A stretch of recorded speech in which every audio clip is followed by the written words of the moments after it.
On May 22, 1980, police were dispatched to the Quality Inn Motel in Housebrook Heights after a housekeeper reported hearing screams from room 117.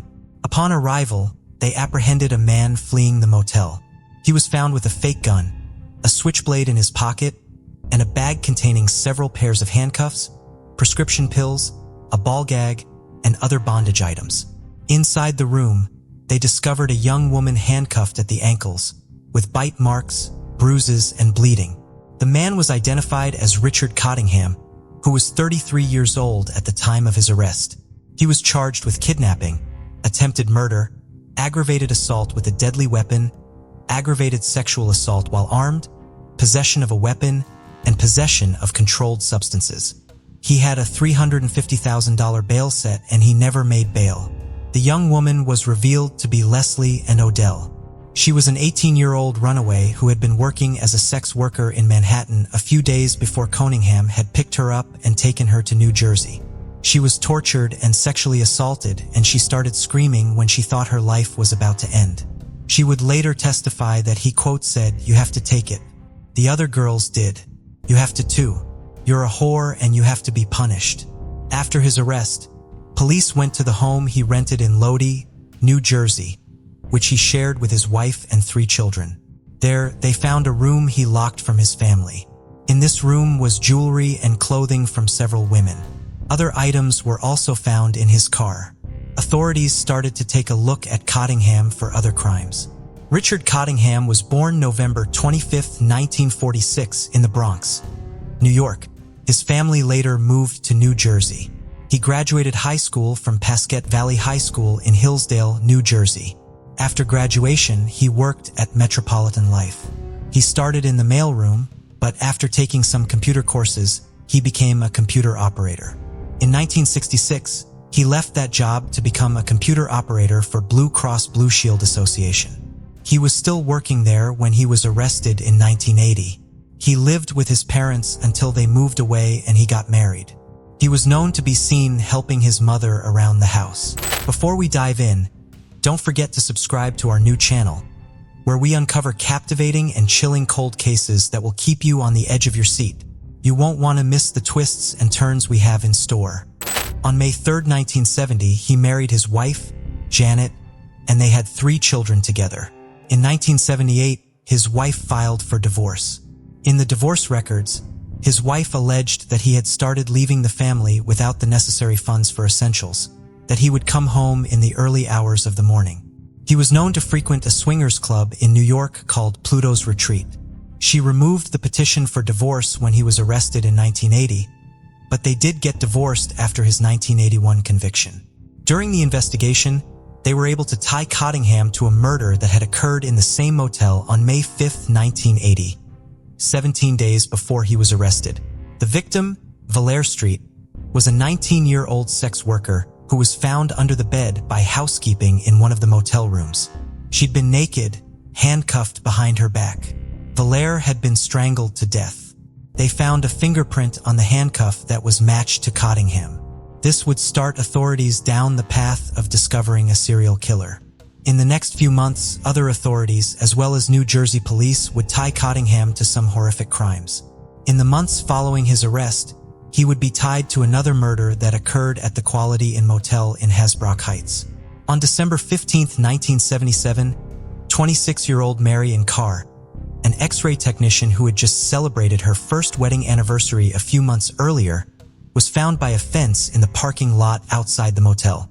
She was found with a ligature still around her neck, with evidence she had been restrained with what might have been handcuffs and had tape residue over her mouth. She had small cuts and bite marks all over her body.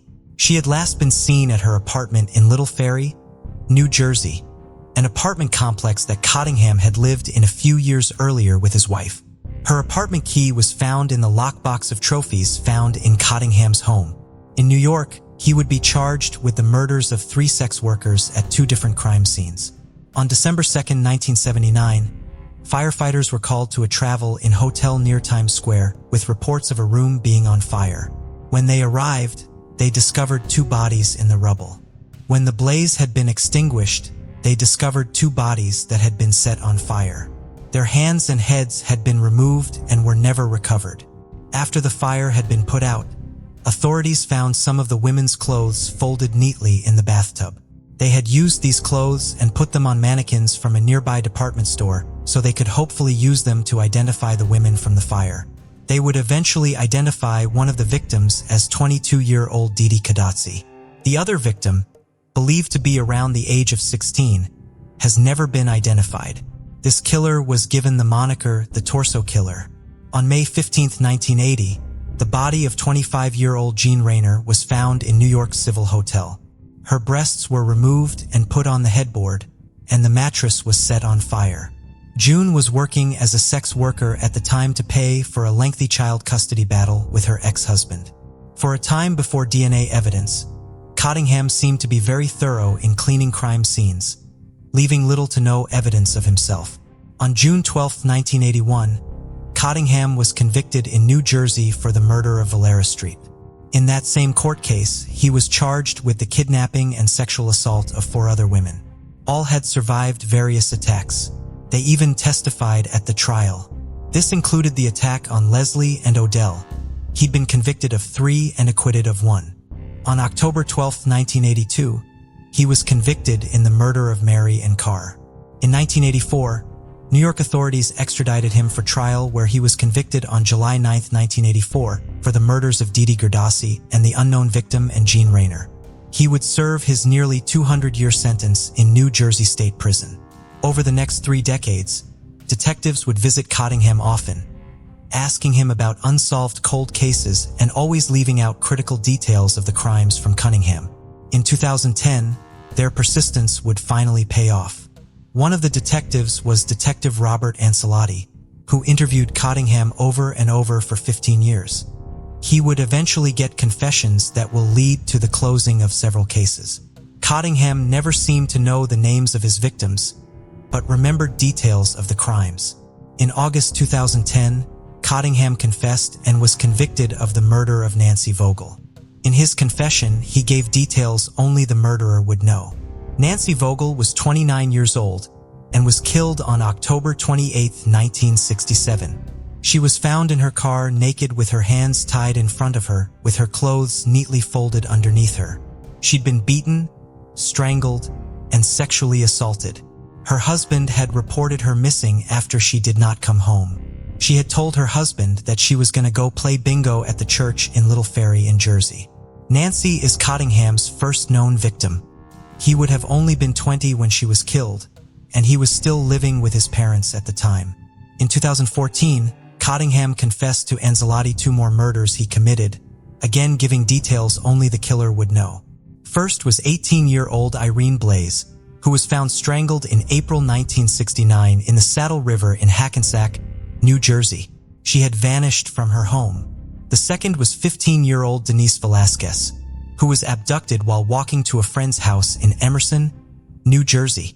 She was found strangled on the side of the road near a cemetery in Saddlebrook, New Jersey. In 2017, he confessed to killing 13-year-old Jacqueline Harp in July 1968 while she was walking home at night after a band practice in Midland Park, New Jersey. She had been strangled with her bag. Though these were official confessions, they were never taken to trial, and Cottingham was not convicted of these murders. The families had agreed that he was already living his life in prison, and it was unnecessary now that they had answers. The facts of this, however, did not come to light until 2020 when the cases were officially closed. In 2017, Cottingham would get another visitor, Jennifer Weiss, the daughter of Didi Gorgazy, who had been given up for adoption and had gone looking for her mother only to find out in 2002 that her mother had been killed in such a horrific way. She had started writing to Cottingham, and she had decided she would try to be his friend and wanted information about her mother and where he had put her head. She figured the best way to earn his trust was to become his friend, and in 2017, she met him face to face after writing to him. Weiss said that she asked how he knew her mother in that first meeting. Jennifer has continued to visit him, and they have become friends. Weiss has talked at length about how Cottingham should confess before it's too late. On March 2021, Detective Ancelotti informed Cottingham that he was retiring and wanted him to give information on one last case before he did. It went back and forth, but on April 14, 2021, in a recorded interview, Cunningham went into detail about the murders of two young women. He even remembered their names. When asked why he remembered their names, he said, "Because I was with them for a couple of days." According to the transcript, he also said he got to know them. Lorraine Kelly was 16 and Mary Ann Pryor was 17. Cottingham had abducted them in Montville while they were on their way to the mall. He drove them to a motel and held them for 2 days, sexually assaulting them before he drowned them in a bathtub. He gave detailed accounts of what he did to the girls and the exact location where their bodies would be left in the woods. On October 27, 2021, he confessed to a judge and was convicted for the murders. In August of 2022, New York officials accepted and corroborated a confession that he had beaten and killed 26-year-old Lorraine McGraw on March 1, 1970. In June 2022, DNA evidence entered by the Nassau County Police on a 54-year-old cold case got a hit for Cottingham. His DNA had been entered into federal databases during his 2010 conviction. The cold case was that of Diane Cusack, a 23-year-old who was killed on February 15, 1968. She was a dance teacher who just finished class and was going to Long Island Mall to buy new dance shoes. She was found in her car strangled. This is the only case so far that has been tied to Cottingham through DNA. After the Nassau County Police interviewed Cottingham about other cold cases in the area, after a thorough comparison of facts and evidence to his confessions, they were able to connect him to 4 other cold cases. Mary Beth Hines, 21, was found in a creek in Long Island on May 20, 1972. She'd been strangled. Laverne Moy, 23, was a mother of 2. She was found in the same creek strangled on July 20, 1972. Sheila Hyman, 33, a mother of 3, was found by her husband in the Long Island home on July 20, 1973. Her cause of death was blunt force trauma. Her children were at summer camp at the time. For years, her husband had been the prime suspect. Lastly was 18-year-old Maria Nieves. She was killed on December 27, 1973. She was found with her hands tied behind her back and wrapped in plastic. On December 5, 2022, from his prison hospital bed, Richard Cottingham was convicted of the murder of Diane Cusack, and he had made a non-prosecution agreement for the other 4 murders. He was sentenced to 25 years running concurrently with the 179 years he is currently serving for his past crimes. Rickon Cottingham, now 76 years old, had been known as the Torso Killer and has been behind bars since his 1980 arrest. He's been convicted or officially confessed to 17 murders of women, and he might still have more victims.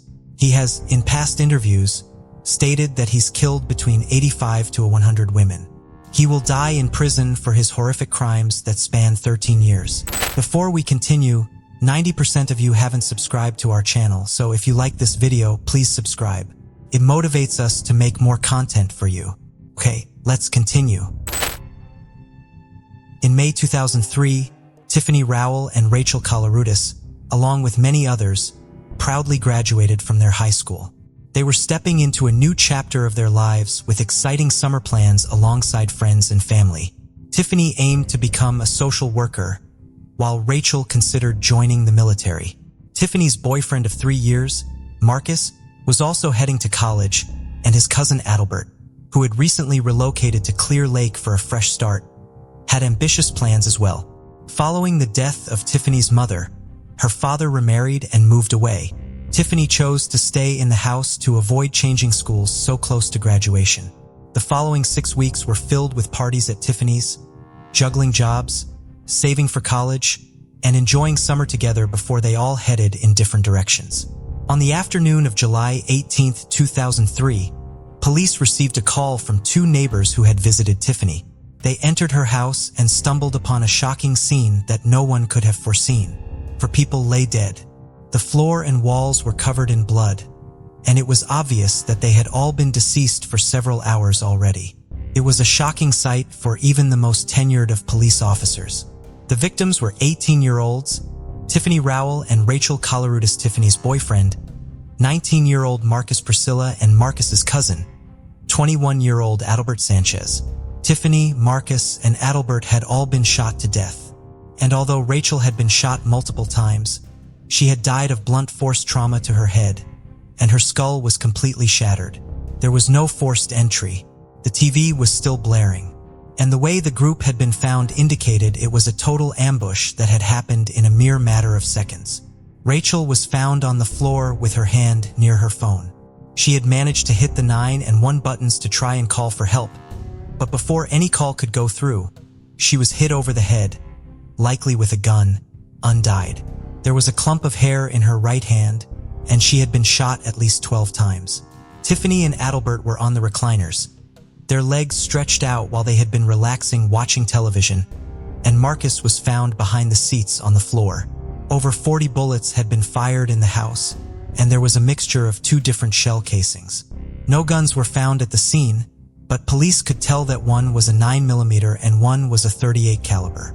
So investigators felt confident they were looking for at least 2 people involved, maybe even more.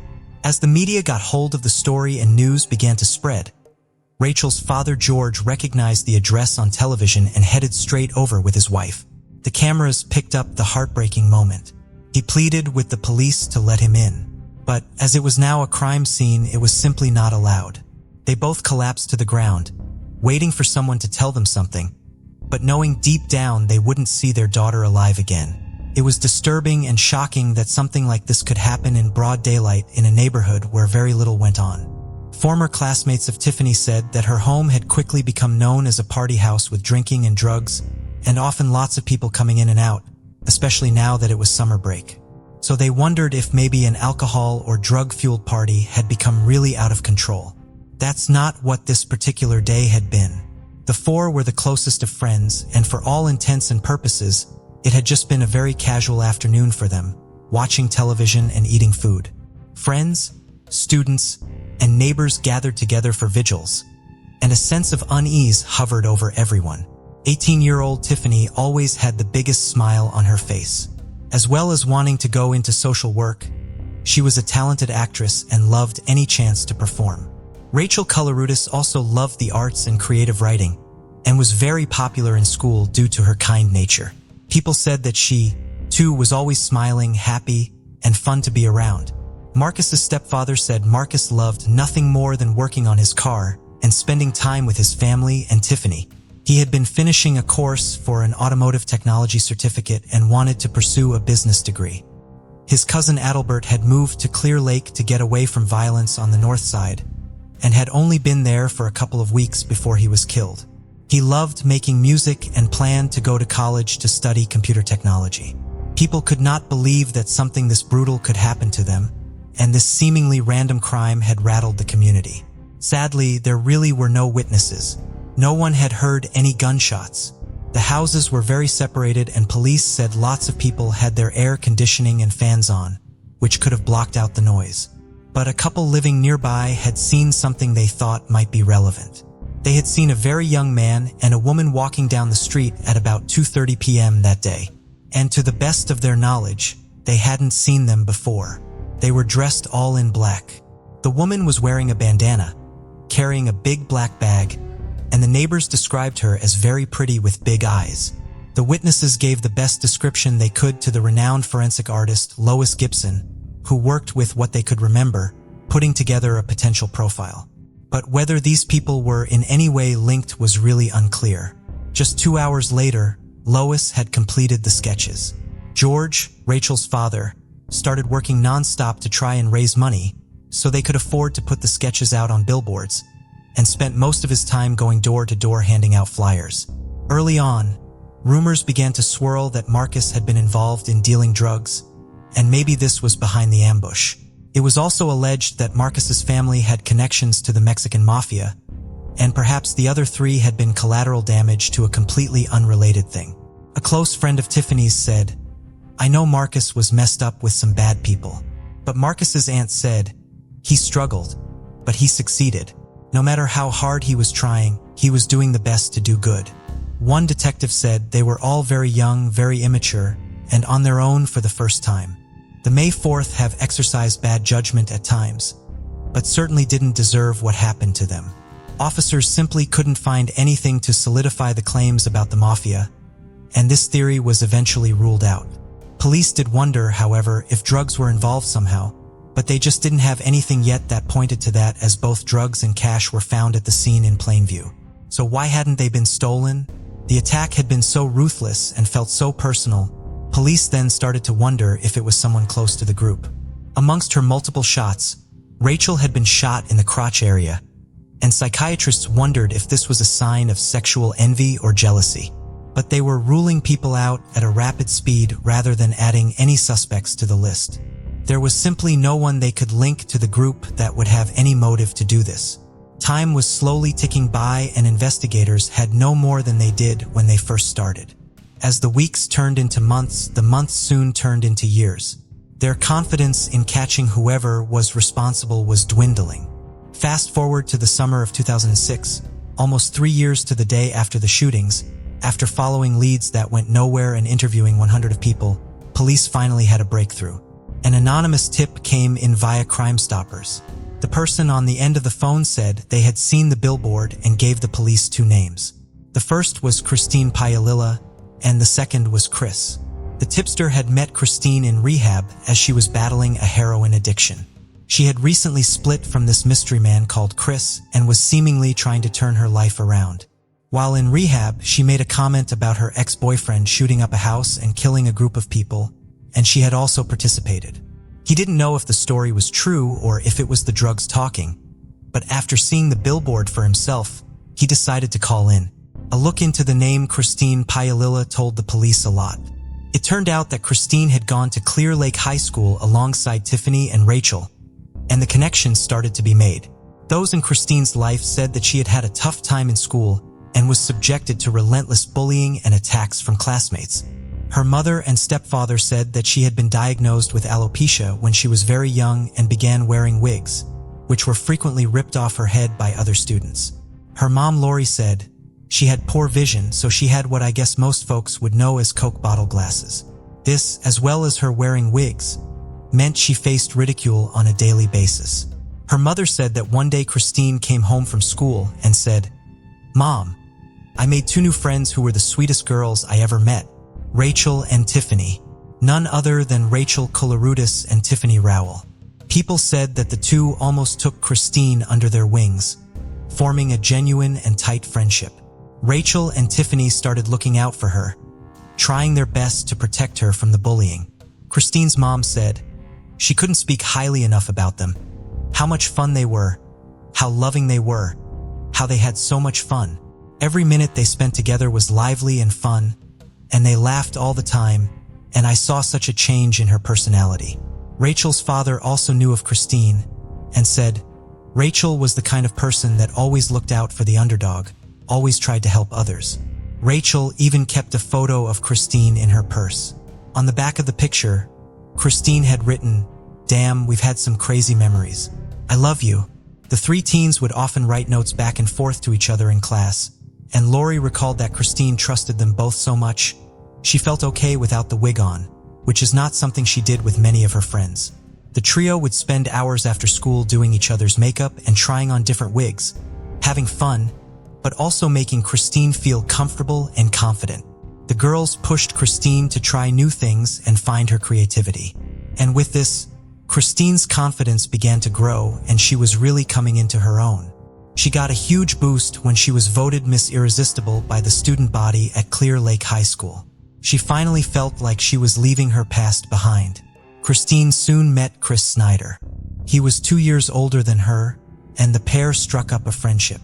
Lori said she immediately disapproved of this, but said her daughter wouldn't hear anything bad said about him. Chris ended up serving time for armed robbery, and when he got out, he went straight back to Christine, who was now 16 years old. Christine said that she felt bad because nobody wanted to be associated with him, and knowing how this felt, she stood by him. They soon became romantically involved, and Christine had become more and more distant from her family. Lori said Christine clung on to him for reasons she didn't understand, despite him often joining in with the bullying. Chris was using a lot of drugs at the time, and before long, so was Christine. Her parents spoke to lawyers and the police, even trying to get a restraining order against him, But Christine was now almost 18 years old and was making her own decisions.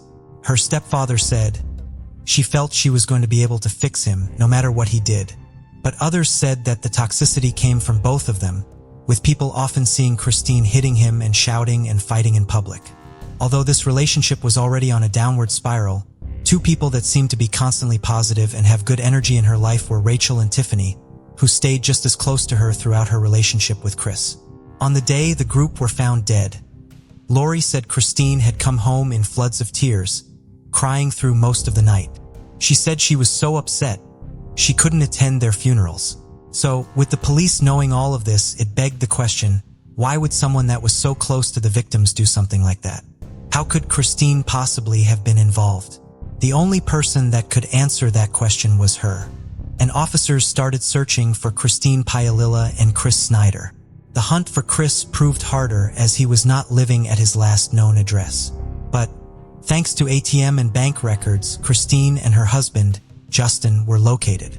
They were hauled up in a San Antonio motel, having lived there for almost a year.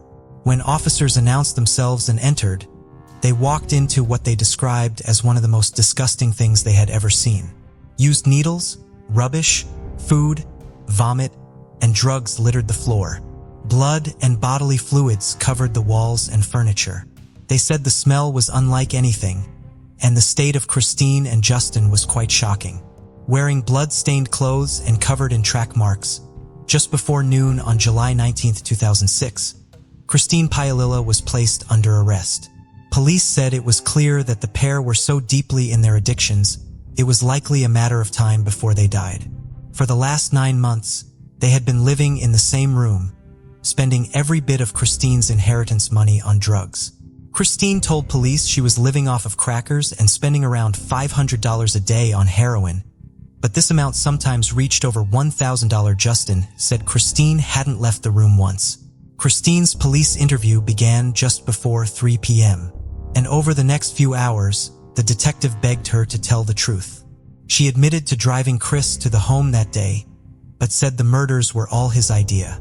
The plan was to buy drugs from someone inside. Christine said she waited outside in the car before they both drove away. But when Chris said he had forgot something, the pair went back. She initially said that again. She stayed outside hearing no gunshots and seeing nothing wrong. She said she only realized something had happened when he came out holding a gun. After this happened, they drove off and she clocked in to start her shift at Walgreens just 30 minutes later. But the police weren't convinced that this was down to just Chris. Neither were the experts that had analyzed the crime scene. They were still standing by their theory that this was a jealous rage or something to do with sexual envy on Christine's part. Although Rachel and Tiffany had befriended Christine, it was still entirely possible that maybe she didn't believe they were being genuine and wanted to punish them, or her anger at being treated so badly in school had poured over and she had taken it out on them. Officers were trying to get as much information out of her as they could, but as the interview drew to a close, Christine started to grow weaker and more sick. She was transported to Santa Rosa Hospital where she informed doctors that she was used to taking heroin every 10 to 15 minutes and that she hadn't had any since that morning. After she had been given methadone and morphine, they carried on the interviews inside the hospital, but Christine was still pointing the finger at Chris. She was then put on a plane and flown out to Houston before being placed in a jail cell. A final videotaped interview commenced just before midnight. Her story had now changed. She then said she watched in horror as Chris beat Rachel to death. And according to Christine, he had threatened to do the same thing to her and her family if she told anyone what had happened that night. Police were satisfied that she had finally at least placed herself at the scene. They were still looking for Chris and visited his last known address, his parents' house. They told his family that there was a warrant out for his arrest. They began a search of the property. In his father's bedroom was a little safe which contained 2 guns. Both matched the 2 types that they were looking for. But by this point, no one had seen Chris in over a week. Detectives looked at his MySpace page and phone records, which led them to Greenville, South Carolina. But Chris had already learned about the manhunt before police could even find him.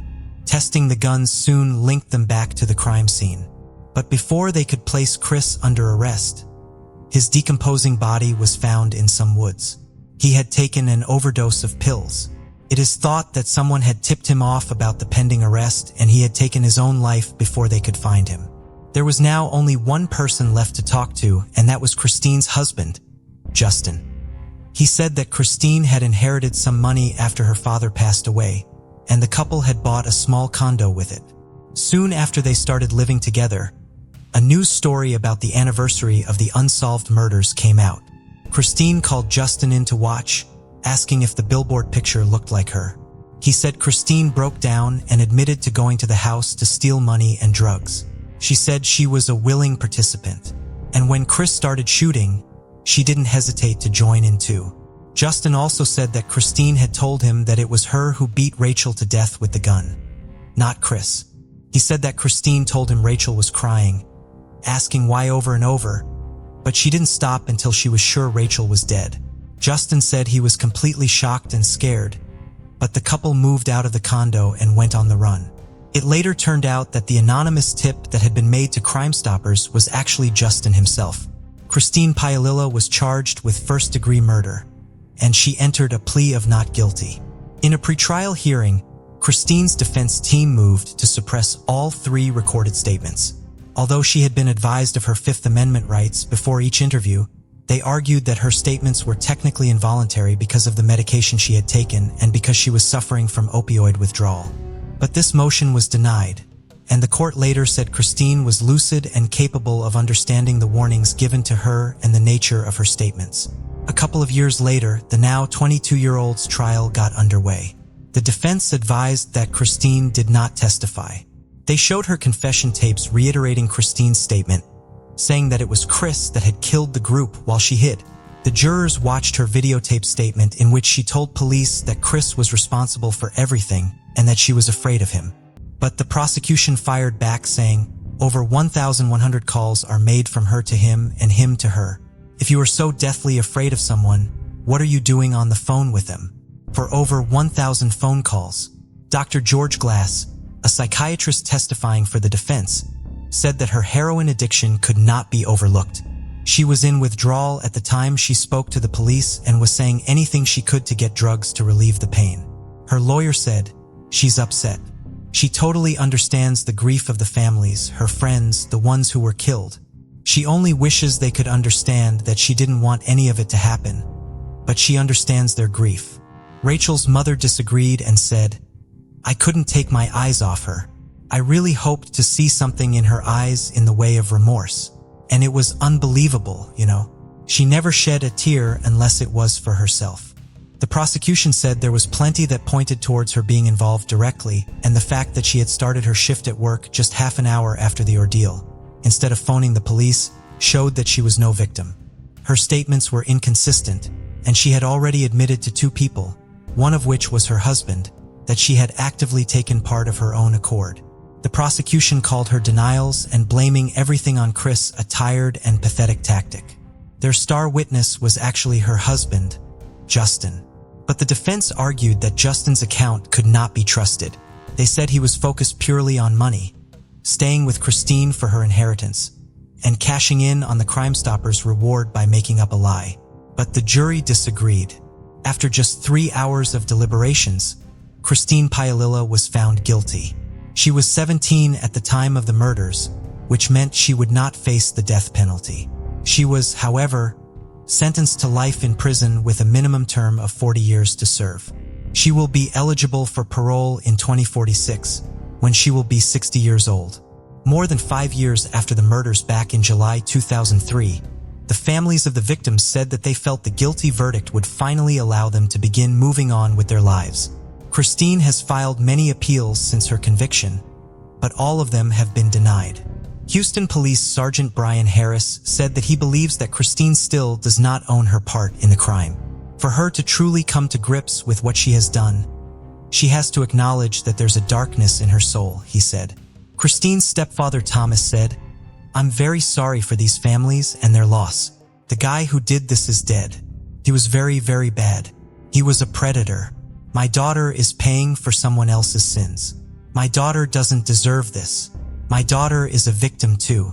It's hard to know exactly what happened that fateful afternoon and why it did. Police say there were 6 people at the scene. 5 of them are now dead, and 1 of them isn't talking.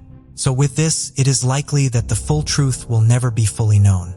The aftermath of that awful day is still widely felt, with Rachel's father calling it an earthquake for the families and community. Marcus's stepfather said, "Our lives are very different now. We see things differently than before, and we know that we will never again feel the sense of hope that we used to feel." In 1959, 62-year-old Pearl Kongsley had been a widow for a decade. Her late husband, Captain Guy Kongsley, was a veteran Puget Sound master mariner and had served as the Deputy Commissioner of the United States Maritime Commission in Seattle. The couple had no children. In 1955, Pearl bought a newly built brick 1-story duplex in West Seattle, situated in a quiet neighborhood near Lincoln Park within a large retirement community. On September 2, 1959, she dined at the Alki Homestead restaurant with her next-door neighbor, 54-year-old Alberta Bowman, who had recently lost her husband. Alberta suggested that they skip dessert after their early dinner, mentioning that she had baked an apple pie to take home. Around 8:45 that evening, Alberta walked over to Pearl's house with the freshly baked pie. As she climbed the stairs to Pearl's front door, she noticed a brown paper quart-sized liquor bag with a straw sticking out of it at the top of the walkway. Initially intending to pick it up, she opted instead to inform Pearl about it. One of Pearl's friends, Edith Friedman, was also visiting and was in the living room when Alberta arrived with the apple pie and the news of the mysterious bag. Pearl went outside to investigate. After looking at the bag for a moment, she began to lean down to get a better look at it. Edith called out to Pearl, warning her not to touch it, but Pearl picked up the bag. When she did, the bag exploded violently. The explosion was strong enough to create a foot-wide crater in the cement, buckle the home's roof, and shatter the windows in nearby houses. Alberta had still been on the front porch when the explosion occurred. She and Pearl were both knocked off their feet. Alberta was able to crawl inside to the telephone to call for help. She and Edith, who had been inside, suffered flash burns and injuries from broken glass. Pearl was killed instantly due to extensive and catastrophic injuries to her entire body. Pearl is believed to be the first civilian to be killed by a booby trap in the history of Seattle. A massive investigation quickly began. The Seattle Police Department had 16 detectives work on the case full-time. FBI Director J.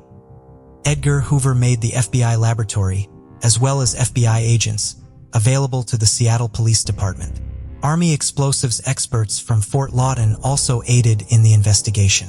However, they had difficulty determining the components of the bomb.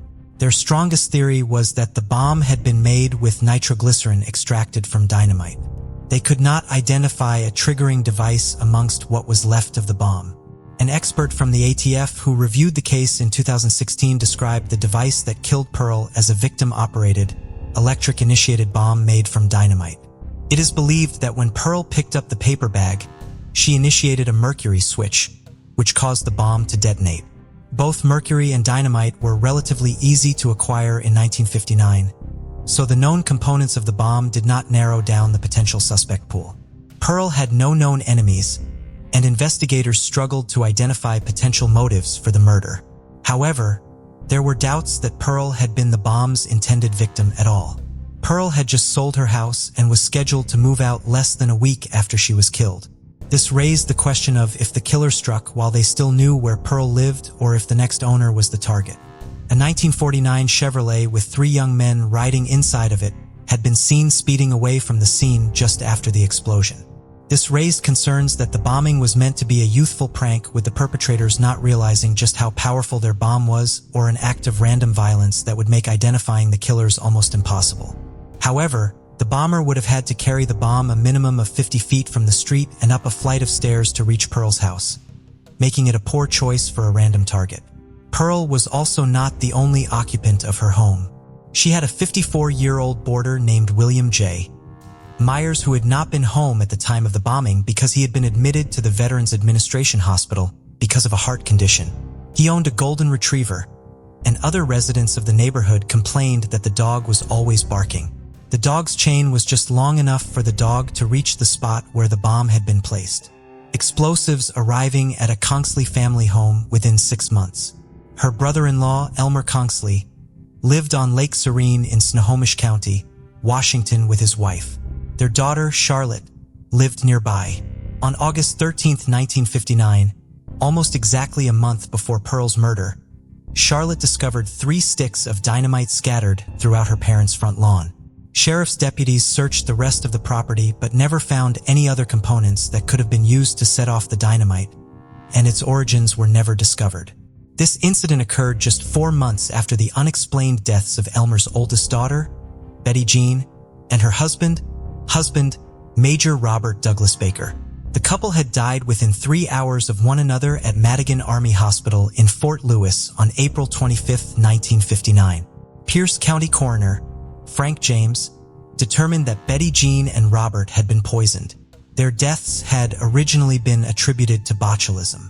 The couple had recently returned from a trip to Mexico and brought various foods back with them. However, botulism was ruled out after an investigation by the Food and Drug Administration and the Tacoma-Pierce County Health Department. All of the food products in the Baker's home were analyzed and tested on animal subjects, but nothing was discovered.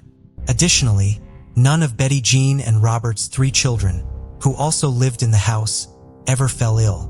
Samples of the couple's brain tissue and stomach contents were examined at Walter Reed Army Hospital and Letterman Army Hospital, revealing that the lethal substance could have been any one of more than 5,000 compounds. Like Pearl's murder, the deaths of the Bakers remain a mystery. Despite hundreds of interviews and polygraphs, along with thorough scientific examination of the available evidence, Pearl's murder is one of Seattle's oldest and coldest cases, despite the efforts of cold case investigator detective Mike Cisinski. Wayne Gravett spent much of his life working in the food and beverage packaging industry, either working for manufacturers or repairing equipment as a self-employed machinist. His work required him to travel a lot. But in 1996, 42-year-old Wayne was looking to use his extensive knowledge to start a business that will be very close to home. Wayne and his wife Diane had purchased more than 100 acres of property in Moffat, Ontario that summer. There was a spring on the property, and Wayne had plans to refurbish a barn on the property so that he could start a business bottling water from the spring. The couple's 2 children, Justin and Danielle, also lived on the property. On December 12, 1996, 21-year-old Justin brought in the family's mail. There had been a package addressed to his father in the mailbox. Since it was so close to Christmas, this did not seem unusual. Justin brought the package inside to the family's living room. His sister was not home, but his parents and his uncle were there. Justin gave the package to his father. It had been packaged inside a wine bottle box and contained a letter and a rectangular Duracell floating lantern flashlight. The letter claimed to be from someone looking to do business with Wayne and had a postscript reading, "Didn't realize you had moved, had some trouble finding you, have a very Merry Christmas, and may you never have to buy another flashlight." While his father opened the letter, Justin grabbed the flashlight and tried to turn it on, but no light came from the flashlight. He tried to open it, but it appeared to be glued shut. Wayne took the flashlight to look at it and then put it down. When he picked it up again, he pressed the button to try to turn it on again. The flashlight exploded, killing Wayne instantly. His body absorbed the majority of the force of the bomb, and the living room was not a fully enclosed space as it was open to other parts of the house. As such, even though Wayne's son was sitting next to him, he received only minor burns. Wayne's wife and brother had been across the room but were not seriously injured. The flashlight had contained a homemade bomb filled with a mining explosive and roofing nails. The explosives would have created a large enough blast to kill Wayne even without the nails. The killer was clearly a coward, as they had killed Wayne from a distance, and cruel, as they did not care if anyone else got hurt in the explosion. Police did have a lot of evidence to investigate. The flashlight obviously did not survive the explosion, but the wine bottle box it was mailed in and the letter that accompanied it did. The UPC had been cut off of the box, making it difficult to track, but the letter provided several leads. While the letter named people Wayne did know, it had been signed with a fake name and provided a fake address. The letter had been typed on a Manual Smith Corona typewriter with a rare font type, which was only used on 2% of that particular model. There was also a distinctive flaw on the daisy wheel of the typewriter used to type the note that left a small slash after every period it typed. Investigators hoped that this would help them track down the specific typewriter used to type the note, but it did not. Hairs were found in the packaging materials used to send the bomb, but police have not publicly disclosed if DNA testing of these hairs has been attempted. A month before Wayne was killed, 2 men had gone to the post office in Acton, Ontario, inquiring about Wayne's new address. Composite sketches of the men were created, but they have never been identified. In the years since Wayne was killed, investigators, journalists, and Wayne's family have identified a number of potential motives for the murder. Wayne previously had a bitter falling out with a former business partner. He was obviously considered as a potential suspect. He also claimed that a number of customers Wayne had worked for after they parted ways had told him that Wayne had overcharged them or otherwise treated them unprofessionally. There was a lot of interest in developing spring water companies in Canada at the time, so Wayne may have been killed to eliminate new competition in the industry. Wayne's family also learned after his death that he had engaged in a number of extramarital affairs. Filmmaker and journalist David Ridgen, working on a piece for the CBC, interviewed an anonymous source who claimed that the bomb had been arranged by a local outlaw motorcycle club. Despite the large number of potential leads and an extensive investigation, Wayne's killer has never been identified. Police have not narrowed their focus and continue to pursue all available avenues of investigation. Wayne's family still hopes that anyone with information will come forward so that they may finally have answers. They have remained active in their own efforts to solve the case. Bill Walker and Javier Martinez Adame never met, but the 2 men had a lot in common. They lived just a few miles away from each other, each just outside of Moses Lake, Washington. They both loved their families and did whatever they could to help them. They were both loving fathers and grandfathers. Both of them were known for helping anyone in need and for being skilled with their hands. Bill, a retired electrician, could fix just about anything, and Javier had a green thumb as well as a knack for playing musical instruments. While Bill and Javier had only these broad connections, their lives became mysteriously intertwined in 2008. On August 2nd, Bill's extended family was in town for a baby shower for his granddaughter, Heather. Heather was having a boy, and Bill was looking forward to teaching him how to fish. Bill's wife had left that morning to go antiquing with some family members before the baby shower, while Bill stayed behind to put her around in his workshop. At some point that morning, Bill found a boat battery charger somewhere on his property. The exact circumstances of him finding it are unknown.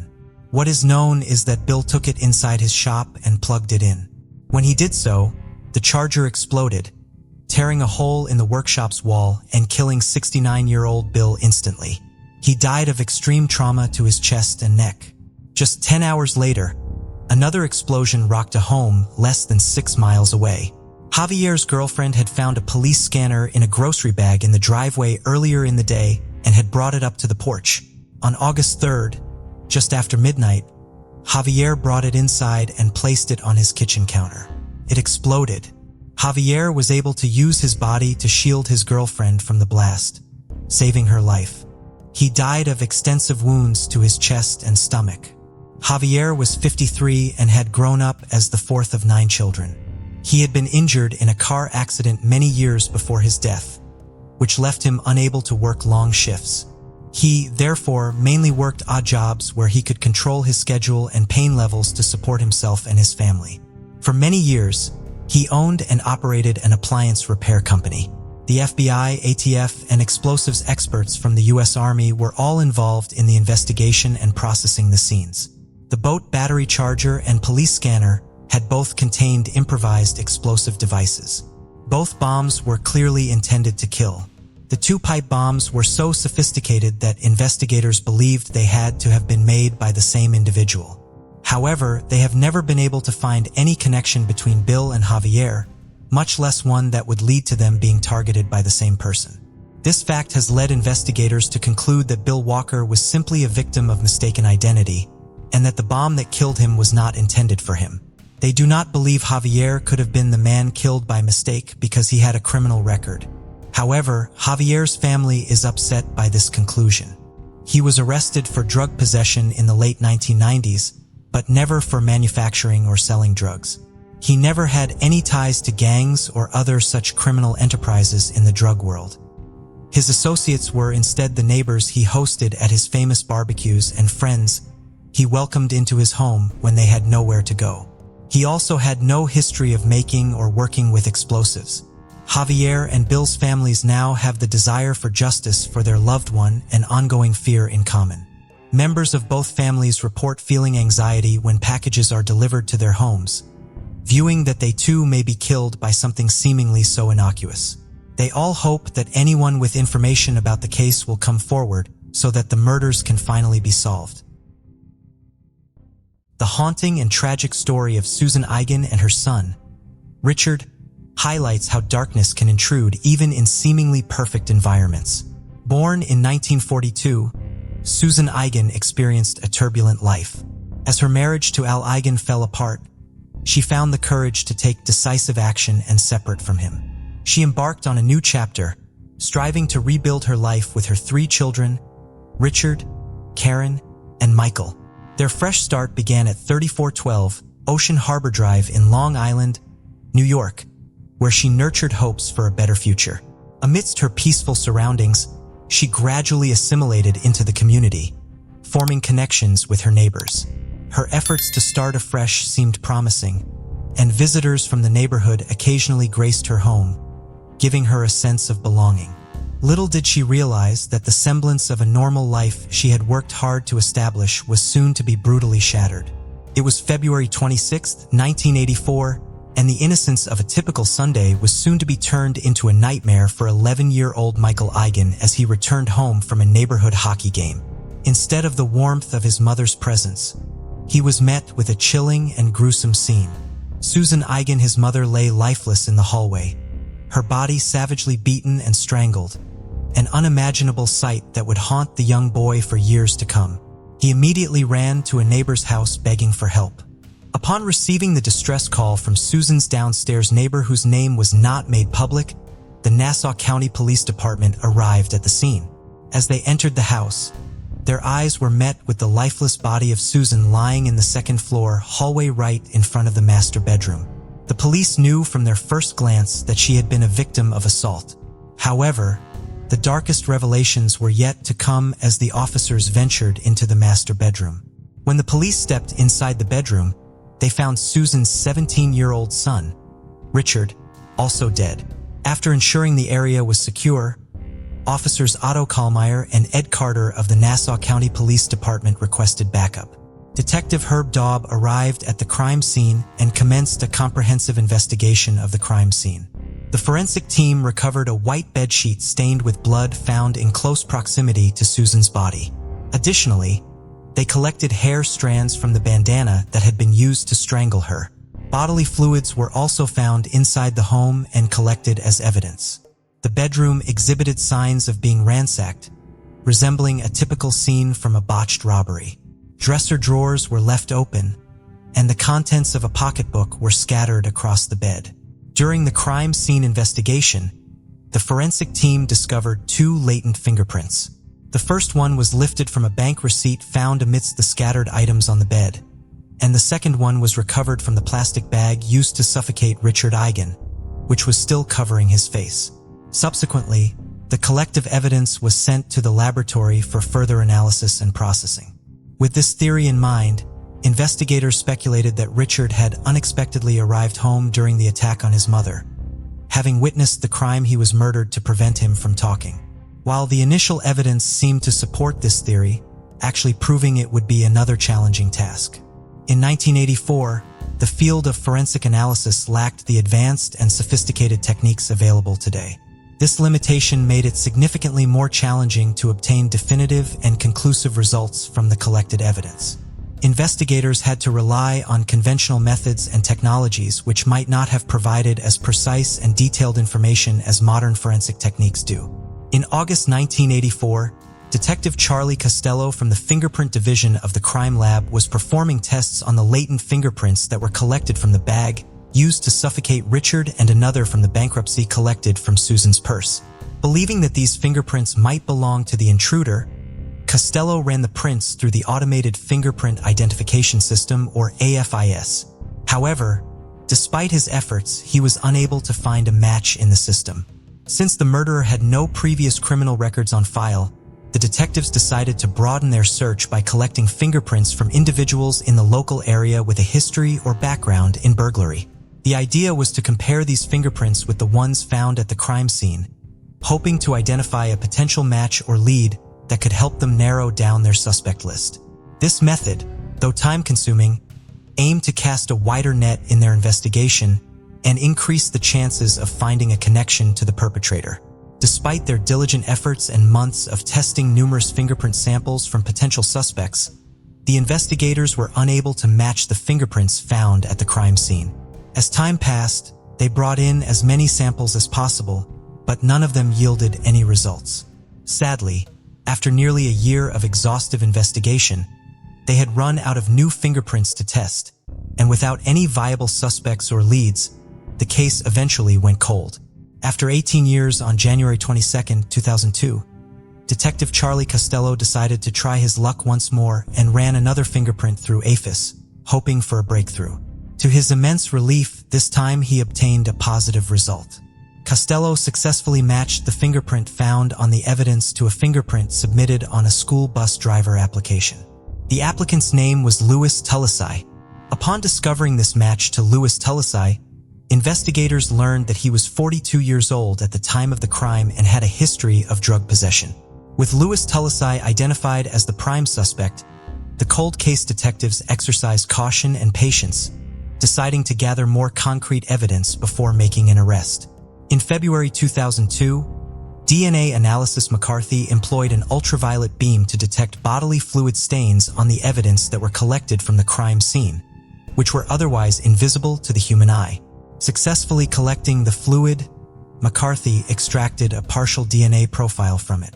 Armed with this partial DNA profile, the detectives knew they were getting closer to solving this case definitively.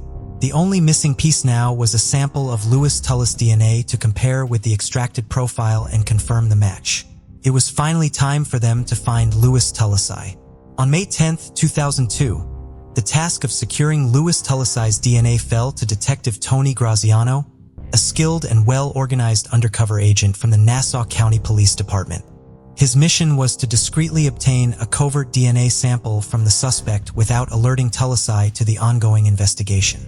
At 11 a.m. on May 10, 2002, Detectives Graziano and Sergeant Guido initiated their operation by conducting a walkthrough of Louis Tulisai's residence. The purpose of this walkthrough was to familiarize themselves with the layout of the house and gather any potential information that might be useful during their interaction with Tulisai. Following the walkthrough, Detective Graziano took the lead in establishing a rapport with Tulisai. Building rapport is a crucial skill in undercover work as it helps gain the trust and confidence of the suspect. Over the course of their interaction, Graziano engaged Tulisai in casual conversation, discussing various topics to create a comfortable and friendly atmosphere. The detectives knew that they had to approach the situation delicately, ensuring that Tulisai remained unaware of their true purpose. Their goal was to gain Tulisai's trust enough to obtain a covert DNA sample without raising any suspicion. As Detective Graziano and Sergeant Guido continued their walk through of Tulisai's home, they maintained a casual atmosphere with Tulisai smoking a cigarette during the conversation. Subsequently, they stepped outside onto the street, where Tulisai eventually discarded the cigarette but without suspecting anything amiss. Their orchestrated plan was progressing as intended. After Tulisai left the area, Sergeant Guido discreetly collected the discarded cigarette butt. Detective Graziano and Guido wasted no time and immediately made their way to the crime lab. In the crime lab, the analysis carefully isolated the saliva and epithelial cells from the filter of the cigarette butt. The DNA present in the sample was extracted and purified, ensuring the removal of any potential contaminants. With the DNA profile from the cigarette butt now prepared, it was time to compare it to the previously extracted partial DNA profile obtained from the crime scene evidence. As expected, the moment of truth arrived, and the comparison revealed an undeniable match between the two DNA samples. The results confirmed that Louis Tulisai was indeed the killer, linking him conclusively to the crime scene and the murders of Susan and Richard Eigen. After building a solid case with concrete evidence against him, Louis Tulisai was finally arrested on June 5, 2002. Law enforcement officers took him downtown for questioning. In the Nassau County interviewing room, Louis Tulisai was confronted with the evidence collected by the detectives, including the crucial fluid sample that linked him to the crime scene. Tulisai, displaying his cunning nature, quickly latched on to a potential defense strategy. He acknowledged knowing Susan and cunningly claimed that he had a physical relationship with her. According to his statement, this explained the presence of his bodily fluid inside Susan's home, suggesting that it was not related to the murders. Tulisai further stated that at the time of the murders, he lived in Brooklyn and had been introduced to the Eigens by friends who lived next door to them. Subsequently, Tulisai had met the Eigens on several occasions in the past. However, the detectives asserted that on the day of the murder, he was not an invited guest. The cold case detectives didn't believe Tulisi's statement, but they knew the potential complication Tulisi's statement might introduce during the court proceedings. They understood that handling it with precision was crucial. Nonetheless, they held one last decisive piece of evidence, a trump card that, if presented skillfully, would leave Tulisai with no escape route. On July 3, 2002, DNA analyst Terry Melton took possession of 2 strands of hair that were recovered from the bandana used to strangle Susan Eigen. Melton then extracted a DNA profile from the hair samples. The crucial step was to compare this newly obtained DNA profile with Louis Tulis' existing DNA profile and with DNA analysis of the hair strands from the bandana matching Louis Tulis' DNA profile. The final piece of the puzzle was completed for the cold case detectives. After the completion of the investigation and the compilation of a strong case against Louis Tulisai, the Eigen double murder case was handed over to the Nassau County District Attorney's Office. The District Attorney's team reviewed the evidence and prepared for the trial. The case was put on the court docket and trial proceedings began. Assistant DA Robert Biancavilla painted a picture of death Tulisi fashioned for Susan and Richard Eigen. Despite the mounting evidence against him, Louis Tulisai remained unwilling to confess to the murders. His defense attorney, Michael Washer, put forth a defense strategy to create reasonable doubt in the jury's minds. Washer claimed that Tulisai was attempting a family gathering on the day of the murders, suggesting an alibi to counter the prosecution's case. In an effort to cast doubt on Tulisai's involvement, Washer also proposed the possibility that other individuals who knew the Eigens may have been responsible for the crimes. During the trial, Louis Tulisai took the opportunity to briefly speak in court. He expressed his deepest condolences to the families of Susan and Richard Eigen, acknowledging the profound loss they had suffered. However, he also maintained his stance, asserting that he was innocent of the crimes he was accused of committing. Michael Eigen, Susan's son, addressed the court and shared a haunting memory that had stayed with him since the murders. He recounted an incident that occurred 4 years after the tragic events when he and his teenage friend found themselves on a boat with Louis Tulisai. Michael revealed that Tulisai's cousin lived next door to him, leading to this unexpected encounter. According to Michael's testimony, Tulisai appeared to be in a state of distress, consuming alcohol and smoking while talking at length about himself and his perceived misery in life. With poster-sized photos of his beloved mother and brother displayed behind him in the courtroom, Michael continued to address the jury. He shared how deeply he had been affected by the defense's portrayal of his mother during the trial. Louis Tulisai's defense attorney had attempted to create reasonable doubt by suggesting alternative scenarios and other potential suspects. In doing so, they had painted an unflattering and distorted picture of Susan Eigen. In a powerful and emotional courtroom scene, 3 other relatives of the victim also addressed the court during the sentencing phase of the trial. Al Eigen, Susan's former husband and Richard's father, turned toward Louis Tulisi and directly expressed the magnitude of the devastation caused by his actions. He described the murders as the most horrific crime imaginable, one that had torn apart a family. Al Eigen acknowledged that no sentence could ever fully compensate for the loss they had endured. Still, he urged the judge to impose the maximum penalty upon the convicted murderer. His words carried the weight of a grieving father seeking justice for his beloved ex-wife and son.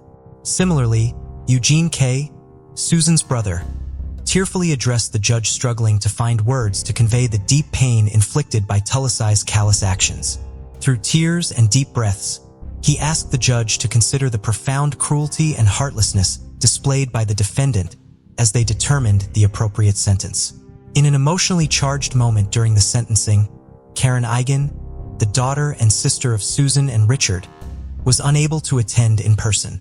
Instead, her best friend, Wendy Woods, read a heartfelt statement on her behalf. The statement conveyed the profound impact that the murders had on Karen's life, revealing that she had effectively lost her childhood on the day of the tragic events. Karen's statement expressed her bewilderment and disbelief that someone capable of committing such heinous crimes could still maintain their innocence. During their trial, Assistant District Attorney Robert Biancavilla presented a compelling case against Louis Talisi. He charged that Talisi had a specific intent to rob the Eigens in order to support his cocaine habit. According to the prosecution's theory, Talisi broke into the Eigens' home with the intent to steal valuable items and money. However, the burglary took a horrifying turn when he encountered Susan Eigen inside the house. In the course of the robbery, Tallis assaulted and ultimately murdered Susan in a brutal act of violence. The situation escalated further when Richard Eigen unexpectedly entered the home during the burglary. The prosecution contended that, fearing his crime would be exposed and unwilling to leave behind any witnesses, Talisi made the chilling decision to kill Richard as well. With the overwhelming evidence gathered by the cold case detectives and the prosecutor's compelling case during the trial, Louis Talisi had no viable defense. The evidence pointed unequivocally towards his involvement in the brutal crimes, leaving him with no way out of the situation. Talisi was finally charged with second-degree murder, kidnapping, burglary, and aggravated assault. During the sentencing hearing on June 2, 2004, Michael Eigen, the son and brother of the victims, addressed the court once again. In an emotional statement, he expressed the profound impact that the murders had on his life. Michael shared that the loss of his home, his mother, and his brother were among the many things stolen from him by Talisi.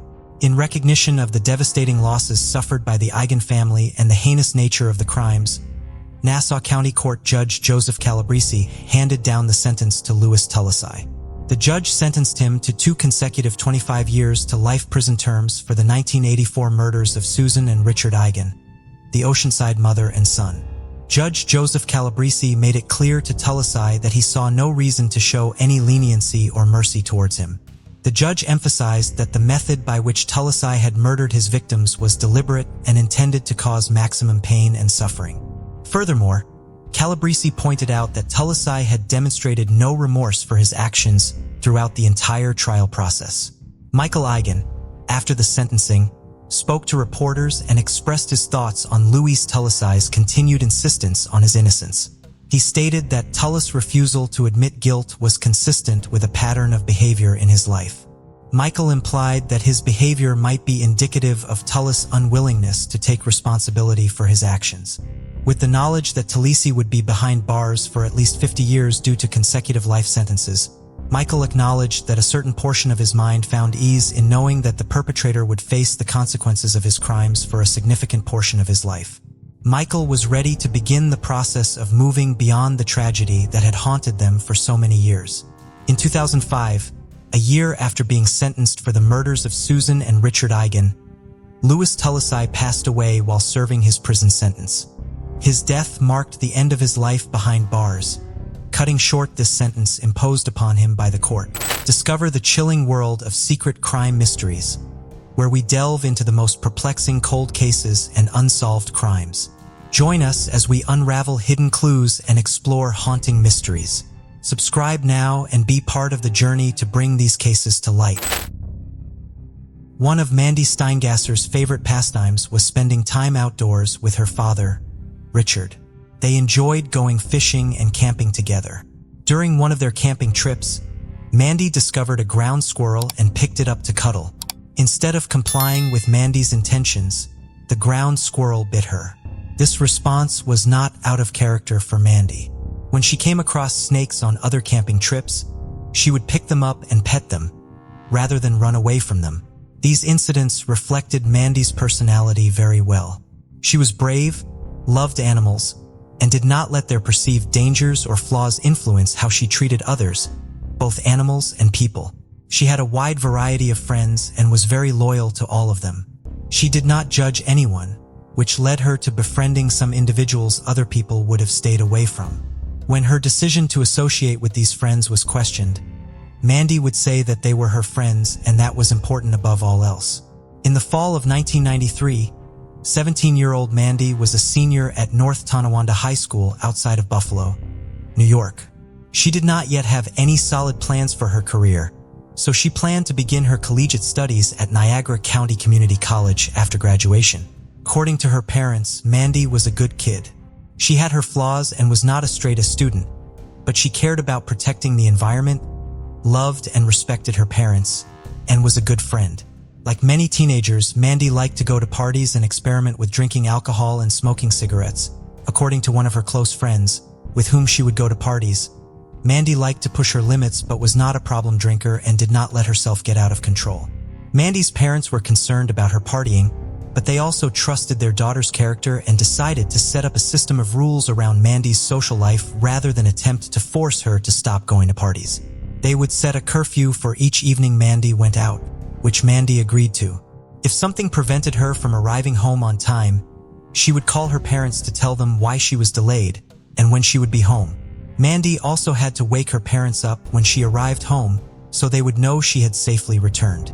She and her parents had a standing agreement that should she ever find herself in a bad situation, she could call them and they would come get her.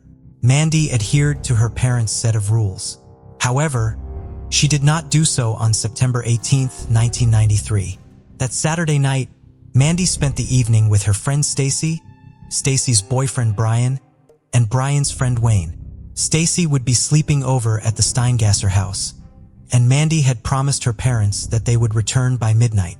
Stacy was Mandy's age, but Wayne and Brian were a few years older, meaning they could buy alcohol and Wayne had his own apartment. That evening, the group went to a liquor store to buy whiskey and rum before heading to Wayne's apartment on Ironton Street in North Tonawanda. Around 9 p.m., they got into Wayne's car and drove to Buffalo. The group was planning on seeing a rock band play a set at a bar on Forest Avenue. However, Mandy and Stacy were both underage and were not able to get past the bouncer at the door. Brian and Wayne left with them, stopping at a friend's house party before returning to North Tonawanda and Wayne's apartment. By this time, it was clear that Mandy and Stacy were going to miss their midnight curfew. However, for some reason, Mandy deviated from her normal routine and did not call her parents to update them about where she was and when she could get home. At this time, according to Stacy, she and Mandy were buzzed but not overly intoxicated. There was a house party going on at a home on First Avenue, and Mandy, Stacy, Brian, and Wayne decided to walk over to it. However, while they were on their way, a group of men pulled up alongside them in a car. They began yelling at Brian and Wayne, accusing them of harassing a woman from the neighborhood. This had not happened, but the men in the car did not wait for Brian and Wayne to clear things up and instead got out of their car and attacked them. The fight did not last long as sirens were soon heard and the other men got back in their car and took off. Mandy and Stacy had gotten scared and walked away from the scene when the fight broke out. As they got away, they became separated. Brian had yelled for the two girls to come back when the men drove off. Mandy had been afraid that the police would soon be there and insist on driving her home because she was underage, which would have ruined her plan to try to sneak into the house without her parents realizing she had missed curfew. When Mandy did not rejoin the group, Stacy was upset because she thought Mandy had gone home without her. They called Mandy's name several times, but she did not come back to meet them. Mandy apparently began walking to her house, which was over a mile away. She walked north on Oliver Street until she reached a convenience store at the intersection of Fifth Avenue. Witnesses at the intersection saw a passing car make a U-turn in order to pull up next to Mandy as she was walking past the store. Mandy leaned into the passenger side window to talk to the driver, an acquaintance from school, for a few minutes before getting into the car sometime between 1:20 and 1:30 a.m. on September 19th. Mandy was never seen alive again. Mandy's mother, Lorraine, was awoken by a phone call at 2:30 a.m.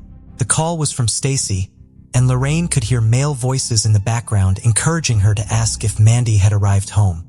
Lorraine knew that Mandy had not come home even before searching the rest of the house because Mandy had not come in to wake her up when she arrived, as usual. Lorraine's initial reaction was anger at the fact that her daughter had missed curfew and not called home. She was awake for the rest of the night waiting for Mandy, but she never arrived. In the morning, she began calling around to Mandy's friends, but no one knew where she was. One of Mandy's friends was the daughter of a police officer, and he sent a patrolman over to the Steingasser home to take a missing persons report. The North Tonawanda police quickly came to the conclusion that Mandy was simply a runaway.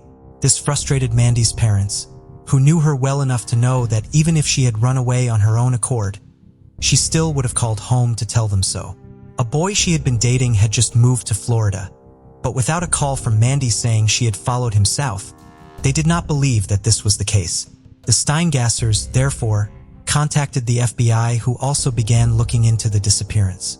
Just over 5 weeks after Mandy was last seen, on October 25, 1993, 2 men were hunting for mushrooms in Bond Lake Park when they came across a set of badly decomposed human remains near an embankment in a wooded area near Myers Lake. The remains would later be determined to belong to Mandy. Mandy's body was located less than 50 yards away from an area used as a local lover's lane. Police believe that her killer had tried to roll her body down the embankment thinking it would go into the lake, but it was caught on some bushes on the way down. Police did not immediately make Mandy's cause of death public beyond stating that she had extensive injuries to her upper body. It would later be revealed that she had been strangled with her own bra. She had also sustained head injuries, with the autopsy finding 2 brain hemorrhages and a skull fracture near her left temple. Police had become suspicious of the schoolmate whose car Mandy had last been seen getting into within days of her going missing, both because he was the last person known to be with her and because of his behavior after her disappearance. While they publicly discussed that they had a main suspect in the case, they did not publicly identify him. They collected evidence as part of their investigation into him, but the technology available in 1993 was not sensitive enough to tie him to the murder. As technology advanced in the following decades, the evidence was retested and authorities eventually had enough evidence to charge their prime suspect. On April 24, 2018, nearly 25 years after Mandy was killed, Joseph Belstaff was arrested at his residence as he returned home after work. The following day, on Belstaff's 43rd birthday, he was arraigned on a charge of second-degree murder. Mandy's parents never fully recovered from the death of their only child. They stored some old furniture in Mandy's bedroom, but otherwise left it untouched, with all of her belongings left in their place. Richard Steingasser passed away in 2015, 3 years before an arrest was finally made in his daughter's case. Belstaff, then 18 years old, had come into the North Tonawanda Police Detective Bureau 2 days after Mandy went missing, identifying himself as the person who had picked Mandy up at the corner of Oliver and 5th. He told police that Mandy had only been in his car for a few minutes. Shortly after she got into the vehicle and he began driving her home, she decided to go back to the house party she had planned to go to with Wayne, Brian, and Becky. He claimed he turned his car around and dropped her off in front of an old church at Oliver and First. When Mandy got out of his car, she walked up to a Puerto Rican man sitting on the church steps. Belstaff said that this was the last he saw of Mandy. Parts of Belstaff's story were confirmed by witnesses who saw Mandy get into his car, but some were not. Sisters Tanya and Rebecca Coughlin lived in an apartment at the intersection of 5th and Oliver. At the time Mandy got into Belstaff's vehicle in the early morning hours of September 19, 1993, Tanya was outside of their apartment, and Rebecca was watching her from inside through a window. They both confirmed that they saw a car drive past Mandy, then do a U-turn so it could pull up beside her at the intersection. Mandy and the driver spoke for a few minutes before Mandy got into the car and had drove away, turning to drive in the direction Mandy had been walking and the car had originally been driving. The sisters both recognized Belstaff as the driver of the car because they knew him from their old neighborhood, where Belstaff had also lived. Rebecca identified Mandy as the girl who got into his car that night because she recognized her from school. However, there was a key part of the sisters' story that differed from Belstaff's account.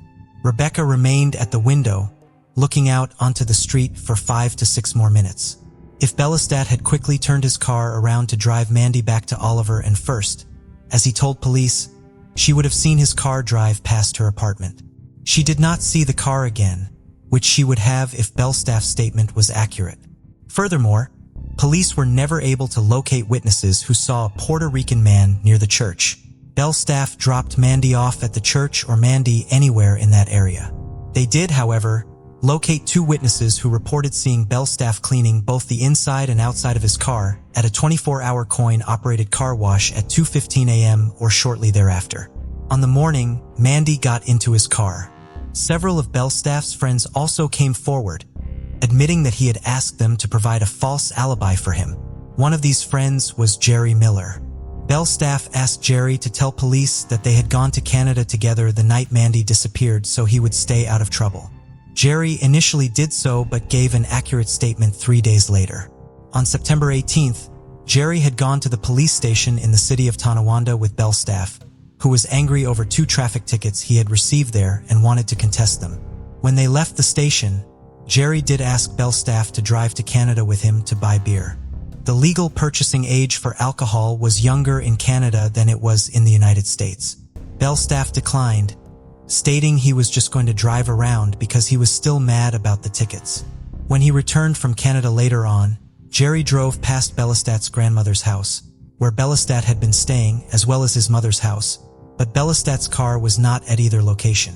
Once he was confronted statements showing he had asked friends to lie for him and proving he had not gone to Canada that night as he claimed, Bellastat then said that after he dropped off Mandy near the church, he went to a donut shop and then returned home. Bellastat stopped attending the school where he and Mandy had both been students after she disappeared. Bellastat did come in to take 2 polygraphs during the time Mandy was missing. He walked out of the first one because he did not like the tone of the questioning he was subjected to. He completed the second exam, but he was found to be untruthful when he answered no to 2 questions, one asking if he was involved in Mandy's disappearance and the other asking if he was withholding information. After Mandy's body was discovered, police caught Belstaff in another lie. They asked him if he was familiar with the area where the body was found, and he claimed not to be and said he had never been there. However, authorities quickly found a young woman who reported that Belstaff had taken her to the remote location just weeks before Mandy was murdered. Forensic evidence could not prove Belstaff's involvement in Mandy's murder in 1993. A hair was found on Mandy's body, and while testing indicated that it could have come from Bellastat, it could not be conclusively proven to be his. Fibers found on Mandy's clothing were a match to the fibers from the carpet in the back seat area of Bellastat's vehicle, although this only confirmed that she was inside the car, which Bellastat did not dispute. Bellastat's car was seized and searched. It was during the search that the most crucial pieces of evidence were collected: 3 pubic hairs, 1 found on the front passenger side floor mat and 2 located in the back seat of the vehicle. According to Bellastat, Mandy had only been in the front seat of his car and only for a few minutes. Furthermore, the hairs still had their roots attached, which a forensic expert would later testify meant that they had been pulled from the skin with force. While the attached roots on the hairs would eventually mean that they could be tested for DNA, the technology to do so was not available in 1993. At the time, scientists could only state that the hairs were consistent with Mandy's pubic hair. The hairs were submitted for DNA testing in 2017, which confirmed that they belonged to Mandy Steingasser. This confirmation is what led to authorities finally charging Belstead with her murder in 2018.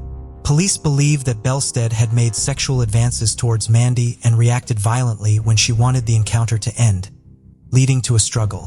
When Mandy's body was found, her pants were pulled partway down and had been torn. One of Mandy's fingernails had broken off. Based on the results of the autopsy, investigators argued that Belstaff struck Mandy in the head at some point during the struggle, and when he realized what he had done, he ripped off her bra, tearing out all of its hooks in the process and strangled her with it.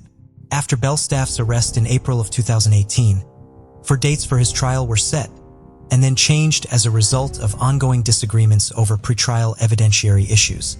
On March 9, 2020, the process of jury selection for the trial finally began, and the selected jury heard opening statements and 1 day of testimony before Niagara County Judge Sarah Sheldon, declared a mistrial on March 16th due to concerns that the COVID-19 pandemic would prevent the trial from successfully being completed. The trial finally began on October 25, 2021, 28 years to the day after Mandy's body was found. Belstaff's defense team relied heavily on the fact that traces of another man's DNA were found in Mandy's underwear during further testing in 2019. The DNA belonged to Mandy's ex-boyfriend, Christopher Palish, with whom she was known to have a sexual relationship. Police had investigated him back in 1993, but he had moved to Florida on September 17, 1993, the day before Mandy began her last evening out with her friends. The defense argued that this evidence was exculpatory and Belstaff should have been released as soon as it was found. The prosecution argued that the defense was using the DNA as a distraction as they were able to account for its presence and the person it belonged to was not even in the state at the time of the murder. During the trial, the defense presented Christopher as an alternative suspect in the case, presenting his criminal charges in Florida for domestic violence and cruelty to animals as supporting evidence. The prosecution presented documents and called witnesses to confirm that Christopher had already moved away when Mandy was killed. On November 16, 2021, the jury returned their verdict. They found Belstaff guilty. In a subsequent interview with the Buffalo News, one of the jurors stated that the jury had not taken the defense's theory that Mandy's ex-boyfriend was responsible for her murder seriously. They went through all of the evidence carefully to be fair to Belstaff and do their job thoroughly and ultimately found that they could not argue with the compelling scientific evidence. Bellestat's sentencing hearing was held on January 14, 2022. While Bellestat maintained his innocence and his lawyer argued that sending her client to prison for the rest of his life was not justice. Mandy's mother, Lorraine, asked the court to impose a lengthy sentence. "During the time Joe Belstaff has been living his life, my daughter did not," she told the court, adding, "He has been free for 28 years and he should be sentenced for no less." Bellestat was sentenced to 25 years to life in prison. He plans to appeal his conviction. Niagara County District Attorney Brian D. Seaman believes the case was handled properly and Belstaff's conviction will be upheld upon appeal. When asked what he would say to Mandy if he could speak with her now, he stated, "Mandy, we did everything that we could here to try to bring some level of justice for you and your family. And I'd say that the detectives in North Tonawanda, the individuals that worked in the Niagara County Forensic Lab, they never forgot about you." Catherine Maroney was only 13 when she fell for Michael Maroney, a 21-year-old man. Michael had traveled from Ireland, seeking a brighter future in America. Despite their age gap, Catherine and Michael's hearts were deeply connected, and they chose to marry in 1923. They began their life together in a charming little apartment above a busy grocery store at 52100 Wentworth Avenue in Chicago, Illinois. Michael earned a reputation for his dedication and hard work in creating a better life for his family. When Catherine turned 17 on May 9, 1928, she became a mother of a beautiful baby girl with captivating light blue eyes whom she named Mary Agnes Maroney. The following year, in 1929, another bundle of joy arrived, and they named her Anastasia Maroney. Just a year later, in 1930, Catherine found herself expecting yet again, eagerly awaiting for her third child to join the family. The Maroney family with Irish roots faced tough financial times during that period, making life quite challenging for them. It was during the Great Economic Depression, which began in the United States and affected the whole world. Many families and businesses faced financial difficulties, and the Maroney family was no different. Michael, the father, lost his job and earned only $15 a week by distributing handbills, which wasn't enough to take care of his family of 4. In a desperate attempt to find a better job and get some help, Michael placed an advertisement in the Chicago Daily Tribune. He hoped that someone would offer him a job or assistance to support his family during those tough times. During that period, newspapers had special sections where people and families could reach out for assistance from generous individuals, philanthropist groups, or organizations. The Maroney families placed the plea for help in the newspaper, hoping for a response. Unfortunately, 3 long weeks passed and they hadn't received any help yet. But then, on Wednesday, May 13, 1930, just after little Mary Agnes' 2nd birthday, a kind man named Edgar Gilpin, who worked as a male nurse and philanthropist, noticed their advertisement and responded to it. He was willing to offer his assistance to the struggling Maroney family. He offered Michael some help by giving him a suit and a pair of shoes to assist him in finding a better job. The Maroney family was overjoyed and grateful for this small but meaningful support. They accepted the offer through the agency, which meant their address was shared publicly with other families in need. Unfortunately, the Maroney family's address got into the hands of a mysterious woman, leading to some unforeseen consequences. On May 14, 1930, Catherine was at home with her daughters, Mary Agnes and Anastasia, getting ready to clean the house. While scrubbing the floor, suddenly she heard a knock at the door and she opened it. She was surprised to see a young and elegantly dressed woman with beautiful blonde hair standing there. The woman wore a fancy gray suit with blue trimmings, and her hat was adorned with gray lace. Catherine couldn't help but notice the stunning pearly necklace and jewel set watch the woman had on. It was the first time Catherine saw this woman. The woman told her that she was sent by a social worker named Mrs. Henderson to help the family with their situation.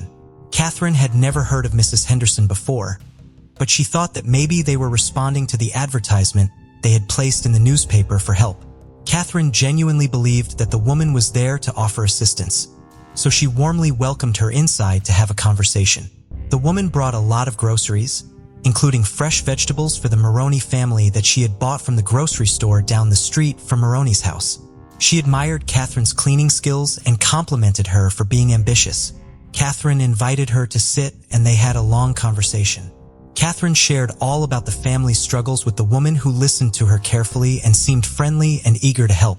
Catherine felt a sense of relief and comfort knowing that finally, someone was there to lend a hand to her family.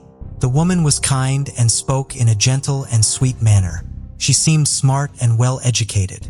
While they were talking, the woman noticed little Mary Agnes playing on the floor, and her face immediately brightened with joy. It was clear that she found Mary Agnes to be an adorable and charming child. Even though both of Catherine's daughters, Mary Agnes and Anastasia, were at home, the woman's attention was focused solely on Mary Agnes. As they talked, the woman shared that she had sadly lost her own daughter last year. Catherine's heart went out to her, but then the conversation took a strange turn. The woman made an unusual request. She asked if she could take little Mary Agnes with her to California for a short time. She reassured Catherine, saying that Mary Agnes would come back looking quite different, as chubby as a little butterball. Catherine felt unsure because the woman was someone she didn't know at all, and California was quite a distant place. So, Catherine decided not to let her little daughter go with this stranger. But then the woman gave Catherine a $2 note and promised to come back the next day. Even though Catherine was still confused, she found the woman's behavior and presence compelling. So, she eventually agreed to let Mary Agnes go with her. Before the woman left, Catherine asked for her name, and after a short pause, the woman answered, "My name is Julia Otis." When Michael came back home from work, Catherine excitedly shared with him about the visit from Julia Otis. However, Michael quickly realized that Mary Agnes wasn't at home. He asked Catherine where their little daughter was, and Catherine told him that she allowed Mary Agnes to go with Julia Otis to California. Michael became worried for their daughter, but they decided to wait and hope for Mary Agnes's return the next day. That night, the Maroney family had a good meal, something they hadn't enjoyed in a while. The next day, on May 15, 1930, Julia Otis returned with Mary Agnes, and as soon as Mary Agnes saw her mother, she rushed into her arms and hugged her tightly. Julia brought not only more groceries for the Maroney family, but also some exciting news. She revealed that she had managed to secure a better job for Michael. Adding to the joy, she carried a bag full of clothes for the upcoming baby. Catherine was elated. It felt like they were finally receiving the help they needed. Julia's kindness made Catherine trust her more, who seemed to genuinely care for their family's well-being. At that moment, Julia made another request. She asked Catherine if she could take Mary Agnes shopping nearby, as the little girl's clothes were looking worn and her shoes were in bad shape. Catherine, feeling grateful for all of Julia's assistance, agreed to the idea, thinking it was a thoughtful gesture. However, Mary Agnes seemed to resist going with Julia. She started crying and clung to her mother, not wanting to leave her side. Despite this, Catherine handed her daughter over to Julia, trusting that everything would be fine. They left for the shop, which was just a short distance away. Catherine believed they would be back soon. Unfortunately, after they left, neither Julia nor Mary Agnes were ever seen again. As the hours went by, Catherine became increasingly concerned about why they were taking so long. At first, she thought that maybe Julia had taken Mary Agnes out for lunch, but it shouldn't have taken such a long time. As more time passed, Catherine began to feel that something wasn't right. She started regretting her decision to let her 2-year-old daughter go with Julia. Later, when Michael returned home from work, Catherine explained the entire situation to him. They searched everywhere for Mary Agnes and Julia, but there was no trace of them. Feeling helpless, they made the decision to contact the Chicago Police Department and informed them that their daughter was missing. The police wanted a detailed description of Julia, but Catherine could only provide a few details. She mentioned that the woman appeared to be in her 20s, around 5 feet 2 inches tall, and weighed about 125 pounds. The most distinctive feature that Catherine remembered was that the woman had prominent teeth. The next day, on May 16, 1930, around 8:30 p.m., the Maroney family received a letter. This letter was written on a special paper and had a mark on it that showed it was sent out at 4:30 p.m. It was sent using a special delivery service, and inside the envelope there was a $5 bill. The letter read, "Please don't be alarmed. I've taken your little girl to California with me. I have hired a special nurse to care for her. We'll be back in 2 months. By that time, you will be on your feet again and will be able to care for her." She didn't even cry a bit. She is outfitted like a princess. In the meantime, I'll help all I can to get you on your feet, and don't worry about anything else. When you get this letter, we'll be on our way to California. Catherine hurriedly told the police about the letter, desperately wishing they could locate Mary Agnes. The police scoured every corner of Chicago's railway stations hoping for a sign of Mary Agnes getting on a train with the woman Catherine had described, but it felt like they had disappeared like a puff of smoke. The police got wind of a young girl with blonde hair, possibly Mary Agnes, had been seen on a train bound for Kansas, accompanied by a woman and a nurse. Yet, when the train pulled into Kansas, it seemed like all three had become invisible. The police weren't able to find any of them. As more people heard about the letter, witnesses came forward with their stories about a woman who seemed to match Julia Otis' description. A staff member at Goblet's department store located around 8 miles from the Maroney's home on Ashland and Chicago Avenue came forward. She mentioned that a woman like Julia had bought a bunch of baby clothes using a new $50 bill from the store. Interestingly, these were the very same clothes Julia had given Catherine for her upcoming baby. Another woman stepped forward and informed the police that on May 15, 1930, she witnessed an unusual incident in a store in downtown Chicago. She noticed a lady with a young girl, and it seemed like the lady was anxious while dictating a letter to an older woman. This was striking, as writing the letter was a task she could have done on her own. The police weren't able to determine the identity of the older woman. It's unclear whether Julia used the older woman to write the letter, possibly to disguise her handwriting, or if the older woman had some connection to Julia. On May 19, 1930, the Maroney family received another letter, this time from a woman named Mrs. Alice Henderson. She claimed to be the cousin of Julia Otis. In the letter, Alice explained that Julia had experienced a lot of loss recently. Her husband and child had both passed away in the previous year. Alice mentioned that Julia was feeling very lonely and was struggling emotionally, even on the verge of a breakdown. Her doctor recommended a trip to California to help her mental state. Julia had decided to take Mary Agnes with her because she saw her lost child in her. Alice thought this would provide Catherine some relief from childcare, allowing her to focus on a new baby. She assured that she would bring Mary Agnes back safe and sound once Julia felt better. Alice also mentioned that she would continue to provide assistance to the Maroney family. Catherine shared this letter with the authorities and also recounted an incident that happened on the day Mary Agnes was kidnapped.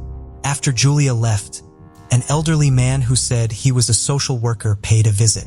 Catherine thought he might have clues about Julia, but when she mentioned calling the police and asked him to wait, he quickly dashed away and vanished. It was a puzzling encounter that Catherine had forgotten about amid all the worries about Mary Agnes. The investigators found this sudden revelation intriguing, wondering why Catherine hadn't mentioned it before. She explained that in all the stress, she overlooked this peculiar encounter with the mysterious man. The police also found something unusual. 2 letters that looked like they were written by the same person were sent by 2 different women on separate days. This made the police curious. They began to suspect the Maroney family might be hiding something more serious. They thought the family could be making up stories to cover up a darker truth. They even considered the possibility that Mary Agnes might have been hurt or even killed by her parents, maybe by an accident. On May 20th, 1930, the police took Catherine and Michael into custody and asked them about Mary Agnes' possible murder. However, the couple consistently stuck to their story about their daughter's kidnapping. After an hour of questioning, they were allowed to go back home. The police's search for Mary Agnes didn't yield any results, and as time went on, the progress in the case became slow with no new leads. But just when people in the community might have started to forget about Mary Agnes, something significant happened a year later in 1931 in Rockford, Illinois.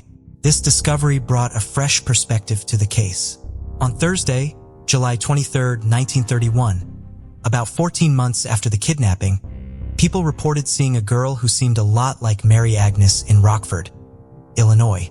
A Native American lady named Martha Thompson, who was quite old, was spotted pushing a cart. Inside the cart, there was a 3-year-old white girl, and they were both going towards the west. The police decided to question Martha about this. She explained that she was planning to join a circus. The little girl looked chubby and happy, and she didn't seem to be bothered by all the attention. She had a tan complexion, blonde hair, and blue eyes, just like Mary Agnes. Martha said that the little girl's mother, a woman named Florence Fuller, had abandoned her. Martha wanted to take care of the girl, but the authorities wouldn't allow it until they could confirm the girl's true identity. The authorities got in touch with the Maroney family to confirm if the baby was their missing Mary Agnes. Filled with hope, Michael and Catherine journeyed along 89 miles to Rockford to meet the little girl, hoping she might be their beloved daughter. But when they saw the little girl, Catherine began to have doubts. She closely studied the girl, examining her teeth and body, and something just didn't add up. She felt like something was missing. After careful consideration, Catherine concluded that this girl was not their daughter. One distinguishing factor was that Mary Agnes had a red mark on her arm, but the girl they met in Rockford didn't have that mark. This difference made it clear that she wasn't their daughter. This news broke Michael and Catherine's hearts all over again. Despite a lot of searching, the police couldn't find Mary Agnes. Over the years, various newspapers ran stories about the case, hoping to uncover new leads. But sadly, as time went on without any new information, the investigation came to a standstill and the case became cold. 22 years had passed since Mary Agnes vanished. During this time, Michael and Catherine had become parents to a big family with 5 boys bearing the names Michael Jr., Patrick, George, Harold, and William. They also had 2 daughters named Anastasia and Catherine. The media would occasionally share stories about Mary Agnes, especially when other children went missing, to keep her name in the public's attention. In 1952, a reporter named Edna Wright from the Chicago Daily News was working on a regular story about missing people in the city. While doing her research, she came across the case file of Mary Agnes' disappearance. After reading the file, Edna decided to meet with the Maroney family to get a recent picture of their children. When she looked at the photos, she noticed something important. All the family members resembled each other. This similarity caught her attention. Edna then sent copies of the family photos to a newspaper in California, hoping to find a woman who resembled the Maroney children. This woman would now be around 24 years old. Edna believed that this woman might actually be the missing Mary Agnes. The Oakland Tribune in California ran the story on February 24, 1952. In San Pablo, California, a young auto mechanic named Everett McClelland read the story and something caught his attention. Among the pictures of the 7 children, he couldn't help but be focused on Anastasia. He began to wonder how much she resembled his own wife, Mary Beck McClelland. Curiously, Mary Beck was also 24 years old and had grown up in Martinez, California. At the age of 16, after she got married, Mary Beck McClellan got a surprising revelation from a family friend that she had been adopted. Unfortunately, her father had already passed away by then. She went to her mother Nora Beck to ask her about it, but her mother denied it. In their quest for answers, they looked through courthouse records and uncovered Mary Beck's adoption papers. These papers showed that she was adopted in the 1930s, around the same time Mary Agnes had disappeared. This discovery led Everett to think that maybe his wife could actually be the missing Mary Agnes. Excited by the possibility, he reached out to the Oakland Tribune in California to share his thoughts about how much his wife resembled the Maroney family and how she might be the long-lost Mary Agnes. Back then, they didn't have the technology to do DNA testing like we do now, so they had to use other methods that were mostly based on theories. They collected blood samples from Michael, Catherine, and Mary Beck, and they did more than 124 tests on these samples. They also looked at their facial features and compared them. They even made models of the Maroney family's teeth and Mary Beck's teeth to compare them. They looked closely at their dental impressions. Experts in fingerprints also compared Mary Beck's fingerprints and palm prints to those of the Maroney family. All these tests and examinations showed that Mary Beck shared many family traits with the Maroney family, making it likely that she was indeed Mary Agnes. On September 4, 1952, Mary Beck traveled to Chicago to meet the family she had been separated from for a long time. Catherine, who was now 40 years old and had been hoping for her oldest daughter, Mary Agnes, to come back home. When Mary Beth and Catherine saw each other, tears filled their eyes, and the picture was taken as they hugged tightly. It seemed like the mystery was finally solved after waiting for 22 years. However, Nora, Mary Beck's adoptive mother, strongly believed that Mary Beck wasn't kidnapped, but rather adopted. Nora explained that she had been a foster mother and knew Mary Beck well before they officially adopted her. Another person Dr. E.W. Mary through, a doctor in California, claimed that he had delivered Mary Beck on November 17, 1927, and she spent her early 2 years in an orphanage before being adopted. Furthermore, an important detail that was missing came to light. Mary Agnes had a scar from a hernia operation on her belly button. This scar was not present on Mary Beck. Despite all the confusion and uncertainty, the Maroney family still embraced Mary Beck as a part of their family. Mary Beck and Anastasia quickly became close friends because they looked very similar to each other. They even dressed in similar clothes and had the same shoe size. Despite Catherine's positive opinion of Mary Beck, doubts lingered in her mind about whether Mary Beck was truly her lost daughter, Mary Agnes. In a newspaper interview, Catherine emphatically stated that Mary Beck was not the daughter she had been longing for. In 1957, Michael, who was 58 years old, passed away, carrying a heavy heart burdened by the loss of his cherished daughter, as he could never accept Mary Beck as Mary Agnes. Catherine too battled a haunting depression that lingered for years. Tragically, she left this world in 1962 at the young age of 49, marking the end of a journey filled with sorrow and uncertainty. As time passed, Mary Beck continued to stay connected with the Maroney family. She spent her life with them and eventually passed away in 2005, reaching the age of 77. However, throughout her life, she couldn't be certain if she truly was Mary Agnes. Then, 3 years after passing, her family decided to do a DNA test to finally settle the question of their connection to the Maroney family. The test results showed that Mary Beck's DNA didn't match the DNA of Catherine and Michael. This made it clear that Mary Beck McClellan was not Mary Agnes. Despite all this, the case remained open for the next 14 years. Finally, on June 10, 2023, a detective named Jose Rodriguez from the Cook County Sheriff's Office was given the task of investigating the Mary Agnes case. This was all part of a project led by Sheriff Tom Dart focused on finding missing persons. Dart and Rodriguez sat down to tackle the century-old mystery together. It was the oldest missing person case in the history of Chicago. To begin their investigation, they looked for the original police reports. They decided to create a family tree and trace down as many members of the Maroney family as possible. Rodriguez shared that he started searching for family members of Mary Agnes who were not on the family tree. They also took their search online, and eventually, he stumbled upon an online forum where someone had identified themselves as a Maroney and reached out for contact. The detective uncovered an interesting lead. Some Maroney family members had accounts with DNA testing companies like Ancestry, so they decided to ask these family members to send in their DNA samples. Surprisingly, the family agreed and willingly submitted the DNA for testing. In the test results, Detective Rodriguez was on the lookout for any unfamiliar names that could be connected to the Maroney family. Interestingly, he discovered Lori Hart, who turned out to be a third cousin of the Maroney family. When he got in touch with Lori, she revealed that out of her grandmother's 3 children, Terry Arnold was the only one who had survived. When Detective Rodriguez met Terry, he showed her the DNA results and all the evidence he had gathered, proving her connection to the Maroney family. Terry couldn't believe it. All along, she had been convinced that her grandmother's family came from Poland. She was quite sure the detective must be mistaken. However, after some consideration, she agreed to take a DNA test to find out the truth. When the DNA results arrived, Terry was truly surprised.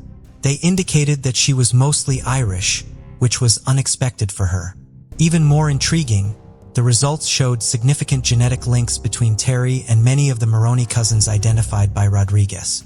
This strongly suggested that Terry was indeed a cousin to the Maroney family. When Detective Rodriguez inquired about her mother's name, who could potentially be the real Mary Agnes, Terry disclosed that her mother's name was Jeanette Burchard. Born on April 14, 1928, Jeanette Burchard's life took some unexpected turns. Raised by her mother, Jeanette Sailrick Darris Anderson, and stepfather Frank Darris, she was brought up with strong Catholic values. Jeanette grew up well-educated and later spent more than 5 decades working as a dedicated nurse. Jeanette first married Edward Jennings in the 1940s, and together they had 3 children. Decades later, after experiencing life's ups and downs, she found love once more and married Earl Bouchard. Both of her husbands have since passed away. Alongside her daughter Terry Arnold, Jeanette was a mother to Barbara Joan Jennings and Edward Clifton Jennings Jr. Sadly, both of whom tragically passed away, adding another tragic touch to her story. Jeanette always felt a unique connection to Chicago as she occasionally visited the city, the place where her life's puzzle was partially hidden. In an intriguing twist, Jeanette's stepfather Frank Darris once hinted that the woman who raised her wasn't her biological mother, leaving a lingering question that was never fully answered. This mysterious comment perplexed Jeanette throughout her life. Sadly, she left this world in 2003 at the age of 73, never having a chance to reconnect with the family she had lost. Finally, after 93 years of waiting, the Cold Case Unit announced that the oldest case of Mary Agnes Maroney closed.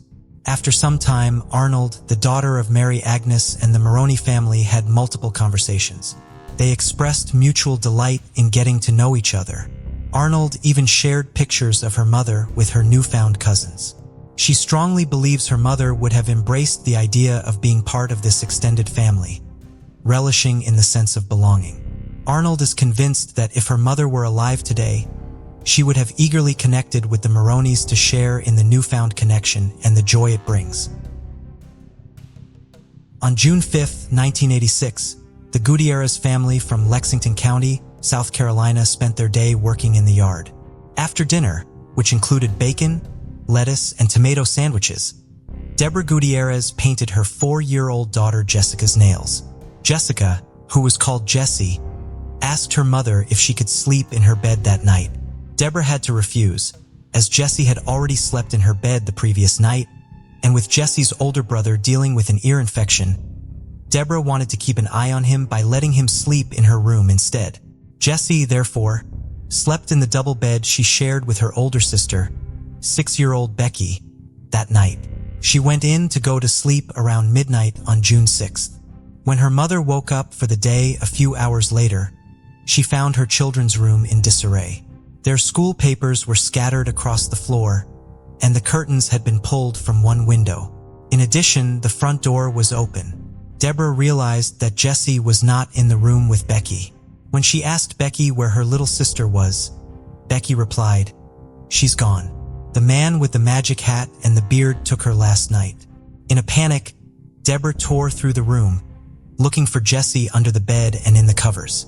She tore through the house, looking in every closet and room before going outside to look for her daughter there.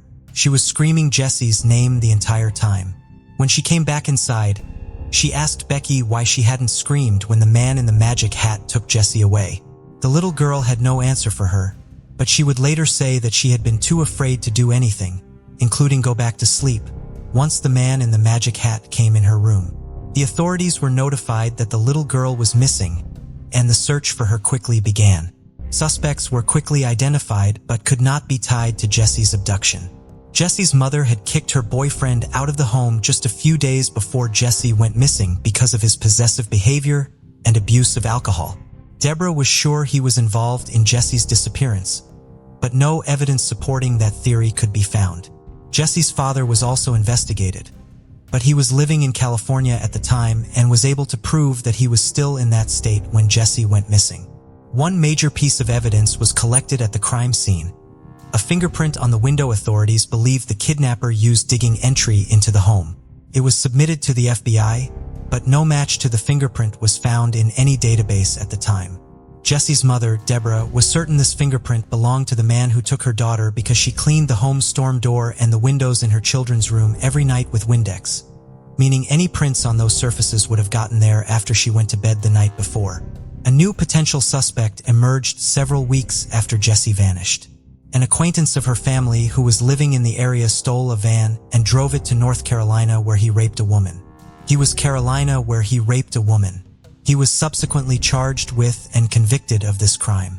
He was sentenced to 10 years in prison. At some point during this man's incarceration for this crime, his cellmate claims that he told him that he had abducted and killed a little girl in Lexington County, South Carolina, while wearing a cowboy hat. He allegedly said that he buried the little girl's body in a landfill. The cellmate reported these claims to the authorities, who followed up on the possibility that Jessie could have been the little girl the inmate had been discussing. They spent weeks searching a landfill near Jessie's home, but found nothing. The inmate was questioned and offered to talk in exchange for immunity, but authorities refused to make such a deal.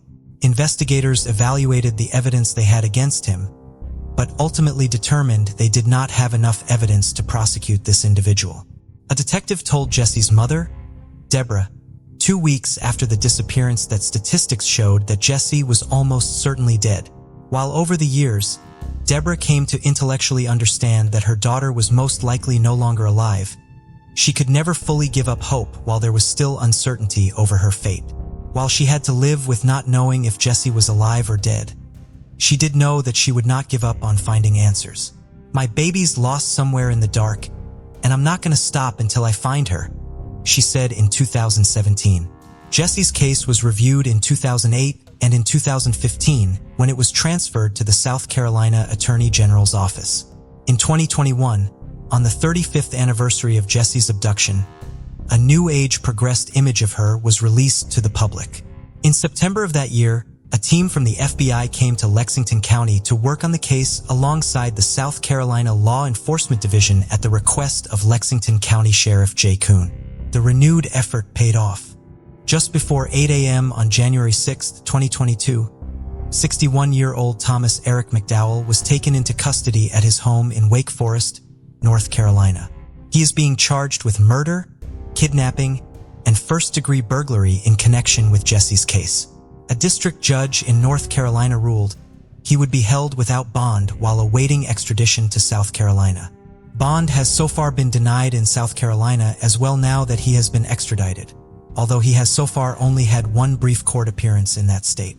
While McDowell is being charged with Jessie's murder, authorities have not located her body. Given the ongoing court proceedings against McDowell, authorities have formally only released a limited amount of information about the circumstances that led to his arrest. According to the arrest warrant, McDowell was being charged based on his fingerprint being a match to the one found on Jessie's window, a witness identifying him in a photo lineup, and his own admissions to the crime made to others. It is unclear based on the information in the warrant when the fingerprint was matched to McDowell, who made the identification, or when the identification occurred. Former Lexington County Sheriff James "Jimmy" Metz has confirmed to the state, a newspaper in Columbia, that McDowell is the previously publicly unidentified inmate alleged to have confessed to Jesse's murder. McDowell is a registered sex offender as a result of a March 1987 conviction for an offense which occurred in North Carolina.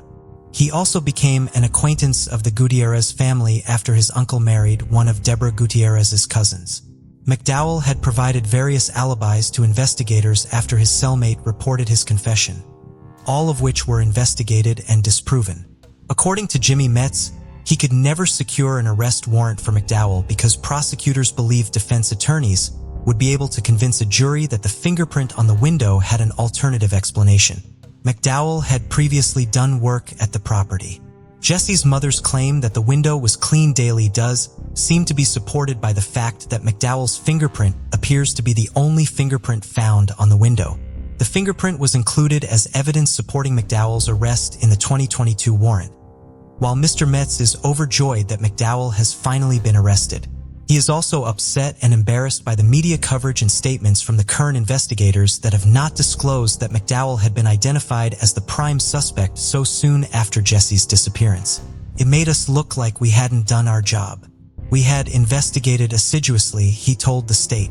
According to South Carolina Attorney General Alan Wilson, without this newly discovered information, our office would not be able to prosecute this case. It is currently unclear what new information allowed for authorities to finally arrest McDowell, and will most likely remain so until further progress is made in the court case against McDowell. Jesse's mother, Deborah, has described McDowell's arrest and the fact that he is being charged with her missing daughter's murder as bittersweet. "I'm glad God brought me to see it," she said after the arrest. "I prayed he would bring me through it, and we waited for this a long time."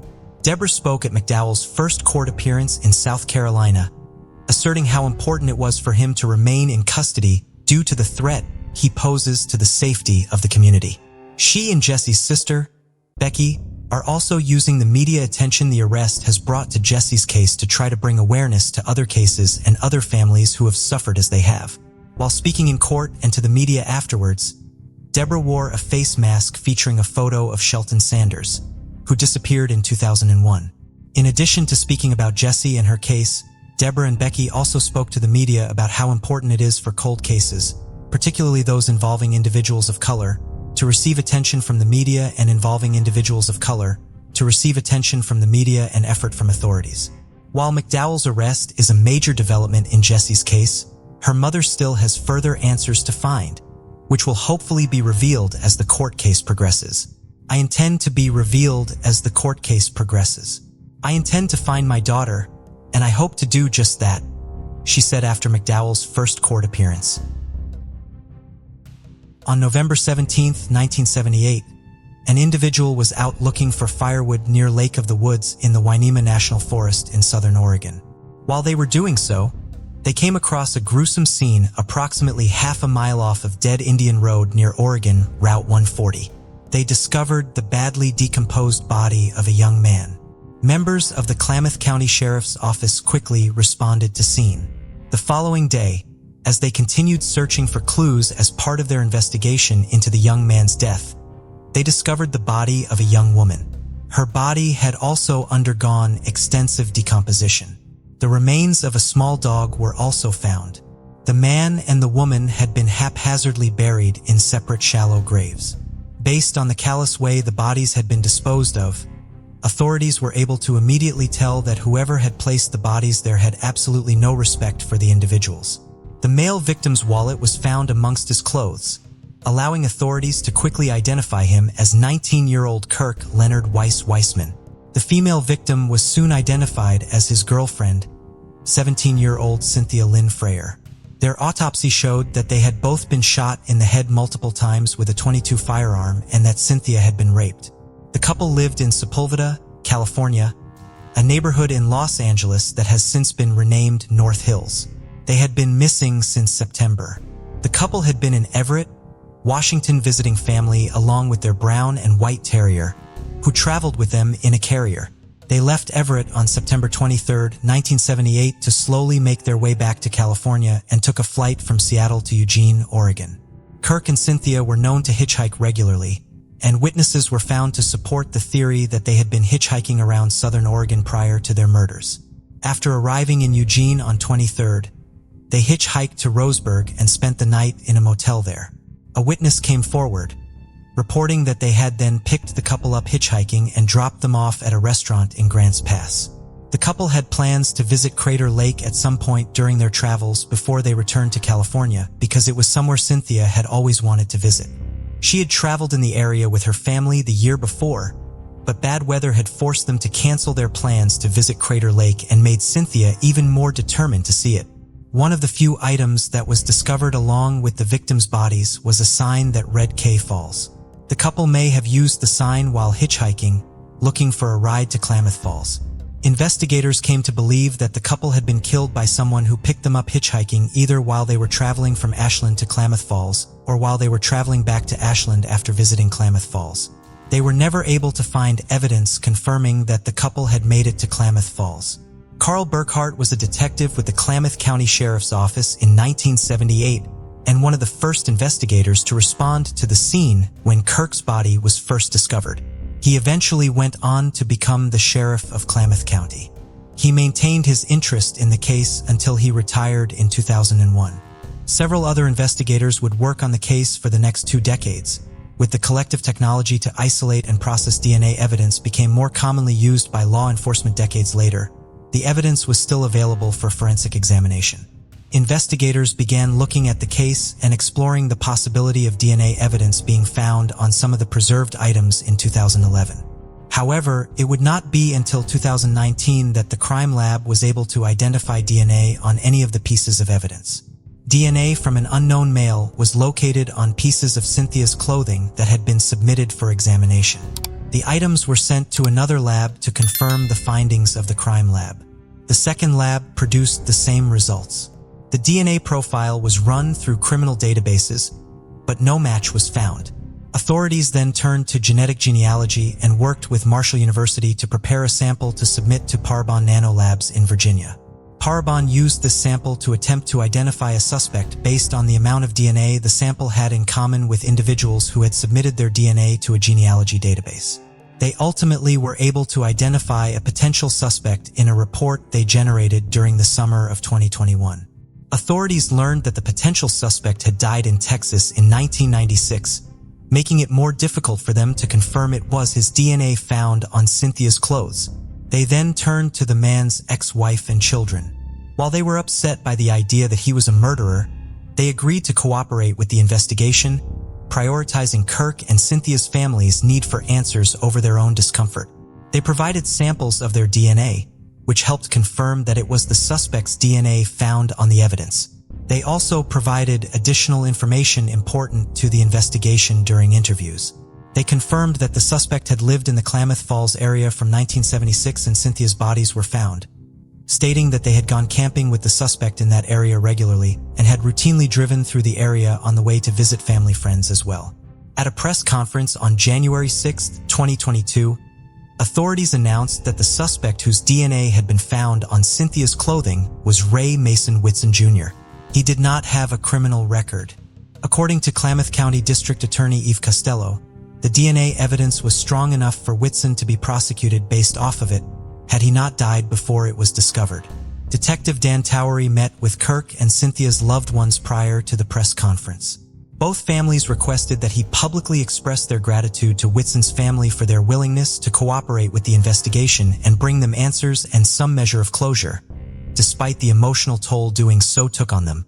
While Whitson cannot be prosecuted or found guilty in a court of law, the investigation is formally being suspended as prosecutors and investigators believe they have identified the only individual responsible for Kirk and Cynthia's murders.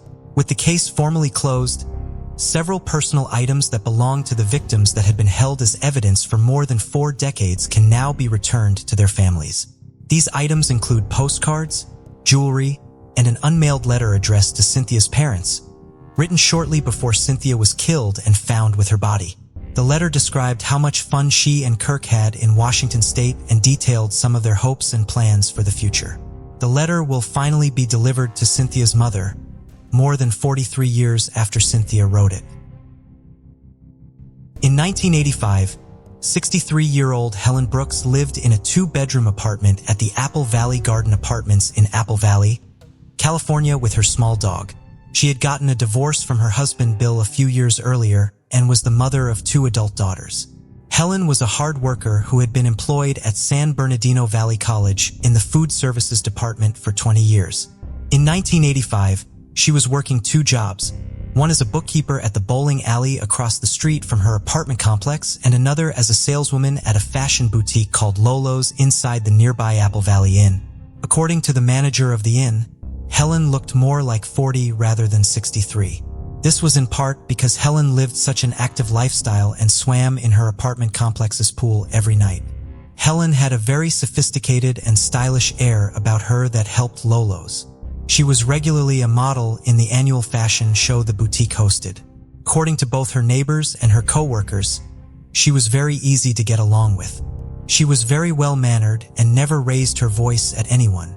She lived a quiet life, exercising and sewing in her spare time. On Friday, July 5, 1985, Helen was scheduled to open Lolo's. She did not arrive at work, which was highly unusual. Her boss Dolores was also concerned because she had tried to call Helen all throughout the previous day but never received an answer or a return call. She tried calling a friend of Helen's, and ultimately, the sheriff's department was notified. When deputies arrived at Helen's apartment, they found her front door unlocked. Inside, they discovered Helen's body. No one who knew Helen could think of any possible motive for someone to want to kill her. Furthermore, Helen was a very cautious person, especially because she lived alone. She would always lock her door, even if she was just stepping away to speak to a neighbor for a moment. She also regularly reminded her neighbors of how important it was to keep their doors locked. Authorities did not immediately release Helen's cause of death, but 2 months later, they did disclose that she had been strangled with a nylon stocking. DNA evidence was recovered from Helen's body, but the exact nature of that evidence has not been disclosed. In the following years, numerous interviews were conducted and several polygraph examinations were administered in connection to Helen's case, but her killer remained unidentified. Cold case detectives looked into the case again in 2009 and submitted evidence for forensic examination in hopes that DNA would be found on it. The effort paid off and a male DNA profile was identified. It was run through CODIS, the Combined DNA Index System, but no match was found. In 2021, cold case investigators with the San Bernardino County Sheriff's Department's Homicide Detail partnered with the FBI's Riverside office and reopened the case. They requested additional analysis of the DNA evidence through what they described as additional investigation and advancements in DNA technology. They identified the individual whose DNA was left at Helen's crime scene. On January 24, 2022, almost 37 years after Helen was killed, it was announced that the suspect in Helen's murder was Robert Eugene Wertman. Wertman could not be prosecuted, however, because he had died in prison in 1995. At the time of his death, he was serving a 22-year sentence for a rape he committed in 1990. On Halloween of that year, he met a 49-year-old woman at a bar in Apple Valley. He drove her out to the landfill on Ukaloma Road, where he forced her to undress. He then raped her and forced her to perform oral copulation. He was convicted for this crime in 19. Wertman was also convicted of rape in Sonoma County in 1978 and had a false imprisonment conviction in San Bernardino County. In August of 1985, just a month after Helen was murdered, he was arrested on suspicion of attempted rape in Victorville, California. Wertman was interviewed in connection to Helen's murder early on in the investigation. He had met her a few days before she was killed. He denied ever being to her apartment or having any part in her murder. While authorities were suspicious of him at the time, they did not have access to the technology that would one day connect him to the crime. While the resolution of Helen's case did not lead to a conviction, it did provide an answer to the decades-old mystery. Diane Dawn was always a free spirit. Raised in New Jersey, she spent a year in Austria as an exchange student, which set her back a year in finishing high school. Despite being 4 years older than her sister Victoria, Diane and Victoria remained very close. Their high school years overlapped for a year because of Diane's extended time abroad. During that overlap, Diane not only assisted Victoria with subjects like music and foreign languages, but also helped her skip school for skiing adventures together. She was an accomplished musician who was skilled at playing the violin. Victoria moved to California, which separated her from Diane for several years. But Diane eventually followed, moving to California to be near her sister again. In 1988, 29-year-old Diane was living in an apartment complex on Graves Avenue in Santee, California with her 2-year-old son, Mark. Mark and Victoria's daughter, Christine, had been born only a few months apart from one another, and Diane and Victoria spent as much time together as they could with their children. Diane worked for the San Diego Transit Corporation, where she had become their first female radio repair technician. Diane failed to report to work on Monday, May 2, 1988. One of Diane's co-workers therefore went over to her apartment to check on her. When they entered the apartment, they found Diane, deceased, in a back room. She had been stabbed in the chest, and it would later be determined that she had also been bludgeoned. She was nude, but an examination of her body did not find any signs that she had been sexually assaulted. Diane's young son was found wandering in a nearby area of the apartment complex, thankfully unharmed. The San Diego County Sheriff's Department did not find any signs of forced entry into Diane's apartment, nor did they find a motive for anyone to want to kill Diane. Diane's son Mark was adopted by a family friend and grew up with 2 older brothers. He remained close with his birth mother's family and regularly saw his aunt, cousins, and grandparents. Even with a loving adoptive family and a strong relationship with his biological family, Mark still sometimes felt alone as he grew up, knowing he had lost his mother. As years passed without a resolution to Diane's case, her family began losing hope. "I didn't think anything was ever going to come of this.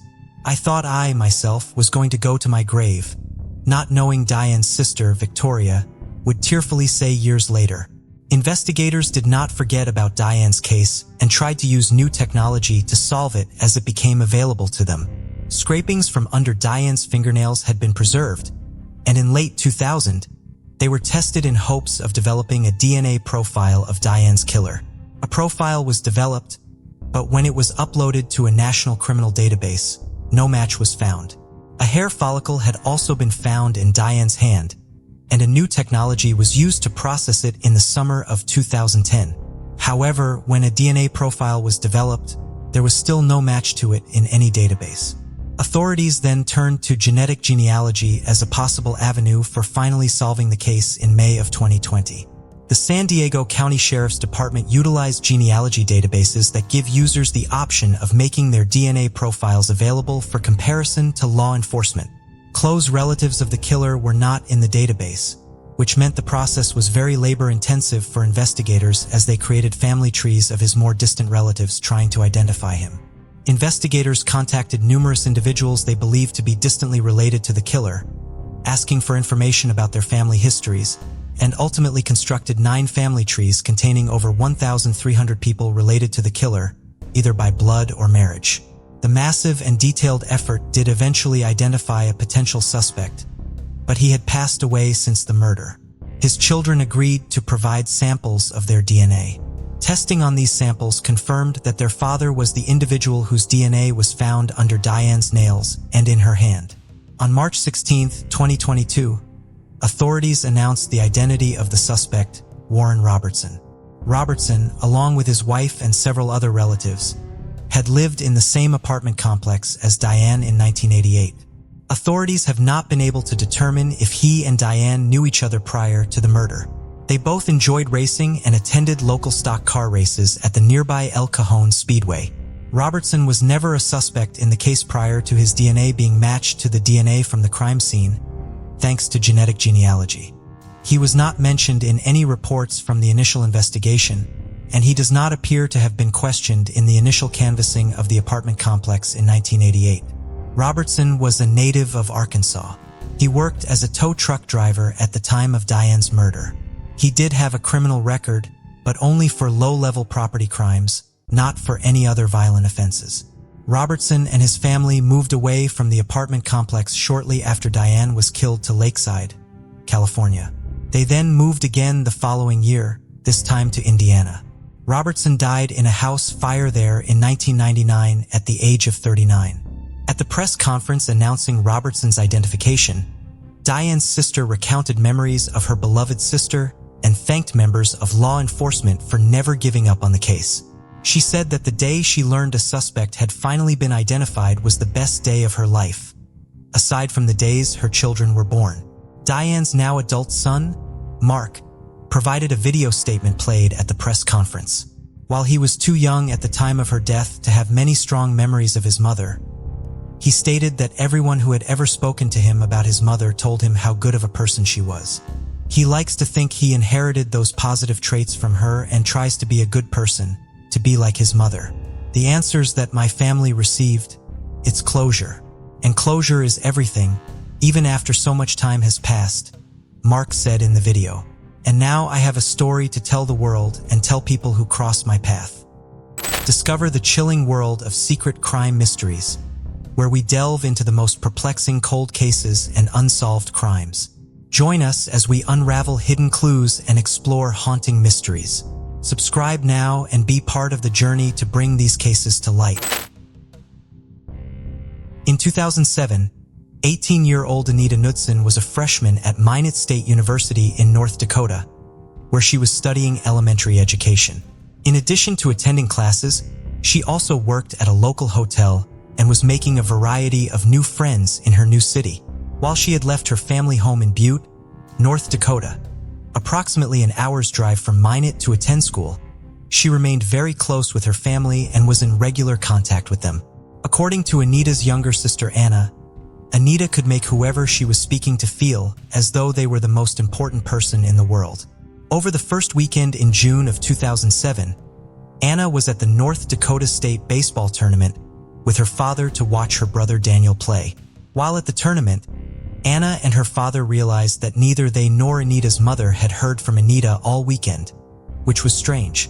They had all tried calling Anita as usual, but they realized that she had returned no one's calls. Anita's family grew even more concerned when they learned she had not reported to work on Saturday, June 2nd, which was unheard of for Anita, who was responsible in all things, including her job. Anita's worried father, Gordon, therefore, drove to Minot that Monday, June 4th, 2007, to check on his daughter at her apartment. He saw Anita's car parked outside, but she did not answer the door when he knocked on it. The door was locked, so Gordon walked around to his daughter's bedroom window.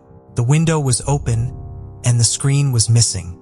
Looking through the open window, Gordon could see Anita lying on her bed. He reached out to her through the window but found that she was cold when he touched her. Gordon then rushed to find Anita's landlord, and he was ultimately able to convince her to open the door to the apartment using her copy of the key. When he finally got inside and to Anita, he confirmed that his daughter was dead. Anita had been stabbed twice in the chest. A pocket knife with dried blood on it was found in the apartment. Some reports state that the knife was found in a bathroom sink, but a later affidavit of probable cause states that it was found on Anita's bed. Anita's valuables, including cash, her laptop, digital camera, and cell phone, were all still in the apartment.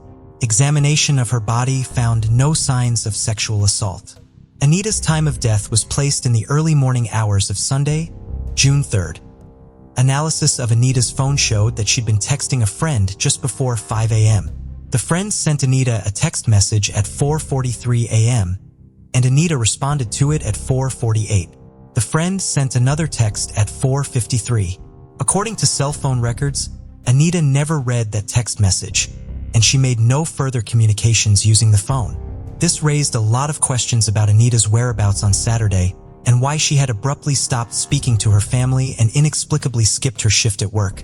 Investigators interviewed numerous individuals, some of whom knew Anita and some of whom had connections to the area where she lived but could not locate enough evidence to make an arrest in the case. Billboards were put up throughout the area asking for tips but did not result in critical information being reported. Years passed and the case went cold. Anita's death was devastating for her family. Her brother, Daniel, in particular, struggled with Anita's death and was never the same after her murder. He took his own life in April of 2013 at the age of 22. What haunts me the most about the death of my sister is that whoever killed her also took the life of my brother that very day. After she was killed, he was never the same. I just don't think this person or monster knew the pain he would cause our family and friends." Anita's sister Anna would later tell Dateline. It would be nearly 15 years before a suspect was charged in Anita's case. On March 16, 2022, Minot Police Chief John Klug announced at a press conference that an arrest had been made in the case that afternoon. At 3:25 p.m., 34-year-old Nicole Rice had been taken into custody without incident at Minot Air Force Base, where she was employed in a civilian position. She was being charged with murder in connection to Anita's death. Chief Klug attributed the new momentum in the case to the television show Cold Justice, which had recently come to Minot to look into Anita's murder.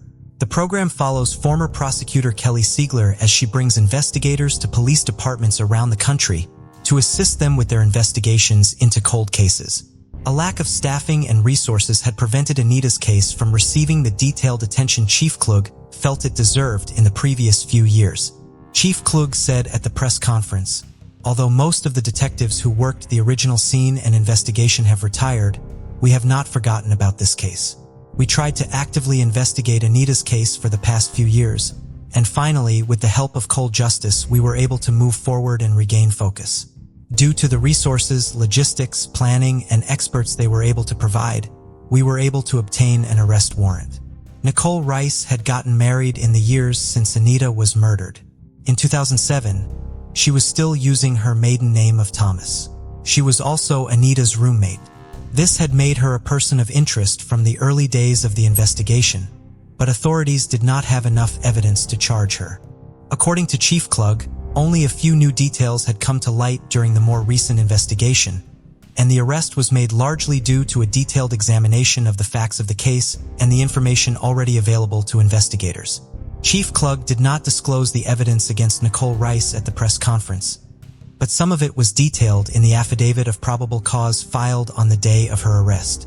A major detail that had pointed to Nicole's involvement in the case from the very beginning was the fact that the door to the apartment she shared with Anita was locked when Anita's father discovered her body. The lock on the front door was a type that had to be both unlocked and locked with a key. There was no way for someone to lock the door without using a key. Anita, Nicole, their landlord, and a maintenance worker were the only people who had keys. Anita's key was with her belongings inside, and the other 3 individuals were investigated. The screen to the window in Anita's bedroom had been slashed and then removed from the window, which was left open. This allowed Anita's father to be able to reach inside the apartment and touch Anita's body when he came to check on her. However, while the screen may have been removed and the window left open to make it appear as though someone had entered and left the apartment through the window rather than the door, evidence inside Anita's room showed that this was not the case.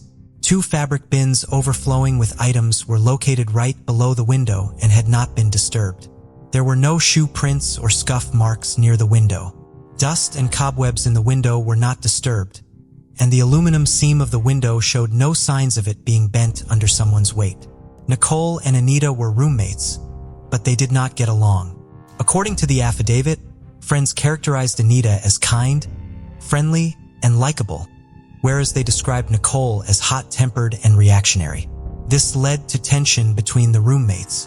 Nicole told police after Anita was killed that she and Anita were best friends and that she had never complained about Anita to anyone. Numerous witnesses contradicted these statements.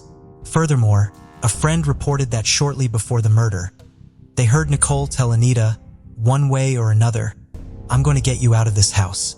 Nicole was not home when Anita's body was found, and she told police that she had an alibi for the time of the murder. She claimed to have been at her family's farm since 7 p.m. on the night of Saturday, June 2nd. However, a witness reported being with Nicole in a bar in Rousseau on the evening of June 2nd into the early morning hours of June 3rd. As they were leaving the bar, Nicole told the witness that she was going back to her apartment in Minot to get some clothes. Following the murder, Nicole gave this witness several different stories and described Anita in derogatory terms using foul language. The same witness reported that Nicole told her details about the crime scene. These details should not have been known to Nicole. Nicole and her father have given accounts in which they both claim Nicole was at the farm from 7 p.m. on June 2nd onward. However, according to the affidavit, in their various statements to investigators, their various stories have changed and have been inconsistent and contradictory of each other, although the affidavit does not go into detail about these inconsistencies and contradictions. Investigators had long been aware of rumors that Nicole had admitted to the murder to someone, but they were not aware of who had heard the admission firsthand. In March of 2022, they identified that individual as William May. William had dated Nicole for several months in either 2008 or 2009. According to William, Nicole had attended a house party thrown by him and his roommates. Anita's murder came up, and some people began discussing theories about who the murderer could be. In response, Nicole became what William described as belligerently drunk. When they were going to bed, Nicole told William that she did it. He tried to get her to admit to the murder in more detail later when she was sober, but she would just become angry at the mention of the crime. Nicole Rice's first court appearance was made on March 17th, with Nicole appearing via video call from the Ward County Detention Center. The state argued that her bond should be set at $1 million, and her defense argued that such a high amount was not necessary because she was not a flight risk. The judge ultimately set her bond at $120,000 cash or $250,000 surety. She was able to post it by that evening. Nicole Rice is next due in court on April 21st for her preliminary hearing and arraignment. If convicted of the charges against her, she could be sentenced to life in prison without parole. The summer of 1992 was a difficult time for Nona Cobb. The 29-year-old was a widow and had lost custody of her 3-year-old son, Josh, 7 months earlier. Nona's sister, Vicky, and her husband had custody of the little boy. Nona loved her son very much and was very proud of him. She called her sister every day to check in on Josh. Nona was struggling with a drug problem. While her family did not support her drug use, they still loved her. She loved us and we loved her. Just because you do something wrong doesn't mean you stop loving her, her sister, Vicky, would later tell the Winston-Salem Journal. Nona was last seen alive on the night of July 6, 1992. She was seen getting into a truck with a man at the Welcome Center on Interstate 85 in Cleveland County, North Carolina, south of Kings Mountain. Her body would be discovered at 6:15 the following morning along the northbound side of Interstate 77 in Surry County, North Carolina. She had been strangled. There were few early leads in Nona's case. The first major suspect for her murder was identified in 1995. Sean Patrick Goebel was a truck driver from Asheboro, North Carolina, and was questioned about Nona's murder after a fingerprint tied him to another killing. He denied any involvement in Nona's case. Later that year, police were able to eliminate him as a suspect in Nona's murder based on DNA evidence collected from her body. Goebel was later convicted of killing 3 other women and is currently serving 2 life sentences plus 14 years in prison. Years later, it would be that same DNA evidence that would lead to investigators finally being able to make an arrest in Nona's case. In April of 2021, special agents from the State Bureau of Investigation's Cold Case Investigation Unit and investigators from the Surry County Sheriff's Office began re-examining the physical evidence in the case. Still unable to find a match to the DNA from Nona's body, they began working with Dr. Colleen Fitzpatrick, the founder of Identifiers International. This effort ultimately led to the identification of a suspect in the case. On March 15, 2022, almost 30 years after Nona was killed, 71-year-old Warren Luther Alexander was arrested in Diamond Head, Mississippi, and charged with her murder. He is currently being held at the Hancock County Jail, awaiting his extradition to North Carolina to face the charges. The investigation is ongoing, and authorities are not releasing any further information at this time. They are also investigating the possibility that Alexander is also responsible for other murders. Susan Jane Berman was born in Minneapolis, Minnesota, USA, on May 18, 1945, to David Berman and Betty Ewald. David Berman, Susan's father, was a significant figure in the Jewish American gang scene on the Las Vegas Strip and managed the renowned Flamingo Hotel during the early days of Vegas's development. He was often known as Dave the Jew and provided Susan with everything she needed. Well, almost everything. Growing up on the Vegas Strip, Susan didn't return home from school every day to do her homework. Instead, she practiced math by counting chips at the casino. While this unconventional routine suggested a perfect life, tragedy struck when Susan was just 12. David Berman reportedly passed away from a heart attack during a routine surgery to remove colon polyps. The mysterious and controversial circumstances of her father's death would have profound and lasting effects on young Susan's life. This double tragedy meant Susan had to leave Vegas. Susan's uncle Charles Chicky Berman took her to live with him and his family in Lewiston, Idaho. It was at a junior high school in Lewiston that an English and a history teacher discovered Susan's unmistakable talent for writing and inspired her to pursue a career in writing. Susan subsequently enrolled at the University of California, Los Angeles, UCLA, to study sociology. During her final year, she met a graduate student who would become her best friend for life, Robert Allen Durst. Robert, or Bobby Durst as was his nickname, was at UCLA for a one-year master's program. Both students came from privileged backgrounds, and it seemed like they clicked almost instantly. Beyond a privileged background, Susan shared something else in common with her newfound friend. Both Susan and Robert had lost both their mothers at a young age. In 1969, Susan eventually went on to get a master's degree in journalism at the University of California, Berkeley. Susan was a part of a selection of 30 students for the graduate program in journalism at UC Berkeley. According to Elizabeth Moran, one of her classmates who became a national correspondent at the LA Times, Susan was simply exceptional. Of the select 30, none was short of talent and wits, but the aura of Susan made her stand out. She could engage any kind of audience and keep them hooked. Susan had all the ingredients to become a successful journalist, at least according to her classmates. That would prove to be true. Just 2 years after her graduation, she landed a job at the popular newspaper, San Francisco Examiner. She also wrote the famous 1971 college guidebook, The Underground Guide to the College of Your Choice. In the early 80s, Susan moved to New York, where she wrote for the New York Magazine, Cosmopolitan, and Family Circle. In New York, Susan met James Brady, an investigative reporter.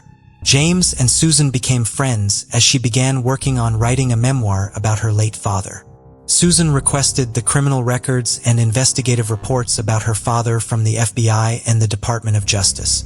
She was left stunned to see her father, David, had been linked to gangland violence, mob crimes, and several murders, many of which she and her mother were completely oblivious about.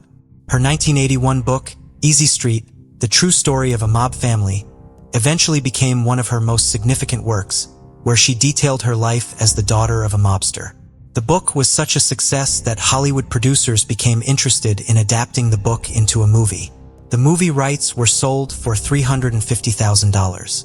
The book party was held at Sammy's Romanian Steakhouse on Manhattan's Lower East Side. The book party was hosted by Susan's ever-present best friend, Robert Durst. Susan would later get married to her heartthrob Christopher Margulies at the Hotel Bel Air in LA. Again, her ever-present best friend Robert Durst walked her down the aisle. In 1986, just 2 years after their marriage, Susan would lose the love of her life. Christopher Margulies died of a heroin overdose. By the mid-90s, Susan moved to West Hollywood. The 50-year-old writer was at the peak of her powers and had just been nominated for a Writers Guild of America award. In the late 90s, Susan moved to a rented apartment in Benedict Canyon, one of the main thoroughfares from West Hollywood to the Valley area. It was just 2 miles away from Rodeo Drive, one of the most expensive streets on the planet. Susan was one of the top journalists in the area. She had just began working on a project titled Sin City for Showtime TV. The project was reportedly Showtime's response to HBO's well-acclaimed TV series, The Sopranos. For Susan, this was the ideal neighborhood. No one knew Susan's biggest project yet would never hit the screens. After Susan moved to Benedict Canyon, she focused more on her upcoming work for Showtime. On December 19, 2000, a few days before Christmas, Susan Berman got on a call with her actress friend, Kim Langford. It was the first time in several years that Susan and Kim were not spending the holidays together. That call was quite unusual and Susan seemed worried. The conversation that ensued scared Kim. Susan seemed to have some information that could change a lot of things. Kim was curious to know what this information was, but Susan didn't have it herself. But Susan assured Kim she knew where to get this information. Although Kim feared for her friend's life, Susan was a well-renowned journalist. So Kim presumed this big information was about one of her upcoming big projects. No one knew what exactly this big information was. At 1 p.m. on Christmas Eve 2000, LA police received a call to Susan's home on 15/27 Benedict Canyon Road. Her neighbors had become worried when one of her dogs was seen barking and running around loose. This came as a surprise since Susan loved her fox terriers and would never leave them unattended. Police arrived at the scene to find Susan's body murdered in cold blood, execution style with a 9mm handgun. She was shot to the back of the head with a single bullet, and it was estimated that she had been dead for at least 1 day. Kim's fears were confirmed. Susan was dead. Trailing Susan's killer was not going to be easy. Her killer had at least a 1-day head start since the body was found a day late. Police found Susan's body lying on the guest room floor, dressed in sweats and a t-shirt with only one shell casing lying next to her body. The front door was unlocked, and a rear door was found ajar. Nothing was stolen. Police knew they were dealing with someone who had known the victim, as there was no sign of a forced entry, and there were no defensive wounds found on Susan's body. The motive for her gruesome murder remained unclear. The media began to drive the narrative that the murder was gang-related since Susan's father David had been a gangster and she had been killed execution style. But the police noted that most of her father's associates and rivals were already dead, while Susan wrote a memoir about her father ruling out the possibility of a gang-related murder. The first major lead in the case came sooner than investigators expected. Just 2 days after Susan's death, this major lead, though, was shrouded in mystery. The Beverly Hills Police Department received a mysterious anonymous letter mailed to their office. The letter only contained Susan's address, 1527 Benedict Canyon, in a green pen on a white piece of paper with the word cadaver. Clearly, someone didn't want Susan's body lying on the floor for long. Police observed that there was a typographical error made by the writer of the letter with the incorrect spelling of Beverly as Beverly. Although this seemed insignificant at first, little did they know that this minute detail would rather prove to be a crucial piece of evidence aiding the investigators in the relentless pursuit to apprehend the perpetrator.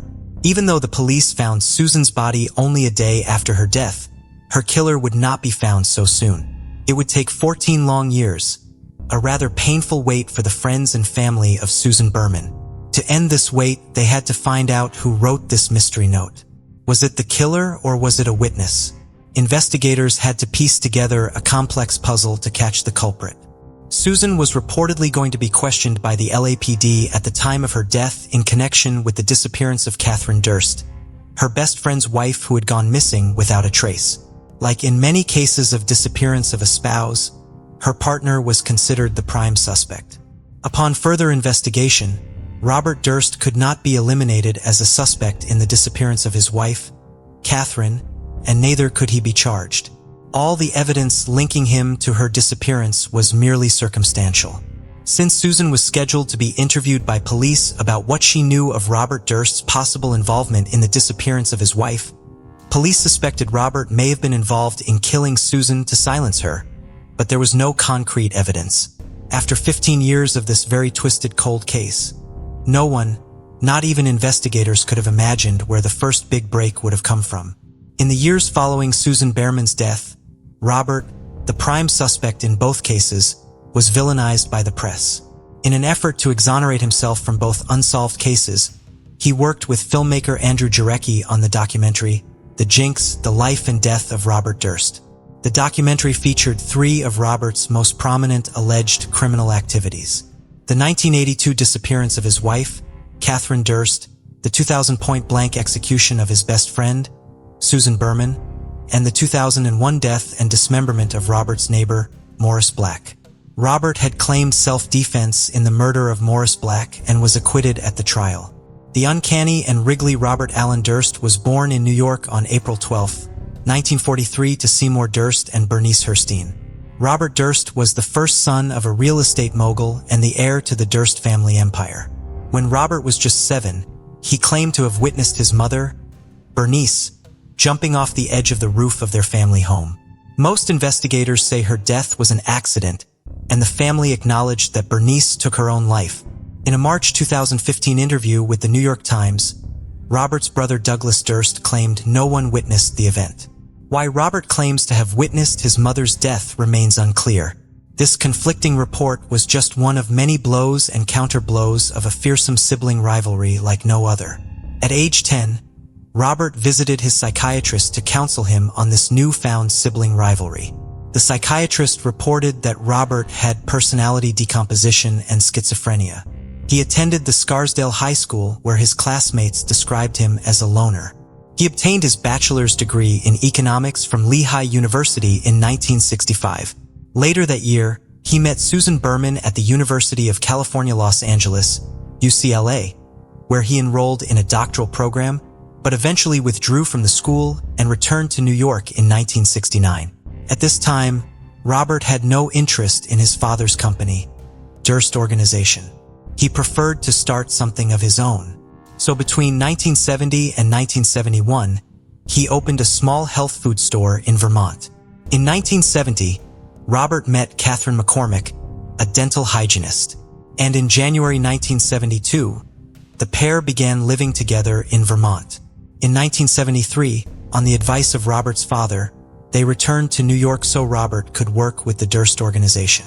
And on April 12, 1973, on Robert's 30th birthday, he officially got married to Catherine. Although to many friends of the couple, they appeared to have a fairy tale life. A closer look at their lives in the weeks leading to Catherine's disappearance shows there was more to it than meets the eye. A few weeks before her death, many signs pointed to foul play. Catherine had been treated for facial bruises inflicted on her by Robert just 3 weeks before her disappearance at Jacob Medical Center in the Bronx. She never pressed charges. A few weeks before her mysterious disappearance, she had asked Robert for a $250,000 divorce settlement. Robert was not interested in parting with so much money and instead offered $100,000 to Catherine. Before Catherine could review the offer, Robert had grown impatient. He canceled his wife's credit card, removed her name from their joint account, and stopped paying her tuition fees at the Albert Einstein College of Medicine. He also reduced his divorce payout offer to $15,000. On January 31, 1982, a few months before she earned her degree in pediatrics from the Albert Einstein College of Medicine in New York City, Catherine Durst simply disappeared into thin air. Catherine was last seen at a dinner party organized by her friend Gilbert Nozami in Newtown, Connecticut on the eve of January 31st. Catherine and Robert were known to have fought that evening. Catherine's cottage was found ransacked shortly after she was declared missing and 3 weeks after her disappearance. Police found her possessions in the building's garbage compactor. Catherine was declared legally dead in 2017, but her disappearance in the exact circumstances remain a mystery even to this day. Once before Susan was killed, the NYPD had been asked to reopen the investigation into the disappearance of Catherine at the request of Westchester County District Attorney Jeanine Pirro. The investigation was publicized, and friends urged investigators to contact Susan Berman for an interview since she was close to Robert. Susan Berman had managed Robert Durst interviews with the media after the disappearance of his wife. She reportedly knew much about the disappearance. While his wife's disappearance remained a mystery and his involvement in Susan's death a mere suspicion, Robert's next act was more clear-cut. On October 9, 2001, he was arrested in connection with the death of his elderly neighbor, Morris Black. Morris's body parts were found dismembered floating in Galveston Bay in Texas. After being released on bail amounting to $250,000, he failed to appear for a court hearing scheduled on October 16th, resulting in a warrant being issued for his arrest due to bail jumping. Then, on November 30th, Durst was apprehended at a Wegmans supermarket in Bethlehem, Pennsylvania, where he had attempted to shoplift Band-Aids, a newspaper, and a chicken salad sandwich. Some suspicious items were found in his rental car when he was apprehended: $37,000 in cash, 2 guns, marijuana, Black's driver's license, and directions to Gilbert Najami's home in Connecticut. While evading authorities, Durst disturbingly used his time to stalk his own brother, Douglas, even going so far to visit the driveway of his residence in Cadona, New York while armed. He was eventually extradited to Texas for trial. In 2003, Robert Durst stood trial for the murder of Morris Black. His defense attorney Dick DeJurin argued Robert had acted in self-defense and the weapons discharged as they both struggled when Morris threatened him with a .22 caliber pistol. Robert admitted to having dismembered Morris's body with a knife, saw, and axe before dumping his remains in Galveston Bay. Since Morris's head was never found, Robert's claim of a struggle and location of the gunshot wound could not be confirmed or dismissed. On November 11, 2003, the jury acquitted Robert Durst for lack of forensics to prove capital murder. He, however, received a 5-year sentence for tampering with evidence and jumping bail. He was paroled in July 2005. The terms of Robert Durst's parole required him to stay near his home and seek authorization before making any trip. Robert Durst made an unauthorized trip back to the crime scene where he had killed Morris Black. On his Defiant Crime tour, he ran into an unexpected but familiar face. Galveston County District Court Judge Susan Criss, who had presided over his murder trial. They were both shocked to see each other. With this unauthorized trip, Robert Durst violated his parole terms and was returned to prison. He was then released in March 2006. Robert was naturally the heir of the Durst organization, but in 1992, his father decided to pick his younger brother Douglas Durst to take over the Durst organization, another stern choice in the already heated sibling rivalry. His father said that his choice of Douglas was due to Robert's inappropriate conduct, but Robert was having none of that. He believed he was the rightful heir to the Durst organization, and after returning from prison, he decided to sue his family. The lengthy lawsuit finally ended in 2006, and Robert Durst was bought out for a one-time payment of $65 million. This lawsuit brought a more tumultuous twist to the relationship between Durst and his family. The jinx was supposed to clear the air, but it turned out to be an actual jinx for Robert. During the filming of The Jinx, Susan Berman's stepson, Sareb Kaufman, uncovered a letter Robert had written to Susan in 1999, a few months before her death. The typographical error was the same in both Robert's letter and the anonymous letter sent to the police. The handwriting was almost indistinguishable. When the director of The Jinx, Uretsky, saw the letter, he showed Robert Durst the spelling of the word Beverly from both letters and asked which one Robert didn't write. But the enigmatic millionaire could tell and was rather left stunned. On March 14, 2015, a day before the airing of the final episode of the HBO series, The Jinx, Robert Durst was arrested by the FBI in New Orleans and charged with the first-degree murder of his best friend, Susan Berman. Robert made a few checks to his voicemail box, enabling investigators to trace his location. He remained stunned. Investigators were able to trace him to the Canal Street Marriott, having checked in with the false name, Everett Ward. A fake Texas ID was also found, a .38 caliber loaded revolver, a new phone, a flesh-tone latex mask, maps of Louisiana, Florida, and Cuba, and over $200,000 in cash were found with Robert. According to bank transactions, he had withdrawn over $315,000 in the last 5 to 6 weeks. Investigators speculate he was planning to flee to Cuba since they have no extradition treaty with the U.S. After a lifetime of circumventing the law, Robert Durst would finally come face to face with justice. Robert Durst initially received an 85-month sentence for his firearm charges while he awaited trial in the Susan Berman case. The trial was delayed due to Robert undergoing surgery and the prosecutors seeking more evidence to finally put the elusive killer behind bars. In October 2018, Judge Mark Windham of the Los Angeles County Superior Court finally decided there was enough evidence to charge Robert Durst with the murder of his best friend, Susan Berman. On March 2, 2020, after much delay, Robert Durst finally appeared in court to begin his trial. Due to the COVID-19 pandemic, the trial was postponed to May 17, 2021. During the trial, Robert's defense team asked for a mistrial and a halt to the trial at least 3 times due to Robert's ailing medical condition. But the jury decided to proceed with the trial each time. Robert Durst was found guilty of the first-degree murder of Susan Berman. On October 14, 2021, he was finally sentenced to life imprisonment without the possibility of parole. He was incarcerated at the California Department of Corrections and Rehabilitation. On November 1st, 2021, after almost 40 long years, a New York grand jury finally indicted Robert Durst for the murder of his wife, but he would never stand trial. On January 10th, 2022, Robert died of cardiac arrest just 3 months after his sentencing, aged 78. After Robert's sentence was read, one of Susan Berman's cousins, David Berman, said he visited Susan Berman's grave and told her she could rest easy, that justice has been done. Ellen Strauss, a friend of Catherine Durst, was happy that Susan's family would finally get justice, but then hoped that Catherine would get justice too before Robert died. According to California law, Robert Durst's death renders moot the murder charge filed against him for the death of his wife. Douglas Durst said this of his brother Robert's death: "Bob lived a sad, painful, and tragic life. We hope that his death brings some closure to those he hurt." Robert Durst used complex schemes to evade justice for his heinous crimes. His final act in this deceitful plan exposed how he betrayed both his wife and his friend Susan Berman. Could Susan Berman have known about Catherine Durst's disappearance? Was her death a result of Durst's fear that she might disclose what she knew to the authorities? As one FBI agent noted, "God allows criminals to make mistakes, but it's up to us to find them." Do you think the Jinx was that crucial mistake?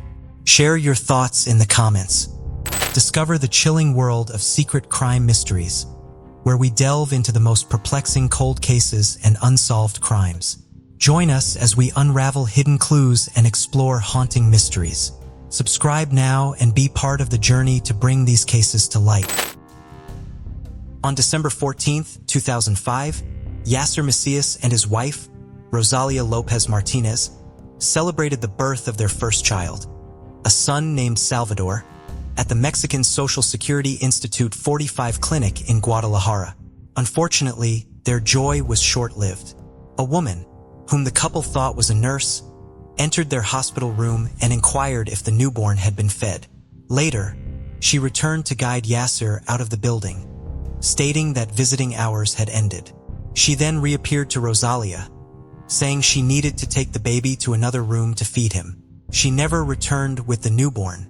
Instead, the woman, who was not a nurse, left the hospital, taking baby Salvador with her. The official search for Salvador went on for months without success. His parents never gave up on finding their son, even as years passed without progress. Officials eventually told the couple that the case was no longer being investigated, but this did not weaken their resolve. They went on to have 2 more children and were determined that they would one day meet their older brother. Salvador's case received renewed public interest in August of 2021 when another newborn was kidnapped from a hospital close to the one where Salvador was born under similar circumstances. Unlike Salvador's case, this case was quickly resolved when the abducted baby was found abandoned in the stairway of a nearby apartment building. The woman who kidnapped the baby, however, remained unidentified. The renewed interest in cases of infant abductions from hospitals led to the Jalisco Institute of Forensic Sciences generating an image of what Salvador Macias may have looked like as a teenager. This image was released to the public and resulted in the tip that finally led to Salvador's disappearance being solved. A tipster called in, reporting that a teenager who resembled the image was living in El Salto with a couple claiming to be his parents. They were able to provide important information about the teenager as well as pictures. Investigators spent months following up on this lead, and DNA tests ultimately confirmed that this young man was Rosalia and Yasser's biological son. On February 17, 2022, the couple was reunited with their now 16-year-old son. Neighbors described the young man, now known to be Salvador Macias, as a polite and kind teenager who had lots of friends and never said anything rude. The man and woman they believed to be his parents were also polite and considerate. They never suspected that there was anything unusual about the family. The couple, Salvador grew up believing to be his parents, reportedly left home, leaving Salvador alone. The day before, authorities came to bring him back to his biological parents. There was a sighting of the woman acting as his mother at a neighborhood grocery store with several suitcases. This woman is yet to be located and questioned by authorities. Salvador Bernal, the man who she lived with, has come forward and been questioned. He claims to have not known that the baby he had believed to be his own had been kidnapped. He says his partner did not allow him to be an active part of her pregnancy or allow him to attend any ultrasound appointments. However, he did not question that she had given birth to his son when she returned home with a baby in December of 2005. So far, the woman remains at large and no criminal charges have been filed. Salvador's parents have stated that they cannot describe in words how happy they are to have finally found their son.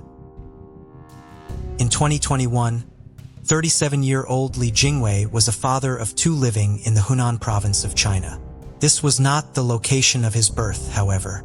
Jingwei could not remember the name of the village where he had been born, the names of his parents, or his own birth name because he had been the victim of child trafficking. When Jingwei was just 4 years old, one of his neighbors lured him away from his home with the promise of taking him to see some cars. While Jingwei did not remember the name of the village, he did remember that it was very remote, and cars were not a common sight, so he went with the neighbor. The neighbor took the little boy to a road behind a hill where 4 other men were waiting with bicycles. Jingwei burst into tears. He was placed on one of the bikes and taken away from the village. He begged to go home, but his abductors refused to take him back. Within a few hours, the little boy realized that these were bad men and he would not be able to make it back home. Jingwei remembers being given new clothes and taken onto a train by a couple in their 40s. They rode the train for a full day and night. He was eventually sold to a family in the Hunan province who raised him as their son and treated him well. Jingwei did not remember the name of his village, but he remembered what it looked like. Over the following several years, whenever he felt homesick or sad, he would obsessively draw maps of the village. Before he was old enough to attend school, he would etch the map into the dirt with sticks, and when he was older, he would draw the map on pages of his notebooks at school. He spent years drawing the map every single day. It would be this map that would help reunite him with his biological family after more than 3 decades of kidnappings that occur in the country each year. The U.S. State Department estimates that approximately 20,000 children are abducted in China every year, with independent estimates being much higher. Abductions of boys are common for domestic adoption, a practice believed to be the result of the high value traditionally placed on having a son in China now that social media and DNA technology are more accessible. In recent years, there have been several high-profile cases of parents being reunited with their abducted children after decades of separation. It was seeing reports of these reunions that inspired Li Jingwei to search for his own family. He was further spurred into action by the realization that his mother and father would be getting older and could pass away before he found them. Since he could not remember details like his birth name or the name of his village, he could not simply return to the place of his birth and look for his family. After speaking with his adoptive family, he submitted his DNA to a database in hopes of finding his biological family.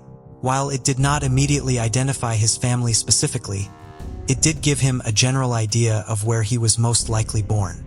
To help identify the exact village where he was from, volunteers Jingwei had been consulting with suggested that he make a post on social media featuring the map he had drawn thousands of times as a child and could still draw from memory. He did make such a video featuring the map and his story and shared it on the Chinese social media platform Douyin. The video was viewed tens of thousands of times within days of it being posted, and Jingwei received additional help from the Ministry of Public Security. The village in Jingwei's map was identified as one near Gaodong in the province of Yunnan, 1,000 miles away from where he lived with his adoptive family. There was a woman there looking for her missing son, who would be the same age as Jingwei and had gone missing around the time he believed his abduction occurred.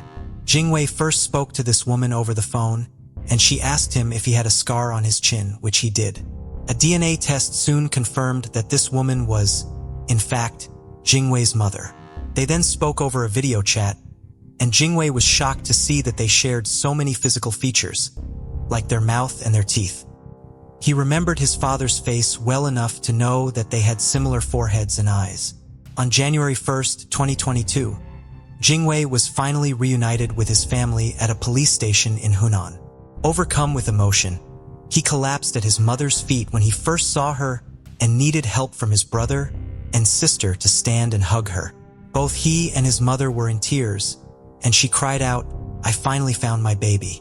Jingwei's father passed away before he was able to find his son. Jingwei planned to spend the upcoming Lunar New Year holiday, bringing his own children to visit his father's grave in Yunnan and be reunited with his extended family. Before we continue, 90% of you haven't subscribed to our channel, so if you like this video, please subscribe. It motivates us to make more content for you. Okay, let's continue. Janice Bullock was the mother of 4 children. After she and her husband divorced, the children remained with him, although court hearings involving the custody of the children were ongoing. Janice's children last saw her in 1974 and last heard from her in 1976 when she sent them a letter. In 1977, Janice was served with a subpoena, ordering her to appear in court for a custody hearing in Harrison County, Mississippi. When she was served with a subpoena, she was in Pearl River County, Mississippi. Authorities know she received the subpoena because she signed for it when she was served.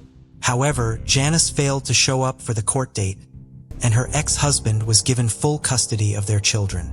Later investigation would find that Janice had remained in Pearl River County for a time and worked as a waitress at Dickey's truck stop located on Highway 26 in Poplar after 1978. However, there was no record of her there. In a potentially concerning coincidence, around the time Janice was working at the truck stop, its owner killed his girlfriend and then himself. Janice's children began looking for her when they became adults, with their search efforts escalating in 2011. They submitted samples of their DNA and filed a report with the National Missing Persons Program. The program contacted the Harrison County Sheriff's Office in 2017, and they began their own investigation into Janice's disappearance. Once they were able to confirm that she had signed for the 1977 subpoena in Pearl River County, which was the last time they had any official record of her, they turned the case over to the Pearl River County Sheriff's Department in 2019. They subsequently determined that the last sighting of her was in 1978 when she was working at the truck stop. Her name and other identifying information had not been used since this time. Investigators followed up with known associates of Janice's, but none of them were able to provide solid leads. Then in December of 2021, a woman who had seen Janice's missing persons poster called in a tip that Janice had been working as a waitress in Raceland, Louisiana in the late 1970s or early 1980s. Authorities tracked down other individuals who had worked at the same diner around the same time, and while they remembered a woman who could have been Janice working there, they had not kept in contact with her and knew nothing of her current whereabouts.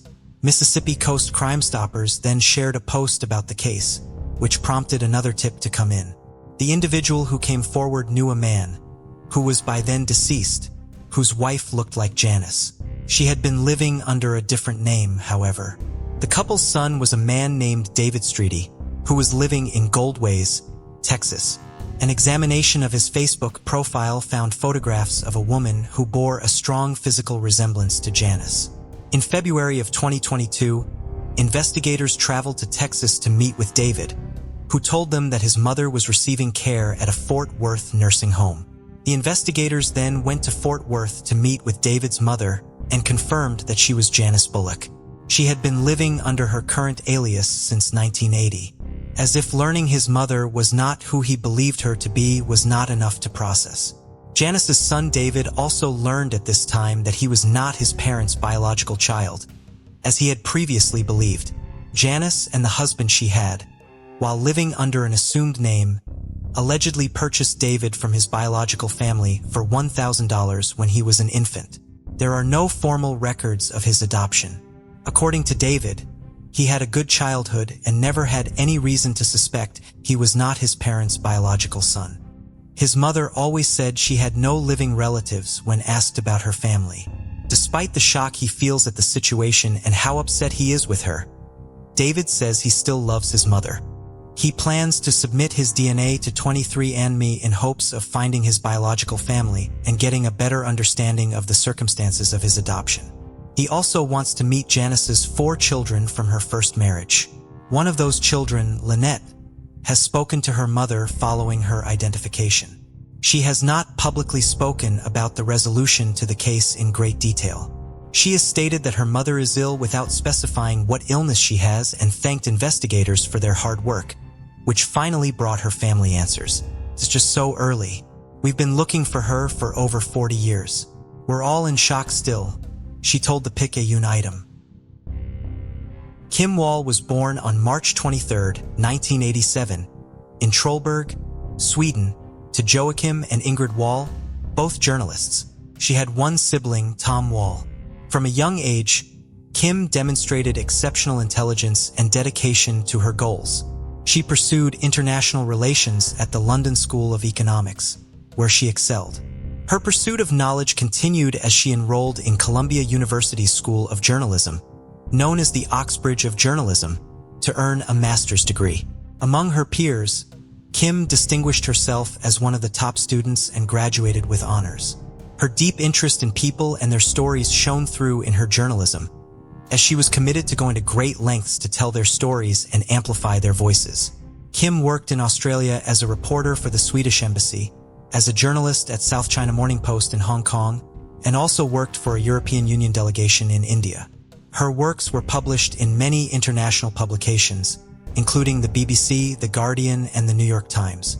Although Kim shuffled between New York and Beijing, she spent most of her time in Copenhagen, where she lived with her boyfriend, Ali Staub, a game and interaction designer.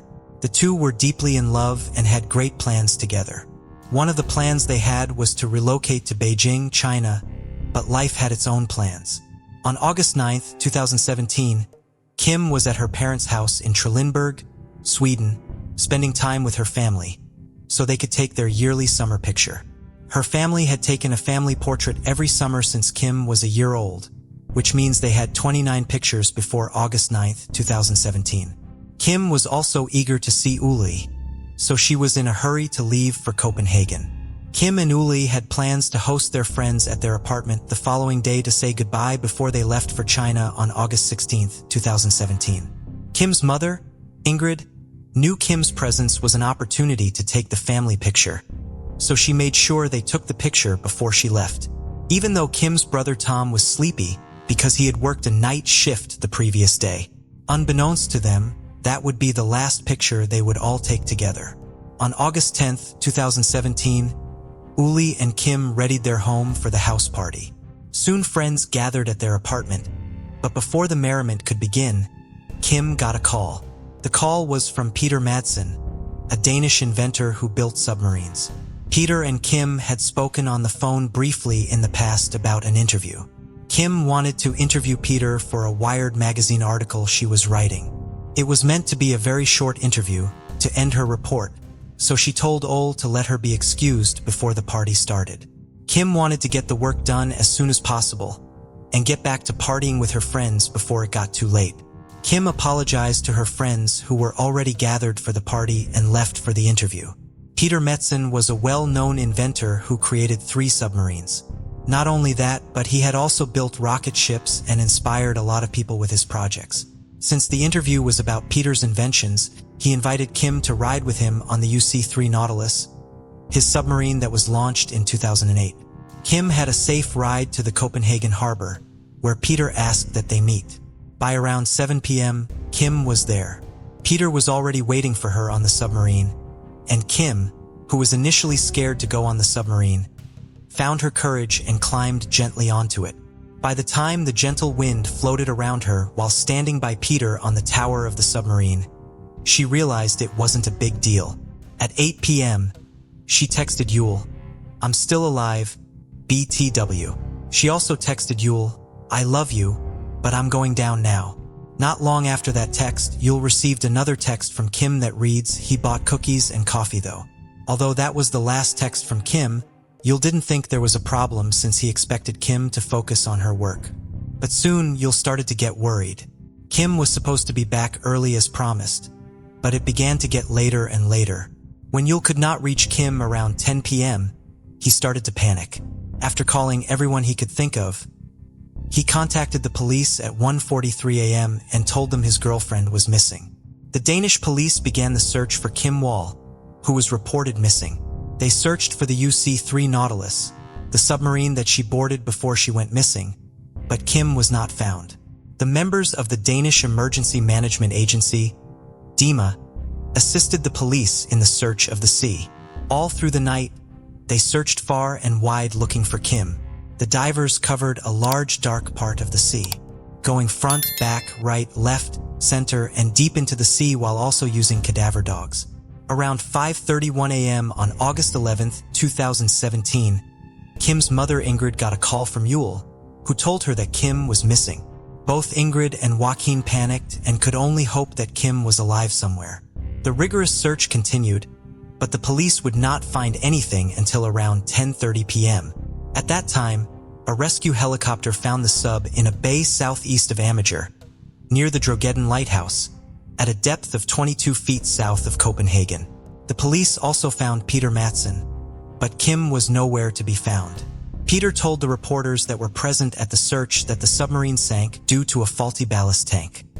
He also said he saw a fisherman's boat nearby, and he swam to the boat to escape. Peter's story never mentioned Kim, so the police questioned him about Kim's whereabouts. He said he dropped Kim off at a nearby restaurant on the night of August 10, 2017, before the accident. The police lifted the submarine for inspection and they discovered something suspicious. They discovered that the faulty ballast tank was tampered with on purpose. They also looked inside the submarine and they found traces of Kim's blood and her personal belongings. They questioned Peter more and he changed his story. He told the police that there was an accident when he lost his grip on a heavy hatch door that fell and hit Kim's head. Peter said there was so much blood where Kim landed and that she had no pulse when he checked. The police knew immediately that they had to suspect Peter, but on what grounds? There was nothing tangible to hold on to. They were not even sure what really happened to Kim, since her body had not been found. 11 days after Kim Wall went missing, on August 21, 2017, a cyclist while riding across a beach south of Copenhagen made a grisly discovery. It was a human torso washed up onto the shore. The police department was called, and after examining the torso, they determined it belonged to Kim Wall, the Swedish journalist that had been missing for 11 days. The torso had been stabbed about 14 times in a horrific manner, and the rest of the body was not attached to it. Friends and family of Kim Wall then knew that their beloved is no more, but they still needed answers as to what happened to her on August 10, 2017. The police kept searching for answers, but found nothing until October 7, 2017, when divers found plastic bags in Classy Bay, less than a mile away from where Kim's torso was found. The plastic bags had metal scraps attached to them to prevent them from floating. And when the bags were opened, they contained Kim's head and legs. Peter was confronted again after these findings, and he changed his story again. This time he said Kim Wall died from toxic fumes while on his submarine. With Peter's conflicting stories, the police knew that he was hiding something. He also remained the only suspect in the case, as he was the last person that saw Kim alive, and he was also unable to provide clear details of what happened when they were together. Since Peter never confessed to Kim's murder, and there was no real evidence to hold anyone for it, no one was arrested. However, the police could not work based on their assumptions, so they proceeded with their investigation. The autopsy on Kim's body revealed that there was no blunt trauma to her head, which contradicted one of Peter's stories about a hatch hitting her head. The autopsy also revealed that Kim was bound and stabbed. It also showed that she had asphyxia, which means she was either strangulated or stabbed in her throat. With this evidence, the police had reasons to take Peter in for further questioning. During the investigation, his phone was searched and the investigators found out that Peter watched a video on August 9, 2017 that detailed a young woman in pain as she was slowly beheaded with a small knife. His search history also showed that he searched for how to erase all photos on the iPhone. The investigators also found videos on Peter's computer showing women being murdered. And witnesses came in to testify that Peter was seen watching videos of decapitation and practicing asphyxiation. According to the investigation, no traces of Peter's DNA was found on Kim's body, but traces of bodily fluids were found in the underpants, which were secured from Peter Madison after the arrest. Under questioning, Peter denied finding pleasure while he was with Kim. Peter was born on January 12, 1971 to Annie and Carl Madsen. He spent his early life in Saby and Hong, Denmark. Annie was more than 30 years younger than Carl and had 3 other boys from 2 previous men. Allegedly, Carl abused his 3 stepsons, and Annie left the marriage when Peter was 6 years old, taking with her all of her children. Years later, Peter returned to live with his father, with whom he shared an interest in rockets. While in school, Peter took a great interest in rocket fuel while studying physics and chemistry. He developed his first large rocket and launched it on March 3, 1986. He built it in his father's workshop and modeled it after the American ICBM MX Peacekeeper. The rocket did well, reaching a height of 100 meters before crashing. Fortunately, no one was hurt. In 1990, when Peter was 18 years old, he lost his father, but he never stopped experimenting and consulting engineers. He also joined the Danks Aim to Rocket Club, DRC Rocket Club in Copenhagen, but the other members gradually became disillusioned with him. DRC members claimed that saying his name would start the fire sprinkler system. He never finished any formal education, but took courses in welding and engineering to learn something about submarines. His enthusiasm yielded positive results as people, enterprises, and organizations saw promise in him and funded his lifestyle and work. He built 3 submarines: UC-1 Freya, UC-2 Kraka, and UC-3 Nautilus. The Nautilus was a privately built midget submarine launched on May 3, 2008 in Copenhagen, Denmark. Constructed over 3 years, it cost approximately $200,000 to build.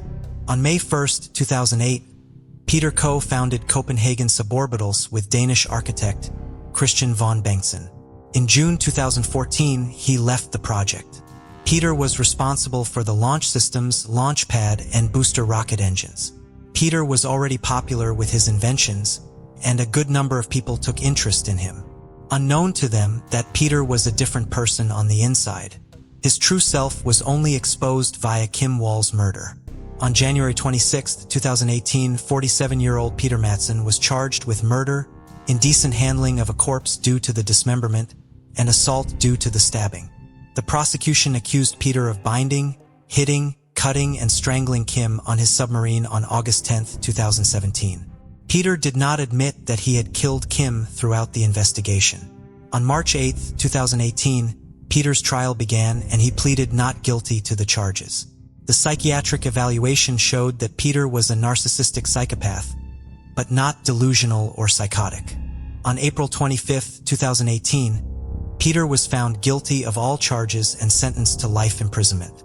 Peter was reported to have shown no remorse while in court. Instead, he occasionally stared at people in the courtroom to intimidate them. At one point, the Wall family was asked not to pass Peter in the courtroom because of the way he acted. While Peter admitted to dismembering Kim's body, he told the court, "I don't see how that mattered at the time, as she was dead." He maintained throughout the proceedings that her death was accidental.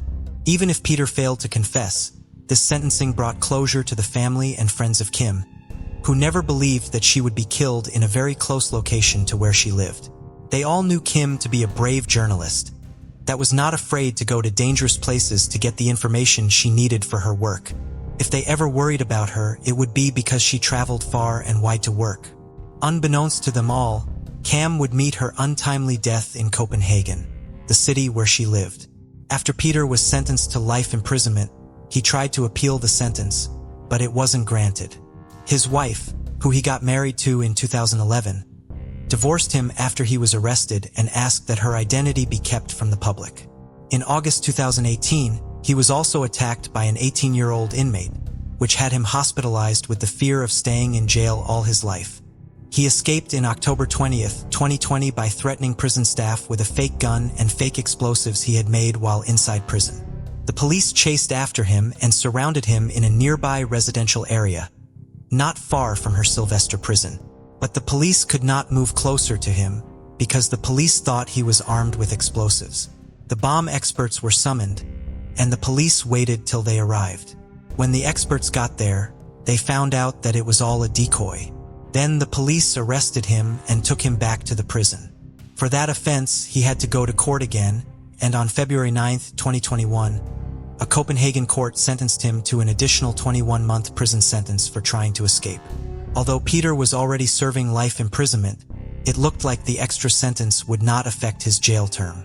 The additional sentence, however, would play a role if a probation request were ever made. Peter maintained his innocence throughout the case, claiming the death was an accident. But in a documentary series, while Peter Madison was secretly recorded, he reportedly confessed. According to the Danish newspaper, the series was based on more than 20 hours of telephone interviews with Peter from prison, which were taped without his knowledge.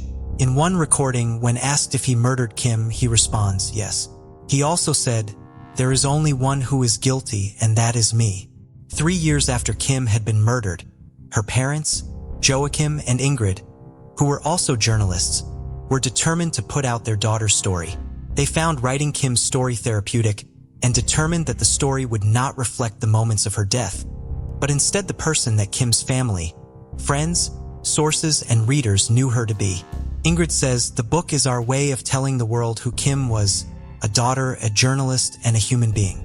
The book is titled A Silenced Voice, which is a tapestry of past and present. At once a joyful chronicling of a life well lived and a family's reckoning with a life being extinguished. It follows Kim as she leaps from London to Cuba, New York to Haiti, and Beijing to Sri Lanka, collecting stories, bylines, and beloved friends as she goes.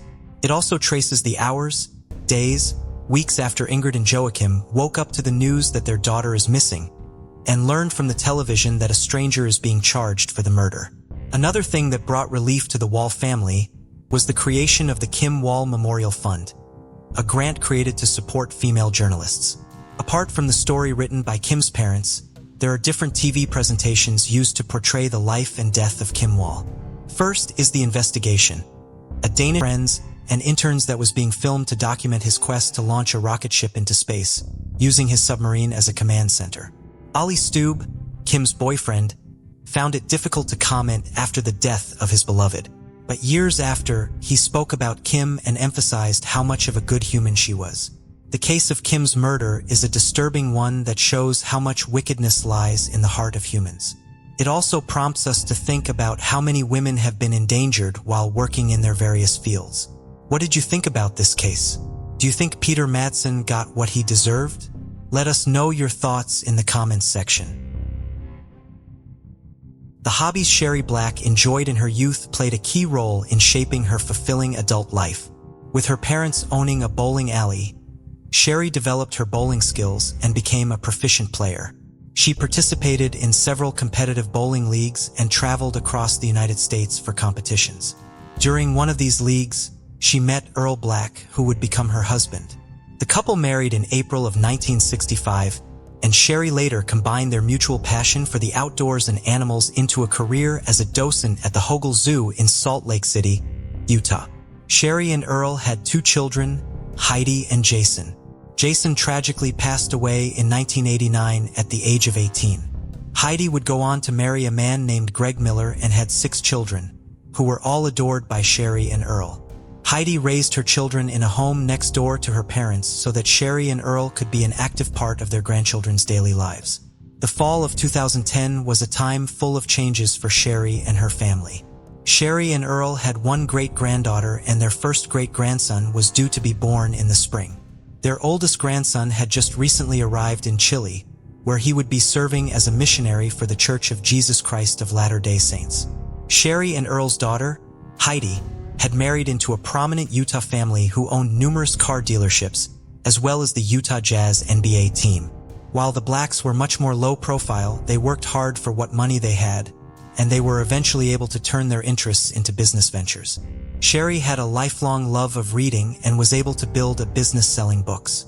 Earl worked making custom knives and pool tables.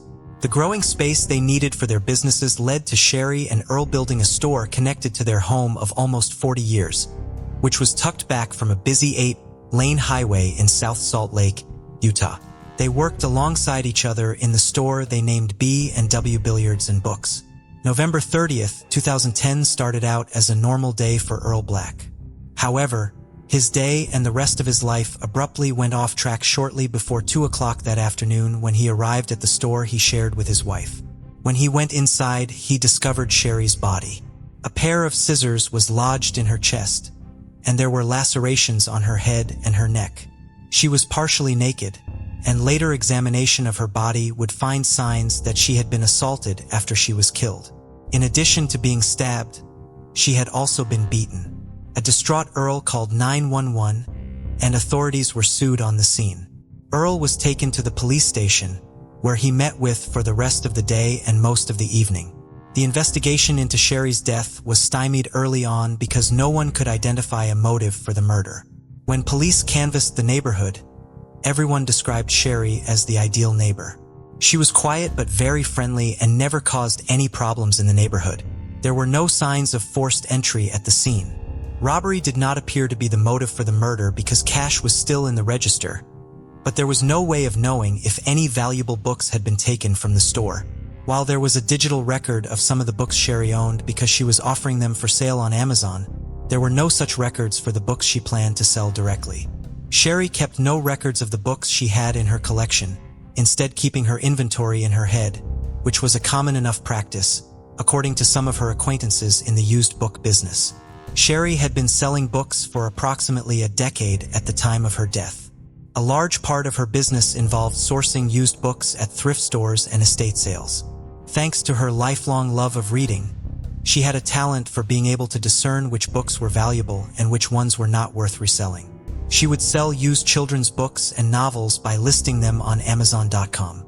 Most of the items Sherry sold online were not particularly valuable, with a notable exception being a hardcover edition of John Steinbeck's The Grapes of Wrath, which she had listed for sale on Amazon for just over $2,700 at the time of her death. Sherry was also involved in the world of selling vintage books and texts connected to the Church of Jesus Christ of Latter-day Saints, combining her love of books with her faith. Early LDS literature is highly prized amongst collectors, and some rare books sell for $100 of $1,000. While Sherry had been involved in some higher ticket sales, she generally sold collectible church-related texts that were valued at between $100 and $300. Since she had no inventory records for this part of her collection, it was theoretically possible that her killer had stolen a valuable book. Sherry's bookstore did not run on a traditional retail model. She had almost no customers walk in off the street and almost exclusively bought and sold books at the shop by appointment. This allowed her to run personal errands or search for new books to sell during normal business hours. Sherry had an impeccable reputation amongst other booksellers and dealers of LDS literature, as well as with her customers. She was known for her integrity, and her customers would come back to sell to her again and again because she was always fair in her transactions. She cared about books and protecting the history they contained, but also about the people who trusted her enough to be her customers. Sherry was unknowingly involved in one criminal transaction, something she was horrified to learn of after the fact. In February of 2009, she paid a 20-year-old named Lauren Nielsen $20,000 for 14 rare books connected to the early history of the Church of Jesus Christ of Latter-day Saints, including a second edition of the Book of Mormon. Nielsen had sold books to her before and had later purchased some of them back from her. Nielsen's father was a church president in a polygamous offshoot church. In March of 2009, he noticed that several of the books in his collection of rare LDS texts were missing. He reviewed his security footage and saw his son Lauren removing the books from his personal library on February 20th. Lauren had been at the home, which also served as a church meeting place, for a funeral that day. The elder Nielsen confronted his son about the books, and Lauren admitted to taking them and selling them at B&W Billiards and Books. He then threatened his father, telling him that he would not be happy with the chain of events that would unfold if he contacted the police. Lauren claimed this was because he was a member of a local gang. Lauren's father still called the police, who in turn contacted Sherry Black. She was very upset to learn that she had purchased stolen property. She told the police the approximate value of the book she had purchased from Lauren was $45,000, a figure confirmed by another book dealer. Sherry was fully cooperative with police when she learned about the theft. She had only sold one of the books, a first edition of the French version of the Book of Mormon, to another book dealer for $10,000. She returned the rest of the stolen books as soon as she was notified that they were stolen. Nielsen pled guilty to theft and theft by deception in April of 2009 and sentenced to 90 days in jail. This led to speculation that he may have killed Sherry in retaliation for her cooperation in the investigation into his theft. Nielsen was booked into the Salt Lake County Jail for violating his parole shortly after Sherry's murder, but police would not confirm if he was being investigated in connection with the crime. Sherry's killer had left behind his blood, palm print, and fingerprints at the crime scene.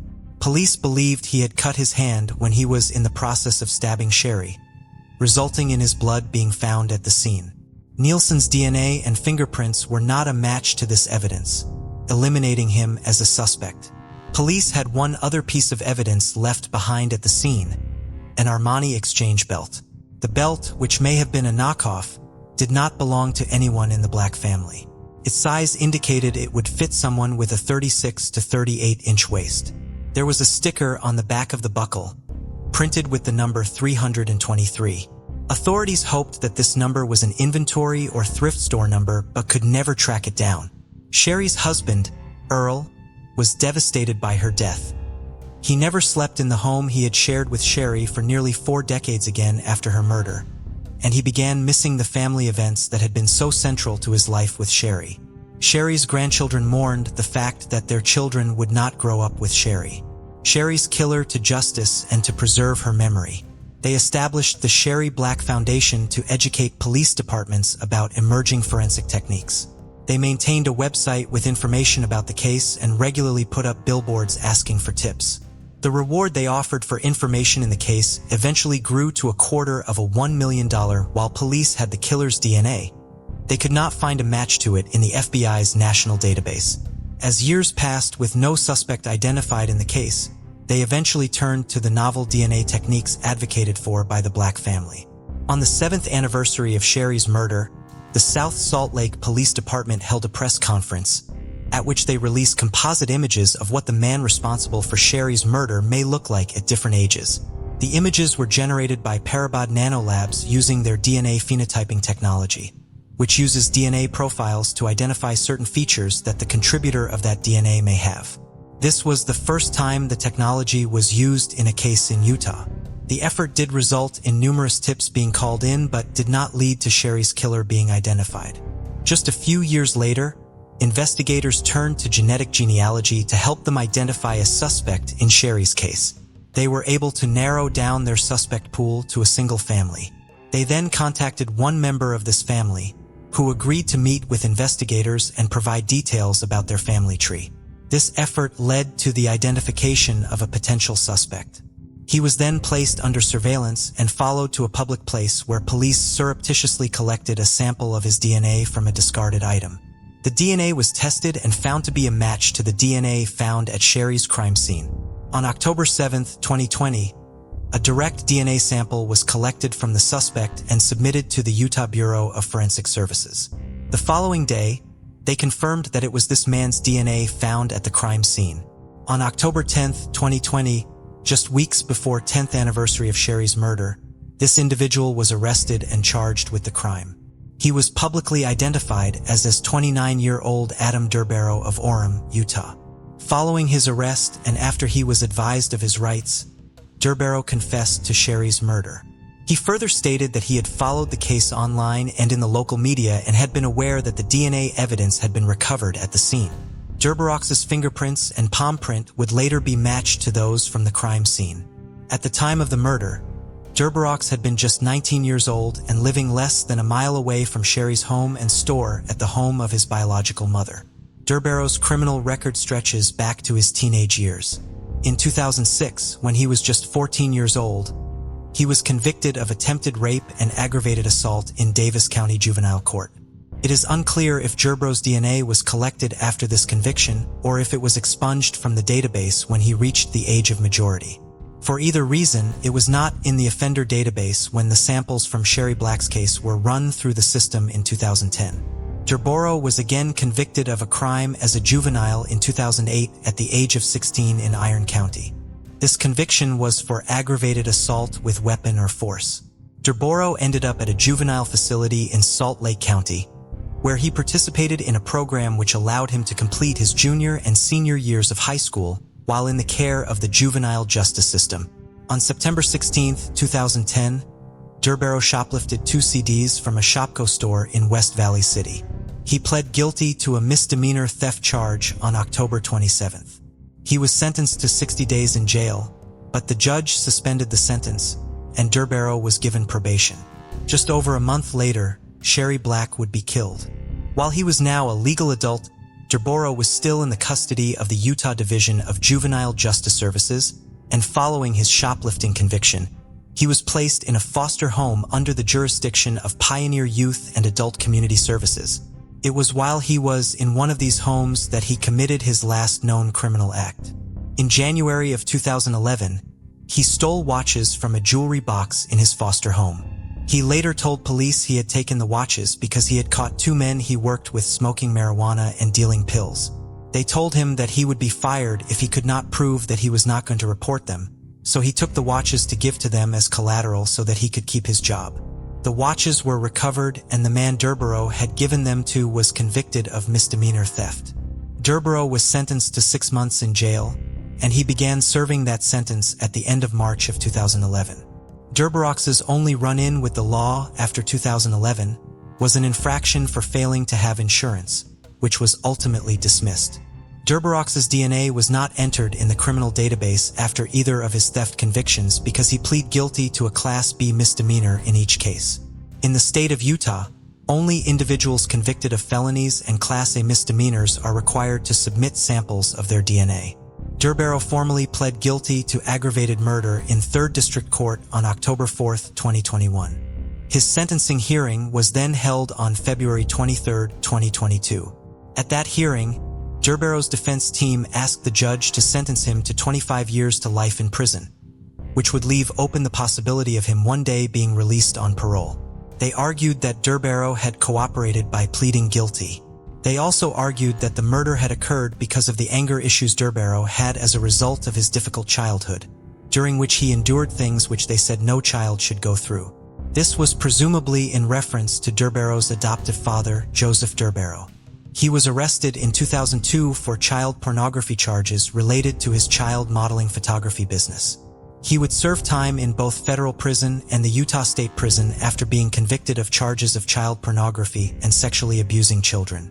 Adam Durborox's lawyers argued that while this in no way excused his actions, it should be taken into account when he was sentenced. According to Sherry's family, she would have felt sympathy for Durboro and his circumstances had he made different choices. She helped anyone she could, any way she could. Sherry's oldest grandchild, Courtney Hawks, told the court, "There's the real irony of all of this. She would have been an advocate for this perpetrator if only he'd chosen a different path. Instead, he preyed upon her. He brutally took out all his anger and frustration and rage on her like she was nothing, and she was not nothing." Numerous members of Sherry's family addressed the court during the hearing, providing stories of Sherry's life and how difficult the past 11 years had been without her. They requested that Durboro be sentenced to life in prison without the possibility of parole. They had worried about him being free for the 10 years after the murder and prior to his arrest and could not move on if they knew he could be free to hurt someone else in the future. Before sentencing Durboro, 3rd District Judge Randall Scanchi stated that he felt sorrow at both the loss of Sherry's life and the impact it had on her loving family, as well as the fact that Durboro had no such support system. While he believed Durboro was sorry for what he had done, he also believed that the crime was egregious and spontaneous. He sentenced Durboro to life in prison with no possibility of parole. Sherry's family issued a public statement following Durboro's sentencing. While this sentence delivers a sense of justice, no punishment imposed can heal the pain or fill the void created by Durborox when he chose to take the life of our beloved Sherry. The statement said in part, although he took her life, he could not take her soul, which lives on and is part of the love, beauty, kindness, and talents that her husband, daughter, grandchildren, and great-grandchildren will carry forward. Her legacy is a gift to future generations. The life she led and the influence she had can never be taken away. Crystalline Schartzer was born in 1980 to Doug and Mary Lynn Schartzer. Although details of her early years are sparse, her life changed dramatically when she met Damian Michael Arguello at age 16. They were introduced on a blind date arranged by mutual friends in Fenton in 1996. At that time, Crystalline was focused on her education, attending college with the goal of becoming a nurse, while Damian worked sporadically helping his uncle with carpet installation. On the day they first met, Crystal and Damian experienced an undeniable connection, leading them to tie the knot in 1999. Shortly after their wedding, they welcomed 2 children, Damian Jr. and Celeste, and soon their family was complete when the 3rd baby boy, Raven, came into their lives. However, the happiness in their lives began to slowly dissipate. While their family appeared to be functioning well on the surface, there were underlying issues that deeply troubled Crystal's family. Following a decline in their relationship, Crystal decided to live with her children at her parents' home in the city of Holly, Colorado. From June 2003, communication between Crystal and Damien dwindled, and their once strong bond began to crumble. The situation eventually escalated to the brink of divorce, and by mid-2004, the divorce proceedings were nearing completion. However, on August 3, 2004, an unexpected turn occurred when Damien visited Crystal's home late in the night and assisted her in packing for a move back to Aurora, Colorado.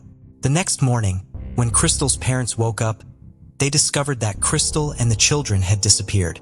A week later, Crystal reached out to her father, informing him that she was in Aurora and intended to live with Damien. However, her parents were deeply unhappy about this decision. The couple, along with their children, began their fresh start in Colorado, and for weeks life seemed normal. However, after 5 months on January 18, 2005, the house that once held hope became a living hell for the mother of 3. In the early hours of January 18th, Crystal and Damien's first 2 children, Damien Jr. and Celeste, were around 6 years old at the time, sought refuge in their neighbor's home. The neighbor, whose name remained undisclosed, was taken aback by the children's evident fear and unease. They confided in him that Crystal and Damien were involved in a heated argument. Concerned, he promptly went to Damien's home to investigate the situation. On his way, the neighbor noticed Damien driving away in Crystal's car. He entered the house hoping to find Crystal and her 16-month-old baby, Raven, but the scene that greeted him was beyond his worst nightmares. Both mother and child were lying lifeless in a pool of blood, having been stabbed and strangled to death in one of the home's bedrooms. Horrified at what he had seen, he called 911. Upon arrival, the police swiftly began investigating the crime scene. Realizing that Damien had fled, they promptly initiated a search to trace Damien's whereabouts. Thankfully, after just a few hours, they managed to apprehend 27-year-old Damien Michael Arguello, who was found in Crystal's car only a few miles away from the scene of the crime. After his arrest, Damien was taken into custody, and the interrogation commenced. During the interrogation, the interrogators had numerous questions for Damien.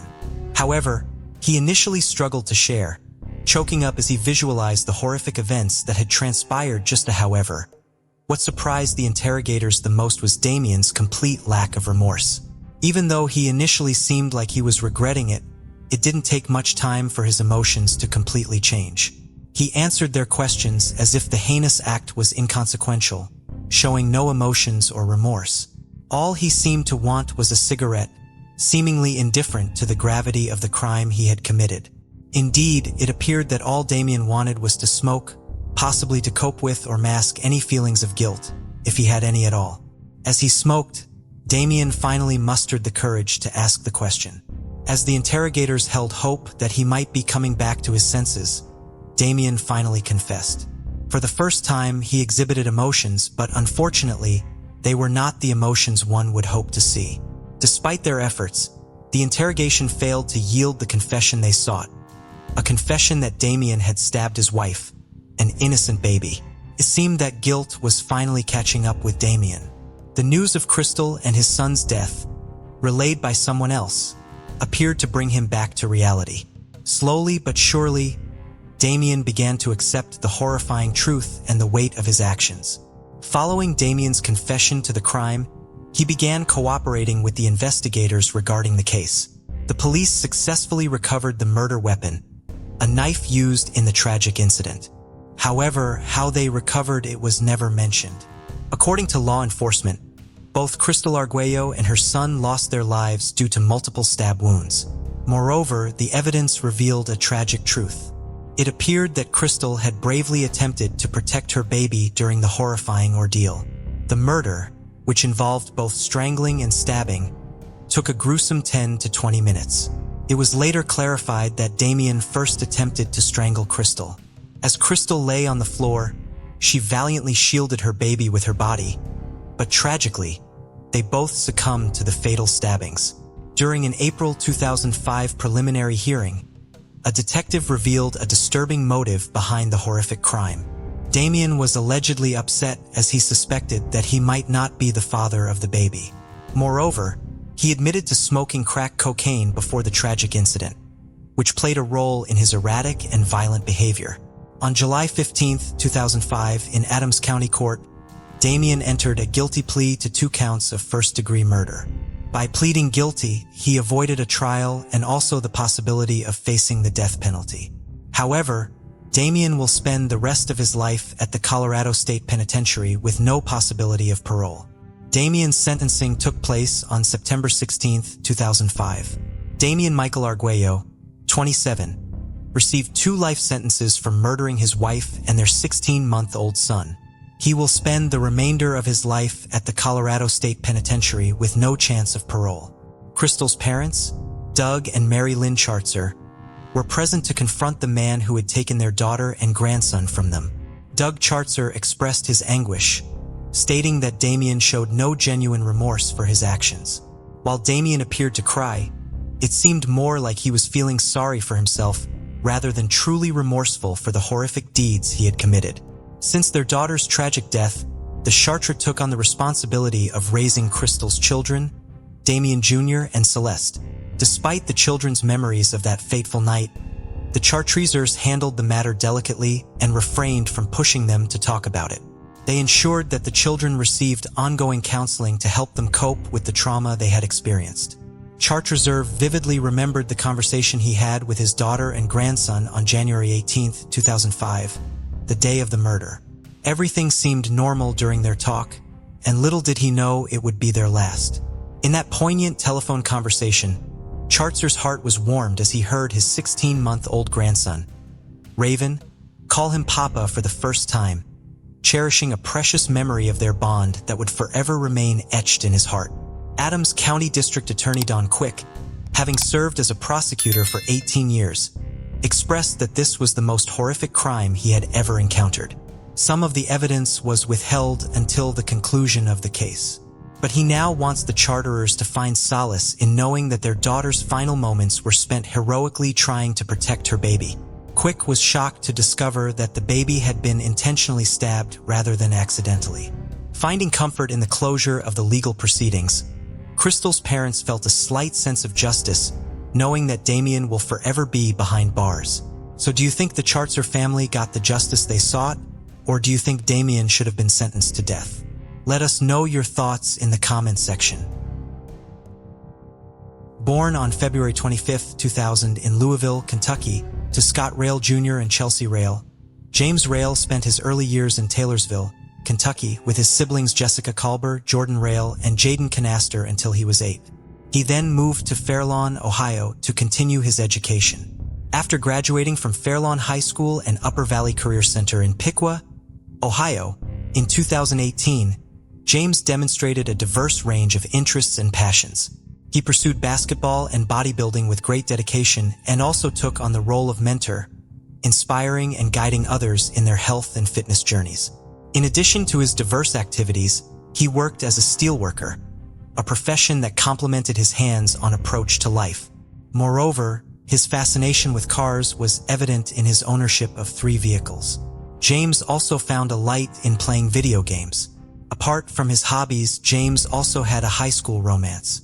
He met Allison Duckrow in high school, and they quickly went from friends to being in a relationship. The first year seemed great, but eventually the relationship turned toxic. Allison grew tired of James' hurtful words and the way he treated her with disrespect. James, on the other hand, always seemed to focus on Allison's flaws and made her feel worthless. The situation got worse, leading Allison to break up with him and decide to move on by the beginning of 2021. But James wasn't ready to let go. Despite continuing to mistreat her with his words, he couldn't seem to forget Allison and started trying to reach out to her bit by bit. Allison, however, was determined to keep him out of her life for good. Around 18 months after their breakup on July 30th, 2022, James sent her a voice note asking how she was doing. Little did she know, this voice message would be the last thing he ever said to her. Stacy Duckrill and her daughter Allison had just gone shopping and returned to the home at 2907 North Cuthar Road in Sydney. Approaching their porch, they observed an unfamiliar car entering their property and parking behind their own vehicle. Despite not recognizing the driver at the moment, they proceeded to open the door to their house and went inside. Moments after they entered, they heard the doorbell ring. James was standing on their porch waiting for them to open the door. However, Allison's family was resolute in not letting him in under any circumstances. The family finally felt a moment of relief when James left the porch. However, their peace was short-lived as he returned after only a few minutes. This time determined not to leave until he saw Allison.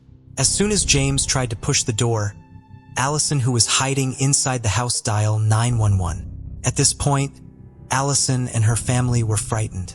To stop James, Allison's father, Mitchell Duckrow, shouted at him, repeatedly asking him to leave their house. However, James remained resolute, persistently attempting to force the door open. Although the police had been notified, it was taking them some time to arrive at the scene.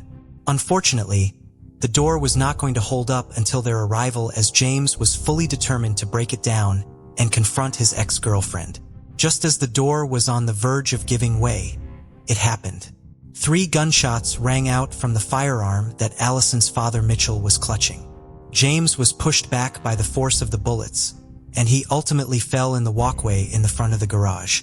As he lay in the walkway, neighbors attempted to assess the situation, though none ventured far enough to confirm his condition. Amidst this, the officers from the Shelby County Sheriff's Office arrived at the scene. Inside the Ducker house, the family remained unsettled by the unfolding events. Upon entering, the police discovered 3 spent shells scattered on the floor. Allison, who had been terrified, finally found some relief and embraced her father, believing that he had rescued her from danger. However, the outcome was different for 22-year-old James Riel. In his pursuit of meeting with his ex-girlfriend, James lost his life. While Allison and the Duckrow family could now finally breathe a sigh of relief with their nightmare finally ending, a stark contrast was evident. James lay lifeless, his family still unaware of the tragic news that would soon engulf them. Following James' death, the Duckworth family was brought in for interrogation. After the rites were read and Allison's introduction was made, the interrogators started asking questions about James and their relationship. Next on the list of questions was whether James had any involvement with drugs. Now it was time to determine whether James was a person who used to make threats or if he had any history of violence. During another interrogation, Allison's father was asked if he had any knowledge of the messages that James had sent to Allison. Although Allison received the voicemail in which James clearly expressed the desire to talk to her, she was scared. Surprisingly, she never informed her parents about it. The reason behind her reluctance to do so despite her fear remains unclear. While there might have been potential for a deeper mystery in the case, it was kept straightforward. James was the culprit and Allison was the victim. However, according to James' sister Jessica, things were entirely different. Jessica believed that no one would ever discover the true reason why her brother went to meet Allison that day. While there might be suspicions that James intended to harm Allison, it would ultimately remain an assumption. This side of the story was never heard, as he was killed without being given an opportunity to speak. The actions taken by the Duckrow family were indeed swift and decisive, seemingly without attempting to understand the true purpose behind James's visit. Furthermore, James was unarmed and the entirety of the voicemail suggested that he had no intention of violence, but rather was expressing his longing for Allison. Here is the complete voicemail that he had sent to Allison the day before his death. Even though the motive behind James' action remained unclear, the decision was final. Shelby County Prosecutor Tim Sell announced that the jury would not be pursuing charges against Mitchell Duckrow for the shooting of James Riel on July 31, 2022. In September 2022, a Shelby County grand jury voted 8-1 not to indict Mitchell Duckrow on charges related to James' death. The decision was based on Ohio's Stand Your Ground legislation, which stipulates that homeowners are not legally obligated to retreat before using a firearm. Following the news that Mitchell would not be charged with the killing of James, the family of the latter launched a Facebook page to demand justice for the deceased young man. Amidst the global criticism and accusations against James, with some even suggesting he deserved his fate, the Real family remains resolute in their unwavering pursuit of justice. People's beliefs might differ, and so might their actions. So what is your opinion on this case? Were the actions of the Duckrow family justified, or was James an unintended victim? His simple desire for conversation leading to a tragic outcome. Feel free to share your opinions. We would like to hear from you. Coined the longest-serving wrongfully incarcerated woman in U.S. history, Kathy Woods was released in 2015. She had been serving 35 years of her life sentence when she saw a program about DNA testing. And with the help of a public defender, she petitioned to have the DNA evidence in her case retested. She was later informed that DNA at the crime scene linked to a man named Rodney Halbauer, who was incarcerated and already serving a life sentence in Oregon. Woods had been convicted on a manslaughter charge based on confession, but Woods had been a diagnosed schizophrenic since the age of 12, and her lawyers argued that she should never have been questioned without legal representation. She had gotten every detail about the crime incorrectly and was unable to replicate a not necessary in the crime. 3 years after the crime had turned cold, Woods had been committed into a psychiatric hospital and had wanted a private room, but was told only dangerous patients got private rooms. So she told a counselor she had been involved in the disappearance of a missing woman. However, she didn't give any information about the crime that hadn't been in the local news. This seemed to be the only motivation behind the confession. Following the DNA evidence, she was exonerated and later released, having spent nearly half of her life in prison.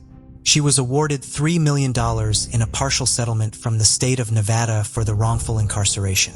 Her attorney told media, "We are pleased we have been able to reach a partial settlement, and we are hoping the settlement money will go towards her care, which is what she needs." Today, Woods is living a quiet life in the Puget Sound, renting a small apartment close to her caretaker. Rodney Halbauer is expected to be charged and tried, and the correct person will be imprisoned for the manslaughter charge. In December 1981, 2 men disguised as telephone repairmen gained entry into the home of an elderly coin collector, Ed Davis, and his wife, Grace, in Sacramento, California. The couple were bound and both residents were shot. Ed passed as a result of his wounds, but Grace survived. The 2 men got away with 6 suitcases of silver. Later, an anonymous phone call accused a man named Gary Moss. When investigators arrested Moss, his wife told police a woman named Gloria planned the whole robbery. Gloria Killian was a law student in her 30s.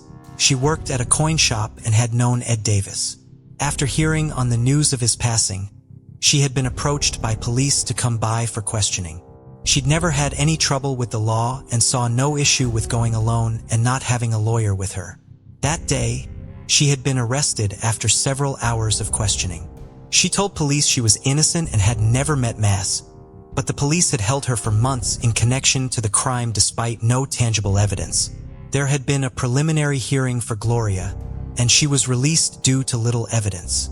However, when Moss was convicted and sentenced to life in prison without parole, he contacted the Sacramento sheriff to see if he could reduce his sentence in exchange for testifying against Gloria and a man named Stephen DeSantis. During DeSantis' trial, he stated he had never met Gloria and she was not involved in the crime. In Gloria's trial, Moss testified against her, and based on his testimony, Gloria was sentenced to 32 years in prison with the possibility of a death sentence.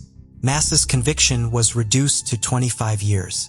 It wasn't until the 1990s that a private investigator uncovered documents outlining Moss's deal.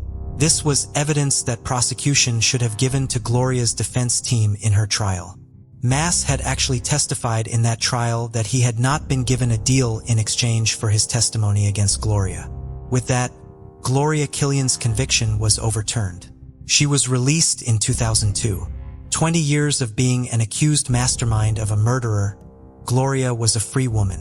In 2008, the State Bar of California brought prosecutorial misconduct disciplinary charges against the prosecutor, Christopher Cleland, for failing to disclose the exculpatory evidence to defense, and was admonished from the bar.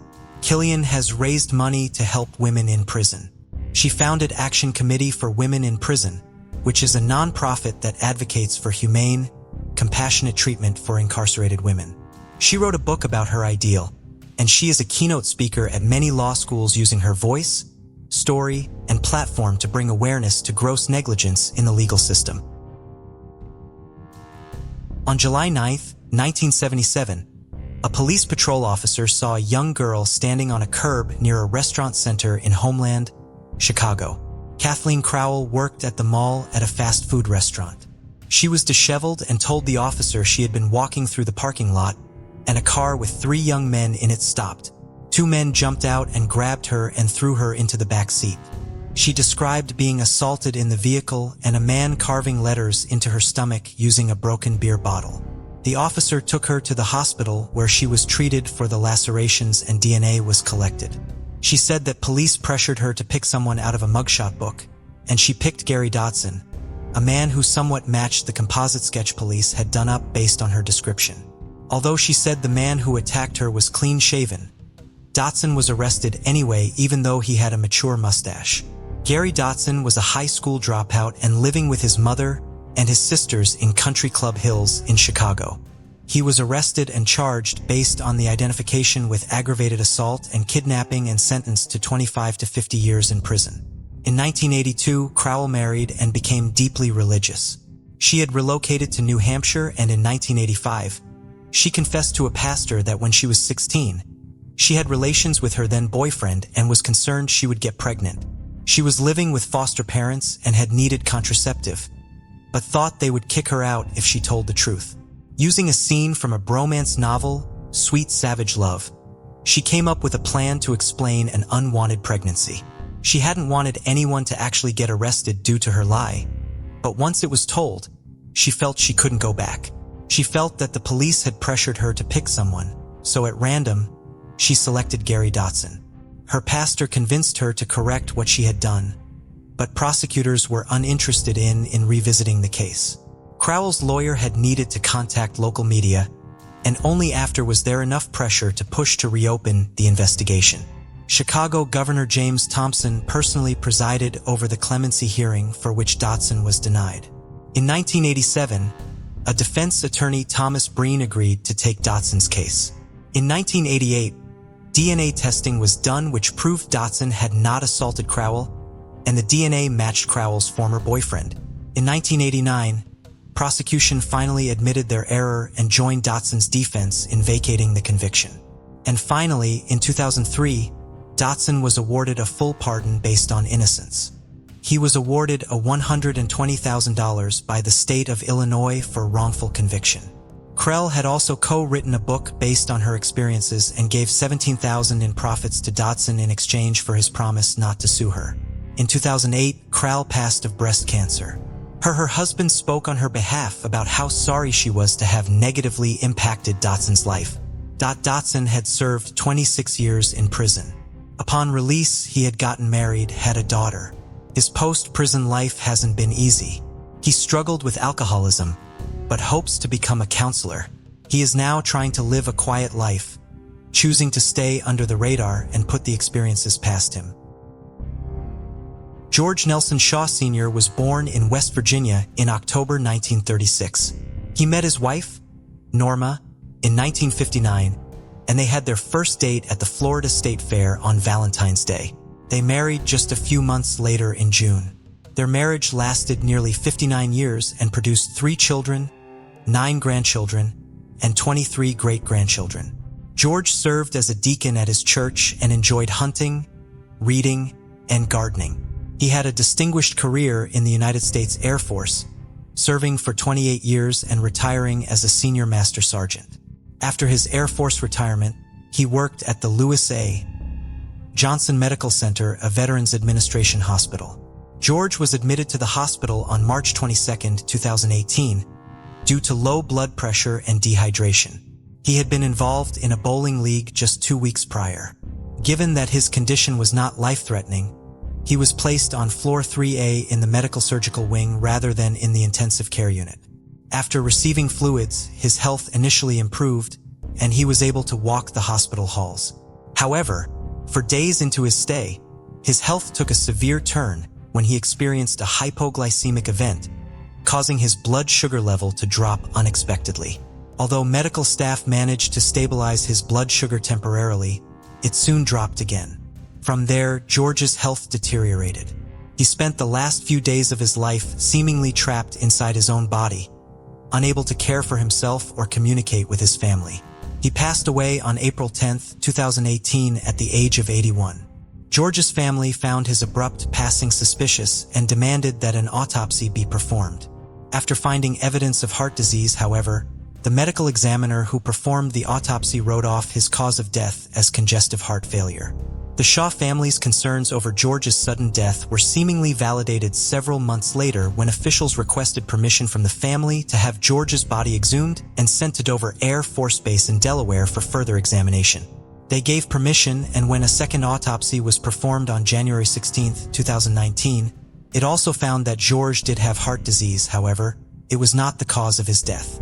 During the autopsy, unexplained injection marks were located on George's body.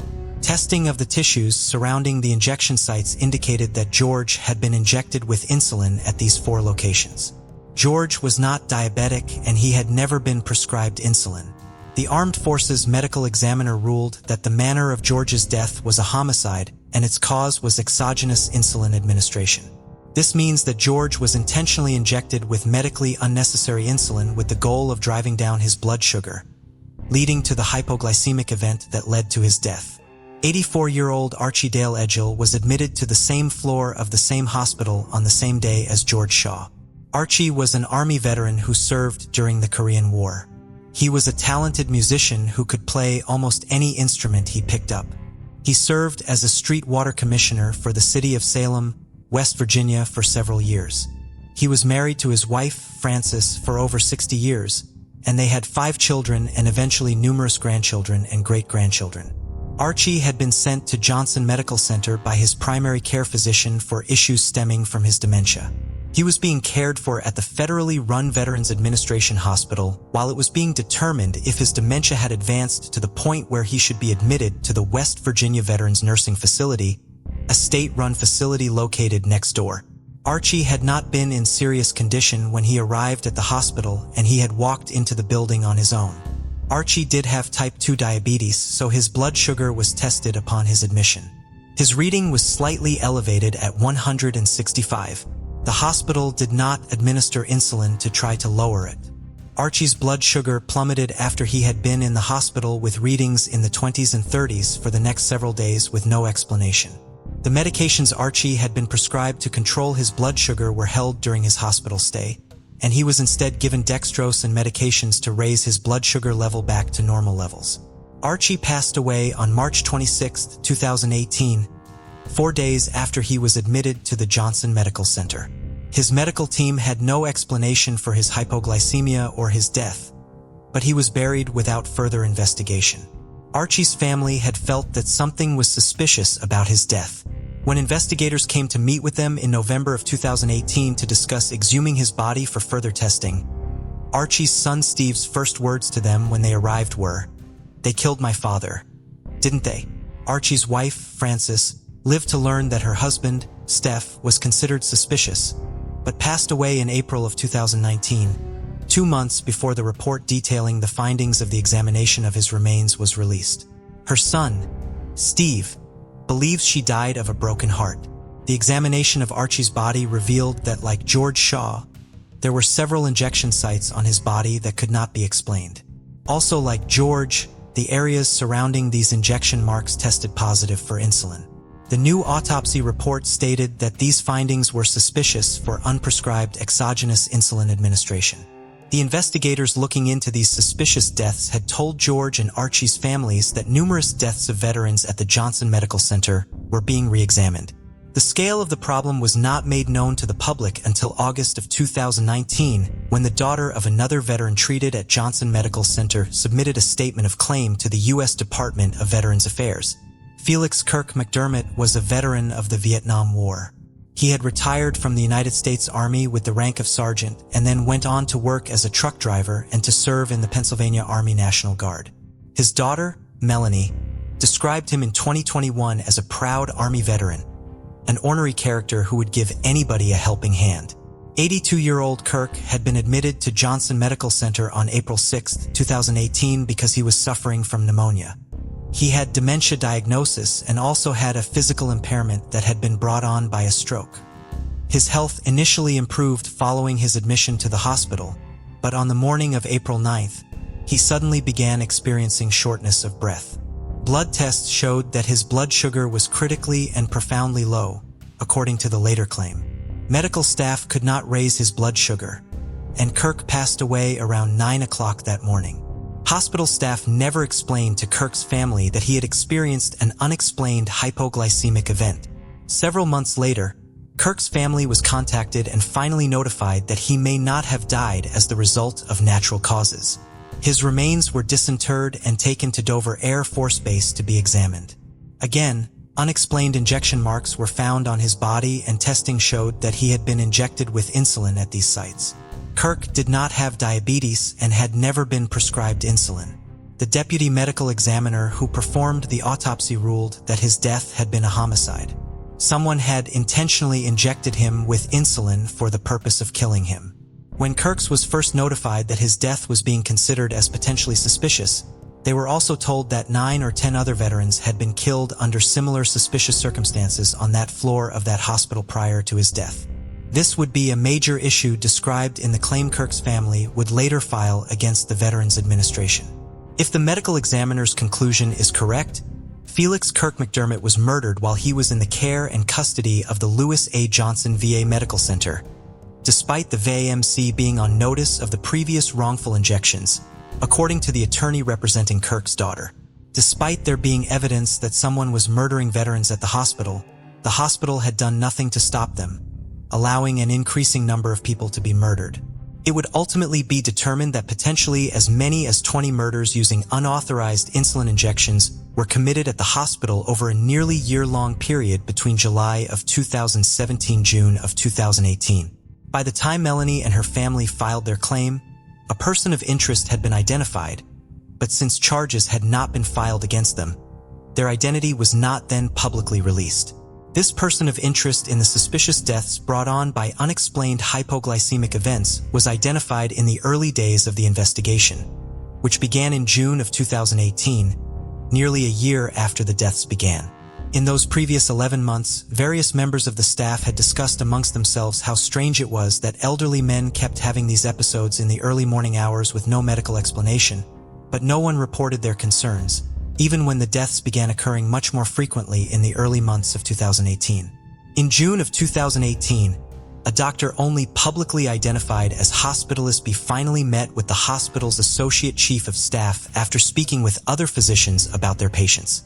According to a later report, the associate chief of staff's attitude exemplified the response of most employees, that the events were likely medically based and that there was no need to report.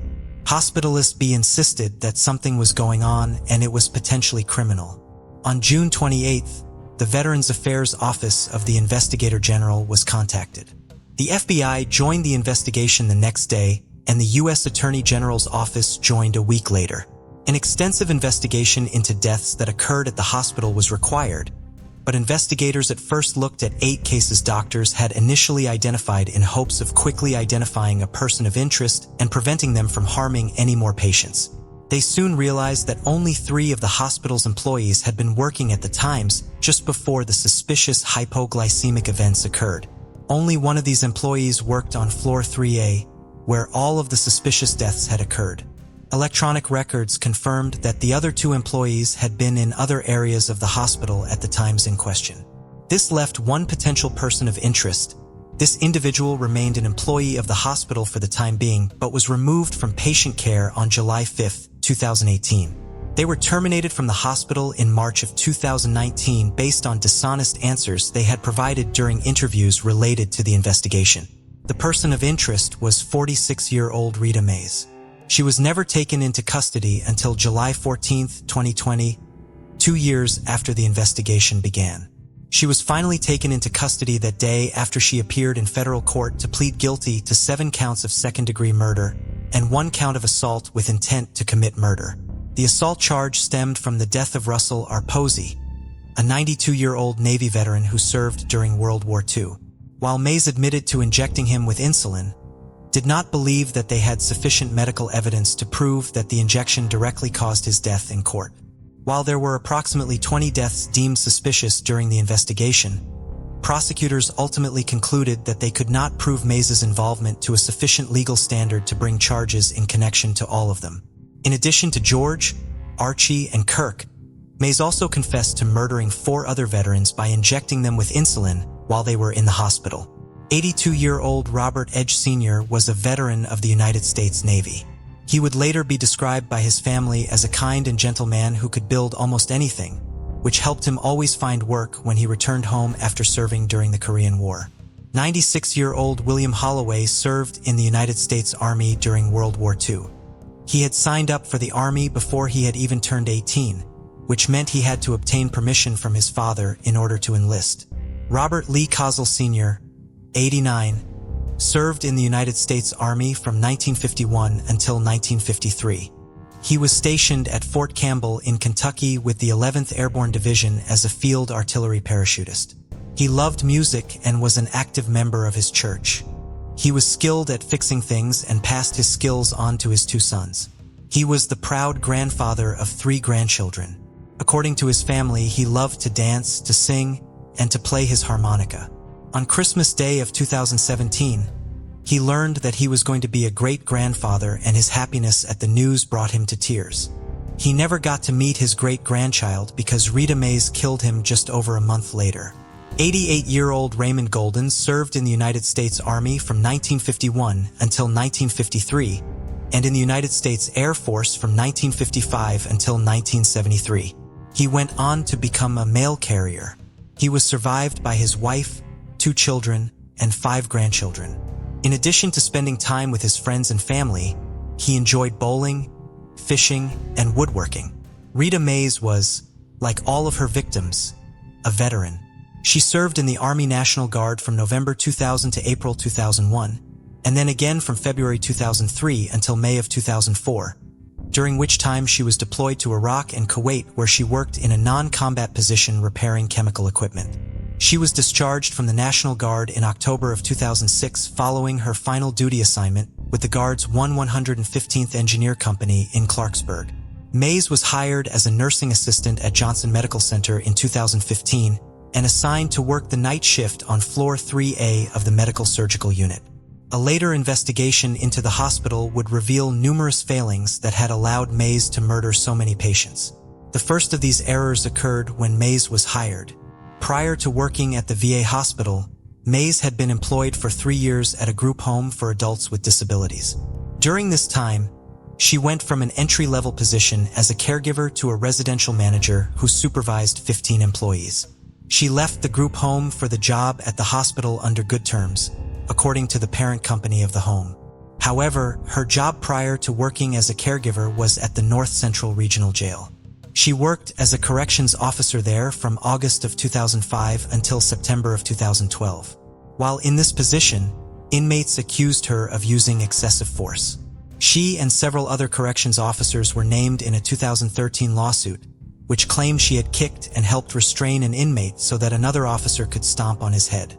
Mays then allegedly spat in the inmate's face, cursed at him, and threatened him. Mays and her co-defendants all denied that they had used excessive force, and a federal judge dismissed the lawsuit. The Johnson Medical Center was not aware of these allegations because they had failed to perform the complete background and employment checks required for her position in a facility run by a federal agency.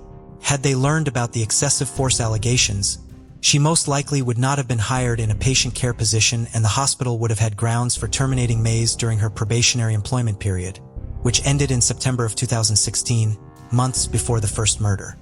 Mays received the award in September of 2017, just months after she committed her first murder. Mays worked as a nursing assistant, which meant that she did not have the training necessary for her to work in a medical position. Her job mainly entailed assisting patients with basic daily tasks like eating and bathing, monitoring vital signs, and sitting with patients who required constant supervision. Mays had been the nursing assistant assigned to sit with several of the murdered men just prior to their initial unexplained hypoglycemic events, a fact which increased authority suspicions that she was the person responsible for the deaths. Mays was interviewed by investigators 3 times. She spent much of her first interview complaining about her job and how she was often asked to work in other areas of the hospital or perform tasks that she felt were below her position. She denied any involvement in the suspicious deaths. However, hospital technology records show that immediately after the first interview, Mays returned to her workstation and began looking for a new job. While investigators felt that Mays was the most likely perpetrator in the case because she was the only person who had the access to commit all of the murders, their case against her was entirely circumstantial. The hospital pharmacy did not use the Veterans Administration mandated system to track its medication inventory, and supply rooms and medication carts were not locked. There were no security cameras covering common areas, including the rooms where medications were stored, so there were no records of Mays taking the insulin or security footage showing her in the areas where it was stored. This means that Mays had the opportunity to take the insulin without being caught, but it meant that there was no evidence that she had. Since investigators did not have any of the actual insulin bottles or syringes used in the murders, they also did not have any fingerprints or other physical evidence tying Mays to the insulin. The investigation, therefore, went on for 2 more years despite the almost immediate identification of Mays as the prime suspect. Circumstantial evidence against her continued to pile up. Examination of her social media accounts found posts complaining about her patients and making jokes about medically restraining them despite the fact that Mays was not authorized to administer medications.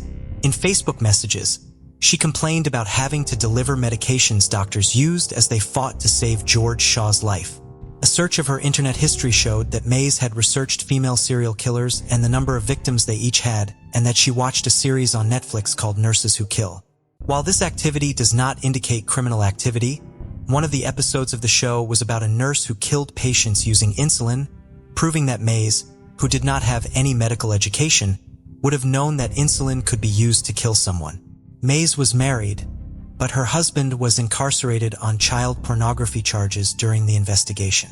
She would call him almost every morning after returning home from her night shift, and their phone calls were recorded. The morning after one of the unexplained hypoglycemic events, Mays complained to her husband about the patient she had been assigned to sit with during her shift and how she had wanted to strangle him. In another call, she complained about her arms being sore from doing compressions while trying to help revive one of her victims. She was upset that the previously stable patient's family had not signed a do not resuscitate order. Since there was no order on file, when the patient had experienced an unexplained hypoglycemic event the week before, the hospital staff had used all available measures to save his life. She told her husband that the patient would have just fallen asleep and not woken up when his blood sugar level dropped to 30 if they had just done nothing, a statement that authorities found odd from someone without any formal medical education. Mays spent hours with investigators during her 2 subsequent interviews, but she largely shut down during both of them, with recordings of these interviews consisting largely of silence as investigators waited for responses from Mays, as they offered to help her if she explained what had happened. Mays did acknowledge during the 3rd interview that the evidence was pointing towards her as the person who had killed the patients. After this 3rd interview, Mays went to the courthouse in order to fill out an affidavit requesting a court-appointed attorney. However, she was not eligible for one since at the time, she had not been charged with a crime and investigators had not named her in a target letter. Once they learned that Mays had made this trip to the courthouse, investigators decided that she may be more willing to speak with them once she had legal representation. They issued a target letter stating that they believed she had committed several crimes, which allowed her to be assigned 3 court-appointed attorneys in the following weeks. Mays and her attorneys then began the process of negotiating a deal in which she would plead guilty to the murders and the assault charge that authorities believed they had the evidence to successfully prove in court. The families of the victims were all consulted and they agreed to Mays pleading guilty, rather than going to trial. Mays was sentenced on May 11, 2021. At the sentencing hearing, her lawyers asked the judge to sentence her to 30 years in prison, a sentence at the lower end of sentencing guidelines for the crimes she had pleaded guilty to. In justifying this request, They pointed to May's difficult childhood and her post-traumatic stress disorder diagnosis, which stemmed from a sexual assault she suffered while in the military. May herself addressed the court, saying, "I don't ask anyone for forgiveness because I don't think I could forgive anyone for doing what I did. I can only say that I'm sorry for the pain I caused the families and my family." Numerous family members of May's victims watched the sentencing hearing, either in person or over video conference. Many of them spoke about their loved ones and the impact their loss had on their families prior to the judge announcing the sentence. "Growing up, he was my hero," Robert Edge Jr. said of his father, Robert Edge Sr. "He took care of me when I was little, and when it was time for me to take care of him, you took that away from me." Addressing Mays, Melanie Proctor, daughter of Kirk McDermott, said, "You took some of the greatest men of our time and preyed on them when they were at their weakest, and for that, you are a coward." U.S. District Judge Thomas Klee was not moved by May's lawyer's request for leniency. He regularly saw individuals in his courtroom who had difficult childhoods in rural West Virginia, as well as veterans who all too commonly suffer from PTSD. He told Mays, "But you're not special. None of these folks are killers, let alone serial killers." Judge Klee went on to say to Mays several times, "Your counsel made the point that you shouldn't be considered a monster. Respectfully, I disagree with that. You are the worst kind. You're the monster that no one sees coming." He sentenced Mays to 7 life sentences, 1 for each murder, plus 20 years for the assault charge. The judge did recommend that Mays serve her sentence at Federal Medical Center Carswell in Fort Worth, Texas, as requested by her lawyers, because the facility offers specialized mental health treatment for inmates. However, Mays was ultimately sent to Federal Correctional Institution Aliceville, a low-security facility in Alabama, to serve her sentence instead. While May's victims received justice, the loved ones they left behind were still without answers. Mays did not speak of her motive for the murders in court during her initial plea or at her sentencing. Mays did speak with investigators following her guilty pleas being formally entered, and she claimed that 2 different motives led her to commit the murders, although the first reason she provided was clearly a lie meant to make her look better. Mays claimed that she believed she was being merciful by ending her victims' lives and allowing them to pass gently. However, none of her victims had been in danger of dying before she injected them with insulin. They were all expected to survive whatever had brought them to the hospital. Most of their conditions had improved while they were being cared for in the hospital, and some of them were very close to being discharged. Mays injecting these men with insulin did not save them from a painful death. It instead inflicted one upon them. The effects the injections had on the veterans were horrifying. The hypoglycemic events Mays caused resulted in her victims spending hours or days suffering from their side effects. Records show that her victims experienced agitation, loss of motor control, cold sweats, difficulty breathing, and a variety of other severe symptoms as a result of her injecting them with insulin. Furthermore, Mays injected some of her victims on multiple different occasions when the medical intervention meant to stabilize their blood sugar was working and their health was once again improving. The other reason Mays provided for her crimes was the sense of control it gave her when she was experiencing chaos in her personal life and at her job. Unlike her claims of trying to be merciful, this motive at least appears to have some basis in reality. Mays's husband was incarcerated on child pornography charges at the time of her crimes, and she had voiced displeasure at the menial tasks she was expected to perform as a nursing assistant. She had also previously complained about having to work with patients suffering from dementia, a condition which some of her victims have been diagnosed with. While Rita Mays was prevented from causing further harm to patients, the question of how she had been able to kill so many people over an extended period of time without detection remained. According to Veterans Affairs Inspector General Michael J. Missel, while responsibility for these heinous criminal acts lies with Rita Mays, an extensive healthcare inspection by our office found the facility had serious and pervasive clinical and administrative failures that contributed to them going undetected. On the day Mays was sentenced, the Department of Veterans Affairs Office of Inspector General released a 100-page report detailing the various failures at the Johnson Medical Center that Mays had been able to exploit. Medication storage and inventory management was a major concern. Improper storage and inventory reporting had allowed Mays to obtain insulin unchecked when she had no reason to have access to any medication as part of her duties, because she did not have the licenses that would allow her to administer it. These failures further prevented the hospital from noticing the excessive amounts of drugs used to counteract insulin being used at the hospital and investigating the unusual need for the drug. Each individual case of unexplained hypoglycemia should have merited concern even without a pattern being identified. Dr. Diane Krieger, who later consulted with investigators, stated that in her more than 30 years of practice, she had never seen blood sugar levels as low as she saw in the records of the cases of unexplained hypoglycemia she examined as part of her work on the case. According to her, even diabetics rarely have their blood sugar drop below 30, and some of Mays's victims had readings as low as 5 after she injected them with high doses of insulin. Testing was not performed to determine the cause of the unexplained hypoglycemic events experienced by 7 of May's confirmed victims, and when George Shaw's family insisted on further testing, doctors ordered the wrong test. Other failures involved hospital staff, training, and technology. The employee responsible for patient safety did not train staff about what sorts of incidents needed to be reported. The hospital computer system did not always enter overnight blood sugar readings into patient charts for their doctors to review the following morning. The report identified missed opportunities at every level of leadership at the hospital that could have ended Rita Mize's crime spree. The report made 14 recommendations to improve patient safety at Johnson Medical Center. The Veterans Administration claimed that all of the recommendations would be implemented by March of 2022. By the time of May's sentencing in May of 2021, the Veterans Administration had reached tentative financial settlements with the families of her victims. The payouts have so far totaled more than $5 million. The money has not eased the pain the families feel over the loss of their loved ones or at the failings of the hospital they entrusted their loved ones to. According to Kirk McDermott's daughter, Melanie Proctor, "I'm always going to feel guilty about this.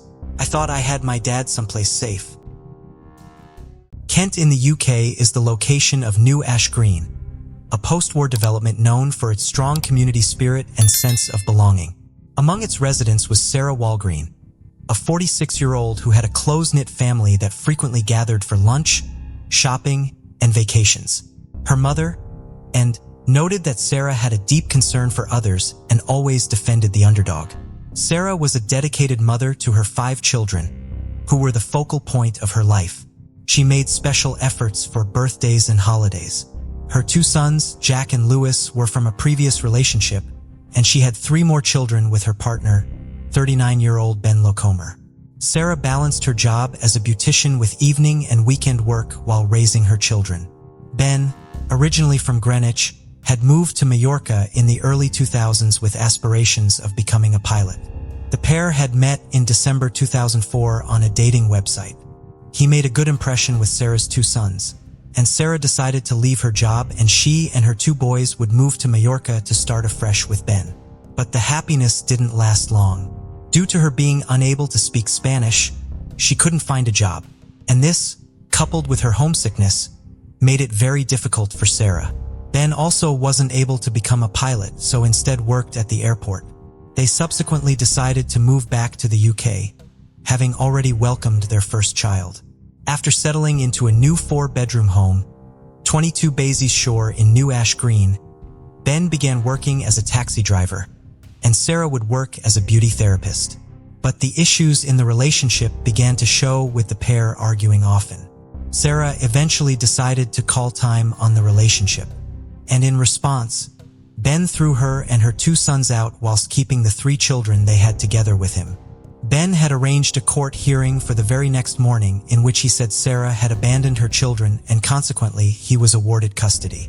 Sarah was unable to defend herself as she was unaware as to what was happening. Sarah was devastated. She and her eldest 2 children went to live with her mother and stepfather. The family saved every penny so they could be able to go and see a solicitor for legal advice. And in August 2016, she would be awarded full custody of the children. It was also around this time that her personal life began to move in a more positive direction when she met Neil James. Sarah met Neil on a dating app in 2016, and their relationship would go from strength to strength, culminating in an engagement. But Sarah was worried that if she tried to move in with Neil, Ben would battle her for custody. In 2018, she offered Ben the opportunity for them to live in the house together and co-parent their children, despite their romantic relationship coming to an end something her family had begged her not to do. This wasn't by any means an ideal solution, as emotions between them were still running high. So Sarah decided to try and buy Ben's share of the house from him. Sarah had taken her children to school in the morning before heading to work to see her clients. She was also incredibly excited and happy as she had been able to secure a new, higher-paying job. At around 8 p.m., Sarah was seen coming home and heading inside. She sent several text messages, including to Neil. One message to a friend read, "There's always something to look forward to. You've just got to open your eyes and dream." The last text message was sent at 10 p.m. before she headed to bed. The next day was an incredibly special one as it was one of her children's birthdays and, like always, she had planned for it. As the morning rolled around, Neil sent her a text message, but Sarah didn't reply. As the hours continued to tick by, Sarah still hadn't responded. Neil decided to reach out to Ben to see if he had seen her. Ben replied saying he thought Sarah was with him as he hadn't seen her either. Neil called Sarah's family and explained that he had been trying to get hold of Sarah since the morning but hadn't been able to make contact with her. Sarah could sometimes forget to charge her phone or accidentally leave it in the car, so her mother decided to call her too. But like Neil, she couldn't get hold of her.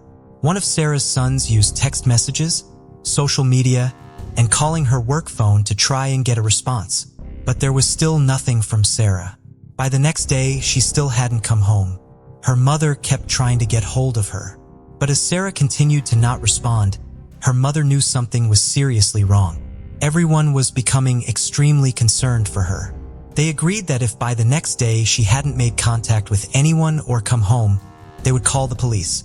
It had now been 48 hours since Sarah Walgreen had been seen, and she still had not been in contact with anyone. Ben contacted the police. DCI Ivan Beasley, senior investigating officer with Kent Police, was assigned to investigate her disappearance. Ben told the officers that after Sarah had arrived home on 9th, he had put the children to bed and gone into his room, which was the loft conversion one, and she had gone to her room on the first floor. He explained that when he had woken up the next morning, Sarah wasn't home, but the car was still parked in its spot. As it was one of her children's birthdays, he said he had expected her to come home. A missing persons investigation was quickly underway and a search of her bedroom was conducted. One thing immediately stood out. All of Sarah's personal effects were still there, including her money, bank cards, keys, and handbag. These were not things Sarah would have left without. For DCI Ivan Beasley, this was extremely concerning. As she had left her car keys at the house, one theory that was considered was that maybe she had gone out for a run or walk and become injured and unable to get help. A 5-mile search radius was set up around Sarah's home, going through fields and woodlands to try and find her, even checking hospitals to see if she had been admitted to any of them. In spite of all this, and after an extensive search, there was still no sign of Sarah. There were no phone records to indicate that she had agreed to meet up with anyone that night. DCI Ivan Beasley noted Ben Locomer's demeanor. He said, "Ben didn't seem to be that concerned.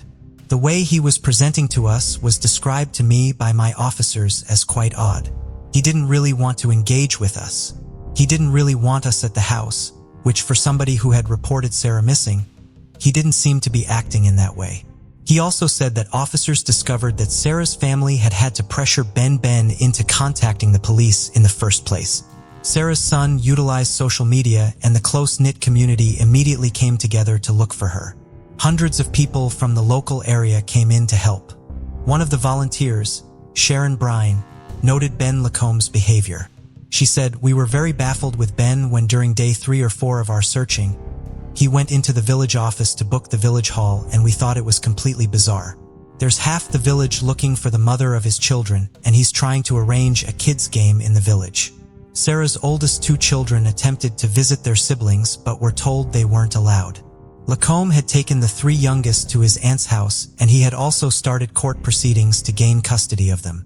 DCI Beasley said, within a few days of her disappearance, Ben had gone to the family court and was trying to have an urgent meeting so he could have primary custody of the children. In order to generate any leads, the police issued a press appeal to get information about Sarah out to the public. But as the days continued to pass, Sarah Walgreen still hadn't been found. concerns continued to escalate that she may have been met with foul play. Detective Superintendent Paul Fotheringham said, "We have experts with specialist technology and forensic scientists working with us to try and find Sarah." Police went back to speak with Ben again to try and gain a better understanding of the dynamics and ins and outs of the family home. He told them that Sarah would often go missing, disappearing without telling anyone, to go and meet other people. The police went to Neil's house to search the property and ask him further questions as he was one of the last people she had had contact with. He explained that he had called her at 9:24 on the night she had last been seen. They spoke for around 15 minutes and then sent a few text messages back and forth before they said goodnight. Phone records showed that this was true, and as he was at home with his daughter at the time, he told the police to check the M25 cameras to prove he hadn't driven to Sarah's. His story checked out and Neil was in the clear. It had now been a week since Sarah Walgreen had seemingly vanished, and police decided to check the local cameras, and more than 15,000 hours of footage would be searched. At around 2 a.m. on October 10th, the same time Sarah went missing, CCTV cameras picked up a car driving around. One of the images picked up on camera showed the vehicle with a logo on the driver's side door. Why did this pique the interest of investigators? Because it was similar to the vehicle driven by Ben Locomer, a red taxi with a logo on the driver's side door. But the police had to be sure. They brought in an expert to compare his vehicle to the grainy one on the footage. The expert determined that the footage did show Ben's vehicle. Around 2 hours after it had first been captured on CCTV, the same vehicle was seen coming back. This appeared to contradict his assertions that he had been at home in bed when Sarah had gone missing. The home had an extensive CCTV system which was operated from Ben's bedroom so he could see the goings-on throughout the house. DCI Beasley said it was quite an elaborate setup. He had cameras at the side, at the front, and at the back of his house, all controlled by an assistant which was kept in his bedroom, which was in the converted attic part of the house. They checked the footage from the day Sarah had vanished. Ben was seen coming home, and nobody else was seen entering the property before Sarah came back. It wasn't just their home that had security cameras. Their neighbor's home did too. The neighbor's home had 3 months' worth of footage to watch. They could see that the CCTV camera from Ben and Sarah's home had been on almost constantly in the time leading up to Sarah going missing. The footage from the neighbor's house showed the infrared light coming from Ben's cameras and also showed that after midnight on the day she had last been seen, Ben's cameras had been switched off. Ben said the files from the cameras at his house weren't usable as they had been corrupted, and that the complex system in place actually hadn't been working for the past year. Another piece of footage that stood out to investigators showed him coming home. In the footage, his vehicle was clean. After taking the children to school the next day, the car was caught on CCTV again, and this time there was mud and dirt on the sides and wheels. At around 10:30, he went to the office where his taxi company operated. When the car pulls in, the dirt is gone. Another element that stood out was after watching the neighbor's camera, the police learned that he would always park his car in the same spot until the night Sarah had gone missing. That night, he parked it at the back of the property, somewhere not covered by the neighbor's CCTV. The task in front of the officers was huge. They didn't know where Ben had driven to that night and what he had done in the 2-hour window, and Sarah still hadn't been found. The police believed that he had murdered Sarah and then driven her body to a deposition site. On December 20th, the decision was made to arrest Ben Leckenber on suspicion of the murder of Sarah Walgreen. He was then taken to the station to be questioned. Over the next 7 hours, he was interviewed by investigators. Locomer was silent and refused to answer any question put to him. During a search of the house, a shovel was found in the garden shed that appeared to be brand new. They needed to find Sarah, ascertain the cause of death, and prove that this had been done deliberately by Ben Leckenber. Specialists from the fire service and marine units from all over the country were drafted into the extensive searches to try and find her, including part of the Thames and land near the Blue Water Shopping Center. Roads were closed off while searches were conducted and 1,400 sites were searched, but none led to Sarah's body. In spite of this, and on the basis of the case that had been built, on the December 28, 2018, Ben Leckenber was charged with the murder of Sarah Walgreen. At Woolwich Crown Court, the trial of Ben Leckenber would begin. Prosecutor Alex Morgan QC would say in a documentary about the case, "Having a trial with nobody presents unique challenges." One of the key moments for the prosecution was revealing a conversation that Ben had had with police several days before his arrest. They had requested his phone. He signed a consent form but then refused to give consent for deleted data to be retrieved. He told them that he would give it to them the next day at the station because it was late and he wanted to go to bed. But CCTV revealed that Ben hadn't gone to bed. His car was spotted parked by the River Thames later night trying to get rid of something police believe was his mobile phone.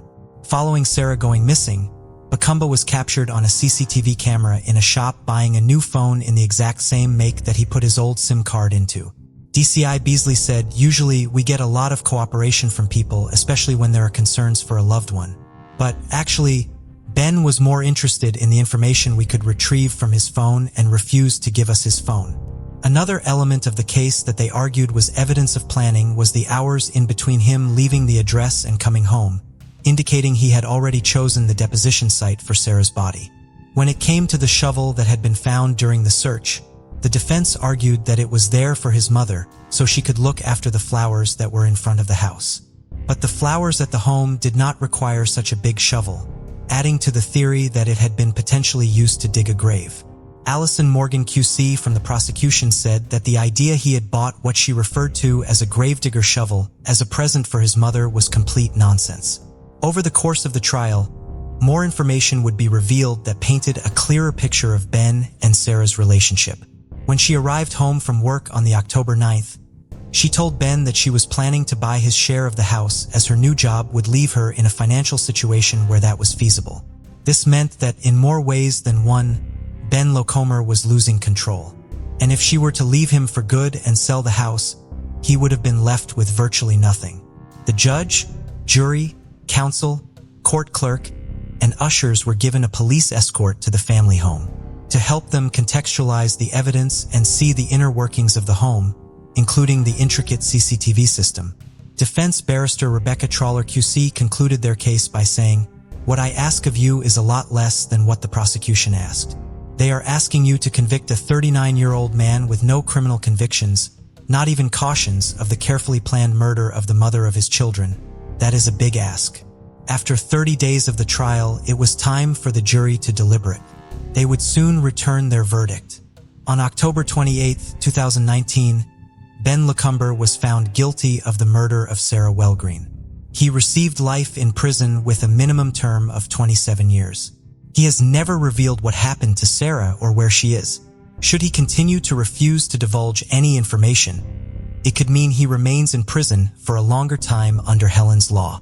Helen's Law, named after murder victim Helen McCourt, makes killers ineligible for parole if they do not tell police where they've hidden the body of a victim. This followed the tireless campaigning of Marie McCourt, mother of Helen, a 22-year-old insurance clerk who was murdered in 1988. Her murderer, Ian Sims, has never revealed her body's location. The petition calling for Helen's Law had gained more than 600,000 signatures and high-level government support. In November 2020, Helen's Law received royal assent. Under the law, killers could still be released if no longer deemed a risk to the public, even if they refuse to disclose information. But the parole board will be legally required to consider whether they have cooperated with inquiries as part of their assessment. One of Sarah's elder sons said, "There's still that missing piece, and it will always be like that because there'll always be that missing piece because of what he has done. I believe he's withholding that because that's the only sort of power he has left." Sarah's ex-husband also spoke about him wanting her body to be found. In the year that followed her disappearance, nearly 3,000 potential deposition sites have been identified, but none have led to Sarah. The community in New Ash Green has never given up on their search for Sarah Wellgreen. They have said they will never stop their search for her, and a Facebook page called Search for Sarah Wellgreen was set up too. For those who knew and loved Sarah, the agony of not knowing where she is and what happened to her is devastating. It is the hope of Sarah's family that he will one day reveal her whereabouts so that she can finally be brought home and laid to rest. Discover the chilling world of secret crime mysteries, where we delve into the most perplexing cold cases and unsolved crimes. Join us as we unravel hidden clues and explore haunting mysteries. Subscribe now and be part of the journey to bring these cases to light. On January 15, 2018, a British Airways flight landed at London's Heathrow Airport from Chicago's O'Hare International Airport. As passengers disembarked, airport officials soon discovered an issue with one individual. This passenger had arrived in London without any documentation, including a boarding pass or passport. The individual was 66-year-old Marilyn Hartman, who had no boarding pass because she had never bought a ticket for the flight. Instead, she had somehow bypassed both British Airways ticket agents and security checks in Chicago to board the plane without a valid pass. She simply walked on board and sat in an empty seat, not raising any concerns with the flight crew. Hartman was sent back to Chicago, where she was taken into custody and charged with felony theft in connection to taking the flight without purchasing a ticket, reported to cost between $24,100 and $34,100, as well as with a misdemeanor trespassing charge for entering the airport illegally.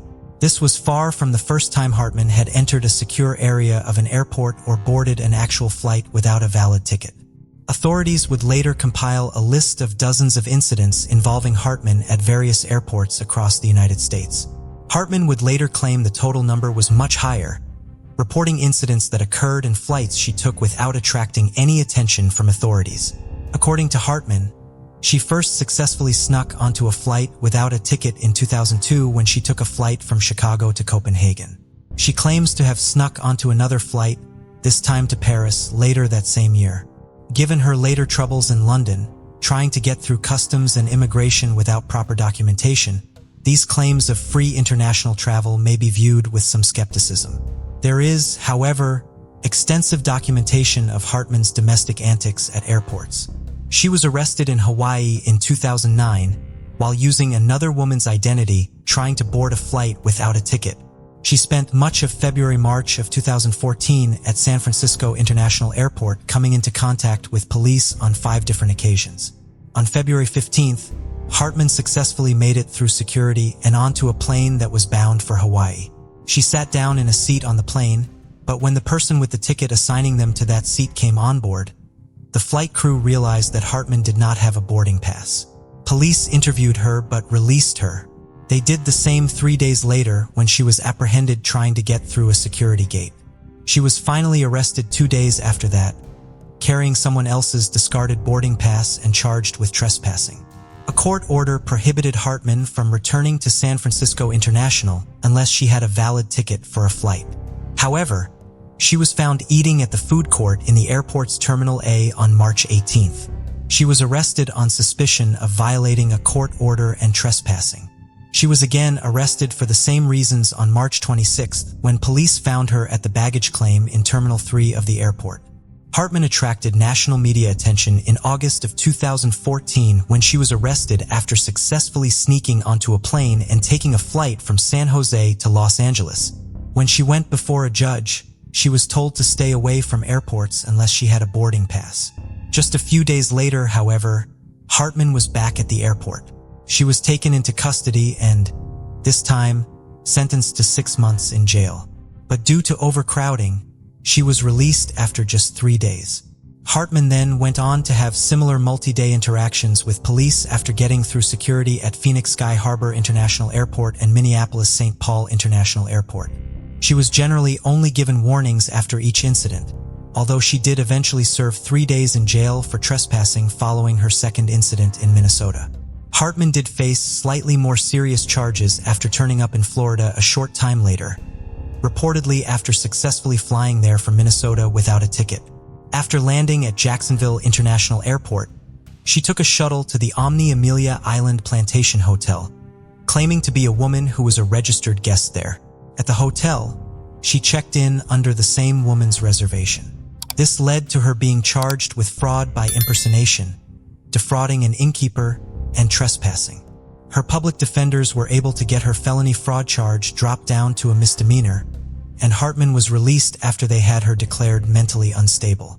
After leaving Florida, Hartman returned to Chicago, which appears to be her hometown. There are few concrete details available about Hartman's early life. She appears to have been born Marilyn Stahl and legally changed her last name to Hartman in 1985. She grew up on the south side of Chicago and attended Chicago Vocational High School, where she was a member of the National Honor Society and the chorus. She graduated in 1969, and within a few years, she was no longer in contact with anyone from her family. She reportedly has 3 brothers who have not heard from her since the early 1970s and who do not like to publicly speak about her at all, much less in any detail. Hartman claims to have grown up in a violent home with mentally ill family members. Although these statements are difficult to corroborate, an important factor in Hartman's behavior to consider is the fact that she is mentally ill, although the exact nature of her illness is not publicly known. Legal documents state that she suffers from depression and post-traumatic stress disorder, and she has stated that she has bipolar disorder. She further stated in court in 2022 that she has struggled with depression and medication management throughout her life. Hartman also has a conspiratorial worldview, which plays into her explanation as to why she continues to sneak into airports and onto airplanes. While with journalist Joe Ashkenazi for a 2015 article he wrote about her, Hartman detailed what she believed to be an elaborate plot against her that compelled her to attempt to get past airport security and onto planes without tickets and had resulted in her various legal troubles. Hartman claimed that the conspiracy against her began in 1990 when she exposed a Chicago lawyer working with a retired FBI agent to fix cases. Her actions resulted in ongoing retribution, which led to her becoming homeless on various occasions and committing her criminal actions at airports. She diagnosed herself with and apparently created what she called whistleblower trauma syndrome. She told Ashkenazi that the condition resulted in a severe fight or flight reaction, which in her case literally made her feel the need to get on a flight to get away. She would say in a different interview several years later that she was always in a depressed state of mind when she snuck onto planes. According to Hartman, numerous people, including President Obama, were in on the conspiracy. She claimed she did not evade security checks at the various airports. Rather, TSA agents let her through. She further claimed that sometimes plane tickets would be left for her to find, and airport staff would let her use them, but then take her into custody once she was in a secure area of the airport. According to Hartman, the goal of this conspiracy was to land her in prison for an extended period of time, a belief that does not seem to align with reality, given the dozens of times she has been released with little to no punishment following her various incidents at airports. The purpose of highlighting this case on this channel is not to malign Marilyn Hartman specifically or individuals with mental illness in general. Rather, it is to draw attention to 2 major issues her case highlights: airport security and how the legal system handles individuals with mental illnesses. While someone managing to get past airport security in a post-9/11 world sounds like it should not only be impossible, but also of major concern should it occur, the Transportation Security Administration and several aviation experts, who have been consulted for articles about Hartman's case, have downplayed the security implications it has. After Hartman successfully flew from San Jose to Los Angeles without a ticket, the TSA claimed, San Jose to Los Angeles without a ticket. The TSA claimed that the incident was not a security concern because while Hartman had not been checked for a boarding pass at security, she had been screened for prohibited items, meaning she had no way of bringing any sort of weapon on board. They maintained that the incident only illustrated the need for minor changes to their document examination procedures to ensure people without boarding passes could not get through security checkpoints. While there are no indications that Hartman illegally boarded planes with any plans to commit any sort of nefarious acts, that does not change the fact that the holes in security and procedure she exploited with simple techniques could also be exploited by individuals with more malicious intentions. Hartman employed unsophisticated tactics, like blending in with large family groups at security and covering her face with her hair at airports where she was a repeat recent offender and known to airport staff. If she could find success with so little planning or effort, a more methodical and motivated mind could presumably have even more success than Hartman.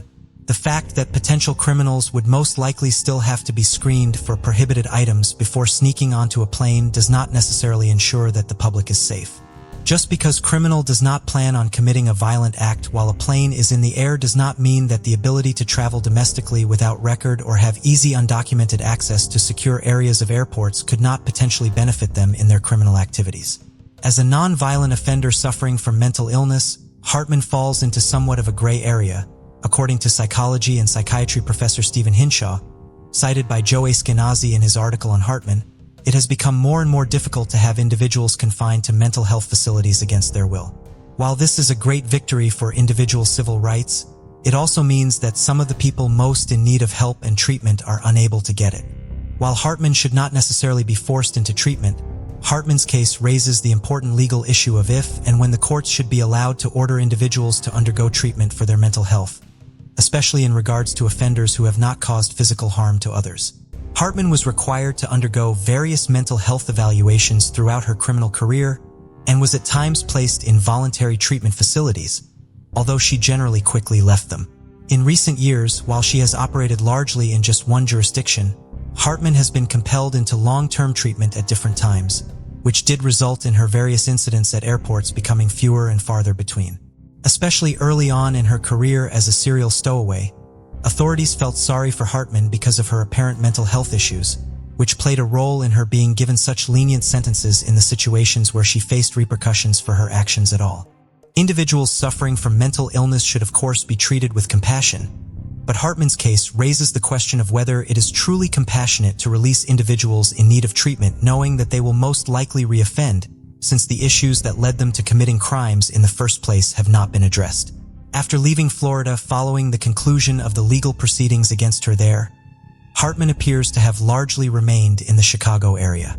She was involved in at least 9 incidents involving trespassing and attempting to enter secure areas at both O'Hare and Midway airports, including her flight to London without a ticket. In one incident, she did purchase a valid ticket but had to be removed from the plane, which was taking off at Midway because she caused a disturbance. She was charged with misdemeanor reckless conduct. The following day, she went to O'Hare, where airport staff detained her after she attempted to get through security without a ticket. Hartman had only received 18 months of probation for the trespassing and theft charges stemming from her ticketless flight to London. Just 7 months after she received that sentence, however, she was back at an airport in violation of the terms of her probation, involved in the incident that has resulted in her most recent legal troubles.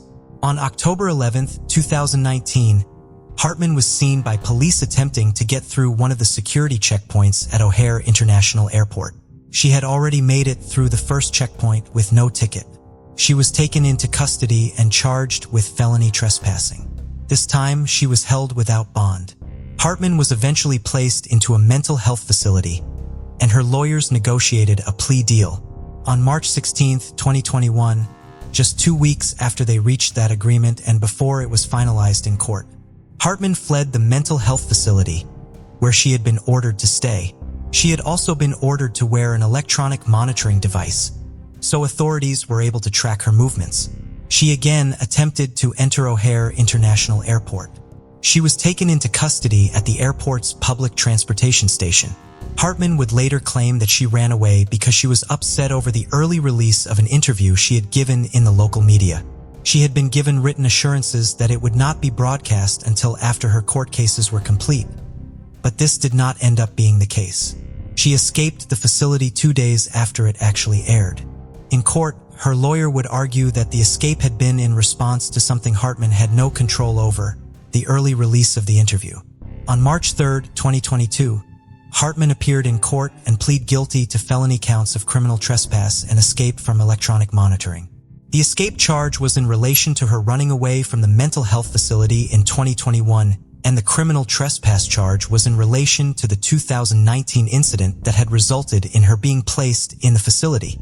The judge sentenced Hartman to 18 months in prison on the trespassing charge and to 2 years in prison on the escape charge, with the 2 sentences to be served consecutively. Hartman was given credit for approximately 2 years 5 months already spent in custody. The facility she escaped from in 2021 agreed to let her return there for her court-ordered period of supervised release and mental health treatment. Hopefully, this time, her treatment will finally result in her long-term success and keep her out of the courtroom and the airport. Before we continue, 90% of you haven't subscribed to our channel, so if you like this video, please subscribe. It motivates us to make more content for you. Okay, let's continue. 24-year-old Annie Lee, originally from San Jose, California, grew up in a large family. Those who knew her described her as conscientious, polite, and friendly, with a lot of tenacity and a great sense of humor. From an early age, she stood out as an exceptional student. She was the valedictorian of her high school class, and her peers voted her as the most likely to become the next Einstein. Annie received $160,000 in scholarships and went on to earn her undergraduate degree in cell development biology from the University of Rochester. It was there that she met Jonathan Widosk. The young couple quickly became inseparable, and Annie described him as her best friend. It wasn't long before Jonathan proposed, and September 13th, 2009 was chosen as their wedding date. And the wedding plans quickly got underway. After all those years of very intense and hard work, Annie was accepted into the prestigious Ivy League school, Yale University, hoping to earn her doctorate in pharmacology. She was always hands-on within her campus, getting involved in various extracurricular activities. She even wrote an article about campus safety titled Crime and Safety in New Haven for Yale Medical School's B magazine. Jonathan and Annie were living 76 miles apart at the time. Jonathan was at Columbia University working on his own doctorate, and this only made their reunion for the wedding on 13th even more special. September 7th, 2009. Annie was now in her final year at Yale. It was 5 days until the wedding, and it was safe to say Annie was as busy as ever. She was definitely feeling the stress of everything and called her friend Jennifer for some friendly words of encouragement. Jennifer said Annie asked if she thought they were too young to get married. But knowing this was normal nerves combined with the stress of Yale, Jennifer said she and Jonathan were absolutely making the right decision. Annie thanked her friend for telling her what she needed to hear, hung up, and carried on with her day. September 8th, 2009. Annie still had lots of work to do around the campus before she set off to Long Island. She left her apartment that morning and took the Yale Transit to her office, located on campus. She then walked to her lab where she would conduct most of her research, and this was about a minute away at 10 Amistad Street. Room G13. The day on campus soon drew to a close. Students were leaving to head home and various buildings were locking up. Annie's roommates had been expecting her home hours ago, but she was nowhere to be seen. It got to 9 p.m., and with no one able to get hold of her, her roommates called the New Haven Police Department and reported her missing. Her friend Jennifer said that Annie always made sure she was safe. She didn't walk around at night by herself, and if she ever had to work late, she would make sure someone would come and pick her up or walk home with her.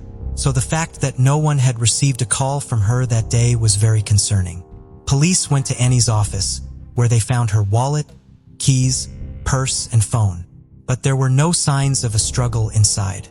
Her belongings still being in there indicated she had likely left that morning with the intention of returning to her office fairly soon after. None of her credit or debit cards had been used, and her phone had no activity on it since she left it in the office. Her Yale ID card seemed to be the only thing from her purse that went with her that morning, and it had been used to get into the labs. CCTV confirmed it was Annie using her own ID card, and the footage captured her walking into 10 Amistad Street at around 10 a.m. She was carrying something that can't really be made out, but it's assumed it was something to do with her research.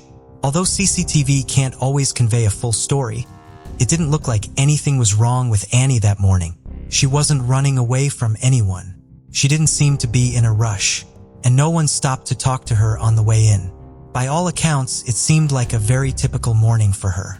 Unfortunately, there was only one camera on the basement level where Annie's lab was located, and it didn't show her walking past or through the door at all.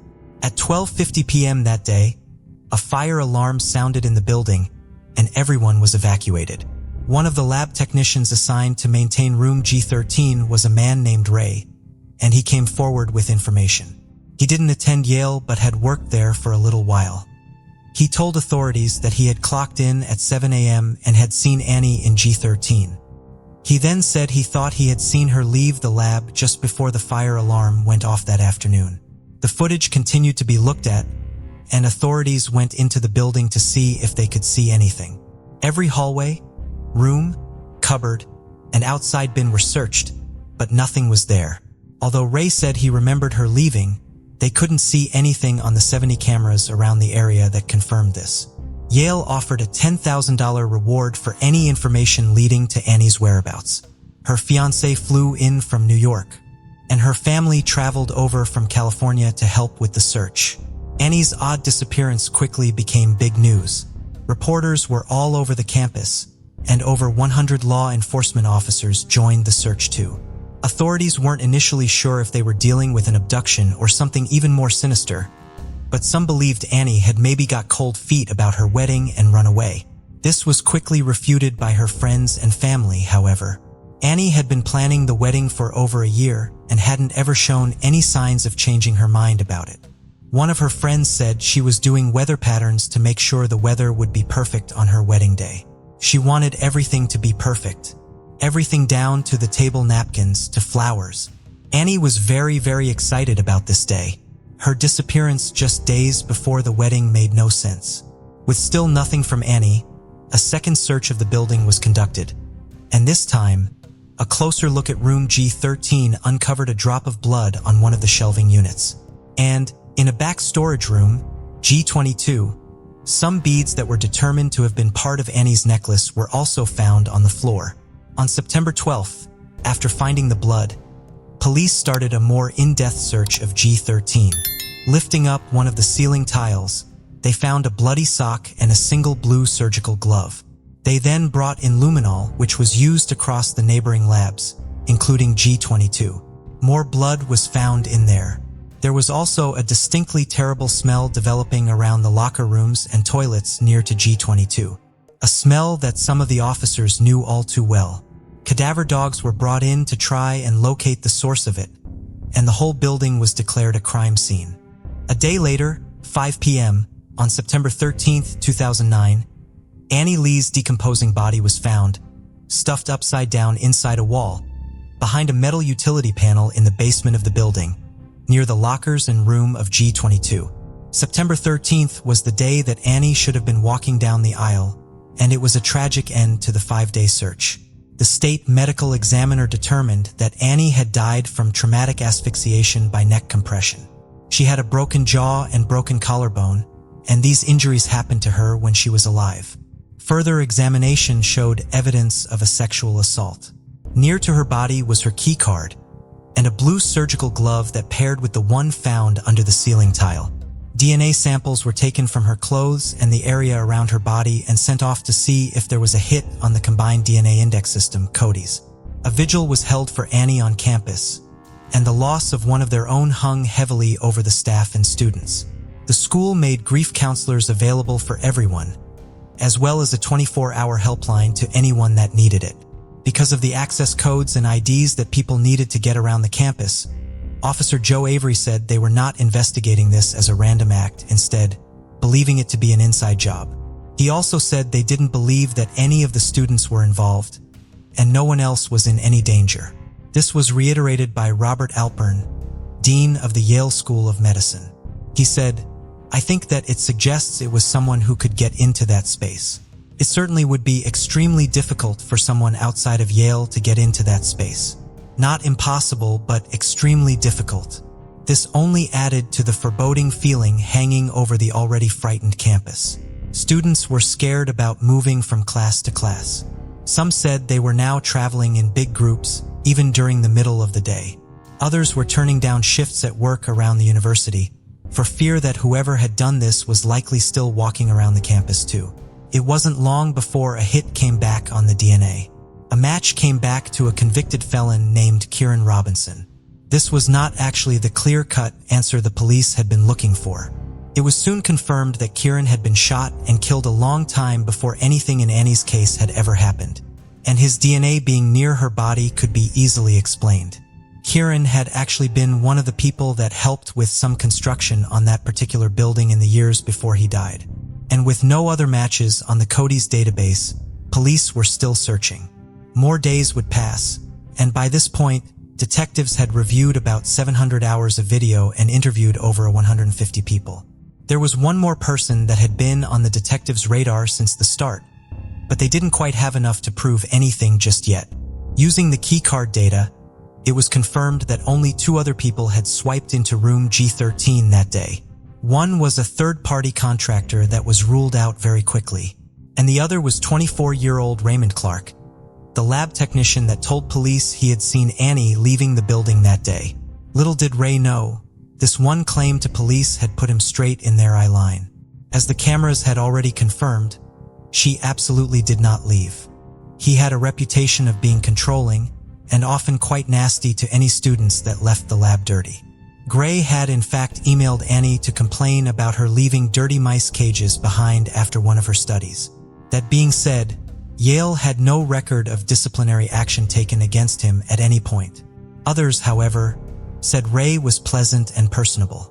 Between 10:40 a.m. that morning until around 3:45 p.m., Ray had gone in and out of G13 and G22, a total of 55 times.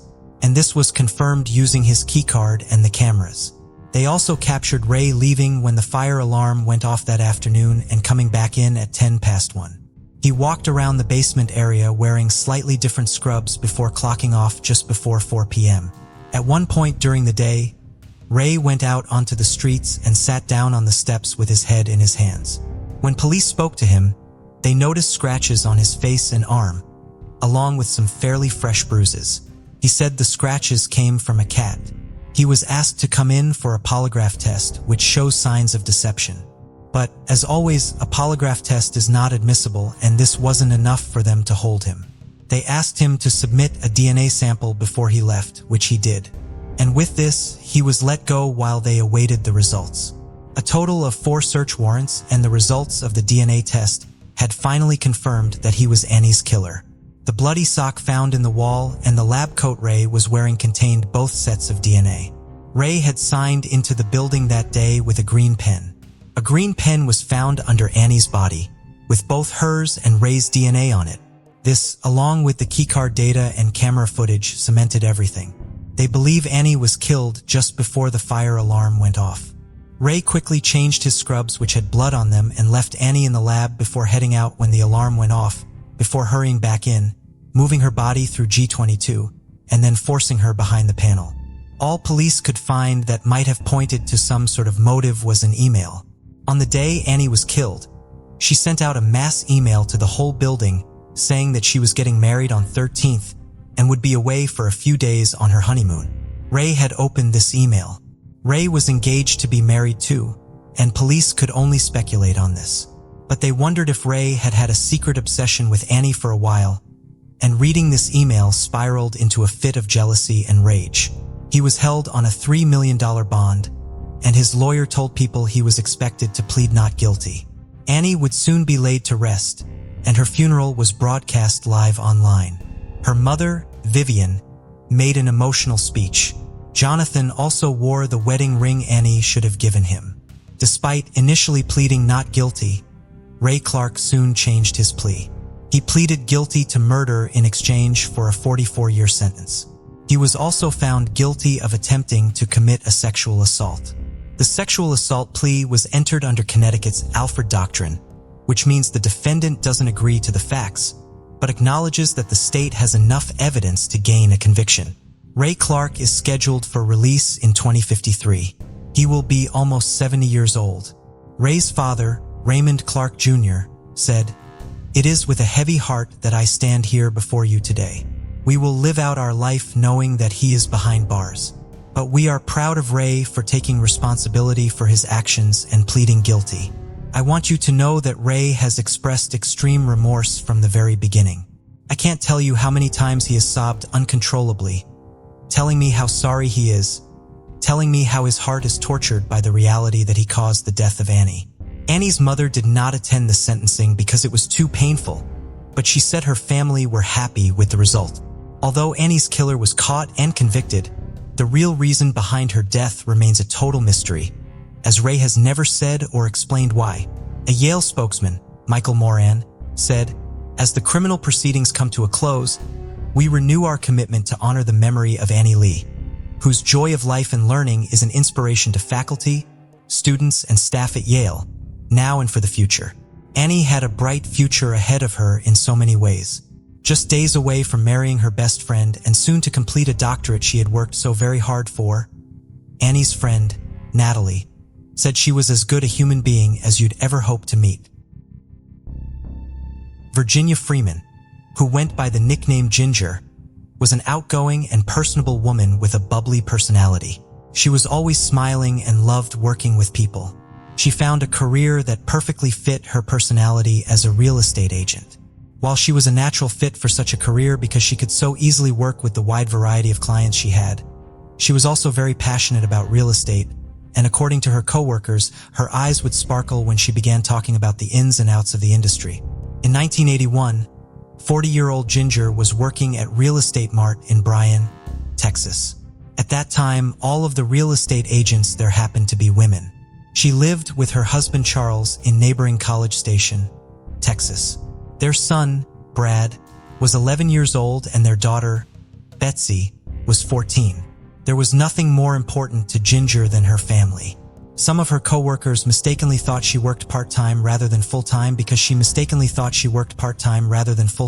she worked so diligently and efficiently while she was at the office that she was able to leave earlier in the day than most other employees. She worked so hard in order to have more time with her children. She built demanding work schedule around her children's needs and did everything she could to be home when they arrived home from school. Ginger was very active and loved the outdoors. She regularly went hiking and backpacking with her family. What little free time Ginger had when she was not working or caring for her family was spent volunteering. She was an active volunteer at her church and with the Girl Scouts and the American Red Cross. Her love of nature helped her always come up with new ideas for outdoor activities for the Girl Scouts.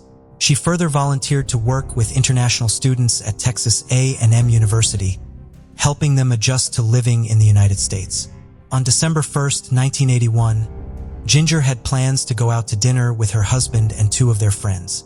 However, around 3 o'clock that afternoon, a call came into her office. A man, described as having a country-sounding accent, said he had $73,000 in cash he wanted to use to purchase a home that was for sale on Greens Prairie Road. At the time, the home was on a secluded road in a rural section of College Station. Not wanting to miss out on a cash sale, which could generally be completed more quickly and easily than a finance sale, Ginger agreed to meet the caller at the property to show him the house. On her way, she stopped at home to see her children. She told them where she was going and that she would be back home in time for dinner. Ginger did not arrive home in time to go to the dinner. Around 7 p.m., her worried husband Charles reported her missing. He also called her office and got the address of the home Ginger had been going to show the potential buyer. He and the husband of one of Ginger's co-workers went out to search for her, starting out at the home she had been going to show that afternoon. Behind the remote home, they discovered Ginger's body. Ginger had been struck in the head with a blunt object, believed to be a 4.5-pound slab of concrete. She had been strangled with enough force that her neck was broken, and she had been stabbed in the neck 11 times. A later examination would determine that she had been assaulted. Her time of death was placed at approximately 3:30 p.m., just a half hour after Ginger received the phone call that brought her to the property. The home on the property was still locked, indicating that Ginger was most likely attacked as soon as she arrived to the home. Marks dug into the dirt at the scene illustrated how fiercely Ginger had fought for her life. 2 days after the murder, a group of local real estate agents announced that they were collectively offering a $10,000 reward for information in the case. More than 900 people were in attendance at Ginger's funeral on December 4, 1981. In February of 1982, a memorial fund was established in Ginger's name to help assist international students and their families when they arrived in Texas. On May 2, 1982, the Girl Scouts of Central Texas dedicated a secluded plot of land at their campground in Bryan, Camp Howdy, to Ginger's memory. The land was named the Ginger Freeman Primitive Area and is where young campers are taught to set up their campsites. Bo Ward, one of Ginger's co-workers at the real estate mart, would go on to use Ginger's story to teach new real estate agents about how to keep themselves safe while showing homes, particularly to clients they had not previously met. Even as decades passed after Ginger's murder, Bo could never bring herself to sell a home in the area where Ginger was killed. The early investigation was thorough and far-reaching but did not identify a suspect that could be conclusively tied to Ginger's murder. Even as years passed after the murder, authorities did not give up on the investigation. Several known serial killers, including Coral Eugene Watts and Henry Lee Lucas, were interviewed as part of the investigation but ultimately ruled out as suspects. More than 6 leads were pursued over the years, with investigators traveling all over the United States to look into potential suspects. Witnesses were hypnotized in hopes of them remembering new details. While DNA testing was not available to law enforcement at the time of Ginger's murder, investigator Dick Gullidge had the foresight to have Ginger's hands covered with plastic bags at the crime scene. He coordinated with the medical examiner's office to make sure that Ginger's fingernails and any material under them were preserved. Decades later, testing would show that the killer's DNA had been deposited under Ginger's fingernails as she tried to fight him off. The DNA would prove to be crucial evidence once technology advanced to the point where investigators could properly utilize it. Evidence from the case was submitted for DNA testing in 1997, and a DNA profile was developed. Over the years, there was no match to it found in criminal databases or to any of the numerous suspects authorities collected DNA samples from. A major break in the case came in early 2017 when the television program National Geographic Explorer offered to pay for advanced DNA analysis in the case in exchange for investigators' cooperation in filming a segment about Ginger's murder. The DNA testing in question was Snapshot, a forensic analysis program developed by Parabon Nanolabs. The program predicts certain physical features, like hair color and eye color. An individual is likely to have based on DNA profile and generates images of what they may look like. The analysis produced 2 images of what Ginger's killer may have looked like at different ages. Brazos County Sheriff Chris Kirk revealed the images at a press conference in April of 2017 with the hope that a member of the public would come forward identifying a man who resembled the man in the images who could be investigated as a potential suspect. It would be Parabon's further work with the department that would ultimately help close the case. However, in June of 2018, Sheriff Kirk held another press conference, this time announcing that Parabon had used genetic genealogy to provide clear and convincing evidence that Ginger's killer was James Otto Earhart. Earhart could not be arrested and tried in connection with her murder, however, as he had been executed by the state of Texas on August 11, 1999. Earhart had been sentenced to death after being convicted of capital murder for the 1987 murder of 9-year-old Candy Kirtland. Candy was a 4th grade student at Crockett Elementary School in Bryan, Texas. She went missing on May 12, 1987 after being dropped off by her school bus near her home. Her body, still in the clothes she had been wearing the day she went missing, was discovered hidden under debris in a wooded area off of a dirt road in Bryan. Her arms had been bound behind her back with electrical cord, and she had been shot once in the back of her head. Earhart had been in Candy's neighborhood recently, inquiring about a paint gun that had been offered for sale in a newspaper ad. Witnesses saw him and his vehicle near Candy's home the day she went missing. He was taken into custody in connection to Candy's disappearance, just hours before her body was discovered. He claimed to have given Candy a ride the day she disappeared, but maintained his innocence in her murder. He was tried and found guilty based on witness testimony and blood evidence. According to authorities, Earhart had been on their radar during the investigation into Ginger's murder.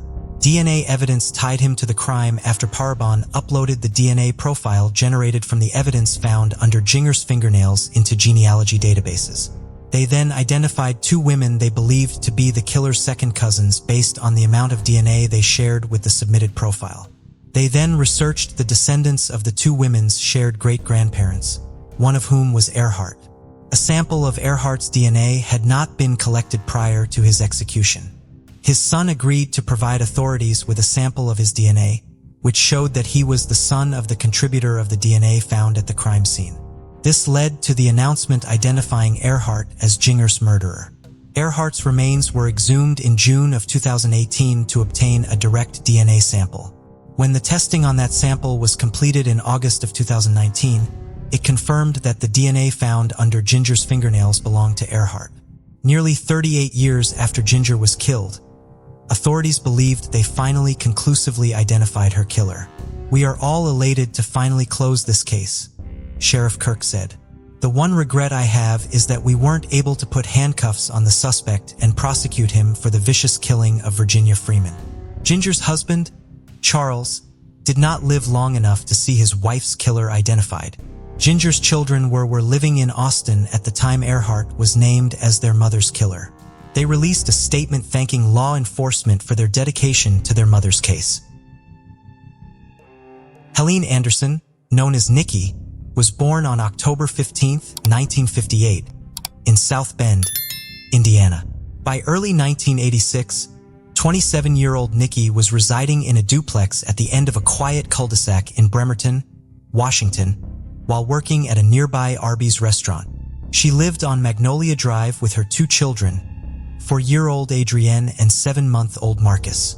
Adrienne's father, Kenny Hale, described his daughter as a gift from God with a charming smile and a strong personality, even at such a young age. He noted that she was exceptionally advanced, being able to spell her name by the age of 2. Although Kenny and Nikki's relationship had not lasted, they remained connected due to their love for Adrienne. They co-parented effectively and spent time together with her regularly. By January 1986, Nikki was engaged to Marcus's father, who was serving in the United States Navy and stationed in San Diego. Nikki was in the midst of packing up her home in preparation for moving to California to be closer to him. Adrienne would be staying in Washington with Kenny for a period of time while her mother got settled in California before joining her there. Kenny was at Nikki's home on the evening of January 29th, spending time with Adrienne after he got off of work. When the time came for Kenny to leave, Adrienne asked him if she could spend the night at his house. He thought about bringing her home with him, but ultimately told his daughter no because he did not want Adrienne to have to wake up extra early so that he could bring her back to Nikki's house so as to keep her on her usual schedule. He told Adrienne he would see her the next day before he left for the evening. Adrienne waved to him from the house's front window as he left. Kenny returned to the home on Magnolia Drive the following evening, as planned. He was surprised when there was no answer when he knocked on the front door. Disappointed, he turned around to leave. However, as he did, he could hear Nikki's son, Marcus, whimpering inside the house. Concerned, he tried the front door and found that it was unlocked. He had trouble fully opening the door as something inside was blocking the door's path. Kenny tripped over something as he entered the home. When he reached down, he grabbed something stiff. His heart dropped when he realized he was holding his daughter's leg. It was dark inside the home, but Kenny could see Adrienne lying on the floor near the front door and Nikki lying further inside the home. Kenny grabbed baby Marcus, who was in a playpen just feet away from his mother, and ran next door to the neighbor's home to get help. While the neighbor called police, Kenny ran back to Adrienne. Not knowing how long she had been there, he frantically began performing CPR on his daughter. Tragically, his efforts could not save his little girl. It would later be determined that Adrienne and Nikki had been dead, and baby Marcus had been alone in the home with their bodies for approximately 20 hours. Nikki and Adrienne had both been strangled to death. In addition, Nikki had suffered blows to the back of her head. Defensive wounds showed that she had fought fiercely against her killer. She had been sexually assaulted, which police believed was the motive for her murder. Robbery did not appear to be a motive, as valuables that were out in plain sight had been left behind. Adrienne had been found in her pajamas with the comforter from her bed near her. Investigators theorized that she had been woken up by the noise created by the struggle of the killer attacking her mother, and she had come into the living room to see what was going on. Based on where her body was found, she appears to have tried to escape the house, with the killer catching her just before she reached the front door. Police believed she was killed because she saw her mother's killer and was old enough to potentially identify him. Police theorized that 7-month-old Marcus was not killed because he was not old enough to describe or identify the killer. The killer placed Marcus in a playpen along with a cushion he removed from a nearby couch. Nikki's neighbor on the other side of the duplex says she did not hear anything the night of the murders. Normally, she could hear everyday noises through their shared wall, but she heard no screams or a struggle that night. She later said that she had an ear infection at the time, which may have impacted her hearing. She did hear Marcus crying throughout the day following the murders, but assumed it was just his normal cries for food or a fresh diaper. 2 other witnesses in the neighborhood reported hearing one scream the night of the murders, but nothing else. Numerous people had come to the home looking for Nikki on January 30th, including an acquaintance, a coworker, and a furniture salesman. Some of them came to the home multiple times, but no one tried to open the front door until that evening when Kenny Hale heard Marcus crying. Nikki's fiancé was confirmed to have been on duty at his naval base in San Diego at the time of the murders, eliminating him as a potential suspect. While Kenny Hale did have an alibi for the time of the murders as well, he remained under suspicion in the early days of the investigation. Police were skeptical of the peaceful co-parenting relationship he had with Nikki, viewed her upcoming move as a potential motive, and knew Kenny had regular access to the home. Kenny wanted to do whatever he could to help with the investigation and was shocked when he realized he was being considered as a suspect. His sister told him he should hire a lawyer soon after the murders. Kenny did not see how this would be necessary, but took her advice, which quickly proved to be a wise decision when he was aggressively questioned by police. Kenny agreed to undergo a voluntary polygraph examination, but his lawyer terminated the exam halfway through it, pointing out that Kenny was still too emotionally distraught for the results of the examination to be accurate. According to Kenny, after he walked out of the police station that day, it would be a decade before he heard anything more from police. The case soon went cold, with police following up on all the leads they could initially identify within the first 6 to 8 months of the investigation. Authorities identified a handful of potential suspects, including the boyfriend of Nikki's aunt, a neighbor who had babysat Adrienne, and a man whose car was seen in the neighborhood that night, but none of them could be tied to the murders. The case was reopened by police in 1993, 2003, 2009, and 2019, but the renewed efforts have so far not led to any arrests. In the later efforts, Kenny Hale was contacted by investigators and made aware of their ongoing efforts. There is one major clue in the case, but authorities have so far been unable to use it to identify the killer. DNA evidence, believed to be from the killer, was found at the scene. The exact source of the DNA has not been publicly disclosed. Bremerton Police Detective Marty Garland, who has most recently been overseeing the investigation, has stated that it is unclear if the sexual assault against Nikki was, in his words, completed.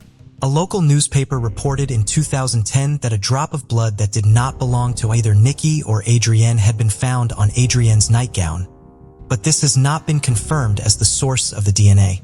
Unfortunately, wherever the DNA came from, it has proven to be of limited use to the investigation.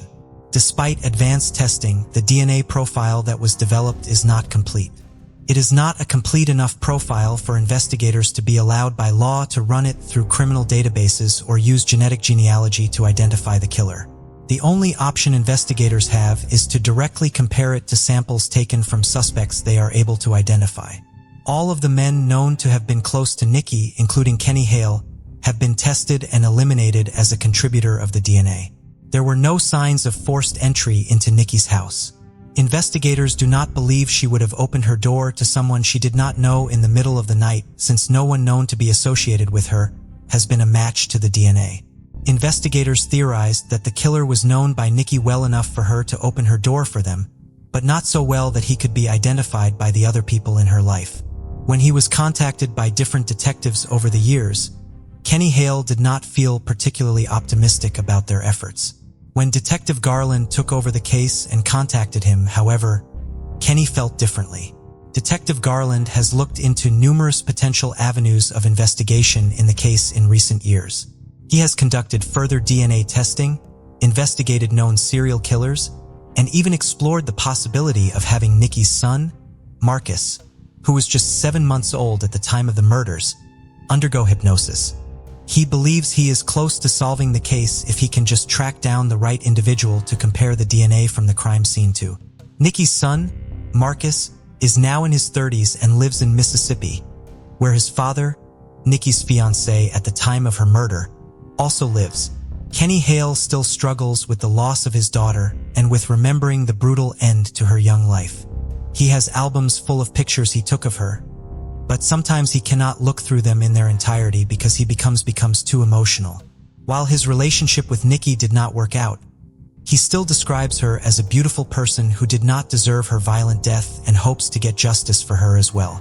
As painful as revisiting the murders is for him, he will not give up on his daughter and her mother or on finally getting answers in their case. It gets kinda hard to go back and relive the story, he told the Daily Beast in 2022. But as long as I got air in my lungs and am able to tell their story, I'll keep telling their story until I can't tell it no more. Montana was home to 21-year-old Jordan Lynn Graham and 24-year-old Cody Johnson. Cody, originally from San Jose, California, grew up with his mother Sherry after his parents' divorce. As her only child, Cody and Sherry were extremely close. When Sherry decided to leave California for a fresh start, they moved to Montana. Friends remarked that Cody had a knack for making people laugh. He was known for his exuberant personality and often played the class clown to lift others' spirits. Cody enjoyed the outdoors, including fishing, shooting, and taking long walks. One of his greatest passions was working on cars and racing them with his friends. After school, Cody secured a job building custom vehicles, a role he loved. His boss and close friend, Cameron, helped him thrive in his career. He told people, however, that he felt something was missing. He wanted to settle down, meet someone, and raise a family in Montana. His single life would soon change when, in 2011, Cody met Jordan Graham. Jordan was quite shy, more reserved and introverted than Cody, only opening up if she was really comfortable around someone. When she did, people said she shared the same sense of humor as Cody, and the pair seemed a great match. Jordan also shared his love of the outdoors and traveling, and they spent a lot of time hiking and touring scenic routes in the area. One of the couple's favorite places to visit was the over 700 miles of trails that made up the famous Glacier National Park. Jordan also loved children, often helping to babysit her friends' kids, and she too was keen to have children of her own. Jordan came from a religious household and spoke a lot about how strict this could be. There were a lot of rules, one of which was no sex before marriage. Cody told people he was infatuated with Jordan, and before long he would be attending church with her. Friends and family said their relationship appeared to be going from strength to strength. Cody was besotted and told his mother he had found the person he wanted to spend the rest of his life with. So, after a year of dating, in December 2012, when Jordan made a very special announcement on social media, no one was surprised. After 6 months of planning, on June 29, 2013, Jordan and Cody were married. The wedding seemed to reflect the young couple perfectly. A magical ceremony held outdoors, with the pair even writing their own song for them to have for their first dance. Jordan sobbed uncontrollably as she walked down the aisle and wasn't really making eye contact with Cody, looking at the ground a lot instead. But for someone who was more introverted, this wasn't a surprise. Cody, however, was beaming. There were plenty of gushing speeches about the couple. It was a beautiful event for them both. After the big day was over, the couple moved into their first home and opted for doing this up and decorating with their time off, rather than traveling anywhere together for their honeymoon. Cody had booked a week off work and was due back on the July 8th, Sunday, July 7th, 2013. Cody had made plans with his father-in-law, Stephen, to go kayaking that day, but he later contacted him and canceled the plans, saying Jordan had a surprise for him. Another friend of Cody's also said he had called off a round of golf for the exact same reason. Cody and Jordan then went to an afternoon church service, before going to the lake and then heading back to church. After this, they had a late dinner at Dairy Queen with some friends before leaving together. July 8th, 6 a.m. Cody's week off had come to an end, and he was due to start work early. But the usually prompt and hardworking Cody failed to show up. Because of how out of character this was, Cody's boss Cameron decided to go to the couple's house, and, panicked, he forced his way inside. There was no one there, and there was no sign of a break-in or anything being overtly or obviously wrong. Nothing inside was broken or smashed, and nothing seemed to be missing. He then went into the garage to see if Cody's car was there. He found Cody's phone. Just the same as most people, Cody was never without his phone, and Cameron quickly filed a missing persons report. The first person detectives needed a statement from was Cody's wife. Jordan told officers that on the way back from Dairy Queen, Cody had answered the phone and ended up having a 30-minute conversation. She didn't know who was on the end of the phone, but Cody seemed visibly agitated. When they pulled up to the house, Jordan realized her phone was about to die and she had left her charger at work. She got back in the car and headed to her workplace, leaving Cody in the garage. She then got a text from Cody saying he was going to take a drive with someone. She arrived back at the house to see him leaving in a dark-colored car that had Washington state license plates. But Jordan said this wasn't unusual. As everyone knew, Cody loved cars, and she said he would often take off with a new group of friends to race, sometimes very late into the evening. Jordan said she hadn't wanted to report him missing in case he came back and was angry at her for overreacting. Cody and Jordan's friends quickly rallied around and started trying to access his social media accounts, hoping to work out where he might have gone. Authorities obtained Cody's call logs and discovered that a Washington number had made a call to Cody around the time Jordan had said. Given the fact that Jordan remembered seeing Washington license plates, this was a good lead. The number was linked to a man named Jose. Jose told police he rang Cody to talk to him about some tools he had borrowed from him. There was nothing unusual about the conversation and nothing Jose could remember as being off about Cody at the time. Jose was cleared thanks to a strong alibi, and police concluded, although strange, especially given the Washington license plates, it was simply just an odd coincidence. The search for Cody began to widen. People were out all hours of the day and night, and his friends and family were trying everything they could think of to find him. It had now been 3 days since Cody was last seen, and police weren't getting any further. Jordan was in and out of the station answering various questions which weren't being met with the same answers twice. One day, Jordan arrived back at the police station with her mother, armed with an email she had just received. The email was from someone calling themselves Carman Tony. It was short and blunt. It read, "Hi Jordan, my name is Tony. There is no bother in looking for Cody anymore. He is gone. Call off the search." The email went on to say that Cody went off with some friends for a hike that night and had fallen off the cliff. Everyone was shaken, and they hoped it was either not true or, if true, Cody could still be saved. Jordan said she did in fact know a Tony S. that worked with Cody. Authorities found him and asked him to come in for an interview. Tony hadn't seen or spoken to Cody in a while, and he had never used an email linked with Carman Tony. He was happy to hand over his phone and computer records. And with this, police were back at square one again. They subpoenaed Google in regards to the email as well as Cody and Jordan's phones to gather any data. Given the contents of the email pointing towards Cody falling off the cliff, Jordan gathered up her own search party and they headed up into the rocky terrain of Glacier National Park. Some of the roads on the drive up were narrow, winding, and long. And given the span of the park, people knew they could be searching for weeks, if he was even there. A day later, they went back again. But this time, Jordan seemed to be on a mission. They drove past many roads and cliff edges, any of which Cody could have been on or near, and carried on up, getting higher and higher. Jordan was telling people she wanted to go to a specific spot. She told her friends that it was a place he had wanted to see before he died, and the Holy Spirit was leading her there. At one point, Jordan abruptly stopped the car. She leaped out near what is called the Loop Trail. Off of the track, there was a steep drop down past many sharp rocks and trees. It was undoubtedly treacherous as the drop was a terrifying 300 feet. Despite this, Jordan climbed over the wall and headed for the edge. She leaned over and shouted to everyone behind that she could see someone at the bottom in the water. She then started shouting over and over that she knew it was Cody. The search party alerted the park rangers, but due to the time of night and how dangerous it was to try and get down, they had to wait until morning. At 8 a.m. on July 12th, the search for Cody Johnson came to a tragic end. On the way down the cliff, using ropes tied to trees, they found a blue trainer that matched the one Cody was wearing the day he went missing. They finally reached the bottom, and lying face down in the shallow water near the waterfall was Cody Johnson. Near to his body was a small piece of black cloth, and he wasn't wearing his wedding ring. As news began to spread that he had been found, his friends and family couldn't fathom why on earth he would have been up there at night in the first place.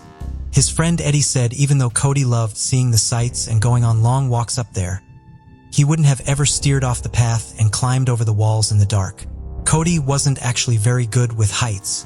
He never went too high up and always stuck to the lower level tourist routes with retaining walls around them.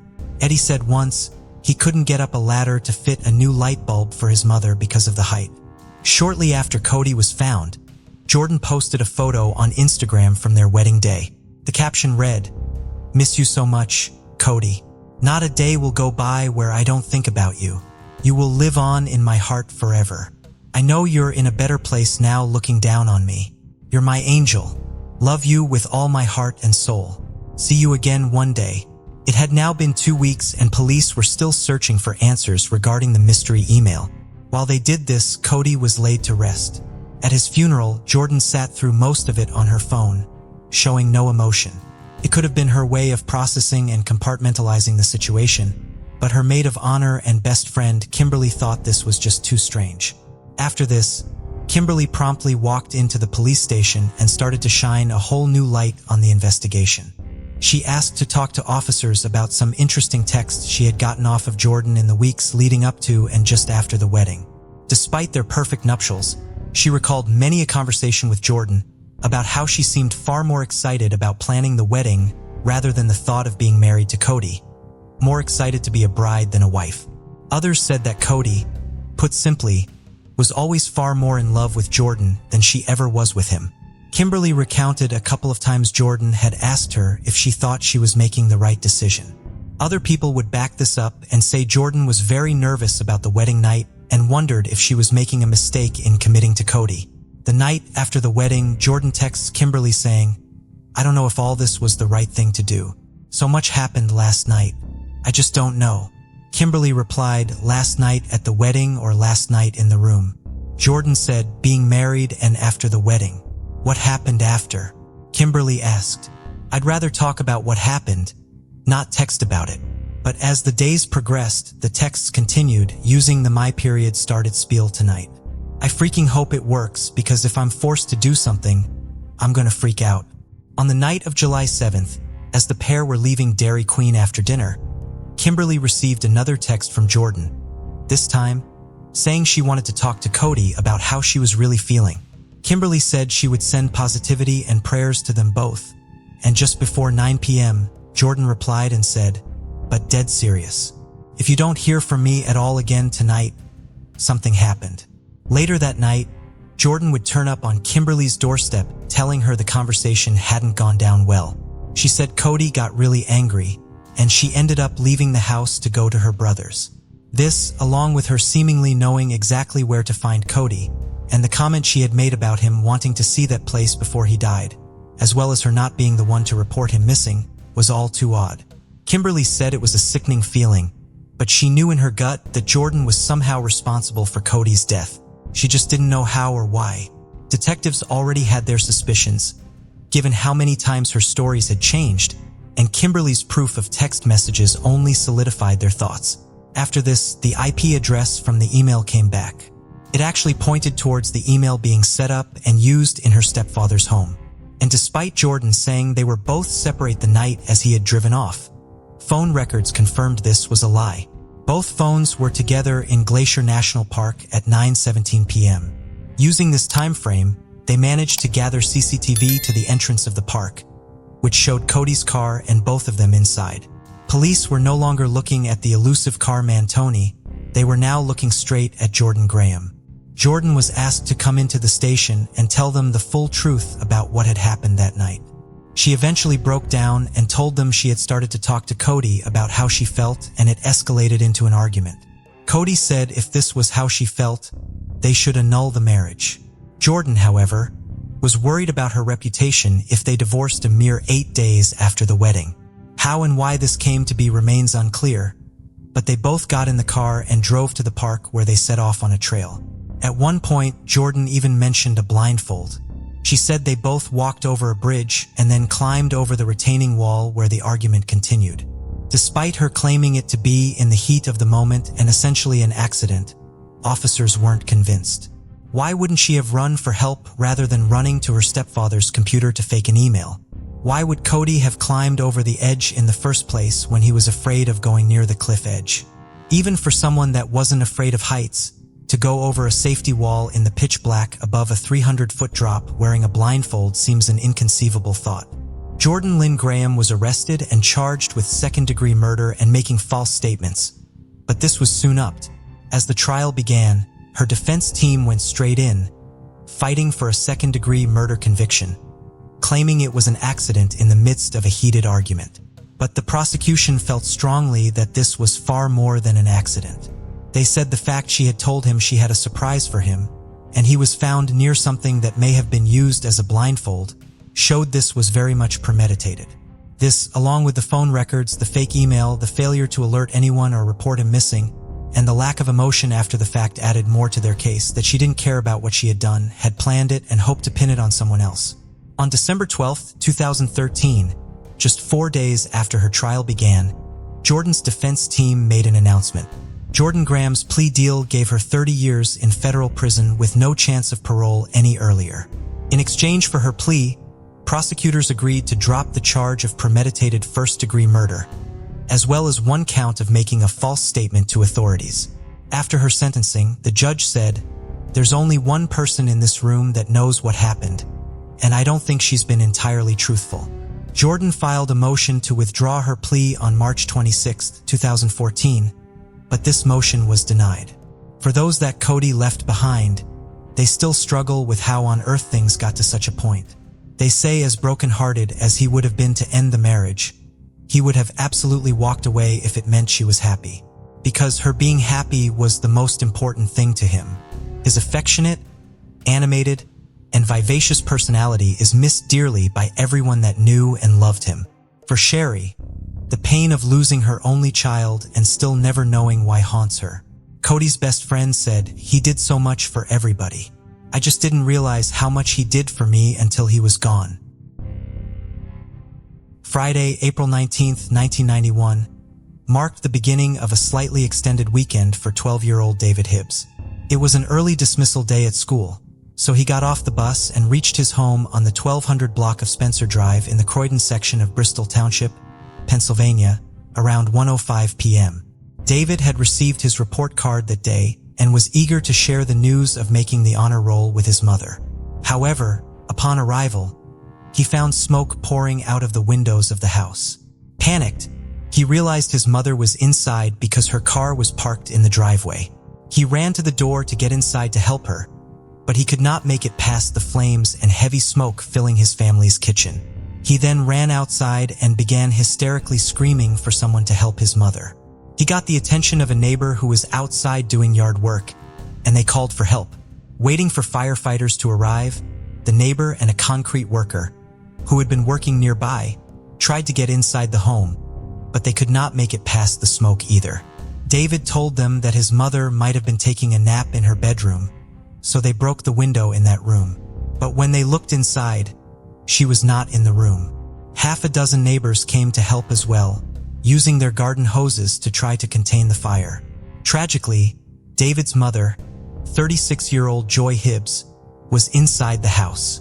Her charred body was discovered in David's bedroom. Authorities initially assumed she had been killed in what they believed to be an accidental fire. However, it was determined that 3 fires, one in the hallway, one in the kitchen, and one in the bedroom where Joy had been found, had been set deliberately. The autopsy performed on Joy's body the day after her death showed that she had been murdered. There were no signs of smoke inhalation in her lungs, meaning she was dead before the fire started. She had been stabbed in the chest and neck 5 times, beaten badly enough that she had broken ribs, and strangled, most likely with the computer cord found wrapped around her body. The fire appeared to have been set to destroy evidence in the murder. Joy was originally from Central Florida and kept her southern charm even after she moved north. She loved to spend time outdoors fishing and gardening. She and her husband, Charlie, celebrated their 18th wedding anniversary, 6 days before she was killed. The couple had 2 children, and Joy was a devoted and loving mother. Her daughter Angie, who was 16 years old at the time of the murder, would later describe her mother as her best friend. Joy worked as a medical assistant and was highly regarded by everyone in her community. Joy's husband, Charlie, was investigated for involvement in the case, but ultimately cleared of suspicion. He was at a job site in Northeast Philadelphia at the time of the murder. He voluntarily underwent a polygraph examination, which he passed and did everything police asked of him. He was devastated by the loss of his wife. "I don't believe in God anymore," he told the Philadelphia Inquirer 2 months after the murder. "If there was a God, this wouldn't have happened. She never hurt anyone in her life. She had me on a diet and not smoking. Now I die tomorrow, and I don't care. It doesn't bother me. I'm sick to my stomach all the time."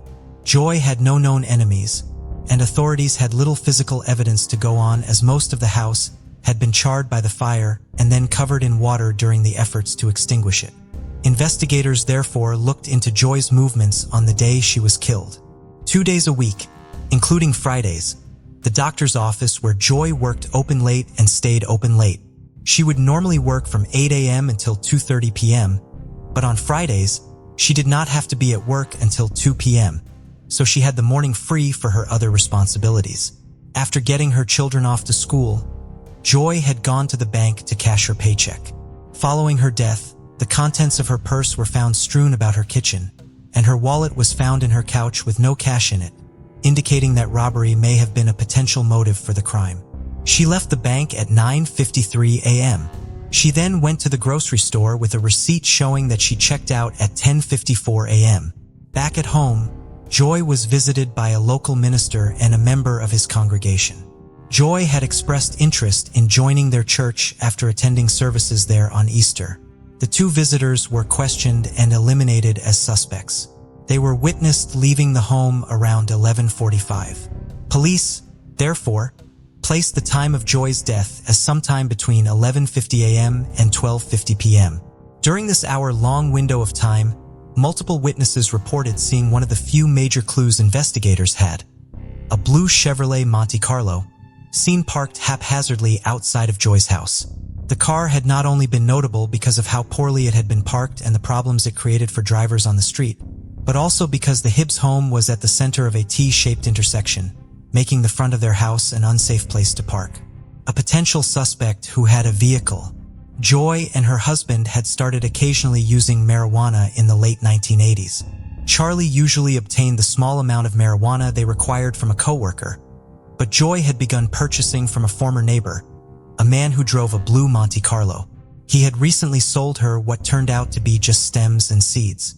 Joy had tried to return it and get her money back, but he had refused. This individual refused to take a polygraph examination, later stating that his attorney had advised him against it because he suffered from carpal tunnel syndrome and nerve damage in his shoulder, which he said could interfere with the results of the test. Police also believed this individual had an alibi for the time of the murder and that a disagreement over a transaction valued at somewhere between $20 and 40 cents was not a sufficient motive for murder. While he was considered a person of interest, there was not enough evidence to charge him with Joy's murder. Joy's family, however, was not convinced of his innocence. In 2014, Joy's son David stated that he believed police knew who the killer was but had botched the murder reward in the case. The 3 decades that had passed since the murder had not eroded his desire to get justice for his wife. "This is something you can't put behind you. You just learn to live with it," he told the Philadelphia Inquirer. "I'm just reaching out for help. She was a good woman, and she never harmed anyone in her life. She didn't deserve what happened, and neither did my children." His son David and a family friend, who wished to remain anonymous, also contributed money, doubling the reward to $50,000 just a year later. An arrest would finally be made in Joy's case. On May 25, 2022, Bucks County District Attorney Matthew Weintraub announced the arrest of 56-year-old Robert Francis Atkins of Fairless Hills, Pennsylvania. He was charged with murder of the first degree, murder of the second degree, 2 counts of arson, and 2 counts of robbery in connection to Joy's murder. Atkins was the person of interest who drove the blue Monte Carlo and had sold Joy marijuana. He had long been suspected by Joy's family. Following the announcement of the reward in May of 2021 and the media coverage it generated, Joy's case was reopened and eventually sent to a grand jury in January of 2022. One of the witnesses called to testify before the grand jury was April Atkins, the ex-wife of Robert Atkins. She had been contacted by police in connection to Joy's murder in 2014, but told them at the time that she did not know anything about it. Then in September of 2016, following the deaths of her mother, niece, and significant other, She knew that there was something she needed to make right, and she went to the Bristol Township Police on her own accord. April told authorities that on the day Joy was murdered, her husband had come home with blood all over his clothes. He told her that he had stabbed someone and set their house on fire. He also ordered her to get their 2 young children ready because they were taking an unplanned weekend trip to the Poconos. He threw his clothes into the washing machine and took a shower. April did not want to leave town because she was due to go to work at 3 p.m. Her job required employees to give them at least 2 hours notice for calling out for a shift if they wanted to use paid leave. Records from her employer confirmed that she had called out at 2:15 on April 19, 1991.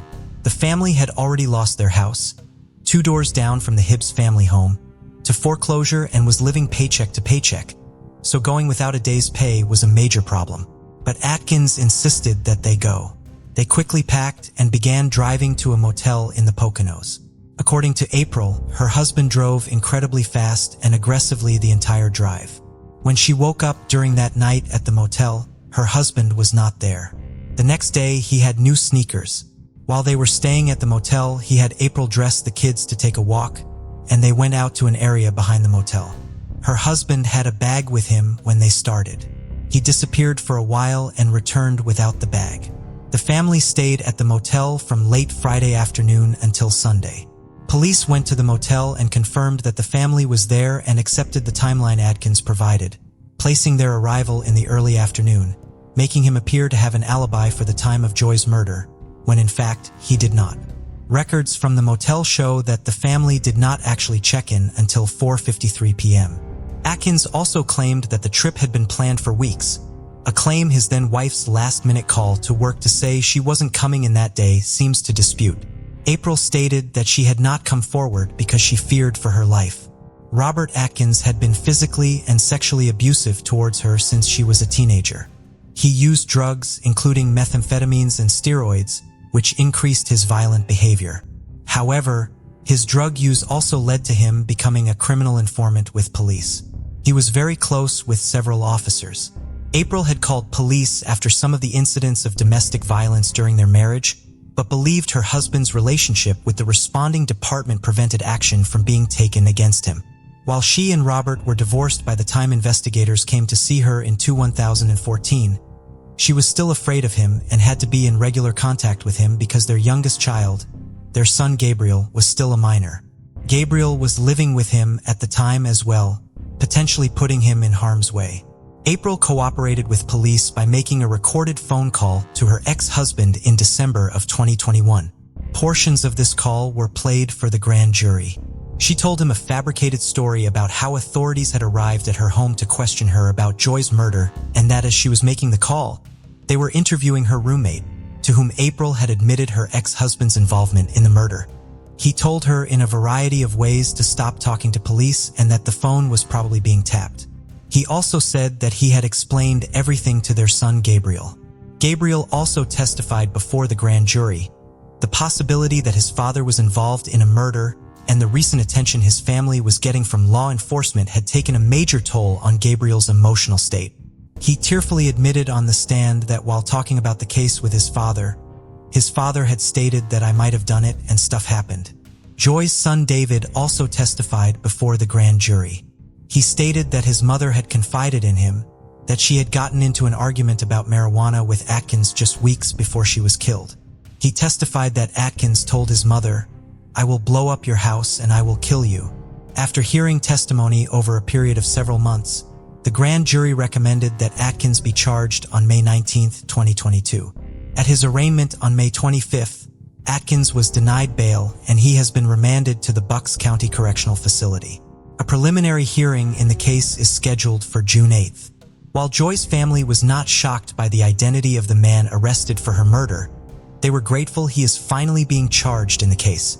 Following the arrest, they released a statement remembering Joy and thanking the members of the DA's office and the police department, whose recent work had led to Atkins being charged for the murder. The statement also read, "The immense grief and suffering our family has endured over the last 3 decades will never disappear. For 31 years, our family has been haunted by this tragic loss, knowing without a doubt that Robert Atkins was the perpetrator. Our family has waited 31 years for justice to prevail.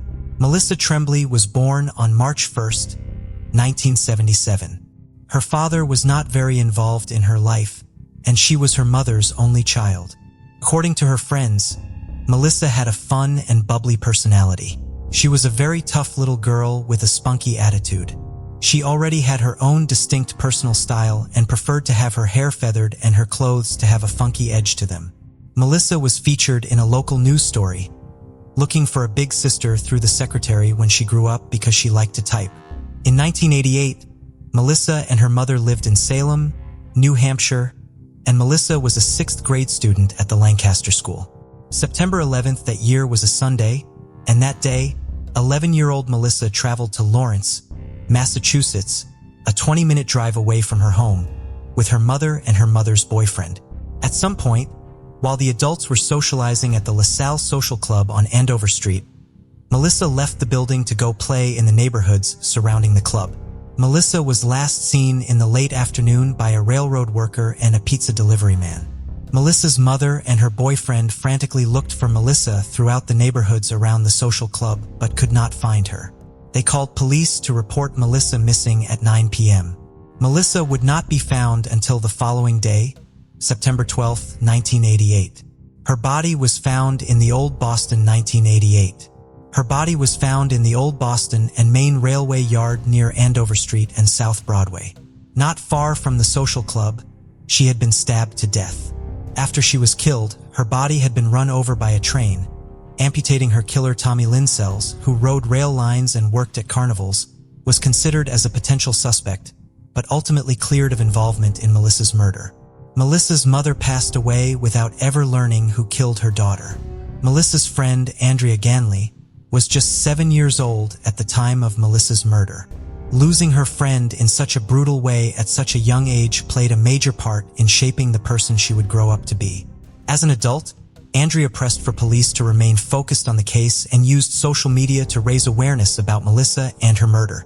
According to authorities, the social media campaign was helpful as it resulted in new tips being called in.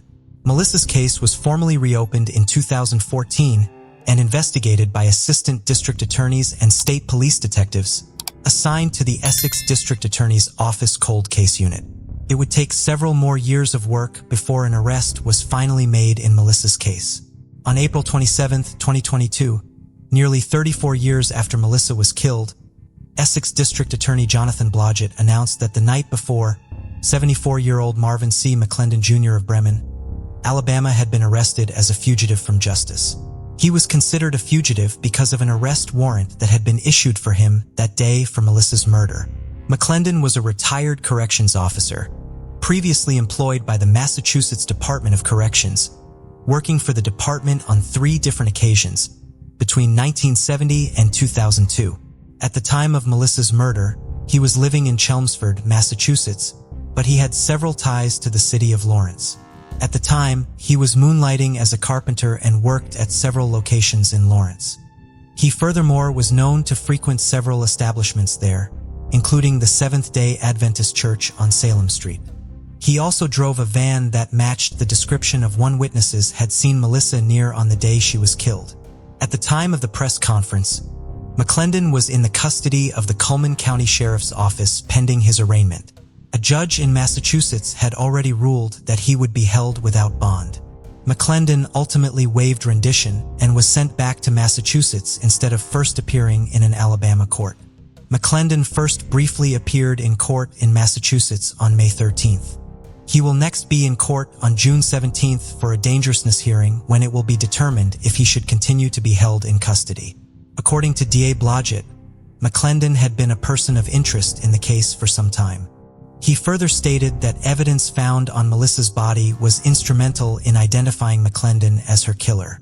However, due to the ongoing criminal case, he could not elaborate on the nature of that evidence at the time of McClendon's arrest.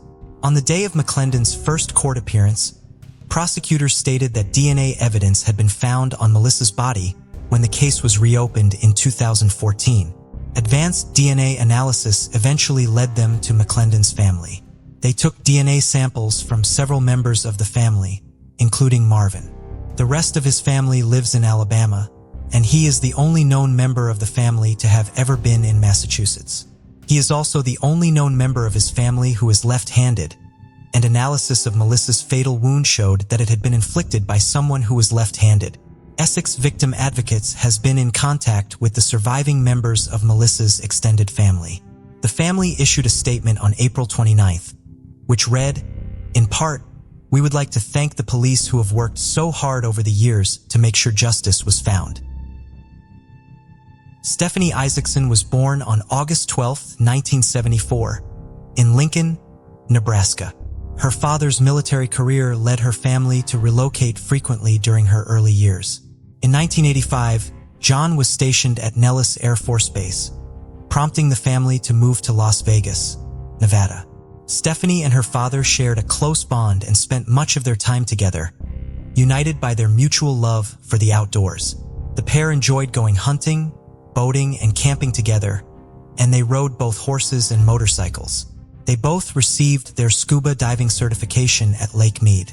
Stephanie's bond with her father was so close that when her parents divorced, she decided to live primarily with him, while her younger sister primarily stayed with their mother. Stephanie still regularly saw her mother and sister and had a good relationship with them. John Isacson worked nights as a staff sergeant at the Air Force Base, so he did not see his 14-year-old daughter leave their apartment for school on June 1, 1989. At that time, he and Stephanie were less than a month away from moving to Spain for his next Air Force assignment. Stephanie's normal routine was to leave around 6:30 in the morning walking to El Dorado High School via a shortcut through an empty desert field. That morning, she never arrived at school. The school did not call her father when she did not report to class. Her choir teacher was concerned when Stephanie did not eat lunch with her friends in her classroom that day. The group always spent their lunch break together and referred to themselves as the little team. The teacher was surprised to not see Stephanie that day, as it was unusual for her to miss school. Stephanie's father, John, grew concerned when his daughter did not arrive home from school that afternoon at her normal time. He called the school and finally learned that she had never made it to school that day. John then began calling some of Stephanie's friends, none of whom had any idea where she was. John's next call was to the police to report Stephanie missing. John then went to the Air Force Base with some of his friends to pick up horses from the base's stables. They rode the horses around the small area of desert between the high school and the apartment that Stephanie could have walked through that day. During their search, one of John's friends spotted a trail of school books in a lot half a mile from the apartment building where the Isacsons lived. John confirmed that the books belonged to his daughter, and they notified authorities of what they had found. A massive air and ground search was carried out in the area. Around 11 o'clock that night, the search came to an end. Stephanie's body was discovered approximately 25 yards off of a path she would walk to and from school. A police dog found her amongst the brush, hidden under a discarded piece of orange carpet. When Stephanie's body was found, the black shirt she had been wearing had been pulled up and her jeans had pulled down. Her hair was in disarray, and her left breast had been mutilated. During her autopsy, it was determined that she had been sexually assaulted. It appeared that Stephanie had been abruptly attacked by surprise as she walked to school before being dragged off the path, leaving behind the trail of her books and other belongings. Her autopsy found that she had suffered severe blunt force trauma injuries and had died as the result of strangulation. 2 memorial services were held for Stephanie, one in Las Vegas and one in Nebraska, where she was buried. Police followed up on what few potential leads they had early on in the investigation. Local residents reported seeing a vehicle parked in the area the day of Stephanie's murder, but they provided different descriptions of what it looked like.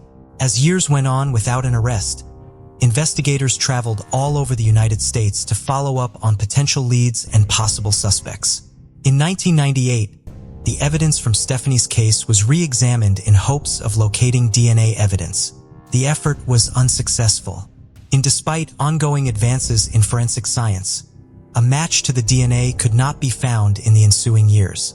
In 2020, a $5,000 donation was made to Othram, a Texas-based laboratory specializing in advanced DNA technology. The donation was made to help solve a cold case, with the donor specifying that the case in question must be one from the Las Vegas Metropolitan Police Department. Stephanie's case was selected by the department's cold case unit not only because of her young age at the time of her murder and the brutality of the crime, but also because there was very little DNA evidence available for analysis, meaning investigators had to rely on Othram's advanced techniques to process the small sample. Othram used their forensic-grade genome sequencing to create a genealogical profile from the provided sample. Genealogists began constructing a family tree and provided leads to the Las Vegas Metropolitan Police Department. From there, the department identified 2 potential suspects. A DNA profile was on file for one of them, and in 2021, comparison of it to the sample from Stephanie's shirt showed that he was a match.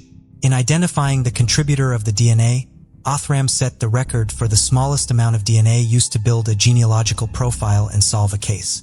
Police in Las Vegas had provided them with 0.12 nanograms of DNA or approximately 15 human cells.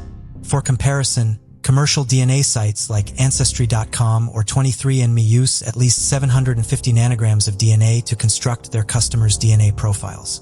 The smallest amount of DNA Othram had previously been able to use was in August of 2020 when they used 1/5 of a nanogram, or approximately 20 cells, to identify Rodney Johnson, previously only known as the Lake Stickney John Doe. On July 21, 2021, 32 years after Stephanie was killed, authorities announced that her killer had been identified as Darren Roy Marchand. Unfortunately, he could not be arrested or tried for Stephanie's murder. The DNA sample on file that had confirmed that he was a match to the DNA from the crime scene had been taken following his suicide in 1995. That son of a bitch got me twice. Once when he killed my daughter and the other one when I didn't get the opportunity to look him in the eye, Stephanie's father, John, told the Las Vegas Review-Journal after Marchand was identified. In March of 1986, when he was just 20 years old, Marchand had been charged with the murder of 24-year-old Nanette Vandenberg. Her nude body was found in the bathtub of her Las Vegas apartment. Marchand's fingerprints had been found near her body, and he had been with her at a casino just before her death.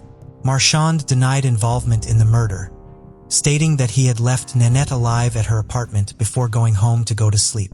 The murder charge against Marchand did progress to a preliminary hearing, but the case was dismissed after 2 days of testimony after it was ruled that the fingerprint evidence was not enough to charge him with Nanette's murder. After DNA tied Marchand to Stephanie's murder, authorities compared his DNA profile to DNA evidence from Nanette's murder and found it to be a match. Marchand got married in January of 1987, less than a year after Nanette was murdered. At the time of Stephanie's murder in June of 1989, he and his wife had a 2-year-old daughter and were expecting a son. In January of 1989, Marchand was charged with 5 counts of open and gross lewdness. Each count was in relation to a different woman to whom Marchand publicly exposed himself. That April, Marchand pleaded guilty to one of the counts in exchange for the other 4 being dropped. He was awaiting sentencing when Stephanie was killed. In August, he was sentenced to a maximum of 1 year of probation, which he was released from after just 9 months. Marchand and his wife divorced in 1990. He committed suicide in the Las Vegas area just weeks before his 30th birthday in 1995. When Martin's identification was first announced, the individual who provided the funds for the testing in Stephanie's case was initially only identified as an anonymous donor. He was subsequently identified as entrepreneur and philanthropist Justin Wu. After moving to Las Vegas from Los Angeles, he established the nonprofit Vegas Helps. He contacted Othram about expanding his efforts to benefit the Las Vegas community by solving cold cases after taking a personal interest in advanced forensic DNA testing. In November of 2021, another donation from Mr. Wu led to the identification of Johnny Blake Peterson as the killer of 16-year-old Kim Bryant, Kim witnessing on January 26, 1979. She had last been seen in the parking lot of a fast food restaurant near her high school. Her body was located a month later, and it was determined that her killer had sexually assaulted her. Othram tied Peterson to the murder using DNA taken from Kim's body. Just days later, Peterson was tied to another decades-old case. His DNA was also a match to DNA collected from the body of Diana Hansen. 22-year-old Diana was a college student who had returned home for winter break at the end of 1983. She went out for a run around 4:30 p.m. on December 30th and never returned home. Her body was later found on Spring Mountain Road, west of South Buffalo Drive, in Las Vegas. She had been sexually assaulted. Peterson died in 1993, so he could not be charged with either of the murders. Mr. Wu has formed the Las Vegas Justice League to provide further support and funding to the Las Vegas Metropolitan Police Department. As of late 2021, the League is looking into assisting with at least 8 other cold cases in the Las Vegas area. While the solving of Stephanie's case was appreciated by her family, it, of course, did not diminish the pain caused by her loss. It's good to have some closure, but there is no justice for Stephanie at all. Stephanie's mother wrote in a statement read at the press conference announcing Marshawn's identification, "We will never have complete closure because nothing will ever bring my daughter back to us." Crystalline Schartzer was born in 1980 to Doug and Mary Lynn Schartzer. Although details of her early years are sparse, her life changed dramatically when she met Damien Michael Arguello at age 16. They were introduced on a blind date arranged by mutual friends in Fenton in 1996.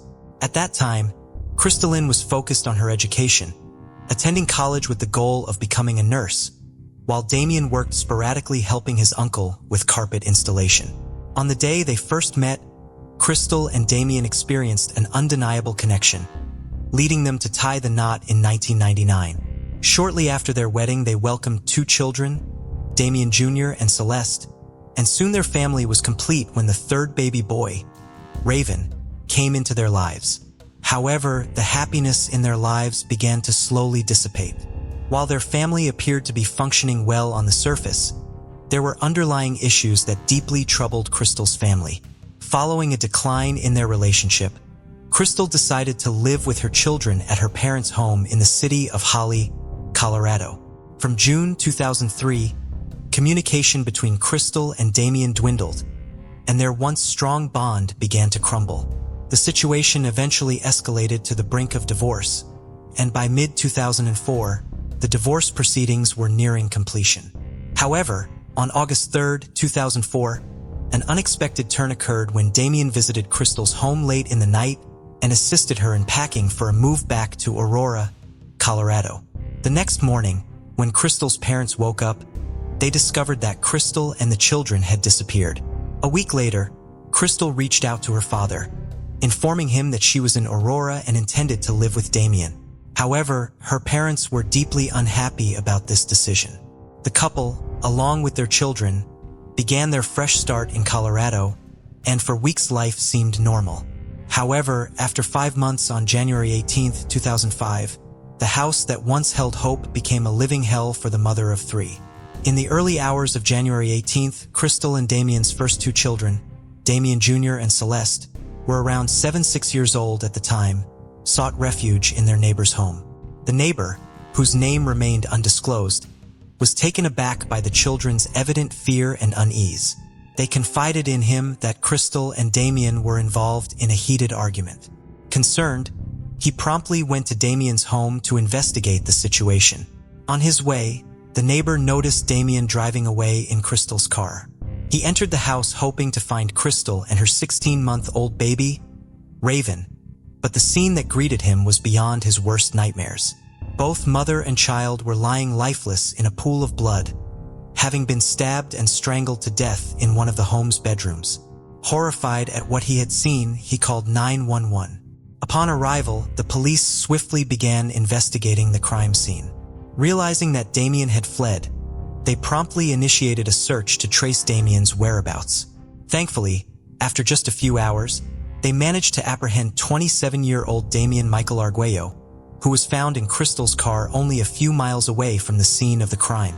After his arrest, Damien was taken into custody, and the interrogation commenced.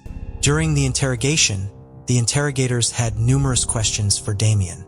However, he initially struggled to share, choking up as he visualized the horrific events that had transpired however. What surprised the interrogators the most was Damien's complete lack of remorse. Even though he initially seemed like he was regretting it, it didn't take much time for his emotions to completely change. He answered their questions as if the heinous act was inconsequential, showing no emotions or remorse. All he seemed to want was a cigarette, seemingly indifferent to the gravity of the crime he had committed. Indeed, it appeared that all Damien wanted was to smoke, possibly to cope with or mask any feelings of guilt, if he had any at all. As he smoked, Damien finally mustered the courage to ask the question. As the interrogators held hope that he might be coming back to his senses, Damien finally confessed. For the first time, he exhibited emotions, but unfortunately, they were not the emotions one would hope to see. Despite their efforts, the interrogation failed to yield the confession they sought. A confession that Damien had stabbed his wife, an innocent baby. It seemed that guilt was finally catching up with Damien. The news of Crystal and his son's death, relayed by someone else, appeared to bring him back to reality. Slowly but surely, Damien began to accept the horrifying truth and the weight of his actions. Following Damien's confession to the crime, he began cooperating with the investigators regarding the case. The police successfully recovered the murder weapon, a knife used in the tragic incident. However, how they recovered it was never mentioned. According to law enforcement, both Crystal Arguello and her son lost their lives due to multiple stab wounds. Moreover, the evidence revealed a tragic truth. It appeared that Crystal had bravely attempted to protect her baby during the horrifying ordeal. The murder, which involved both strangling and stabbing, took a gruesome 10 to 20 minutes. It was later clarified that Damien first attempted to strangle Crystal.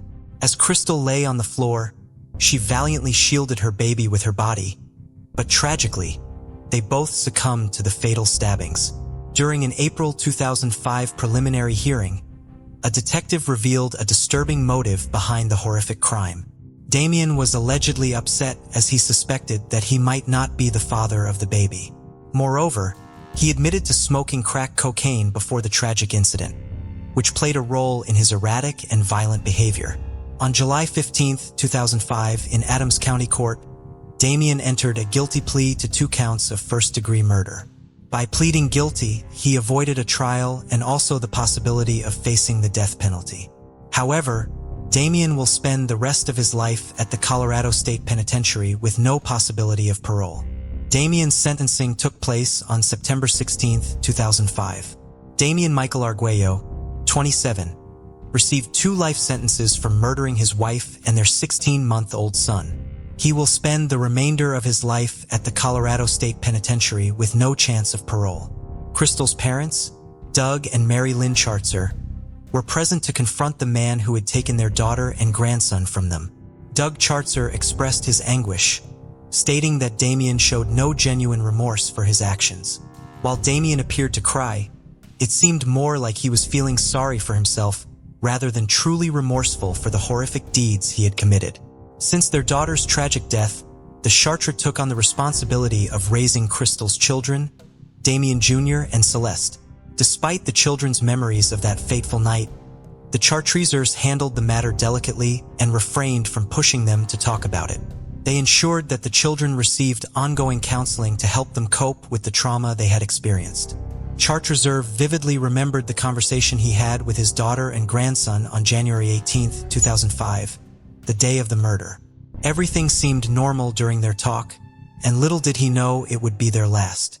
In that poignant telephone conversation, Chartzer's heart was warmed as he heard his 16-month-old grandson, Raven, call him Papa for the first time, cherishing a precious memory of their bond that would forever remain etched in his heart.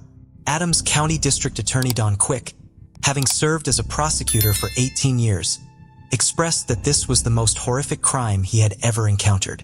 Some of the evidence was withheld until the conclusion of the case. But he now wants the Charterers to find solace in knowing that their daughter's final moments were spent heroically trying to protect her baby. Quick was shocked to discover that the baby had been intentionally stabbed rather than accidentally. Finding comfort in the closure of the legal proceedings, Crystal's parents felt a slight sense of justice, knowing that Damien will forever be behind bars. So do you think the Chartzer family got the justice they sought, or do you think Damien should have been sentenced to death? Let us know your thoughts in the comments section. JoJo Rogers was born on November 12, 1952, to Wilhelm and Virginia Etzler. Later, she married Hal Rogers, and they settled on a farm in Wilshire, Ohio, leading a blissful life. Their first daughter, Michelle, was born on February 22, 1972, and their second daughter, Christy, was born on October 6, 1974. Hal and Joe Rogers diligently cared for their animals. Their daughters, Michelle and Christy, cherished the animals on the farm and found happiness in their fulfilling life despite the farm's demanding work. Michelle, despite facing some challenges, always watched over Christy. They both attended school, and Michelle had a boyfriend named Jeff Feasby. However, Michelle had endured a traumatic experience involving her Uncle John, Hal's brother, who had once blindfolded and assaulted her. Hal and Joe were unaware of this until John was arrested by the police for assaulting another woman in the same town. Because of the disturbing experiences she had endured, Michelle was highly protective of her younger sister. Christy was a bubbling and outgoing girl. She was a cheerleader, loved softball, and was very close to her father. She looked up to Michelle even though they had their arguments as sisters do. Michelle was sometimes jealous of the attention Christy got from their father, but despite her struggles, Michelle always cared for her little sister. The family faced many challenges on the farm, but Joe was the strongest. She worked long hours at 2 jobs and took care of the family and the animals. She was often exhausted, but she never stopped working. On Friday, May 26, 1989, 36-year-old Joe Rogers and her 2 daughters, 17-year-old Michelle and 15-year-old Christy, went on a long-awaited road trip to Florida. They left their farm in Ohio and were looking forward to enjoying a family vacation.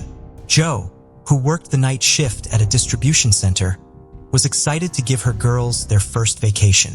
They left Joe's husband, Hal, to take care of the farm and drove their Oldsmobile Calais south on Interstate 75. Their plans included visiting theme parks and enjoying the Florida sun. They visited the Jacksonville Zoo, Silver Springs, SeaWorld, Epcot, and Disney's MGM Studios, having a great time away from farm responsibilities. On June 1st, they reached the motel in Tampa and were thinking about going to Busch Gardens. Michelle called her boyfriend, Jeff, to have a conversation with him. At 12:57 p.m., the family made another call to Busch Gardens. At night, the Rogers women were seen happily dining at the motel's restaurant by a businessman. But after that evening, they mysteriously disappeared. The last photo they took in their motel was Michelle getting ready for their next adventure. Sadly, they never got to see the sunrise again. Hal Rogers anxiously waited for Joe and his daughters to return from their Florida vacation. Even though he hadn't heard from them for days, he tried to stay positive, hoping they were all right. As time passed, his worries grew and wondered where they could be. On June 4th, 1989, the Amber Waves, a sailboat returning to Tampa from Key West, spotted something troubling in the water. They saw what looked like a body of a woman loading face down. Her hands were tied behind her back, her feet bound, and a thin yellow rope was around her neck. She was unclothed from the waist down. Someone on the Amber Waves radioed the Coast Guard, and a rescue boat was sent from the Bay Borough Harbor Station in St. Petersburg. The Coast Guard crew located the body and had difficulty retrieving it. There was something heavy attached to the rope around her neck, making it hard to bring her up. They noted the location and cut the line around her neck, placing her in a body bag before heading back to the station. However, before reaching the shore, they received another distressing message. Another female body had been spotted by 2 people on a sailboat. This time it was 2 miles off the pier in St. Petersburg. Like the first body, this one was also face down, bound with a rope around the neck and naked from the waist down. The same Coast Guard crew went to recover it. As they were dealing with the second body, another call came in, a third female floating on a short distance away to the east. Once the third body was also recovered, all 3 bodies were brought to the Coast Guard station for examination and to be photographed by the arriving investigators from the Florida Marine Patrol. They were in a state of decomposition, making identification challenging. The women's hands and feet were tied in a similar manner, and the second woman had managed to free one hand before dying. Duct tape covered their mouths, and the second and third bodies had concrete blocks tied to the ropes around their necks. It was believed that the first body also had a concrete block tied to its rope. Detectives suspected that the woman may have been assaulted, and then thrown alive into the water with concrete blocks tied to their necks, causing them to drown. The discovery of the 3 murdered women shocked the community, leading to a massive investigation. Divers searched the waters for evidence, and police boats looked for more bodies in the bay. Autopsies were conducted to find out how they died and gather more clues. Since the bodies had no IDs, detectives tried to identify them through their clothing and jewelry. One of the women, the oldest, had long brown hair and was found in a black t-shirt with a gold wedding band on her left hand. Another had medium-length brown hair, wore a peach-colored shirt, and had 3 cloth bracelets with pink, green, and white stripes on her left wrist. The third woman, the youngest, had wavy brown hair and was dressed in a black tank top over a blue bikini top. She had 4 rings on her left hand, 2 gold and 2 silver, 1 on each finger. The struggle she put up allowed her to free one hand from the rope around her wrist. While Joe Rogers' husband, Hal, waited anxiously at the farm, he grew more worried as the days passed without any news from Joe and the girls. He called Joe's friends and relatives to check if they had heard from her, confirmed with her boss at the distribution center about a return date, and reported them missing to the authorities, but nobody had any information. Then early one night that week, Jeff Feesby, Michelle's boyfriend, called Hal. He had received a postcard from Michelle with a picture of a girl in a bikini and a bull gator and the words "Fun Times in Florida" on the front. Hal asked Jeff to bring it to the house. As he read the postcard repeatedly, he couldn't find any clues about what might have happened. Feeling desperate and determined to do something, he went to his bank on Wednesday and withdrew some money. He had a plan in mind. Hal decided to conduct his own search from the air. He would find a private plane and a pilot, and together they would fly over the roads that Joe and the girls had taken from Ohio to Florida. On Thursday, June 8th, the maid at the Days Inn, Tampa noticed something strange about room 251. The guest had checked in a week ago, but the room seemed untouched since then. The beds were neat, the bathroom was unused, and personal items were left behind. The maid became suspicious and shared her concerns with the hotel's general manager. They decided to call the Tampa police to report the guest might be missing, especially given the recent news about the 3 bodies found in the bay. The Tampa police arrived and realized that the room could hold crucial information about the women's identities. They sealed off the room and called for support from detectives in both Tampa and St. Petersburg. The investigators carefully searched the room, taking photographs, collecting fingerprints, and examining all personal belongings. A technician matched the prints found in the room, including those on a tube of an Oral-B Sesame Street toothpaste with the prints taken from the bodies in the bay. It was confirmed that the room belonged to the same 3 women. Meanwhile, the detectives started to make initial identifications using the information found in their purses and the registration from the front desk. Once they identified that the 3 women were Joe, Michelle, and Christy, they now called Helen, Ohio. On that same day, 2 significant events occurred in Tampa Bay. Firstly, the police started looking for the car the woman drove when coming to Florida. They were able to gather information about its make, model, and license plate from the motel registration form. Unfortunately, the car was not found in the Days Inn parking lot, so they expanded their search to the nearby areas and eventually located it at a boat ramp along the Courtney Campbell Parkway, just a few miles away. The car seemed untouched since Joe and the girls had left it there a week ago. It was locked and the passenger seat was pushed forward as if someone had recently gotten out from the back seat. Inside the car, they found a Clearwater Beach brochure, a deck of Uno cards, and a puzzle book that someone had been working on in the back seat. On the front passenger seat, there was a piece of Days Inn stationery with directions written by Joe herself, guiding them from the motel to a boat ramp. The directions said, "Turn right, west on 60, 2.5 miles on right side, alt before, bridge." Besides these words, there was one more obstruction, blue with white. Now one thing seemed likely. The individual responsible for this crime probably owned a blue and white boat. The second major breakthrough, which was quite shocking, occurred when one of the investigators received a call from the chief of detectives at the Van Wert County Sheriff's Office. The detective wanted to ensure that the team investigating the homicides knew all the relevant facts about the Rogers family. He shared information about Michelle and her uncle, John Rogers, who was now in prison for assaulting a woman. He had also previously blindfolded Michelle and assaulted her. Although John was in prison at the time of the murders, the investigators couldn't overlook the striking similarities between what happened to Michelle on the farm and the events in Tampa Bay. In both cases, Michelle seemed to have been bound and assaulted. This raised the possibility that John might have orchestrated the murders from behind bars, possibly arranging for someone with a boat to take them out on the water. To get a clearer picture, they needed to learn more about the Rogers family. Understanding Joe, Michelle, and Christy better could lead them to discover how they ended up on the bay that night, alone with someone who intended to harm them. The very next day after identifying the bodies, 2 detectives flew to Ohio to delve deeper into the Rogers family. The detectives questioned Hal about his brother, John Rogers.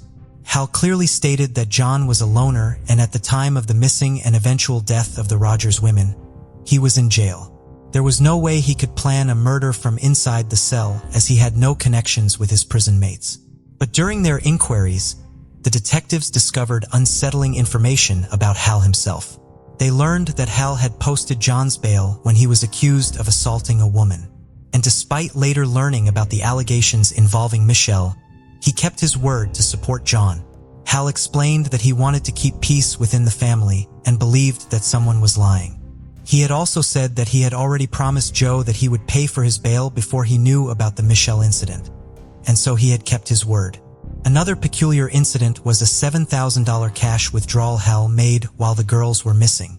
He explained that he needed the money to search for his family in Florida as he didn't believe in credit cards. However, before he could carry out his plan, he learned of their deaths. After numerous interviews with Hal, the detectives found no concrete evidence implicating him in the murders. They observed his grief-stricken demeanor and accepted his explanation for the bond and the cash withdrawal. When the detectives asked him where the $7,000 went, Hal took them to the back of his truck. Inside it was a bag that had $6,000 and the rest was in Hal's pocket. After interviews in Ohio, detectives cleared Hal and John Rogers as suspects in the Florida murders. In October 1989, lead detective John Capel discovered a crucial lead while going through a bulletin from the Florida Department of Law Enforcement. The bulletin mentioned an assault on a 24-year-old Canadian woman off Madeira Beach that occurred on May 15, 1989, just 2 weeks before the Rogers women were murdered. The description of the attacker's bow matched the one the Rogers women were last seen in. Capel and another detective flew to Canada to interview the victim and became convinced that the same man responsible for the assault was likely involved in the Rogers murder. The Canadian woman had met a man named David Posner at 711 in Madeira Beach. He was older, had tinted windows on his dark-colored four-wheel drive vehicle, and claimed to own an aluminum company and lived in Bradenton. He offered to take her on a boat ride the next afternoon. When she arrived, her friend decided not to go, so she went alone. After a seemingly pleasant trip, the man's demeanor changed and he assaulted her. He threatened her, found her with duct tape and forced her to comply. When they returned to the shore, he even apologized for his actions. The woman was able to escape and provided the detectives with enough information to create a composite sketch of her attacker. Back in Florida, the detectives realized there was no individual named David Posner who matched the attacker's description. They decided to release the composite drawing and description of the man, his boat, and his vehicle to the public. This resulted in 400 tips pouring in, leading to a surge of activity in the investigation. However, despite their efforts, none of the leads seemed to pan out, and the case hit another dead end. As time passed, the number of detectives assigned to the case dwindled. Nearly 6 months after the murders, on December 23, 1989, the case seemed all but forgotten until Sergeant Glenn Moore took charge. Though lacking homicide experience, Moore refused to let the case fade away. He sought to reinvigorate the investigation, hoping to finally identify and apprehend the elusive suspect responsible for the heinous crimes. In October 1990, Joe and Steffi, a Tampa resident, saw a newspaper clipping of a composite drawing related to an assault case in Madeira Beach. She believed the sketch resembled one of her neighbors, a man who had recently moved in the area with his family. Despite feeling uneasy about him, Steffi hesitated to report her suspicions to the police, fearing involvement in the investigation. Later, during the chance encounter with the Hillsborough County Sheriff's deputy in her accounting class, Steffi confided in him about her neighbor's resemblance to the composite drawing.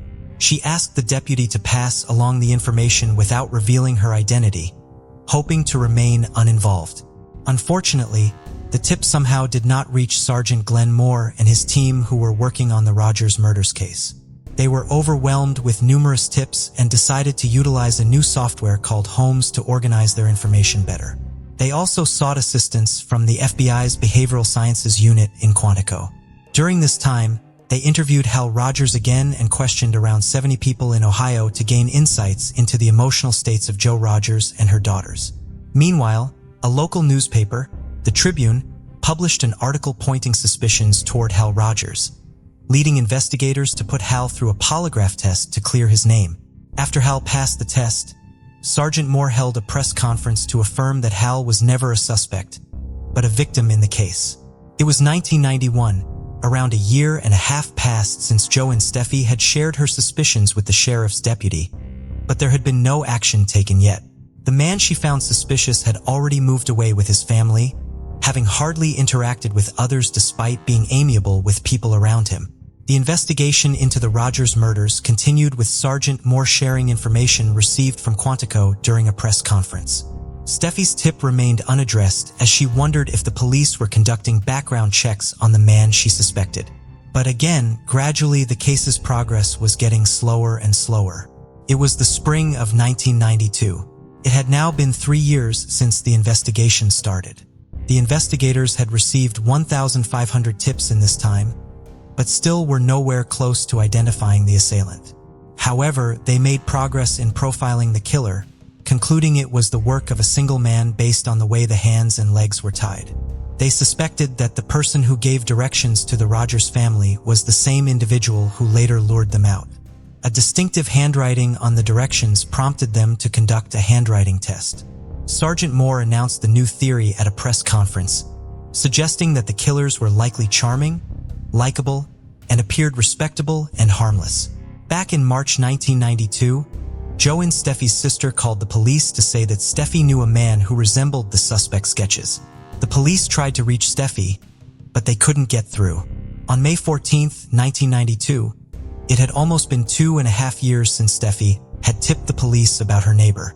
Now Steffi saw the news and Sergeant Moore's press conference in the newspaper and wondered if she should report her suspicion again. Steffi recalled her former neighbor who was an aluminum contractor and thought his handwriting might match the one in the composite sketch.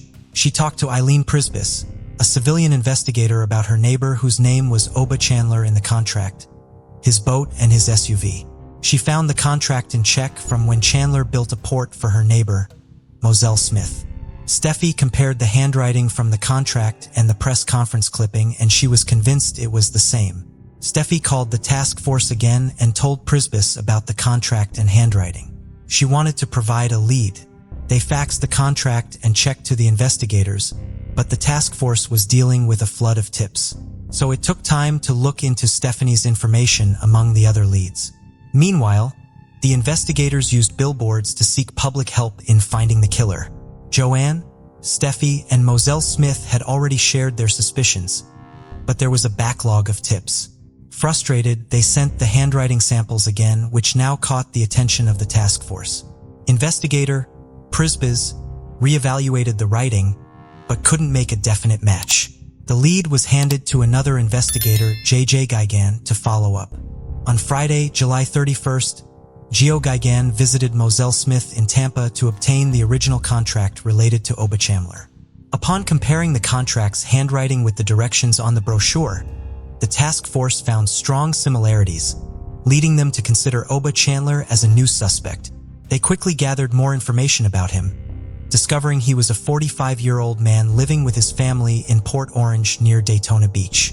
Oba Chandler became a significant suspect in the investigation of the Rogers women's murders. At the time of the murders, he lived on Dalton Avenue, close to where Jo and the girls vanished, just 2 miles from the boat ramp. Records show that he owned a 21-foot Bayliner boat with a blue and white interior and a dark blue Jeep Cherokee. He had an extensive criminal history, including charges of kidnapping, burglary, armed robbery, and counterfeiting. They compared a picture of Chandler with a composite sketch, and it was a perfect match. After 3 years of relentless investigation, Sergeant Moore was convinced they had their man. Another fact emerged.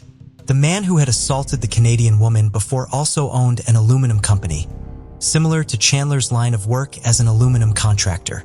To keep his real name hidden and avoid alerting Chandler, they referred to him as the Tin Man. The task force expanded rapidly, collaborating with the state attorney's office to build a strong case against Chandler.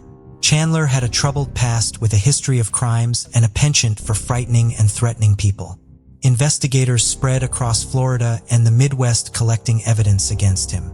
Born on October 11, 1946 in Cincinnati, Ober Jr. had a tumultuous childhood with his father taking his own life when he was young. He got into trouble early on, stealing cars and facing numerous arrests. As an adult, he faced a long list of charges, including possession of counterfeit money and armed robbery. Chandler married Deborah Ann Whiteman on May 14, 1988, just 10 days after she had divorced her previous husband. They bought a house on Dalton Avenue close to Joe and Steffi, who later reported her suspicions about Chandler.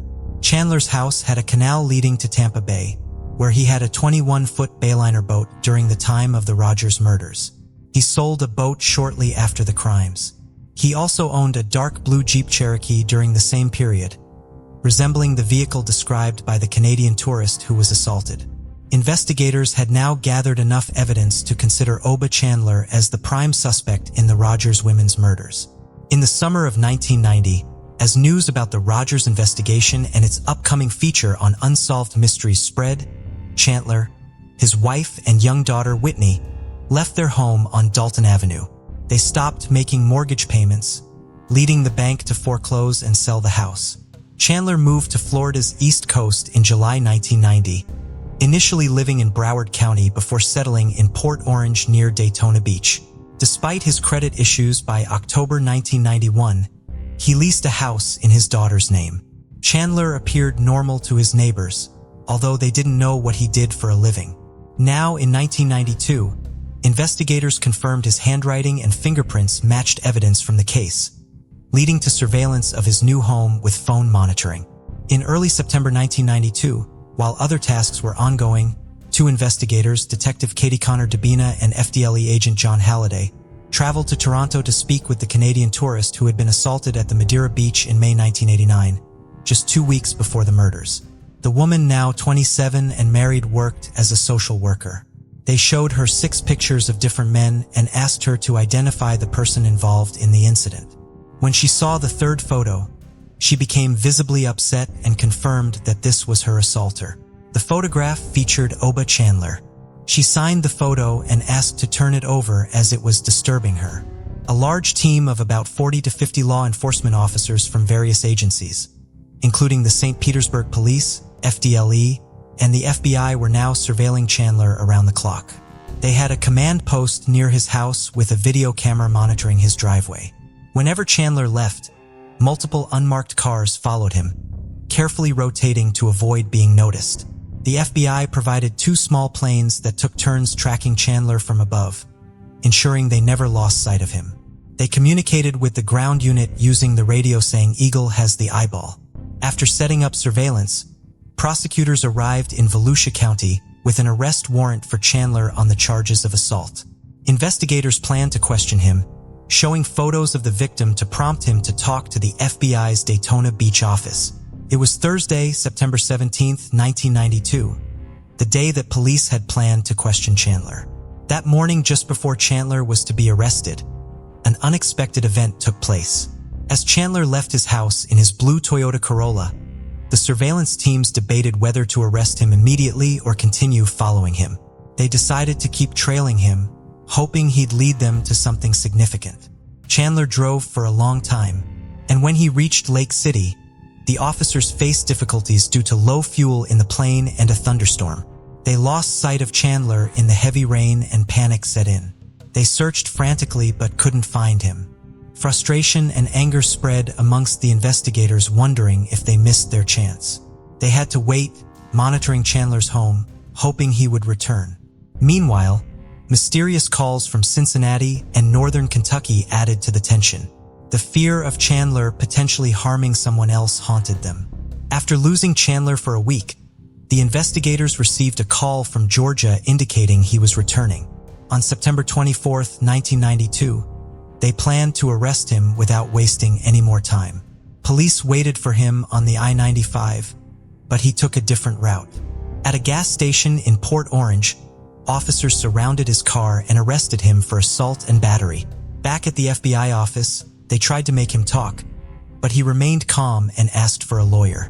On the drive back to Pinellas County, Chandler talked casually with an FBI agent, even offering to provide information about a car scheme.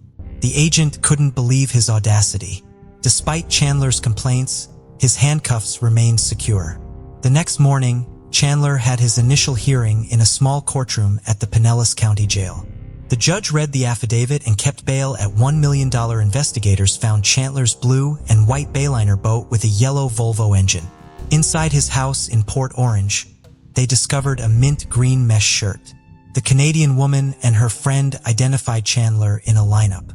One of Chandler's many children, Crystal Mays, revealed that he visited her in 1989, admitting he was on the run for assault and possible killings. Her husband, Rick Mays, said Chandler confessed to assaulting women in his boat and throwing one overboard, mentioning he had murdered 3 women.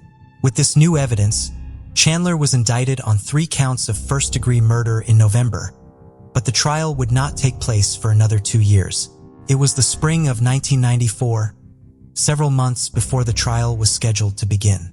The prosecution now had access to Chandler's phone bills. While studying the bills, they noticed something strange. On May 15, 1989 and June 2, 1989, several collect calls were made to Chandler's house at specific times: 5:49 p.m. and 1:12 a.m., 1:30 a.m., 1:38 a.m., 8:11 a.m., and 9:52 a.m., respectively. All these calls were traced back to a special billing number, 813-223-0000, used for marine phone calls. The prosecution wanted to know who made these calls. They discovered that the calls had to be made through a marine phone operator, but unfortunately, the records were destroyed. After persistent efforts, they found backup copies and were astonished to see that the May 15th call was made from a boat named Gypsy One, with the caller identifying himself as Oba. The June 2nd calls were also from Gypsy One, with the 5th call identifying the person as Obi. On September 19, 1994, Chandler's trial began. During the trial, the prosecution acted swiftly, calling around 20 witnesses each day. They presented evidence like the directions found on the brochure in Joe Rogers' car, the palm print on the brochure, and Chandler's call from his boat. Chandler's daughter, Crystal Mays, testified about his shocking confession in Cincinnati, where he admitted to physical assault and possibly murder. In jail too, witnesses had heard himself incriminate himself, talking about assaulting a foreign woman and mentioning the Rogers case. A laborer, Rollins Cooper, shared how Chandler spoke about a date with 3 women on the day of the disappearance. The Canadian tourist bravely testified about her terrifying encounter with Chandler. How Rogers, Michelle's husband, remained strong in court, thanking the brave Canadian woman. In a crowded courtroom, Chandler testified in his defense, appearing calm and composed. He confirmed meeting the Rogers family when they asked for directions to Days Inn in Tampa. He thought they meant a different one at first, but one of the girls clarified and directed them toward Rocky Point. Chandler explained that he was returning from a job estimate when he encountered them at a gas station near Interstate 4 in East Tampa. During his testimony, Oba Chandler denied any involvement in the murders and refuted allegations made by witnesses. He explained a fishing trip gone wrong on the night of June 1, 1989. After finishing fishing that night, Chandler encountered a problem with his boat. He attempted to start the engine, but it only sputtered briefly before stopping. Investigating further, he noticed a strong smell of gas and found that a fuel hose had burst, causing the entire 40-gallon tank to leak into the space beneath the boat's deck. Scott Hopkins, the investigator, noticed something odd in Chandler's testimony about the fuel leak in his boat. Knowing the boat well, Hopkins was certain Chandler was lying. He immediately informed the lead prosecutor during the lunch break, and a mechanic was set to reinvestigate Chandler's boat. After the lunch break, the prosecutor wasted no time in beginning the cross-examination. Chandler reluctantly admitted to his past felony convictions, and the prosecutor pushed him about the murder accusations made by his daughter and son-in-law, to which Chandler invoked the Fifth Amendment. The prosecutors then questioned the events of June 1, 1989, and exposed contradictions in Chandler's story about the fuel leak and his whereabouts. Evidence revealed that Chandler had made calls from the water before getting help, challenging his claims of being at a different location. The prosecutor also confronted Chandler about his escape to Cincinnati after the composite drawing of the Madeira Beach suspect was released. Chandler tried to downplay his fear, but the prosecutor implied they might have found their suspect. During a crucial moment, the prosecution team informed the lead prosecutor of a breakthrough regarding Chandler's boat.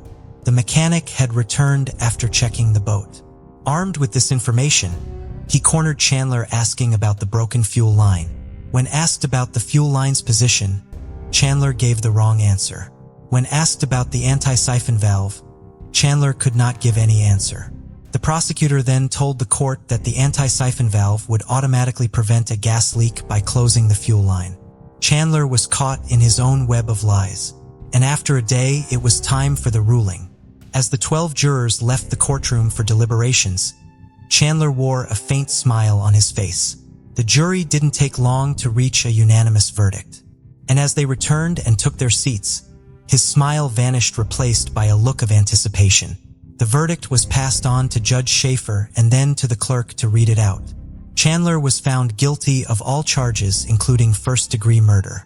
The court remained calm with no outburst or celebrations. The prosecutor showed little emotion, barely smiling. Chandler's fate had been sealed and justice had been served. On September 29, 1994, Chandler was convicted on 3 counts of murder. And on November 4, 1994, Oba Chandler was sentenced to death. After the terrible murders, the family wanted to honor Jo and her daughters, Michelle and Christy. They took a family portrait, but since the girls were gone, they left 3 empty spaces. They put old photos of Jo and the girls in those spaces, creating a special picture. Jo's mom hung the portrait in the living room. It looks a bit strange, but it brings her comfort. Hal Rogers, Jo's husband, often looks at Jo's picture in a red dress. Even though he still feels sad, Hal believes that Jo and the girls watch over him, giving him strength. The portrait shows how much the family loved each other, and it reminds them that Jo and the girls are still with them in spirit. Whenever they see the picture, they feel the love that will never fade away, keeping Jo and her daughters forever in their hearts. On November 15, 2011, 22 years after the murders of the Rogers women, Oba Chandler took his last breath at 4:25 p.m. when he met his end through a lethal injection. When the bodies of the 3 women were discovered, their mouths were taped shut, but their eyes were left open. The killer's intention, according to the FBI profile, was to make them watch and experience fear. Hal Rogers, the father and husband they left behind, now sat across from the killer in the witness room. Separated by glass, he was witnessing Chandler's death. Chandler was strapped to a gurney with tubes in his arms as he faced his execution by lethal injection at the age of 65. When asked if he had anything to say, Chandler replied with a simple no before closing his eyes for the very last time. However, an hour after his death, it was revealed that Chandler had actually left a final statement. Online paper he had written, "You are killing an innocent man today. Discover the chilling world of secret crime mysteries, where we delve into the most perplexing cold cases and unsolved crimes. Join us as we unravel hidden clues and explore haunting mysteries. Subscribe now and be part of the journey to bring these cases to light." In 1982, 15-year-old Karen Stitt had just relocated to the West Coast. Having moved from Pittsburgh, Pennsylvania, she was now living with her father and brother in Palo Alto, California. A student at Palo Alto High School, one of her classmates noted that she was a cool girl who often wore rock t-shirts and a bright smile, though she tended to be somewhat reserved in class. Karen quickly adapted to her new social environment and became adept at navigating California's public transportation system. She began dating a boy from the nearby town of Sunnyvale and would regularly travel by bus to see him. Karen rode the bus to Sunnyvale on the evening of September 2nd, 1982 to spend time with her boyfriend, David. Karen met David at a bus stop near the intersection of El Camino Real and Wolf Road in Sunnyvale sometime between 8 and 9 p.m. The couple then went into a 711 convenience store by the bus stop to buy something to drink before heading on to Golfland, a nearby miniature golf course. They later walked to the grounds of a local elementary school. Around midnight, David and Karen began walking back to the intersection where they had met up earlier in the evening so that Karen could catch the bus back home. David opted not to walk her all the way back to the bus stop, however, as he was worried he would get in trouble with his parents for getting home later than they had instructed. He felt guilty for not walking Karen all the way back to the bus stop and waiting with her. He last saw Karen as she was just south of the intersection where the bus stop was located just before she reached it. Just before 11 o'clock the following morning, a truck driver was making a delivery to the garden center near the bus stop where Karen would have needed to catch the bus. Amongst the bushes at the base of a retaining wall that ran along the garden center's driveway, he noticed a nude young woman. He notified the staff at the garden center, who in turn called the police, who confirmed that the young woman was deceased.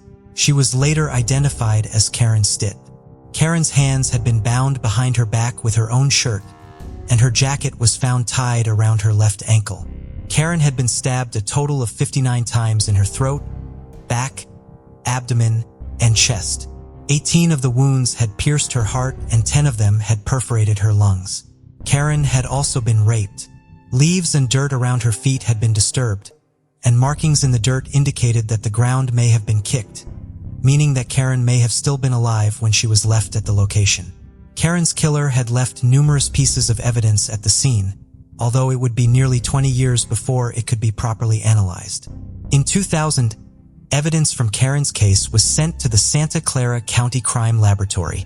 Technicians there were able to develop a male DNA profile from both a bloodstain left on the top of the cinder block retaining wall just above Karen's body when it was discovered and from a cutting that had been taken from Karen's jacket, which had been tied to her ankle. The DNA profile from each of the samples was from the same individual. The crime lab was also able to identify a partial male YSTR DNA profile from sperm cells found on slides from vaginal swabs taken during Karen's autopsy. While this was not a complete profile, it was consistent with the DNA profile found on Karen's jacket and in the blood on the retaining wall. Unfortunately, there was no match to the DNA profile in any criminal database. David, Karen's boyfriend at the time of her death, provided a DNA sample, which was not a match to the DNA found at the crime scene, excluding him as a suspect. He had been considered a potential suspect from the early days of the investigation because he was the last known person to see Karen alive, although Karen's family did not believe he was the killer. After meeting David, Karen's grandmother stated that the teenager lacked the strength and physical maturity needed to carry out such a violent crime. Despite this major development, without a match to the DNA profile, the case again went cold. In 2021, Sunnyvale detective Matthew Hutchison, who was born 2 years after Karen was murdered and had followed the case since he was a child, was the detective assigned to Karen's case. That year, he received a tip that one of the sons of a woman named Rose Aguilera Ramirez may have killed Karen. Detective Hutchison did not elaborate on the nature or source of this tip in the statement of facts he later used to obtain a warrant, although it has been reported that he had been working with genetic genealogists in recent years. Using public records, Detective Hutchison was able to locate a woman named Rose Aguilera Ramirez who had lived in Fresno, California, 160 miles away from Sunnyvale, as early as 1950. She and her husband had 4 sons together, all of whom had been born in Fresno. Between 2021 and 2022, Detective Hutchison's work led to him being able to eliminate 2 of the brothers as Karen's killer. Another brother could not be conclusively eliminated as, according to Detective Hutchison in the later statement of facts, based on the location of his residence, lack of publicly available information about his job and residence history at the time of the murder, and his current lifestyle. I could not do so without jeopardizing the integrity of the investigation. Detective Hutchison therefore focused in on the other remaining brother.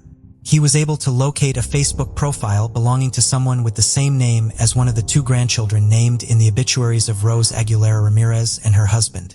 There were comments on public posts on the page from an individual with the same name as one of the brothers who had been investigated and then eliminated. In replies to these comments, the owner of the profile called this man Uncle Rudy and referred to the other excluded brother by his first name, indicating that he was not their father. Detective Hutchison obtained this individual's birth certificate, which listed a man with the same name and birth year as the brother he was currently investigating as their father. In April of 2022, Detective Hutchison obtained a DNA sample from the owner of the Facebook profile, whose name and gender have not been revealed so as to protect their privacy. Examination of the sample showed very strong statistical support for this individual being the biological child of Karen's killer. It further found that the DNA found at the crime scene was much less statistically likely to be from one of their uncles.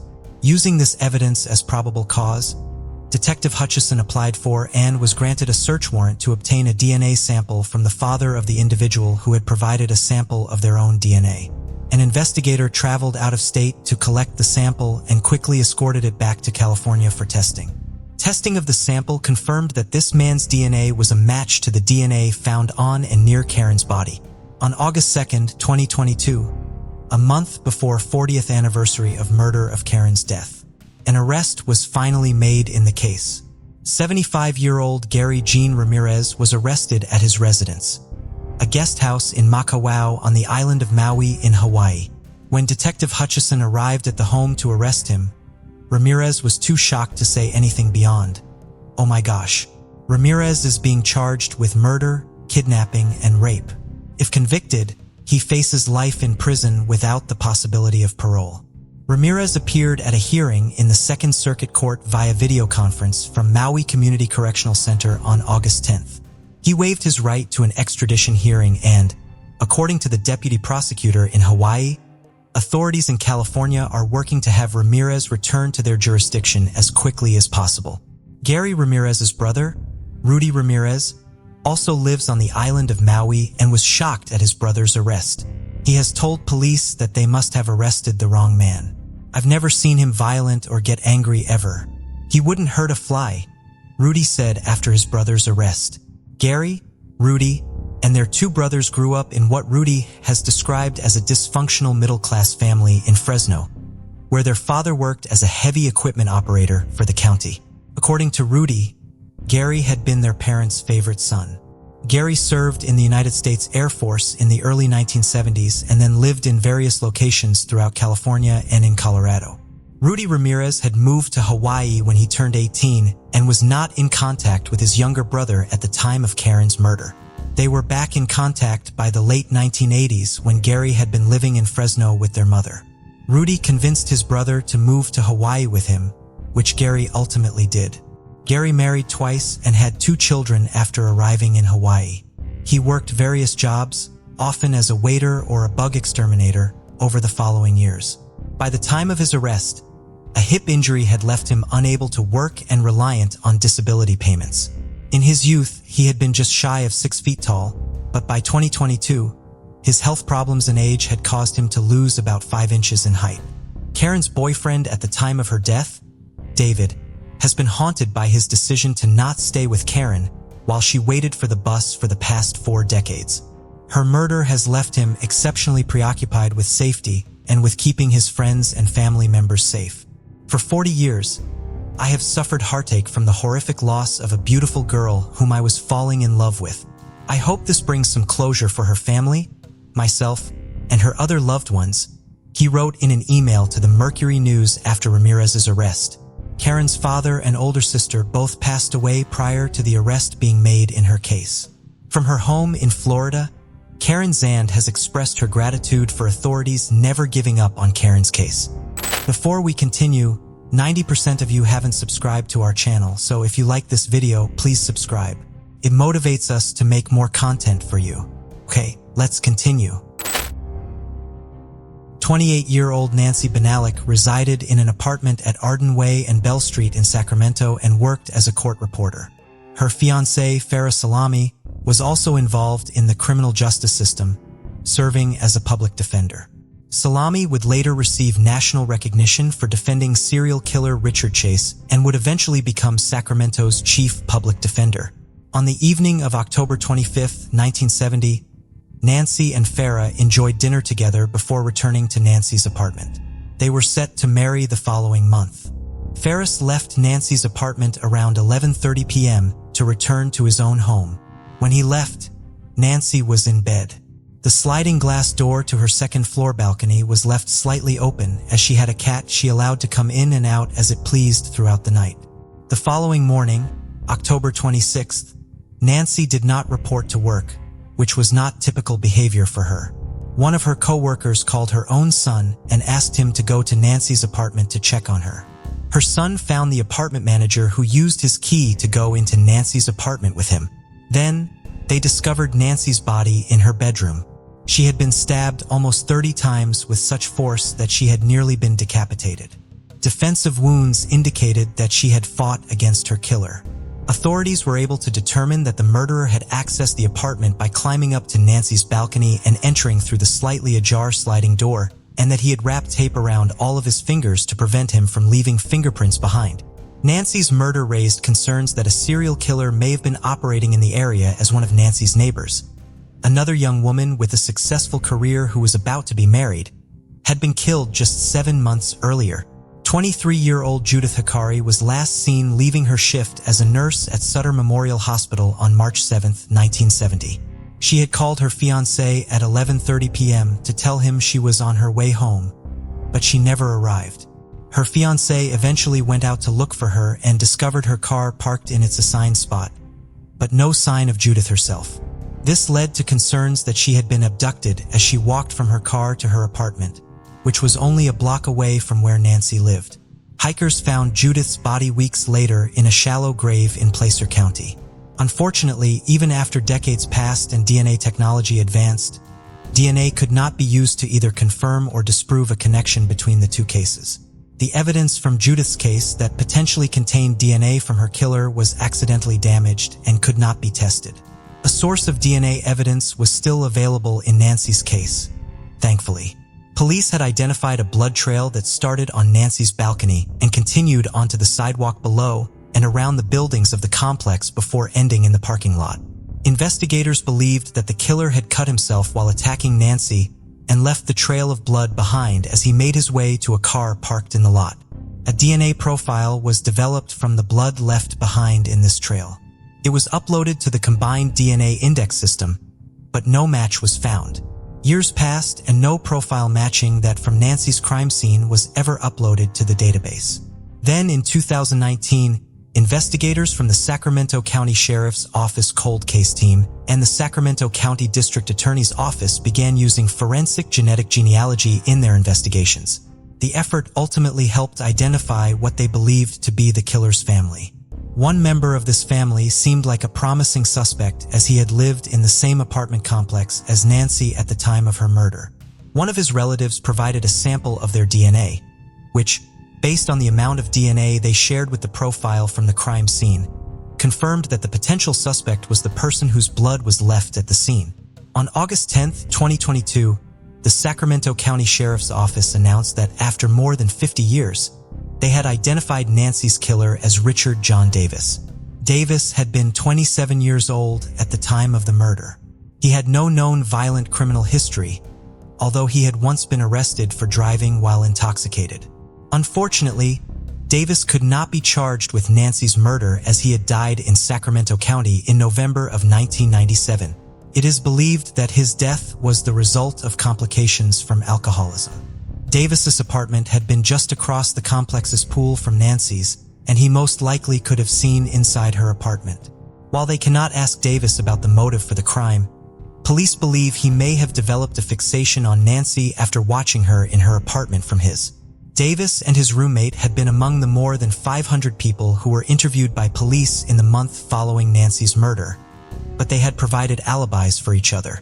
Nancy's fiancé at the time of her death, Farah Salami, did not live to see her killer identified. He passed away due to leukemia in 2014 at the age of 84. Nancy's sister, Linda, had started to give up hope that Nancy's case would ever be solved. In a letter read at the press conference announcing Davis's identification, she expressed her gratitude for the work that went into solving the case, as well as her sadness over everything in her life she never got to share with her sister. In 1992, 53-year-old John Stanger was a hardworking employee of Orange County, Florida's maintenance department. He lived in a home on the county's maintenance property on North Forsyth Road. Around 5:30 a.m. on August 10, 1992, John's wife went to wake him up for the day. He was cold to the touch. She realized he had extensive injuries to his head and to his face and was no longer alive. A person of interest was quickly identified in the case. John had a friend named Ronald Cates who had a drug problem and not enough money to support it or his family. John had recently allowed Kate to borrow some of his power tools. Unbeknownst to John, Kate had pawned the tools to get cash. Shortly before he was murdered, John had confronted Kate and told him that he had to finally return the tools. When police went to interview Kate, his daughter answered the door to the home, visibly shaking.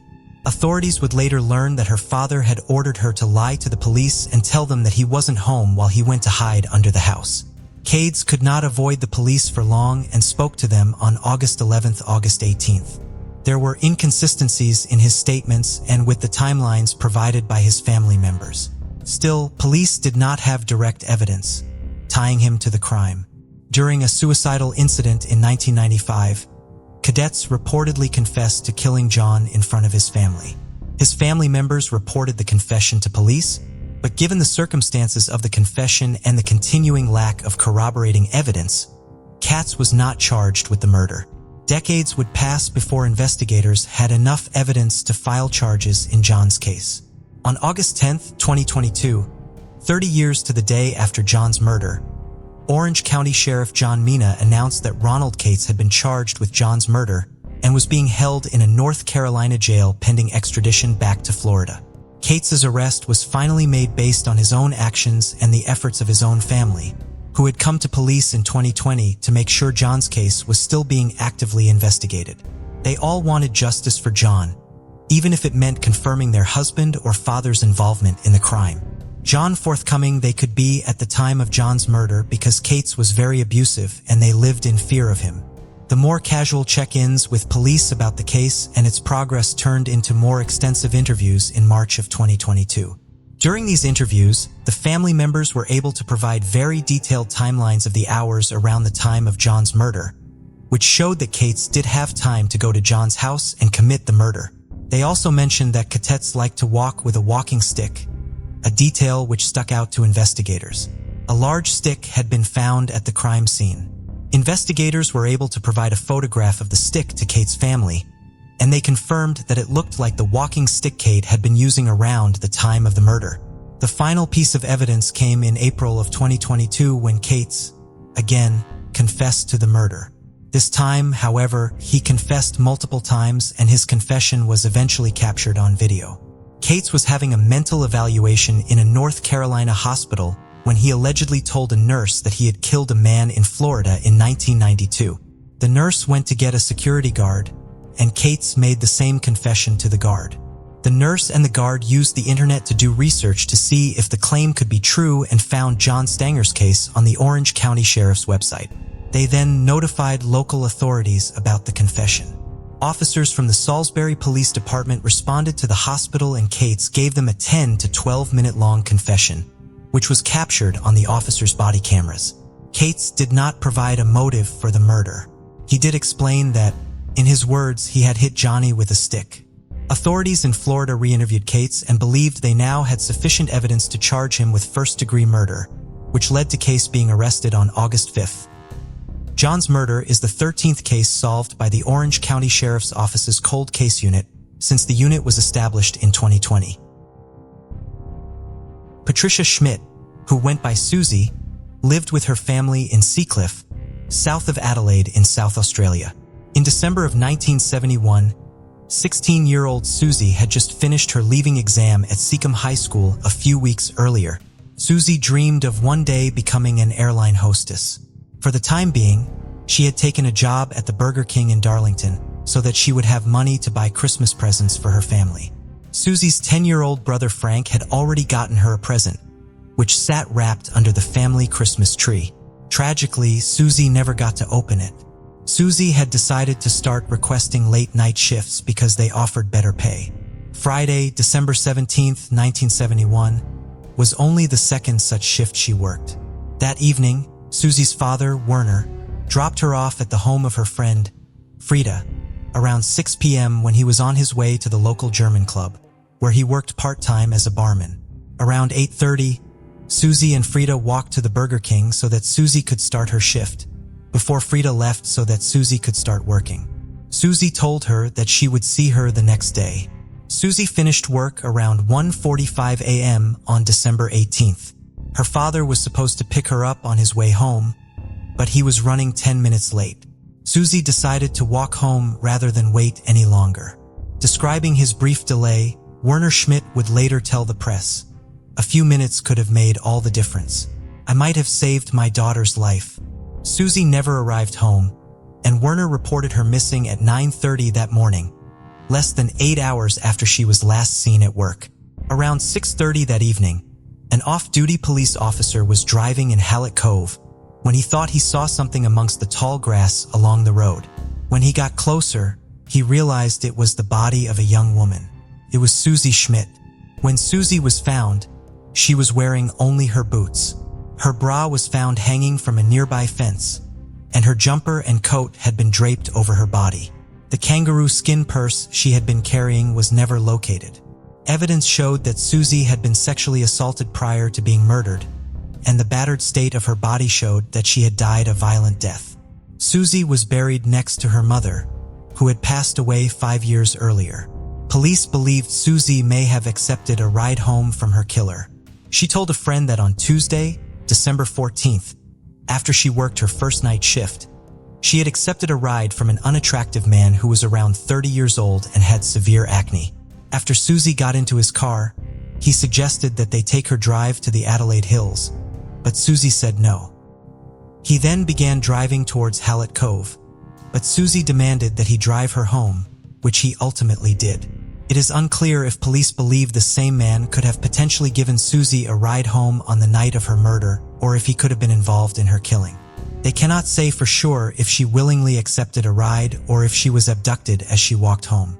Authorities did have several clues to go on at the scene. They found metal filings from key cutting, microscopic particles that could have been from a shoe repair business, byproducts left behind by welding, particles of electric waste from Phillips Industries, which was located in nearby Henley Beach at the time, iridescent blue paint from a 1971 Holden Monero, and small paint flakes that were pink on one side and white on the other. Following up on these clues did not immediately lead to the case being solved. It would be decades before investigators could properly use additional evidence found at the crime scene, DNA from multiple men. In December of 2021, South Australia Police launched a new appeal for information on the occasion of the 50th anniversary of Susie's murder. They also announced a recent major breakthrough that they believed brought them closer to solving the case than they had ever been before. DNA had been found following a new examination of Susie's clothing that had been found with her body. So far, only one of the 2 DNA profiles found on the clothing has been fully developed, but investigators are already using it to try to identify one of the at least 2 men responsible for the sexual assault. The profile was uploaded to the National DNA Database, but no direct match was found. Investigators then turned to familial searching, which has so far identified 8 potential relatives of the suspect. Despite this strong new evidence, the process of building family trees and testing all potential matches will take some time. Police are still hoping for witnesses to come forward with the name of a potential suspect so they can do a direct DNA test, which could potentially allow them to solve the case within a few weeks. A reward of up to $1 million is being offered. For Susie's brother, Frank, the new developments have given him hope that the case will finally be resolved after decades of waiting. He stated, "You're better off having some hope and being disappointed than no hope at all." Just after 6 p.m. on March 6, 1974, police in Hopewell Township, Pennsylvania received a call asking them to report to Lakewood Park. The caller had observed what they initially believed to be a mannequin in a creek running through the park. When the caller got closer, however, They realized that it was in fact the partially clothed body of a young woman lying with her face in the water of the creek. The young woman was 23-year-old Annette Tokars. According to Annette's younger sister, Sharon, Annette was exceptionally friendly. She was a very caring person who would give away the last dollar she had if someone else needed it. Annette and Sharon last spoke about a week before Annette died, and Sharon could tell that something was bothering her. Her sister did not confide in her about what was going on that was upsetting her. Injuries to Annette's body indicated that she had been assaulted prior to her death. A wooden club was found during the search of the park, but it was ultimately found not to have been the instrument used to cause Annette's injuries. Annette's cause of death was found to be forceful drowning. Authorities believe she had been attacked and then dragged down to the creek by her killer, who drowned her in just a few inches of water.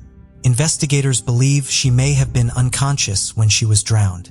Police theorized that Annette had willingly gone to the park with her killer. Her autopsy showed that she had sex before her death, but it could not be determined if the sex was consensual or if Annette had been raped. Annette had been seen out in a variety of places throughout the area the night before her body was found. Police interviewed a number of witnesses to track Annette's movements in the final hours of her life. The last sighting of her was in the town of Aliquippa, just a few miles north of the park where Annette's body would eventually be found. She was last seen being driven away in the car of a man who was an acquaintance of hers. For decades, this man was considered by police to be the prime suspect in the case, although they never found enough evidence to charge him with Annette's murder. In 2022, Beaver County Detective Paul Young meticulously went over all of the evidence in Annette's case, hoping to find previously overlooked clues that could be used to further the investigation. Using an alternative light source, he located DNA evidence in what would later be described to the media as an appropriate area of Annette's clothing, opening up a possible avenue to solving the case. The DNA had degraded since 1974, and the profile that was developed from Annette's clothing was not complete enough to run through the combined DNA index system. Investigators were able to directly compare the profile to samples taken from potential suspects. The main suspect in the case, the acquaintance Annette had last been seen with, had since passed away. However, one of his relatives did provide a voluntary DNA sample. Testing on it showed that the main suspect could not have been the contributor of the DNA. The DNA was then compared to samples from a suspected local serial killer, as well as known sex offenders who were active at the time of the murder in the area. No matches were found. While the DNA profile is not complete enough to run through the criminal database, it is complete enough to attempt to use genetic genealogy to determine who the DNA belongs to. Crime Solvers of Beaver County has agreed to provide the funds for this testing. Hopefully, the effort will soon identify Annette's killer. 56-year-old John Lazaro lived in Rochdale, a suburb south of Brisbane. On April 11, 2012, he was in the living room of his home when two masked men burst inside and shot him multiple times. His 19-year-old daughter witnessed the shooting but was not harmed during the attack. She was able to immediately call for help, but despite her quick action, her father did not survive his injuries. John's dog, a Rottweiler mix named Kilo, was also shot during the attack but survived after undergoing surgery. Police would later describe John's murder as a brutal execution. While his murderers clearly targeted him, investigators could find no motive for the crime, despite interviewing more than 150 individuals in connection to their investigation. Years went on without an arrest in John's case. Police made a renewed appeal to the public for information in April of 2022, on the 10th anniversary of John's murder. At this time, they also released CCTV footage taken near John's home at the time of the murder. The footage shows a tray-back utility vehicle speeding away. The footage was taken less than 100 yards away from John's home, just moments after the time he was shot. Due to how quickly the vehicle left the scene, investigators believe that at least 3 people were involved in the crime, the 2 shooters and a getaway driver. A major break in the case came just months later in June of 2022 when authorities announced that they had located the gun used to kill John. Ballistics testing had confirmed that it was the weapon used in the case. The firearm in question was an unregistered Browning 1932 caliber semi-automatic. The 45-year-old man from New South Wales who had been in possession of the gun, was questioned by authorities, and his home was searched. The weapon had been in the possession of numerous individuals since 2012, making it difficult to tie it to the person responsible for John's murder. However, Detective Acting Inspector Daniel Cunningham has stated that the discovery of the weapon has accelerated the investigation. Inquiries into the various individuals who had been in possession of the weapon are ongoing. When announcing the discovery of the gun, Queensland police also stated that they now believe that the shooters had ties to the Bandidos outlaw motorcycle gang. John himself was not involved with the gang. Investigators are hoping that the quickly shifting loyalties amongst gangs like the Bandidos will result in someone with information finally coming forward. There is a $500,000 reward being offered for information that ties all of the new clues and information together to finally solve John's case. Amanda Jane Doller, affectionately known as Millie Dollar by her family and friends, was born on June 25, 1988, to Bob and Sally Dollar. Millie had an older sister named Gemma, whom she adored and admired. The sisters were very close and were practically best friends. As the youngest in her family, Millie received extra love and attention, which helped her develop into a kind and generous individual. Gemma described her sister as friendly and lively, with a sparkle in her eye. During the early 2000s, Millie attended Heathside School in Weybridge, Surrey. And being the bubbly girl she was, she made a lot of friends, but one of them stood out in particular. Millie met Hannah McDonald on a school trip to Germany in 2002, and both the girls instantly became friends. In the following years at school, Millie and Hannah became inseparable. They would do everything together, whether it was homework, shopping, or simply lunch. Hannah and Millie became a part of each other's families. By this time, Millie had developed a keen interest in music. Millie loved spending time playing the saxophone, often with her close friends around. Millie was a bright light in the lives of those around.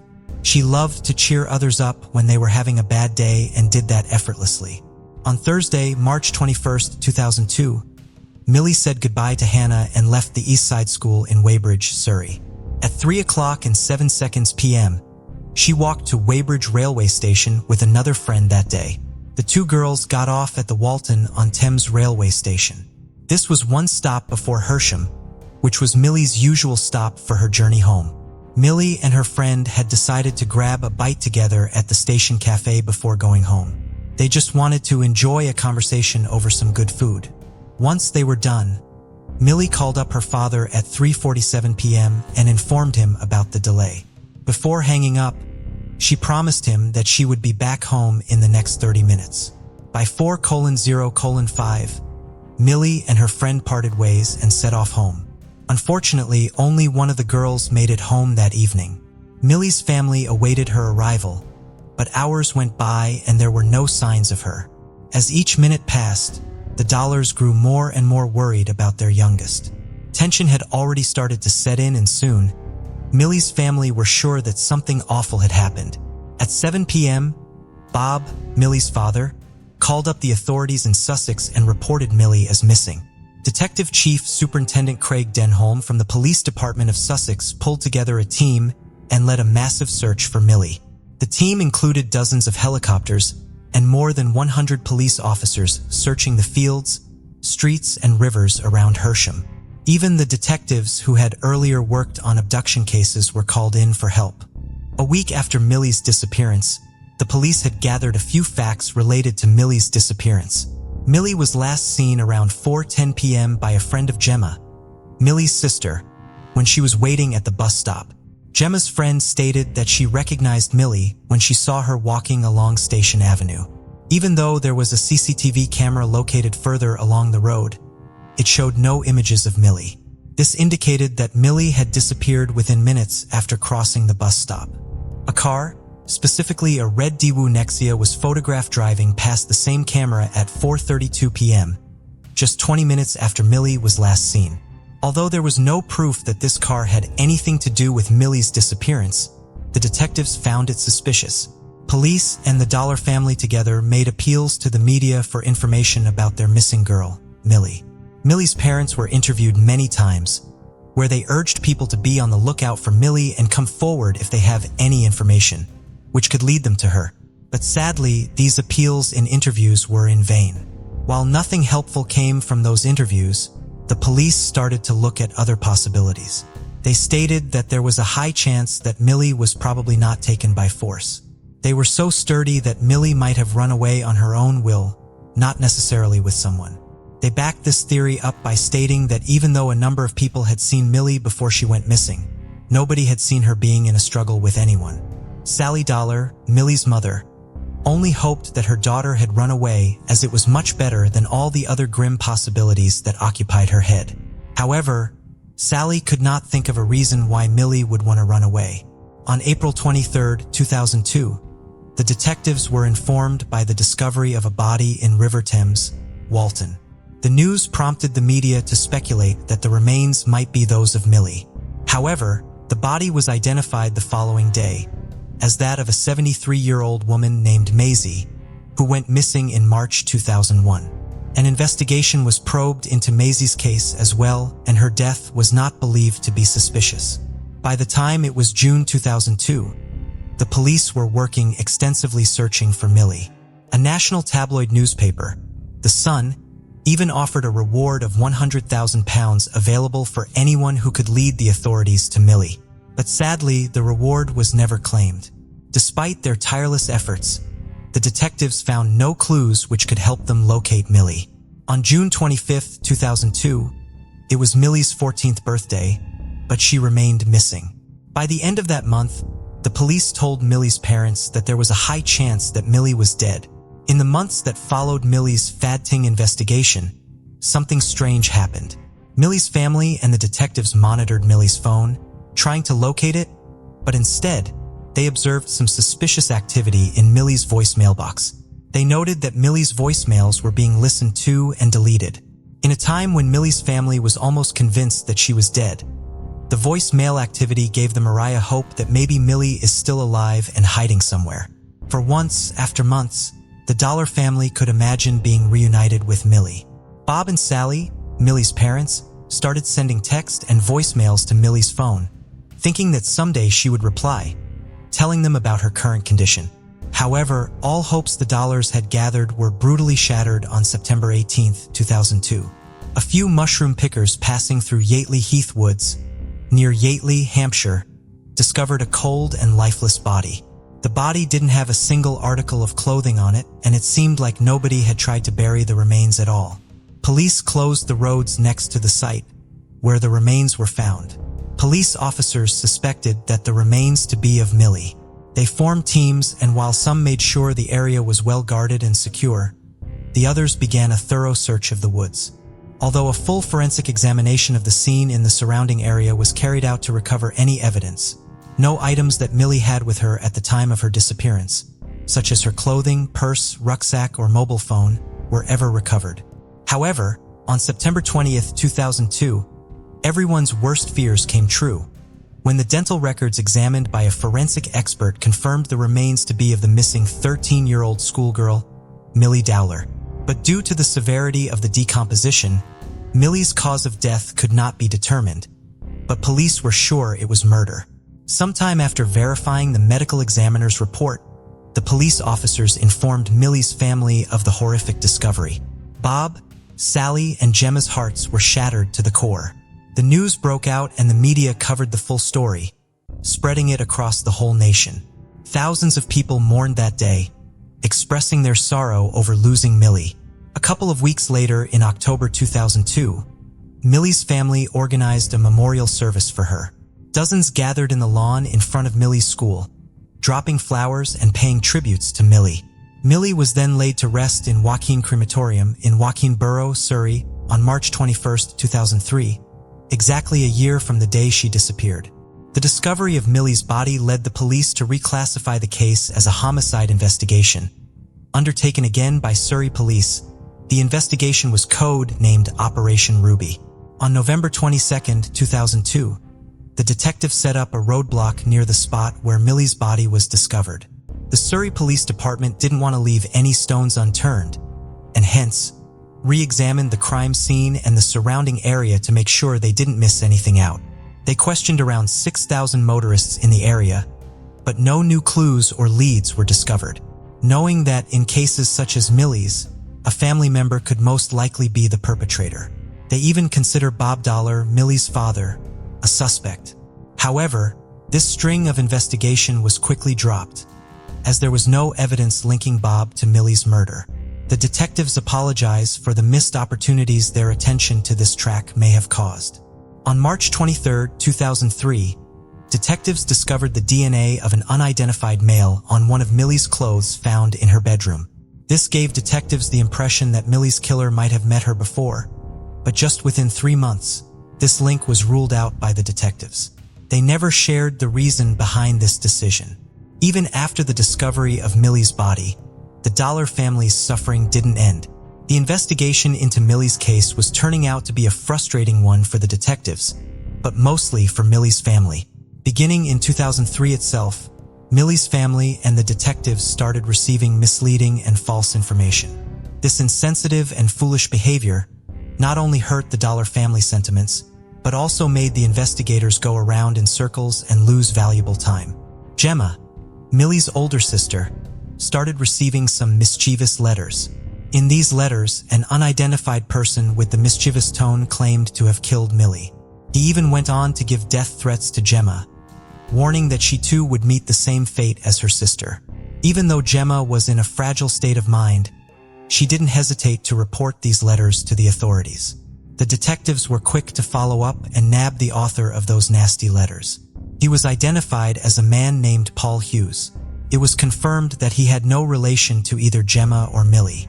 Paul had sent those letters to Gemma while he was already imprisoned for indecently assaulting a 12-year-old girl. The prison service later apologized for not screening the mail effectively. Paul was convicted for his crimes against Gemma and was given an additional sentence of 5 years behind bars. Around the same time that year, a woman named Leanne Newman of Tewksbury, Gloucestershire repeatedly phoned Millie's parents, school, and the police. Over the phone calls, Leanne pretended to be Millie. In April 2003, she was jailed for 5 months after pleading guilty to 5 counts of making phone calls to cause annoyance, inconvenience, or needless anxiety.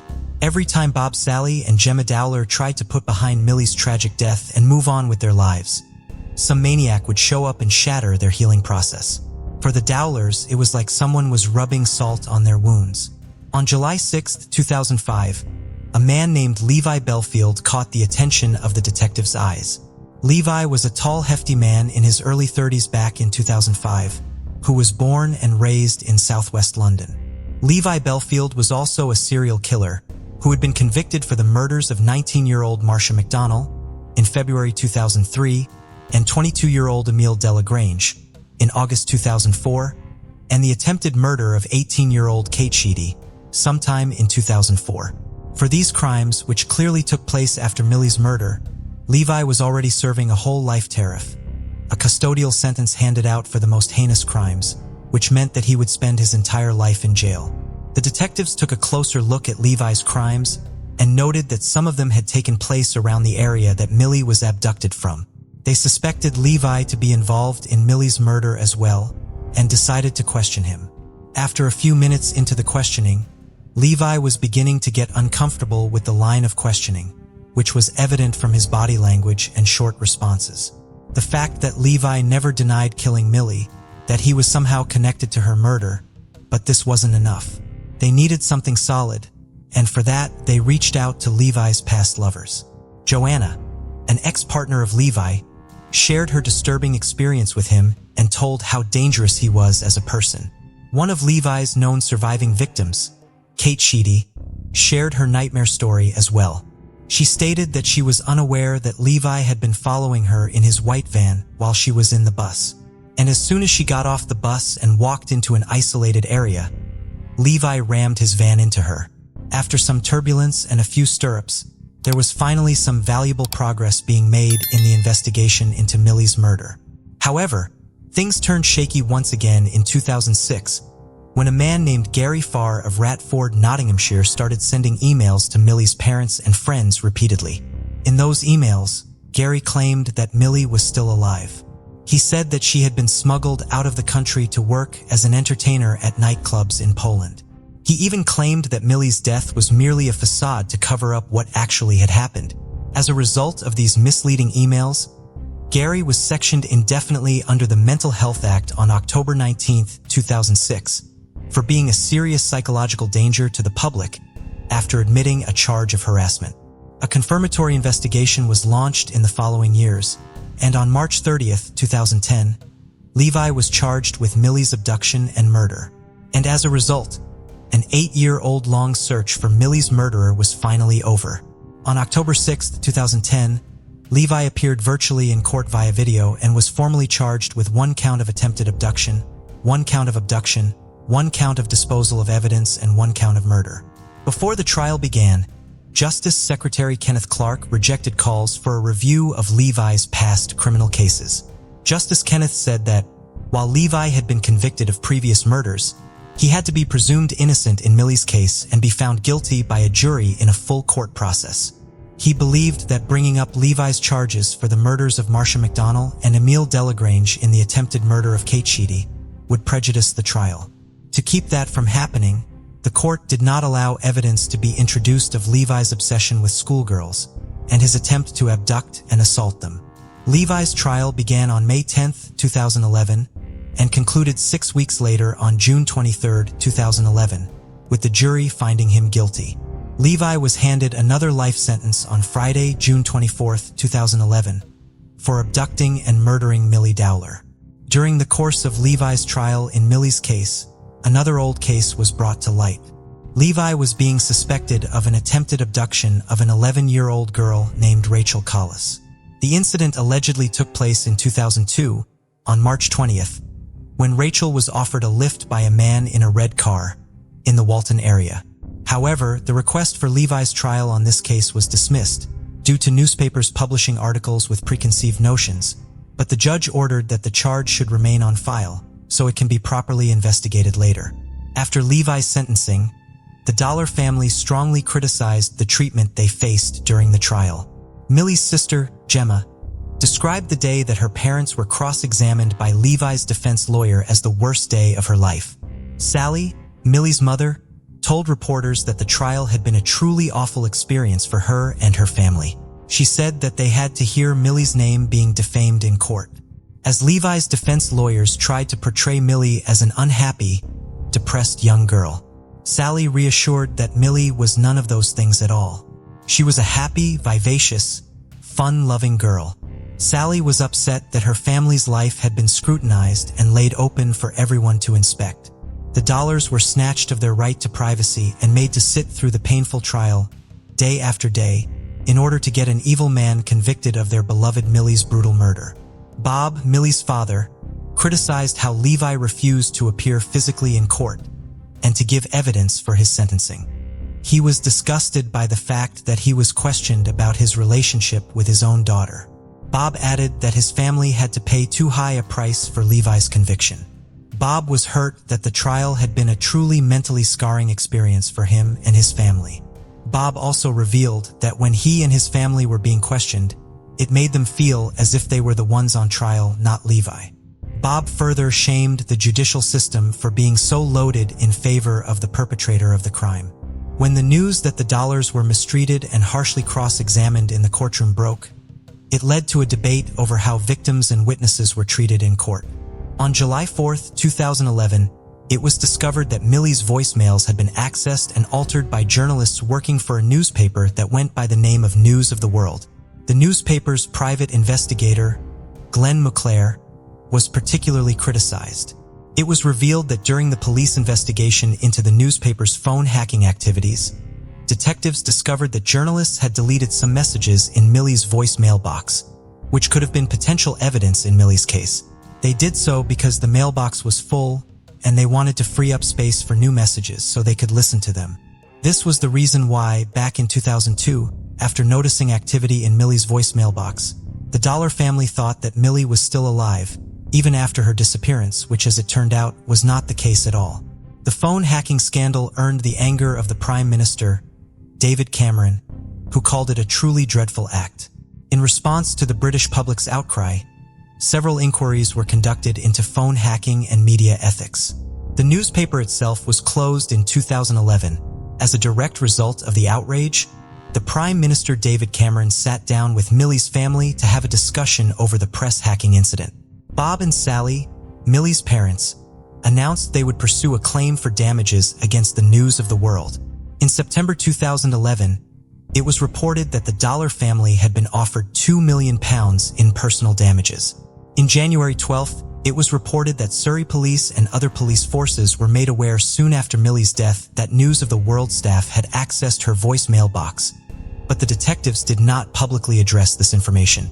Instead, a senior Surrey officer invited the newspaper staff to a meeting to discuss the case and settle things in secret. Millie's family felt even more cheated after learning about this situation.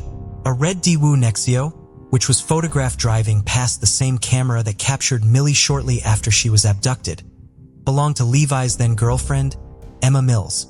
Levi said that he was driving the car at that time. On January 27, 2016, Surrey police announced that Levi had admitted to the abduction, assault, and murder of Millie Dollar. However, on February 12, 2016, Levi changed his story and declined that he had ever confessed to assaulting and murdering Millie. Millie's death had a great impact on her parents, Bob and Sally. Even though their beloved daughter was now gone, they wanted to make sure that nothing similar would happen to any other child. Sally and Bob launched a charity called Millie's Fun on the day of her memorial service. The charity provided risk assessment advice to teenagers, youth workers, and educators, and aimed at promoting public safety of children and young people. About a couple of years after Millie's body was discovered, Quayside School, where Millie was a student once, gathered a team together and built a memorial garden for Millie and named it Amanda Dollar Memorial Garden. It followed a paved pattern around borders, planted with flowers and shrubs, and had benches for people to stop by and remember Millie.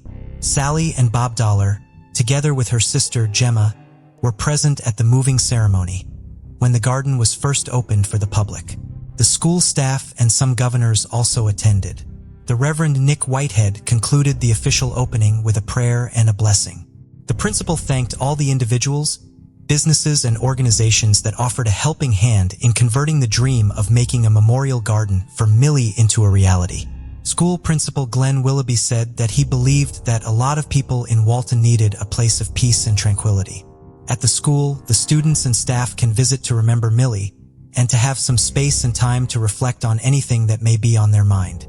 On June 29, 2017, Gemma, Millie's sister, released a book dedicated to Millie entitled it, My Sister Millie. Gemma wrote the book in loving memory of her little sister and to express how much she missed her. In the book, Gemma talked about how Millie's chance at having a beautiful childhood and life was snatched away from her, and how it impacted the Dollar family. Gemma also shed light on her family's journey of going from extreme pain to healing and achieving closure. It came as cold comfort to the Dollars in the family of Levi's other victims that he will never be free again. Levi became the only person ever to have been handed 2 separate whole life tariffs in British history. Levi is behind bars at Prison Franklin in County Durham. The prison is commonly referred to as the Monster Mansion due to many of its inmates being convicted murderers and high risk in general. Levi has now converted to Islam and now goes by the name Yusuf Rahim, but no matter what he does, he will never set foot out in the free world. Even after more than 20 years of Millie's disappearance, Hannah MacDonald, Millie's best friend from school, is still close to Millie's family. For years, Hannah bottled up her grief thinking about how her best friend was robbed of a wonderful life. Hannah still misses Millie, who will always hold a special place in her heart. Do you think there are any more unsolved murders that Belfield might have committed? How do you think the detectives handled Millie's case? Could they have been more efficient? Let us know your thoughts. On the morning of June 16, 1974, a man and his sons ventured into a swampy area of Singer Island on the eastern coast of Florida in search of driftwood. Instead, they discovered the skeletal remains of a young woman among the mangroves. The body had been tied to a tree with wire, and only skeletal remains and scattered scraps of clothing were found. With only bones to work with, authorities struggled to provide a description or make an identification.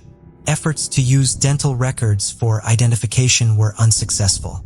It was estimated that the young woman was between 13 and 19 years old, weighed between 83 and 133 pounds, and stood between 4 feet 11 inches and 5 feet 2 inches tall. The cause of death could not be conclusively determined, but it was initially believed she had died between 8 weeks and 8 months prior to the discovery of her remains. Unable to identify the Jane Doe and notify her family, authorities were forced to bury her remains. For decades, the Jane Doe remained unidentified, but advances in technology eventually allowed investigators to renew their efforts to determine her identity. Her remains were exhumed in April of 2014 in hopes of obtaining a sample of her DNA. Her DNA profile was successfully developed in 2015. There were no matches to it in any database, but investigators continued to find other uses for the profile. They were able to use the profile to exclude several missing women as potential matches. The Palm Beach County Sheriff's Office released a new facial reconstruction, showing what their Jane Doe may have looked like while alive in 2019, but no one called in, reporting that they recognized her. In December 2021, the remains were sent to Othram, a Texas-based laboratory, to develop a DNA profile so as to use genetic genealogy in the case. In March of 2022, genealogists presented the Palm Beach County Sheriff's Office with several potential leads to follow up on. On June 2, 2022, the Palm Beach County Sheriff's Office announced that the Singer Island Jane Doe had finally been identified. Her name was Susan Galepool. Susan was born on February 12, 1957. At the end of 1972, when she was 15 years old, she had dropped out of high school and was splitting her time living with her family in a trailer park near Fort Lauderdale and with a friend who had an apartment nearby. Susan's family reported her missing just before Christmas of 1972. When they first could not contact Susan, they weren't sure if she had left town on her own accord or if something had happened to her. She was known to hitchhike and had left once before. However, her clothing and belongings all remain at her friend's apartment, and Susan's sister, Patty, has stated that she knew something was wrong as soon as she saw Susan's purse left behind on the friend's couch. In 2022, nearly 50 years after Susan disappeared, her mother was still alive and now in her 90s. She provided the DNA sample that confirmed that the remains found on Singer Island belonged to her daughter. Police believe that Susan may have been a victim of Gerard John Schaefer, a suspected serial killer and a former Martin County Sheriff's deputy. Prior to joining the sheriff's office, Schaefer had been a police officer with the Wilton Manors Police Department and had been fired for allegedly violating the Civil Service Code. He was accused of pulling over female motorists for traffic violations so he could get their basic information and then using police resources to obtain further personal information about them and contacting them to ask them out on dates. In July of 1972, 18-year-old Nancy Trotter and 17-year-old Paula Sue Wells were vacationing in Florida. While they were hitchhiking near the beach, they encountered a Martin County Sheriff's deputy, Gerard Schaefer. He told them that hitchhiking was illegal in the area, which was a lie. After radioing in to report that he would be transporting the two teenagers, he had them get into his vehicle and drove them to where they were staying in Stewart. He offered to give them a ride to Jensen Beach the following day because it was in his patrol area. The next day, he met them at the agreed-upon meeting spot in civilian clothes and driving his own car. Instead of driving Nancy and Sue to the beach, he drove them to an old shed on Hutchinson Island where he handcuffed, bound, and gagged both of the young women. At this time, neither of them attempted to escape as Schaefer threatened to kill the girl left behind if one of them tried to run. He further threatened to rape them, hold them for ransom, and sell them into slavery. Schaefer then tied Nancy and Sue to separate trees, not in view of each other, and put nooses around each of their necks. They had to balance on the exposed roots of the tree so as to not fall and be hanged. Schaefer believed this was enough to keep the young woman secure and left them there. While he was gone, both girls were able to chew away at the ropes to give them enough slack to escape their nooses without injury. Nancy hid for half an hour, fearing Schaefer was still in the area. She eventually decided to run and fought her way through thick vegetation, fearing Schaefer would find her if she stayed on a path. When the trees became too thick for her to get through, she decided to swim in the nearby Indian River because she knew it would eventually take her to a road. Still handcuffed, she was able to swim using just her legs. When she finally made it to the road, she walked out of the water and began calling out to passing cars. The first car to stop was driven by Martin County Sheriff Robert Crowder. He had been out looking for Nancy because Sue had been found 45 minutes earlier and told authorities that her friend was in trouble. Sue had managed to get to a road after getting herself free, and a truck driver had stopped to help her. Sheriff Crowder was Schaefer's boss. After Schaefer realized the girls had escaped, he called the sheriff and told him, "I've done something foolish. You're going to be mad at me." Schaefer claimed that he had gotten carried away trying to teach the two young women a lesson about the dangers of hitchhiking. The sheriff did not believe him, and neither did the courts. Schaefer was arrested and charged with aggravated assault and false imprisonment. Schaefer was released on $15,000 bail. He was still free on September 27, 1972. The last day, 17-year-old Susan Place and 16-year-old Georgia Jessup were seen alive. The two teenagers had become friends at Fort Lauderdale's Adult Education Center, where they were both students. Around 8:30 p.m. on the evening of 27th, the two left Susan's home in Oakland Park, near Fort Lauderdale, with an older man to go play guitar at a nearby beach. Susan told her mother, Lucille, that her friend's name was Jerry Shepard. Lucille was suspicious of an older man spending time with two teenage girls, so she took note of his car, a blue-green Datsun, and wrote down his license plate number when he picked up the girls. The car was registered to Schaefer. Lucille would also later identify Schaefer as the man who the girls left with that day from a photographic lineup. George's father, who had met the man known as Jerry Shepard, also identified him as Schaefer. Susan and George's remains were found on April 1, 1973. A father and son were out searching for discarded aluminum cans on Hutchinson Island when they came across the remains. Susan had been shot in the jaw, and according to detectives, evidence indicated that both girls had been tied to a tree and butchered. The location where they were found was only 6 miles away from where Schaefer had taken Nancy and Sue. While the two girls had gone missing at the end of September, investigators did not trace the license plate number provided by Lucille Place until the end of March, just a week before the remains were found. By this time, Schaefer was serving his 6-month sentence for the one charge of assault. He pleaded guilty to over the attack on Nancy and Sue. He was questioned about the disappearance, but denied knowing Georgia or Susan. When their remains were located just a few days later, he became the prime suspect in their murders. Schaefer was indicted on May 18, 1973 and held without bond. He was convicted of 2 counts of first-degree murder that October. Schaefer was convicted during the period of time when the death penalty could not be imposed due to a Supreme Court ruling. The presiding judge later stated that he would have sentenced Schaefer to death had he been legally allowed to. Instead, Schaefer received 2 life sentences with the possibility of parole in 2018 when he would have been 72. Schaefer maintained his innocence in the murders, claiming he was set up by one of his defense attorneys who did go on to marry one of Schaefer's ex-wives. He was also critical of prosecutors using his creative writing as evidence in the case. They claimed that Schaefer's stories were thinly veiled accounts of actual crimes he committed. Schaefer claimed they were just art. However, after his high school girlfriend published a collection of these stories he had written, he did imply in a letter sent from prison that the stories were, in fact, confessions. Schaefer was found stabbed to death in his cell at the Florida State Prison on December 3, 1995. He had 43 stab wounds as well as defensive wounds on his hands and arms. His eyes had been stabbed badly enough to leave one of them completely destroyed, and he had 6 broken ribs. Prison officials identified his killer as Vincent Rivera, who was serving a life sentence for 2 murders he committed in February of 1990. Rivera's reported motive was his displeasure at Schaefer taking 2 cups of hot water from the water fountain rather than just one a few days before he was killed.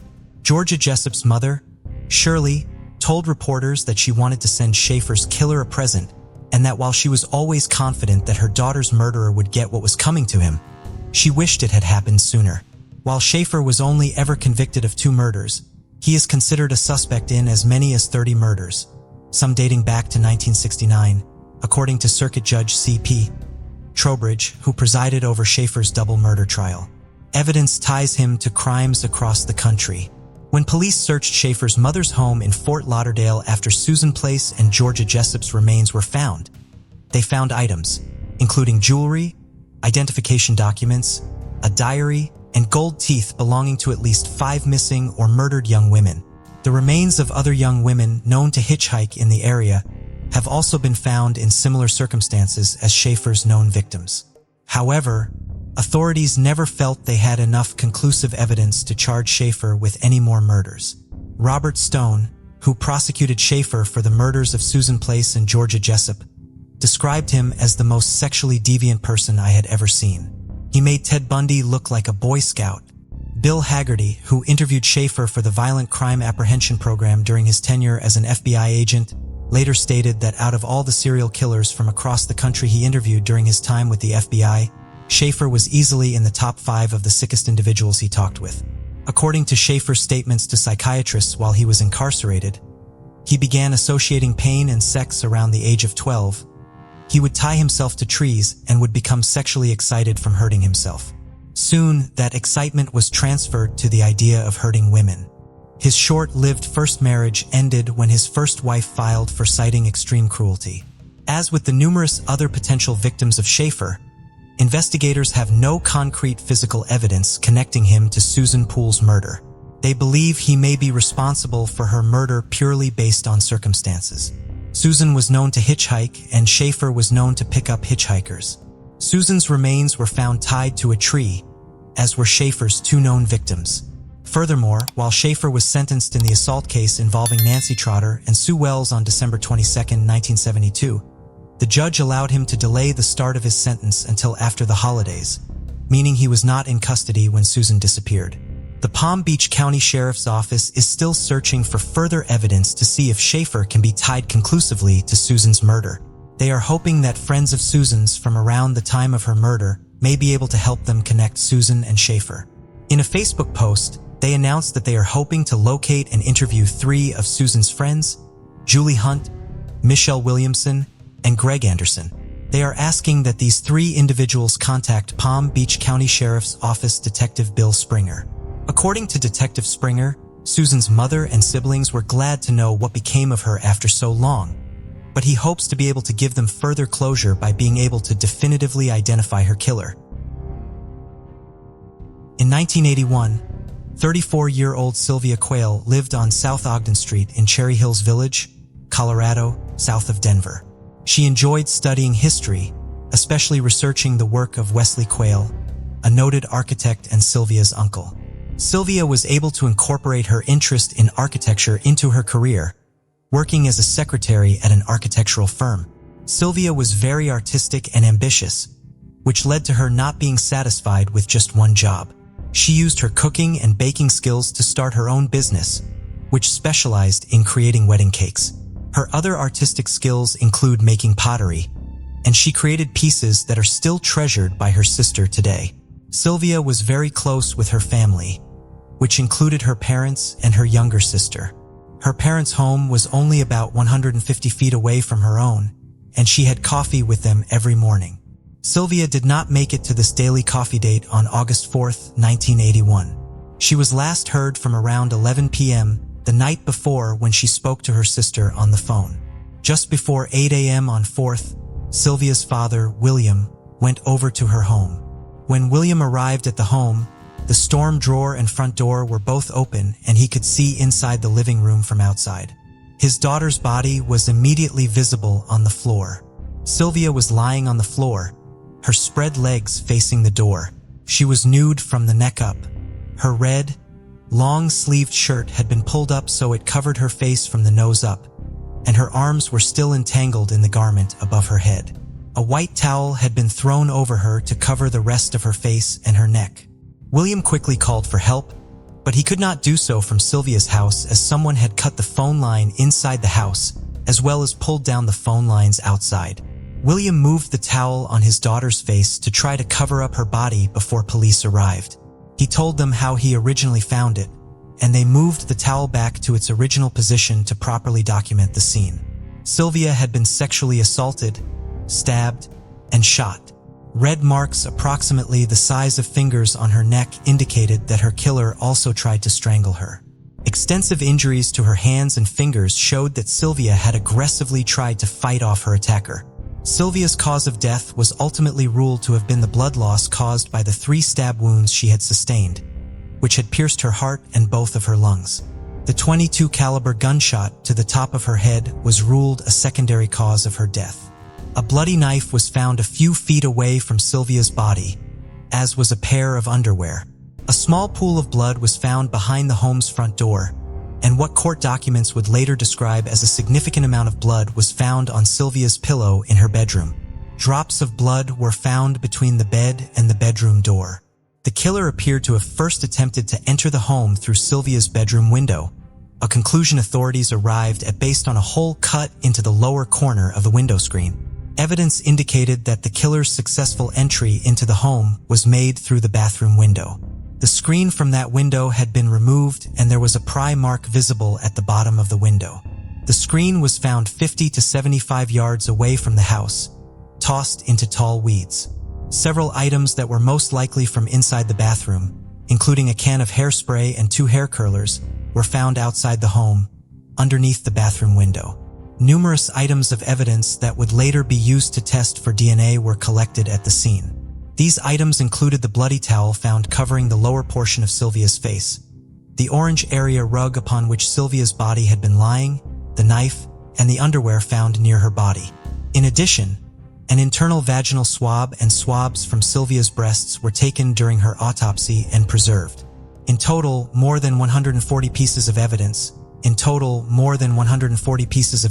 were collected and preserved in the case.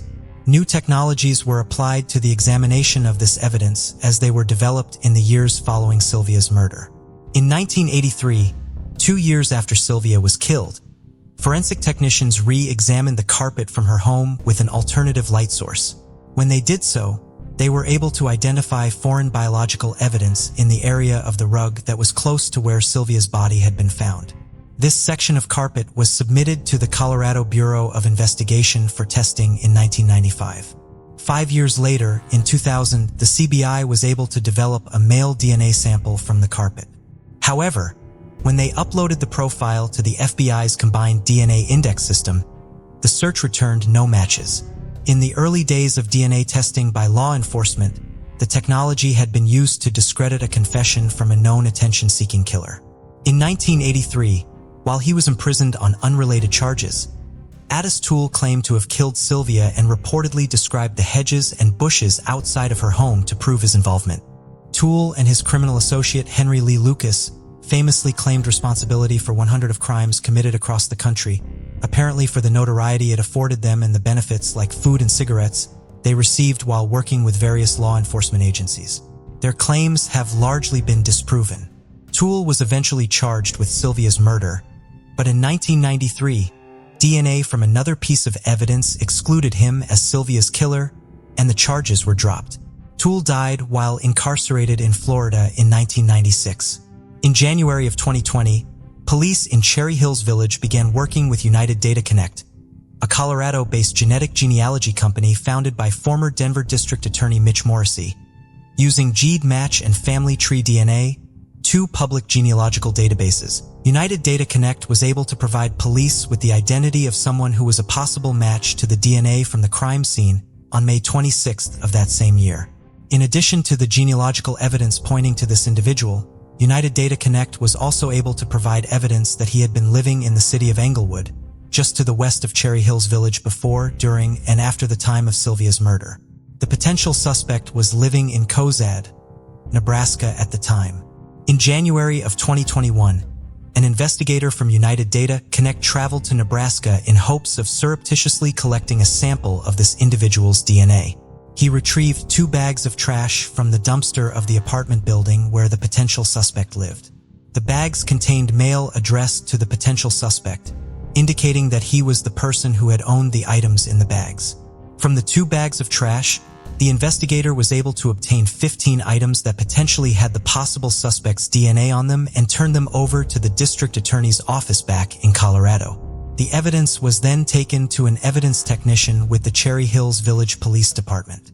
The items were submitted for testing, and a male DNA profile was developed from a can of vanilla Coke found in one of the bags of trash.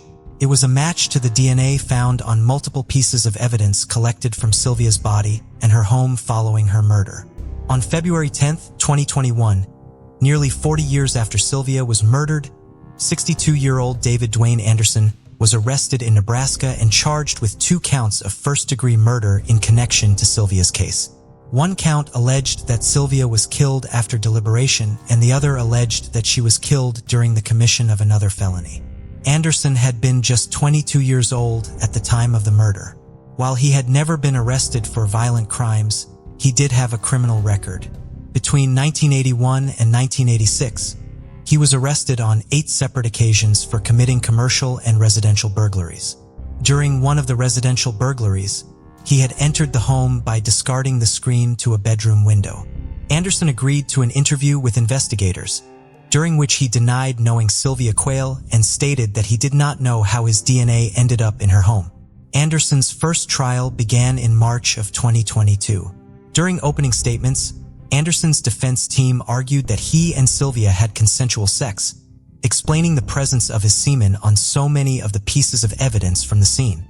His DNA had been found in the swab taken from Sylvia's breast and in the semen found in her vaginal swab on the carpet near her body and on the towel, which also contained Sylvia's blood that had been left on her face. The defense also suggested that the real killer was an abusive boyfriend of Sylvia's who had raped and beaten her several years before her murder. She had told her family at that time that if anything happened to her, he was responsible. Anderson's lawyers claimed that police had not taken the boyfriend seriously as a suspect despite being told about him by a member of Sylvia's family. Sylvia had dated this man on and off for years, and they had begun seeing each other again several months before she was killed. The boyfriend's DNA was reportedly eventually found on a knife found in Sylvia's home, but not on the bloody knife found near her body. All of the foreign DNA samples found on or near Sylvia's body belonged to Anderson. There was no commingling of Anderson's DNA with any other individual aside from Sylvia, whose blood was found on the towel that also contained Anderson's semen. After 5 days of deliberation, the jury announced that they could not reach a unanimous verdict, leading the presiding judge to declare a mistrial. A new trial was held just months later in June of 2022. On June 30th, 2022, a jury found Anderson guilty of both counts of first-degree sentenced on August 4th. While current Colorado state law does not allow for parole following a conviction for first-degree murder, Anderson has to be sentenced under the guidelines in place at the time of the murder, meaning that even if he receives a life sentence, he will be eligible for parole after 20 years. Sylvia's parents did not live to see their daughter's killer identified and convicted. William Quayle passed away in 1999, and Mary Quayle passed away a decade later. Sylvia's sister and brother-in-law were able to finally learn who had taken Sylvia away from them more than 4 decades earlier. Following Anderson's conviction, District Attorney John Kellner stated, "This verdict should give hope to all those who are still waiting for justice. And for any killer who still thinks they got away, know that we are still coming for you." Susan Morrissey Ledyard was known for always having at least 2 books on the go. Her passion for reading began in childhood and became a constant influence throughout her life, shaping many aspects of her adult years. Naturally brilliant, Susan's intelligence was admired by her siblings, but sometimes found intimidating. Rather than skimming through her books, she absorbed the material thoroughly and continually expanded her knowledge. Her books were filled with extensive highlights and notes, reflecting her deep engagement with the texts. Susan did not become lost in the books she read, instead using what she learned from them to follow her passions and benefit others. She had a deep compassion and concern for others, whether or not they were human. She became a vegetarian at the age of 8 out of concern for animals, and as an adult, she campaigned to save sea lions in San Francisco. She was well-versed in both national and international issues from a young age and remained highly politically aware and active throughout her life. While she was aware of and concerned about the variety of issues facing people across the United States and around the world, Susan never lost sight of those who were closest to her. She cared deeply about the well-being of the most important people in her life, particularly her brother and 2 sisters. Her family valued her complexity and the depth of her knowledge, and she drew attention from even mere acquaintances because she was so obviously an interesting person to speak with. Susan ultimately incorporated her love of language and literature into her career, working as a teacher for over 20 years. She was drawn to teaching English and language arts at the high school level because working with older students allowed her to fully and deeply dive into literature and explore language with them. She was very popular with her students because she made them feel confident in expressing their own opinions and viewpoints on the books they were studying rather than demanding a standard response. Susan's career as an educator had taken her to numerous places before she arrived at Academy Park High School in Sharon Hill, Pennsylvania, where she would teach for 13 years. She taught English for a year in Prague and then went on to earn her master's degree and teach in California for a number of years. Despite her travels, Susan's favorite place did not change. She felt the most like herself at the beaches of Stone Harbor, New Jersey, spending time with her family at her mother's home there. Susan's sister Meg would bring her family from California to the house at the shore for 3 weeks every July, and since Susan was off work for the summer, she was able to spend almost the entirety of their trip there with them. In 2019, that trip to the shore ended on July 20th for Susan, and she returned to the home she shared with her husband, Ben Ledyard, in Wilmington, Delaware. Just 3 days later, on July 23rd, at approximately 7:30 a.m., Susan's body was discovered in the Brandywine River near Northeast Boulevard in Wilmington. A short time later, her black 2016 Honda Civic was found parked on Walker's Mill Road near the Rising Sun Lane Bridge, approximately 3 miles upriver from where Susan's body had been found. Susan's body was taken to the State Division of Forensic Science to determine her cause and manner of death. Investigators stated early on that they did not believe Susan's death had been a suicide, although they could not comment further about what had caused her death without the full results from her post-mortem examination. Susan's loved ones initially believed her death had been an accident, largely because evening before Susan's body was found, he had gone to the movies with a friend. Susan was sitting on their porch, drinking wine and sending texts when he and his friend arrived home. The friend remained at the house for a brief time before going home. Susan called and texted friends and family members for the next several hours. She was having a conversation with her sister, Missy, over text until 12:30 a.m. on July 23rd. According to Missy, there was nothing unusual about their conversation. Susan continued calling and texting friends until 2:45 a.m. The friends she was texting during this time were all ones she had made while living in California. So while it was almost 3 a.m. on the East Coast, it was only approaching midnight for her friends on the West Coast. Susan being up so late and sending so many texts was perfectly normal behavior for her during the summer months. During the school year, she was dedicated to her students and kept a schedule that allowed her to get enough sleep to be ready for the early mornings she had for school. When school was not in session, however, Susan would regularly stay up late to focus more on spending time with her friends and family or communicating with them. What was unusual about Susan's behavior that night is the fact that she then left home. Her reason for leaving remains unknown. There is no record of her contacting someone and agreeing to meet with them. And while Susan occasionally smoked cigarettes in the evenings, her family does not believe that she would have left home at 3 in the morning to purchase them. Even if she had, she traveled in the opposite direction of the nearest place where she could buy them at that time of night. Authorities were able to use Susan's cell phone records as well as surveillance footage to determine that her vehicle had pulled out of her driveway at 3:02 a.m. 2 minutes later, it was parked on Walker's Mill Road, where it would be located later that morning after Susan's body was found. Since Susan's home was only about a mile away, it appears that the car was driven straight from the home to Walker's Mill Road. Because of the darkness of the surveillance footage and the distance of the cameras from the car, no one can be seen getting out of the car. No one can be seen getting out of the car after it was parked, and it cannot be determined if Susan was the person driving the car or if anyone else was in the car with her. One detail been as he was going up to bed. He and Susan both took sleep aids they had been prescribed. For Susan, that sleep aid was Ambien. In May of 2019, the Food and Drug Administration issued a warning about Ambien and several similar drugs after patients taking them began experiencing dangerous side effects. While these side effects are very rare, they have resulted in injury and death.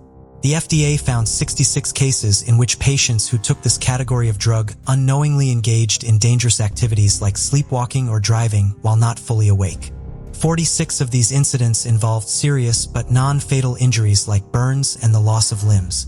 20 of them resulted in the patient's death caused by accidental drowning, falls, hypothermia, and carbon monoxide poisoning.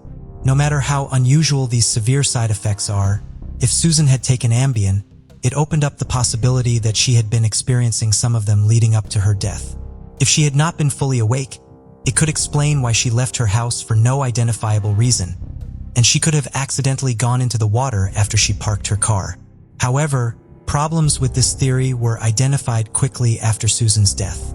The terrain between where Susan parked her car and the river would have made it very difficult for Susan to make it directly down to the water, especially at night, and while she was theoretically impaired. Additionally, despite the proximity of Susan's car to the river, authorities quickly came to the realization that Susan most likely did not go into the river near where the vehicle was parked. That stretch of the river had exposed rocks due to low water levels and other obstructions that would have prevented her body from continuing down the river to where it was ultimately discovered. Susan most likely went into the water closer to where her body was ultimately located. Furthermore, Susan's death did not occur immediately after she left her home. Susan wore a Fitbit, which recorded activity in a heartbeat until around 7 a.m., 4 hours after Susan left home and half an hour before her body was discovered. Unfortunately, this model did not have a GPS system, meaning it could not be used to track Susan's movements. Susan's cell phone had been found inside her purse, which had been left inside of her car, and therefore it also could not be used to determine where Susan went during this period of time when her location and activities remain unaccounted for. The theory that Susan had experienced an adverse reaction to Ambien was fully discredited when her toxicology report was finalized.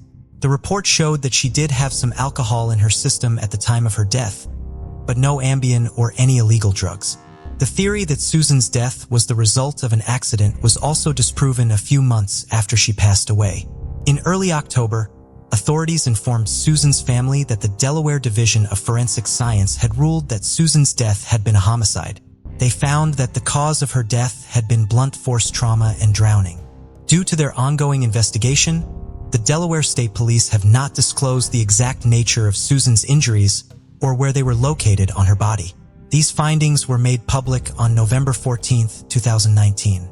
As confusing as the 4-hour gap between the time Susan left her house and the time she was killed is, it does offer a wider window of opportunity for witnesses to have seen her. Since Susan's death, her family has organized efforts that have distributed thousands of flyers in the area where her body was found, hoping that witnesses with information that could potentially identify Susan's killer will come forward. While the exact location where Susan entered the river has not been identified, the general area along the river has parks and condo buildings where early morning dog walkers and joggers may have seen Susan or something suspicious on the morning of July 23, 2019.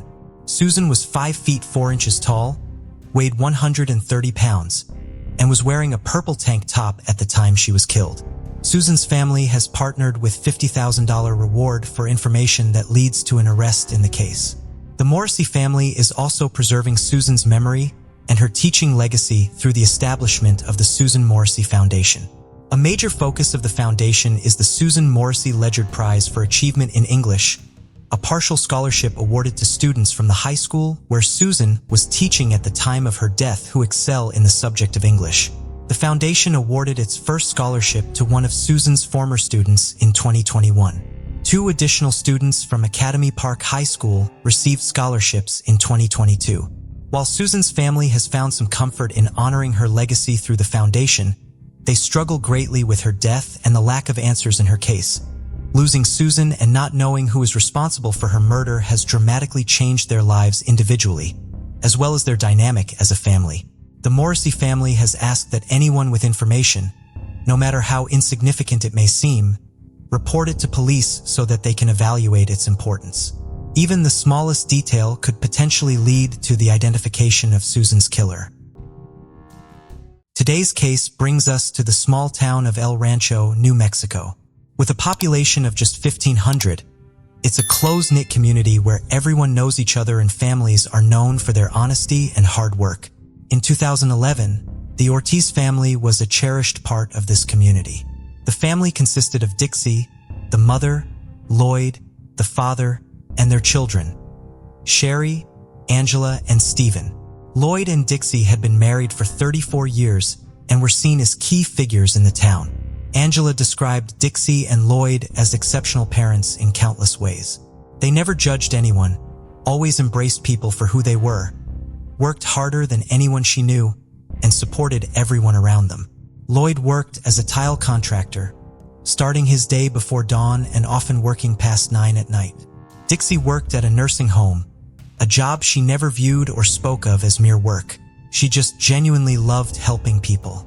In 1989, when Angela and Sherry were teenagers, Dixie and Lloyd met 7-month-old Stephen and instantly fell in love with him. They soon adopted him, and his sisters said their family felt so perfect and complete. Stephen had cerebral palsy, and his left side was paralyzed. The family were told that it was a tough road ahead. He may never be able to walk or talk and would need assistance with a lot of things in life. Through immense hard work both physically and mentally, lots of love and encouragement, Stephen overcame everything. Doctors said he never would. He was soon walking and talking, as well as reaching huge developmental milestones. The family would attend church, and Stephen was always the star of the show. His pastor said he would walk in and greet every single person there. He was a joy to be around, and everyone adored him. 2/3 of the Ortiz family home was occupied by Dixie, Lloyd, and Stephen, and Sherry and her husband Jesse, and their 2 children lived in the other part of the home, which was separated by a fence. For the family that had always been so close, this was the perfect living arrangement. June 18, 2011. Sherry and Jesse spent some time at the casino before coming home and watching a film. Sometime in the early hours of the morning, Sherry and Jesse heard a noise outside, and the dog started barking. Jesse got up, grabbed his gun, and looked outside. He saw a gray car driving away and heard someone shouting, "Hurry up, let's go." He got in his truck and followed the car for a while before losing it. He then drove back home and the family went to sleep, thinking, although it was odd, it was likely just teenagers messing around. Several hours later, June 19th, Father's Day, when investigators arrived on scene, they discovered Dixie in the master bedroom in her pajamas with trauma to her head. Lloyd was found in the backyard and had sustained 7 injuries to his head and torso. 21-year-old Stephen was dead on the kitchen floor. It was clear that he had tried hard to fight off his killer, but he was struck 17 times in total and succumbed to his injuries. The ferocity and level of rage that the perpetrator had was shocking to everyone there. One officer said it was the worst crime scene he had ever been called to. Everyone in the community was frightened and shaken. Things like this just didn't happen. And the fact that a family like the Ortizes had been subjected to this left everyone fearing that their families could be next. Lloyd's wallet was on the kitchen counter next to Stephen's body, but it was still full of money. So initially, it seemed that robbery was not a motive. There was no DNA of an outsider inside the family home, and police knew they were up against it unless they could find the murder weapon. At the back of the property, behind a locked fence, were several marijuana plants. Angela and Sherry explained that their parents had a medical marijuana card for Stephen, as well as a license to grow it for him. After 2 brain surgeries, Stephen had been prescribed it to ease his constant and very debilitating headaches. Authorities wondered if the wrong person had found the plants and broken in to try and steal them rather than the money or valuables inside. But it soon came to light that Lloyd and Dixie had a secret safe hidden at the back of their closet. A safe so secret, even their children didn't know about it. And this presented more motive still. The autopsy results soon came in. The wounds were so deep that everyone initially thought it was a gun at point-blank range. But the results later revealed that the family had been killed with a pickaxe.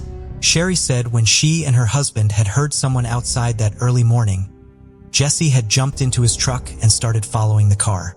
But Jesse's first story contradicted this, and he told officers he only went and stood outside. He didn't follow anyone. He then changed his story and said he might have missed that part out. Officers definitely found this odd, as it was a pretty big thing to forget, and they wondered if Jesse had more to tell them. Jesse admitted that he and Lloyd had argued on occasion, but he said it was all over stupid and petty things, and they were forgotten as soon as they happened. Authorities couldn't rule anything out though. No matter how small something seemed, there could always be more to it. They searched Jesse and Sherry's part of the home. Nothing came back forensically, and the CCTV from the casino also lined up. With this, police were officially able to rule out Jesse and Sherry as playing any part in the deaths. Hoping the killer had just dumped the pickaxe somewhere near the home, authorities were looking everywhere for the murder weapon. And remarkably, they found it just a short distance away in a field near the Ortiz family home. It weighed 5 pounds and was still covered in blood. Praying this would be an open and shut case very soon, they sent it off for testing. But sadly, the only DNA that came back was from Lloyd, Dixie, and Stephen. There was nothing else on it. Angela told the police that there was one person they might want to talk to, a 16-year-old called Nicholas Ortiz. There was no relation between him and the Ortiz family, but he was close with Sherry's son and the pair would hang out at school. He went to the same church as the family and his pastor said he was helpful, always staying late to tidy up and friendly. After frequent bouts of difficulty, volatility, and fighting at home, Sherry offered a room to him hoping it would help and give him some stability. Nicholas would also spend time at Lloyd and Dixie's, and they treated him well, often driving him around whenever he needed a lift and cooking him dinner. But this all changed when Sherry and Jesse noticed money was going missing before walking in on Nicholas going through their things. Instead of asking him to leave, they saw it as a cry for help and decided to give him money for the contributions he was making around the home, hoping this would stop the stealing. But Nicholas's attitude got worse, and his behavior was making Lloyd and Dixie more and more uncomfortable. After finding him hiding in the garden after jumping over the fence, eventually Lloyd told him to leave the family alone and go back to his parents' house. Nicholas was found and questioned.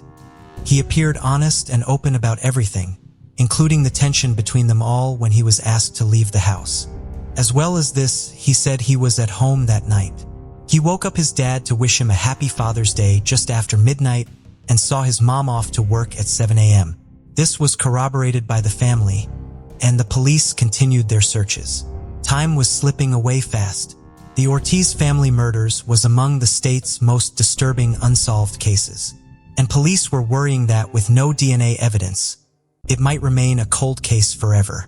But one call would finally come in that changed everything.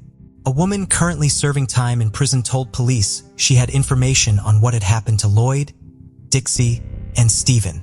She told law enforcement that there was a reason for the lack of evidence. She actually knew the attacker, and he had been wearing socks over his hands at the time of the assault. This caller was 24-year-old Ashley Roybal. She had a string of convictions including burglary and drugs-related charges. She claimed that on the night of the murders, she was smoking weed with her cousin, Jose, who was 15 at the time, and his friend, none other than Nicholas Ortiz. Jose and Nicholas decided they needed more money, so they hatched a plan to steal from the Ortiz family. Nicholas was somehow aware of the safe in the family home and was out to steal $20,000 from it. As well as this, he said he wanted to steal the plants too. Ashley drove them to a road near the Ortiz family residence at around 3 a.m. She then drove home. Ashley said she was in a gray car, a car similar to the one Jesse said he had seen driving that early morning. 45 minutes later, at 3:45, she got a call from Jose. He said he had panicked last minute and couldn't go through with it. He could hear dogs barking and some families were still awake. And although Nicholas had tried to convince him, he refused. He watched as Nicholas walked up to the back door and knocked. Jose said he realized the gravity of the situation and ran and hid behind the house. After this, Nicholas called Ashley, telling her she needed to pick him up from outside the Ortiz's house. As soon as the pair got in the car, it was obvious that something horrific had happened. He had blood on his trousers, a sock on his right hand, and a bin bag tied around his right leg. He was in a panic, saying over and over, "I messed up. I killed them." Ashley said she drove him to her grandparents' house so he could take a shower. His bloody clothes were put in a bag and disposed of, and he was given new clothes to walk home in. The next day, Nicholas called Ashley saying he killed the family with a pickaxe before discarding of it outside the house. But officers did have questions. Not only did Nicholas appear to have an alibi, the car in question had been sold on and later crushed at a scrapyard. 18 months had now passed since Father's Day 2011, and the vehicle was long gone. They started looking into the only thing that had lasted over the years: phone records. Records showed a lot of communication going back and forth between the three of them that night in June 2011. They called in Nicholas again and asked him about the text messages. He quickly asked to stop the interview. Over the next few months, they continued building their case. And 3 years after the killings, in 2014, officers turned their attention to Jose to get his side of the story. He told them the same story as Ashley. Eric Zabilla, another one of Nicholas' friends, became the third person to tell the officers the same thing. He said Nicholas had said he had killed people but would not specify who. It was only when he heard about the Ortiz family he thought he had connected the dots. He went straight to the police 2 days later, but the full story was still unknown. And although this was logged, it still took a long time to obtain an arrest warrant. But that day finally came. On February 12, 2015, Nicholas Ortiz was placed under arrest with 5 charges against him. When he was read out the charges, he said, "I don't agree with 2 of them." The detective recalled it was very telling that the only 2 he didn't agree with had nothing to do with murder. And he said this was as close to a confession as he could get. Sherry, Jesse, and Angela were in a state of shock. The teenager they had taken in as their own, fed, given money to, and a bed to sleep in, had turned on them all in such an unimaginable way. He was initially denied bail, but this was changed to $100,000, which was made, and he was let out. In June 2015, his trial began. Both Ashley and Jose were set to testify against him in exchange for plea deals. Ashley pleaded guilty to conspiracy to commit aggravated burglary and tampering with evidence and was given 20 years in prison with 6 years of her sentence suspended. So she will remain in prison for 14 years, unless she gets parole any earlier. Jose was given full immunity and was never charged with any crimes. Although he was a minor at the time of the murders, given how disturbing the crime scene was, the district attorney fought for him to be tried as an adult, which allowed for them to push for a higher sentence if he was found guilty. To everyone's surprise, in the middle of the proceedings, Jose changed his testimony. He said that Ashley was the ringleader and she had instructed both him and Nicholas to rob the home and kill the family. He said she gave them socks to cover up their hands and plastic bags for their feet and gave Nicholas the pickaxe. Nicholas didn't take the stand the entire trial, leaving Ashley and Jose with opposite statements, fighting against each other. After 3 days of deliberations, the jury was stuck. They hadn't reached a verdict on any counts, and they simply couldn't agree. A mistrial was declared. Everyone thought that the case was as strong as it could possibly be, but it meant that a new trial would have to take place, leaving the family to go through it all again. The case went back to trial 17 months later, and this time there was a very different result. Nicholas Ortiz was found guilty of 3 counts of first-degree murder, 1 count of aggravated burglary with a deadly weapon, and 1 count of conspiracy to commit aggravated burglary with a deadly weapon. Sherry started a petition, begging the judge to give Nicholas 3 consecutive life sentences. He got credit for time served since his first arrest and was required to serve 85% of his sentence. Nicholas filed an appeal, but it was denied. It's possible he could be out of prison in his early 40s, being able to apply for parole in late 2036 or early 2037. Angela said it was hard to feel like any closure had been gained and any justice had been served. The district attorney said while he was disappointed, he was happy that it had been categorized as a serious violent offense. The community of El Rancho and the family and friends of Lloyd, Dixie, and Stephen will forever be affected by what happened back in June 2011. Sherry and Angela waited more than 8 years to get justice for them, but they are still left feeling that justice simply didn't happen. Hardworking, giving, and doing everything they could for everyone they met. The deaths of Lloyd, Dixie, and Stephen Ortiz was and will always be a huge loss to the community and everyone that knew them. It is only right that they be remembered for the joy and happiness they brought to so many people, and not by the tragic way that they left this earth. Discover the chilling world of secret crime mysteries, where we delve into the most perplexing cold cases and unsolved crimes. Join us as we unravel hidden clues and explore haunting mysteries. Subscribe now and be part of the journey to bring these cases to light. 42-year-old Megan Morrone may not excel at small talk, but she thrives on exploring deeper concepts and grand ideas. Idealistic and fervently passionate about social issues such as climate change, she is actively involved in activism and regularly participates in demonstrations. Megan is highly intelligent with a profound appreciation for literature and poetry. While residing in Troy, New York, she launched the Troy Poem Project, where she set up a typewriter in public spaces and local events, crafting poems for passersby after engaging in brief conversations to understand them better. Megan has channeled her love for language into her career as an English teacher. In 2022, she was a teacher at Shaker High School in Latham, New York, where she had been employed for 3 years. She was dedicated to her students, but not all of the aspects of her job were positive. On March 24, 2022, she went on paid personal leave for the remainder of the school year. The exact reason Megan went on leave has not been publicly disclosed. The school district has only stated that the district did not request her to go on leave. It has been reported that a conflict with a coworker may have contributed to Megan going on leave, but this has not been confirmed. According to Megan's older brother, Peter Naple, at the time Megan went on leave from work, she was going through an emotional upset and needed a break. At the recommendation of some friends, she checked into the Red Lion Inn in Stockbridge, Massachusetts on the first day of her leave to get away and relax. She planned to stay at the inn until March 30th. Megan's time away seemed to be good for her. She seemed to be in good spirits and enjoying a relaxing evening on March 26th when she and her brother were communicating via text message. She told him that she had spoken to some friends earlier in the day and that she was in her room at the inn enjoying a book and some soup. As of August of 2022, this remains the last time Peter has heard from his sister. Peter tried contacting Megan the following day, March 27th, but never received any response from her. He then called the inn and asked the staff there to check on her.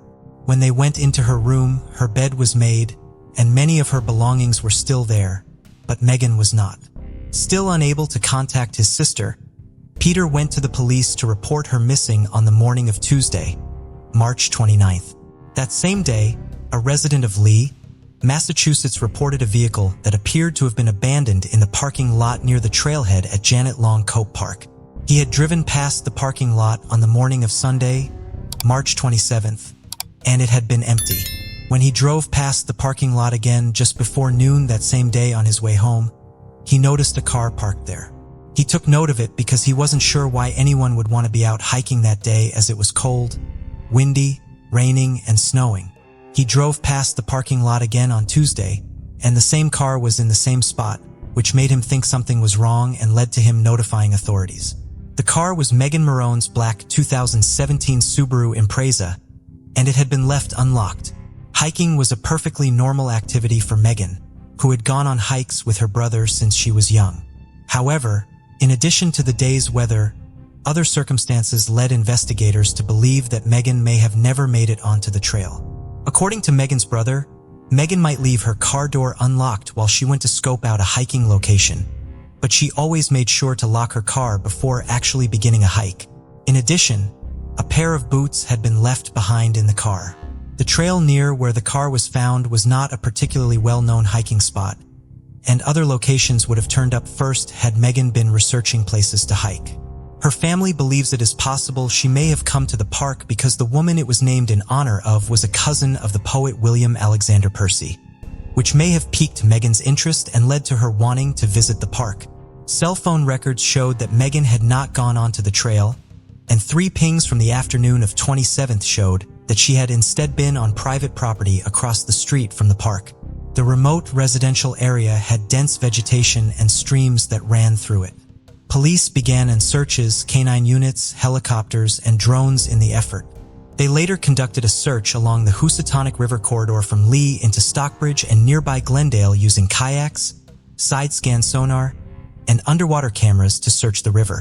When the police were not out looking for Megan, her family and the volunteers they organized were. Despite days full of searching, Megan was not located, and no clues relating to her disappearance were found. Megan's family has continued to actively look for her. They've established a 24-hour tip line as well as a website with information on her case. They are offering a $50,000 reward for information, leading directly to the safe return of Megan. 67-year-old Scott Graham lives in Victoria, British Columbia. In 2022, his love of travel took him to Europe. On June 29th, he flew to Amsterdam to meet up with some old friends before continuing to travel on to Spain and Portugal on his own. For the first several days of his trip, he was in daily contact with his family back in Canada, and everything seemed fine. Things started going wrong for Scott on July 11th. He was traveling by bus from Vigo to San Sebastian in Spain when his bus left him behind at a rest stop. His bag containing his cell phone, passport, and critical medication was still on the bus when it left without him. Scott had received a kidney transplant in 2014 and was dependent on daily anti-rejection medicine. It appears that Scott was never able to get his bag back. It is unclear if Scott was ever able to obtain more of his medication. He was able to make his way to San Sebastian by an unknown means of transportation, and he contacted his brother to tell him about the lost bag and his inability to get it back from the bus company via WhatsApp, although again, it is unknown how he did so as he was without his phone. This is the last time he has been in contact with anyone in his family. On July 14th, he reported his bag missing to local police who advised him that he would need to go to the Canadian Embassy in Madrid to get a replacement passport. Scott was in Madrid the following day, July 15th. But before he made it to the embassy, he had to visit a local hospital after sustaining minor injuries to his head and hand in a fall. Hospital records contradict themselves, so he may have been given his anti-rejection medications or he may have just been issued a paper prescription for them. A record of him filling such a prescription has not been found. A nurse from the Royal Jubilee Hospital Kidney Clinic in Victoria has confirmed that a nurse from Spain contacted them sometime around 15th inquiring about Scott, his medications, and their dosages. Scott then went to the Canadian Embassy, where he applied for a new passport and paid the necessary fee. This trip to the embassy is the last place Scott has been seen. His family reported him missing the following day. Scott failed to come back to the embassy on July 18th for his appointment to pick up his new passport, and he missed his flight from Amsterdam back to Canada on July 29th. There has been no activity on his credit or debit cards. Scott's daughters have had a difficult time receiving support from the government in Canada and getting clear information from officials in Spain. Their efforts to locate their father have been hampered by bureaucratic and logistical constraints. Thanks to donations to a GoFundMe they set up, they were able to travel to Spain on August 10th to continue their search efforts there. Scott's family is concerned that the fall that brought him to the hospital on July 15th may have been the result of side effects of him being without his anti-rejection medication, which could have potentially been made worse by the extreme heat in Spain at the time.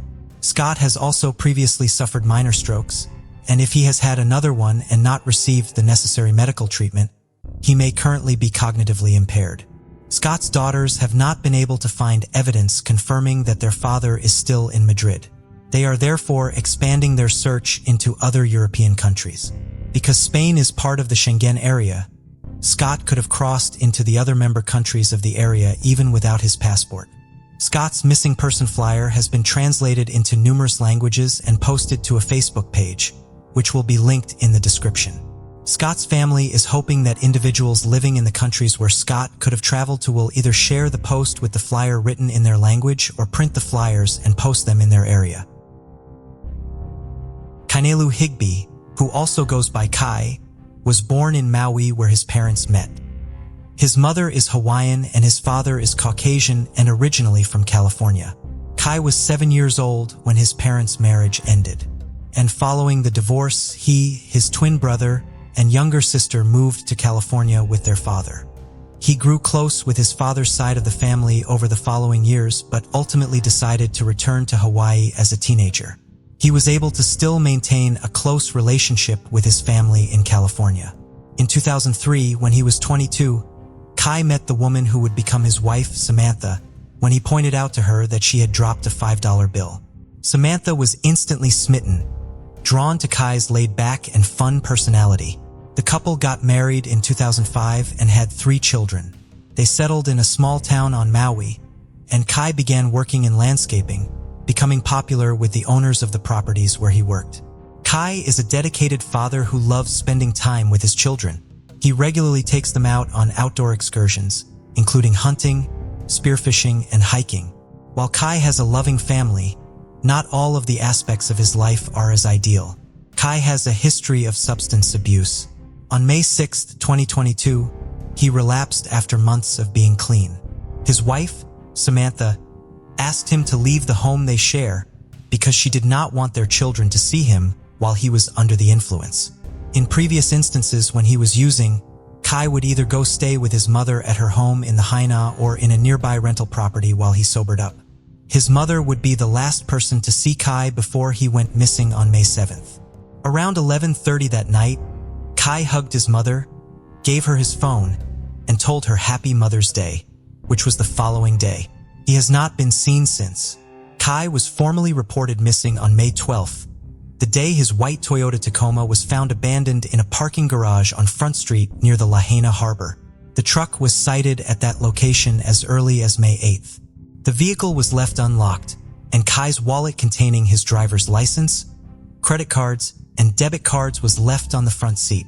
According to Samantha, Kai abandoning the truck was highly out of character as he is very proud of the vehicle because of how hard he worked to purchase it. Even more out of character was Kai's missing of his son's high school graduation on May 19th. Kai loved his son and had been looking forward to the event. Kai's family has become frustrated with how the Maui Police Department is handling the investigation into his disappearance. According to Samantha, the investigating officers made comments to her that she considers heartless, stating that her husband is probably off doing lots of drugs. Kai has had minor run-ins with law enforcement in the past, something his wife believes has led police to disregard his disappearance. Samantha acknowledges that her husband has made some poor choices in his life but says that does not take away from the fact that he is a good person, and something has clearly happened to him. The family is still actively looking for Kai on their own, putting up flyers and trying to hire a private investigator. Kai's oldest son no longer sleeps in his bedroom, instead staying in the living room, waiting for his father to come home. 41-year-old Kai is 6 feet tall, has a number of traditional Hawaiian tattoos, and was last seen wearing a white shirt and dark-colored board shorts. Kai and his brother are identical twins who often get confused for one another, which could potentially complicate potential sightings of Kai. Before we continue, 90% of you haven't subscribed to our channel, so if you like this video, please subscribe. It motivates us to make more content for you. Okay, let's continue.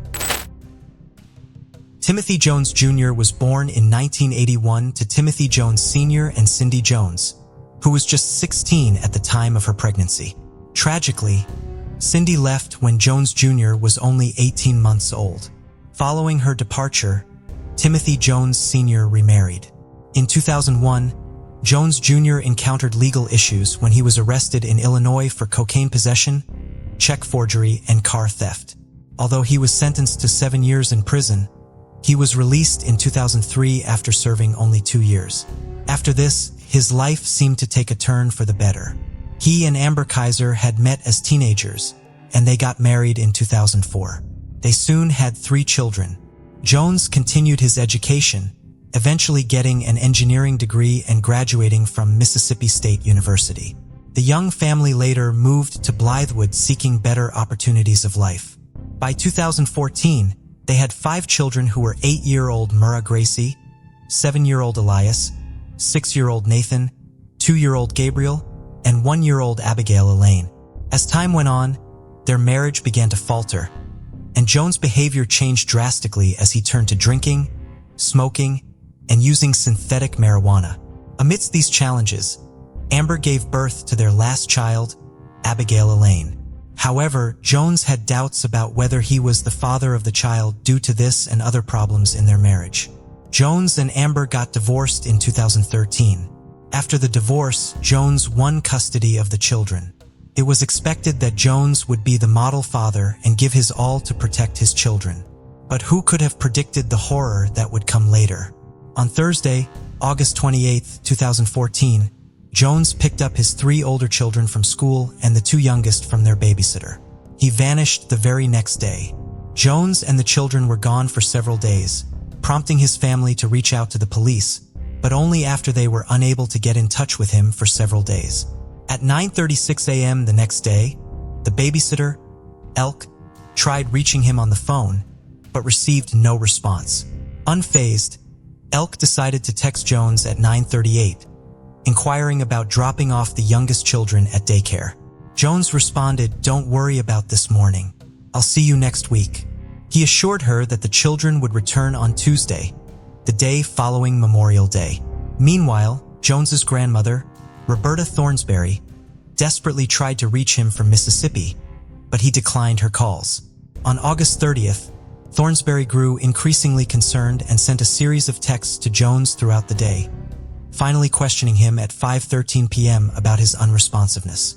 At 4:54 p.m., Elk gently reminded Jones to bring diapers when dropping off Gabriel and Abigail Elaine on September 1st.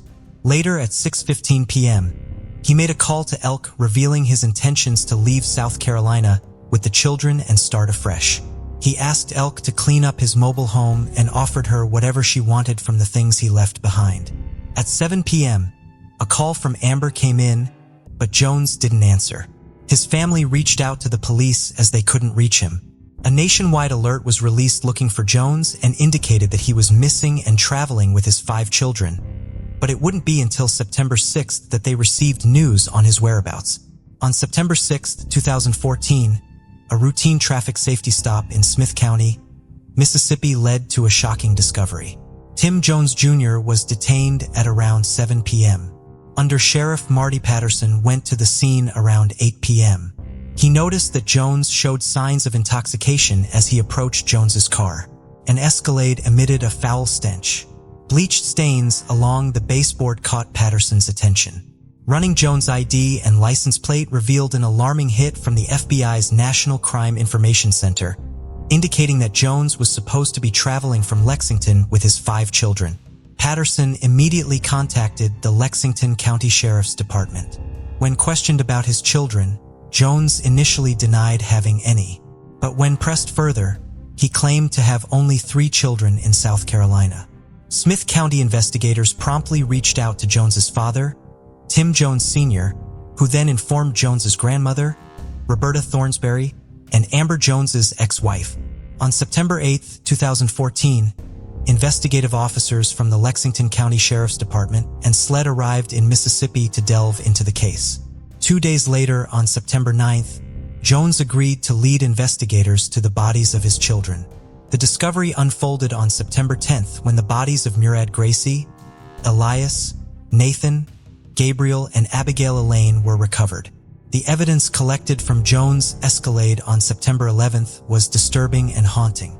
Among the items logged were family photos, clothing, drawings made by the children, letters to the children penned by their mother, Amber, Bibles, Tim Jones's diploma from Mississippi State University, and his passport. Equally chilling were handwritten notes by Timothy Jones containing lists of disturbing tasks such as melt bodies, sand bones to dust or small pieces, and burn up bodies. The list also included items needed for these horrifying acts such as camping supplies, gas, and acid. It seemed unbelievable that this father had meticulously planned to kill and dispose of the bodies of all 5 of his children. On September 13, 2014, Jones was booked into Kirkland Correctional Facility, where he was placed in solitary confinement away from the general population. But what had transpired on that fateful day? Why did Jones kill the children, and what prompted him to hide their bodies? Jones's confession and the police's investigation led them to the dark truth of what Jones did in the week when he disappeared with his children. The afternoon of Thursday, August 28, 2014 set the stage for the chilling chain of events. Tim Jones picked up his 3 older children from school and retrieved his 2 youngest from the babysitter. Little did anyone know that the seemingly ordinary day would take a nightmarish turn. Before 7 p.m., a storm of anger engulfed the family's mobile home. Jones confronted his 6-year-old son, Nathan, about damaged power outlets. He beat Nathan and subjected the child to a punishing physical ordeal. Jones went further to rain down a barrage of questions on the young child. At 7:10 p.m., there was a phone call from his estranged wife, Amber. Nathan, in fear and distress, revealed that the incident had been an accident, but Jones intervened, accusing Amber of protecting their son before abruptly ending the conversation. As the evening wore on, the darkness deepened. Nathan was sent to bed, and Amber's desperate attempts to reach out went unanswered. The details here were unclear, but around 8:30 p.m., Jones either discovered Nathan's lifeless body or attempted to ruse the boy to no avail. Jones faced the grim reality that his child was gone forever. Jones, seemingly triggered by his own imagination, would later claim to the authorities that Nathan was trying to harm him through the mobile home's electricity. This paranoia pushed him to kill his children. In the early hours of the following day, Jones took his 8-year-old daughter, Murrah, to a convenience store to buy cigarettes. Upon returning home, a wave of violence consumed him. In his confession to the authorities, Jones admitted to choking Murrah and Elias, aged 87, with his bare hands while using a belt to end the lives of Gabriel and Abigail Elaine. He then wrapped the bodies of his children in sheets and blankets from their beds before placing them in the back seat of his vehicle. The authorities also went through Jones' search history and revealed an unusual interest in herbal incense and Atlanta. It became apparent that Jones was on the hunt for spice, a synthetic marijuana that happened to be legal in South Carolina but banned in Georgia, Alabama, and Mississippi. Determined to get his hands on the substance, he scoured the internet for smoke shops or head shops across state borders. Around this time, he also declined calls from his grandmother, who he had made prior plans with. She had left up to 23 calls and texts. Tracking data suggested Jones's presence near Moody, Alabama at 2:20 p.m. In the late afternoon, between 3 and 5 p.m., Jones continued his search for smoke shops, this time focusing on Alabama and Mississippi. As the day progressed, Jones' location hopped from Lithium Springs, Georgia at 8:04 p.m. to Washington, Georgia at 10:29 p.m. It was clear that he was covering considerable ground. By August 30th, the location of Jones's phone indicated that he was in Red Bank. By August 31st, the search queries on Jones's phone revealed his plans to start anew. He looked up camping options in South Carolina, dumps in Lexington County, and animal services. On September 1st, a store receipt found in Jones's vehicle put him in Athens, Georgia. Surprisingly, data from his phone also indicated his presence in Spartansburg and Winsboro. At 1:20 a.m. that same day, the phone's location switched to Folly Beach. This situation took a darker turn on September 2nd at 10:35 a.m. when Jones conducted a series of concerning Google searches. He looked up body in landfill, muriatic acid burn, camping near Columbia, South Carolina. What does no extradition laws mean? And facing legal problems, where should you run? The phone was traced to West Columbia between 11 a.m. and noon. Jones and Elk exchanged texts about arrangements to clean his Red Bank mobile home. At 11:54 a.m., Jones' boss, Intel Jim McConnell, reached out to inquire about his absence from work. Additionally, there were unanswered calls from Sachs Gotha School regarding Murrah, Elias, and Nathan around 1:30 p.m. The situation escalated as an unanswered call from McConnell followed at 1:53 p.m. The phone's location was further traced to Clinton, South Carolina at 3:22 p.m., Athens, Georgia at 4:19 p.m., and Lawrenceville, Georgia at 6:04 p.m. Throughout this tumultuous day, Jones ignored 2 calls from Amber at 6 p.m. and received an update call from Elk at 10:08 p.m. By September 3rd, the situation had grown concerning. Jones missed 2 calls in an unanswered text from Kevin McKinney, a coworker at Intel, at 10:07 a.m. Additionally, his boss call at 12:11 p.m. went unanswered too.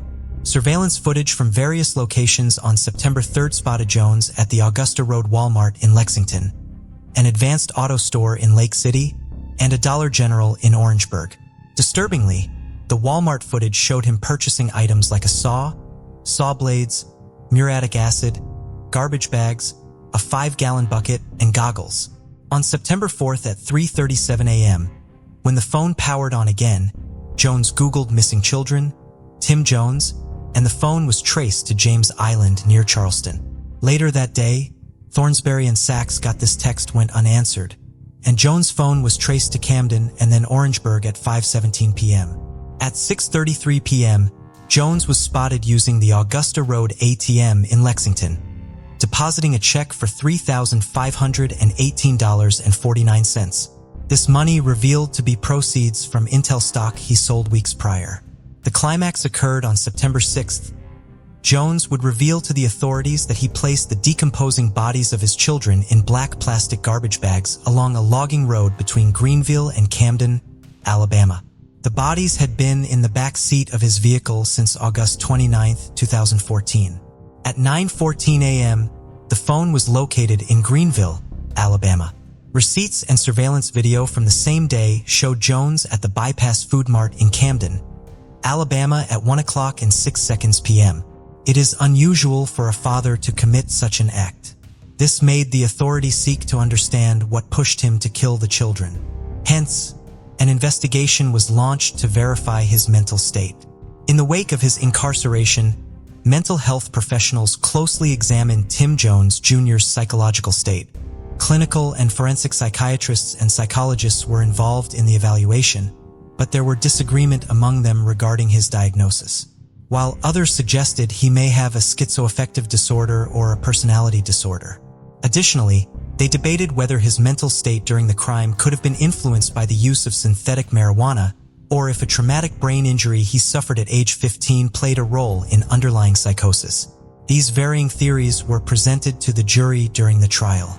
To shed light on the roots of Tim Jones Jr.'s mental state, the history of the Jones family spanning 3 generations was diagrammed and explored. The aim was to understand how a turbulent environment and a familial background mental illness could have impacted Tim Jr.'s mental health. During the trial, the jury learned about the circumstances surrounding the conception and birth of Tim Jones Sr. Roberta Thornsberry, Tim Sr.'s mother, had been assaulted by her stepfather, leading to her pregnancy at just 12 years old. Surprisingly, Tim Jr.'s mother, Cynthia, also had a family history of mental illness. Tim Jr. was born when the young couple were barely out of their teens. However, their relationship turned volatile, leading to Cynthia's attempt to take Tim Jr. away from his father. Ultimately, Tim Sr. gained custody, and as a result, Tim Jr. was raised by his grandmother, Roberta Thornsberry. Meanwhile, Tim Sr. had Cynthia confined to a mental hospital in New York after she was diagnosed with schizophrenia. These intricate family dynamics were presented as evidence to help the jury comprehend the complex web of factors that may have contributed to Tim Jones Jr.'s mental state. Thornberry's marriage had its fair share of woes. Numerous incidences of the marriage involved calls to the police for shootings, stabbings, drug possession, and physical and alcohol abuse. The environment seemed anything but stable. As the years passed, Tim Sr. went through multiple marriages, divorcing Cynthia and marrying Carolyn, with whom he had 2 more sons. By the time Tim was 9, he found himself in a broken family. And as the years went on, he witnessed his father marrying again, this time to a woman called Julie when Jones was 16. Upon his release, Jones met Amber and the 2 got married. Jones had a strained relationship with his father. This escalated during the Christmas holidays of 2012, leading to 18 months of silence between them. The Christmas holiday of 2012 would be the last time that Jones's father would see the children. The trial commenced on May 15, 2019. Testimonies poured in from various individuals shedding light on the heinous crime committed by Jones. Law enforcement officials, mental health experts, correctional officers, teachers, school administrators, babysitters, and even Jones's own family members took the stand to present their accounts. From the onset, Jones's guilt was undeniable. He had confessed to the crime and the evidence against him was overwhelming. Despite this, the defense sought to establish that the man was severely mentally ill and thus not entirely responsible for his actions. However, when the jury delivered the guilty verdict, they unequivocally rejected the defense's argument. With guilt established, the focus shifted to determining the appropriate punishment for the murders. During the sentencing phase, the prosecution called on teachers and former babysitters to describe the trauma inflicted upon them by the loss of these innocent children, even though they were not biologically related. Their accounts painted a picture of the impact of Jones's actions on those left behind. The defense did not present experts to bolster their case, but they heavily relied on pleas for mercy from Jones's relatives who advocated for a life sentence instead of death. Amidst the emotionally charged courtroom, Jones's father and grandmother took to the stand, recounting a disturbed adolescence and adulthood of Jones. Their tearful testimonies, however, firmly opposed the idea of him facing the death penalty. On the following day, Amber Kaiser, the mother of the children and Jones' wife, returned to the stand for a second time in the trial. While her first appearance was marked by tears and visible distress, this time she mustered the strength to request mercy for Jones. Despite her own feelings of wanting to inflict harm on him, she acknowledged her children's sentiments and believed that they would not have wanted their father to die. She bravely expressed her willingness to accept whatever decision the jury would reach. Solicitor Rick Hubbard delivered the closing arguments for the state in the penalty phase of the Timothy Jones Jr. murder trial. Hubbard confronted the jury, posing a striking question: would you reserve death for the worst of the worst? Isn't he, pointing at Tim Jones, the worst of the worst?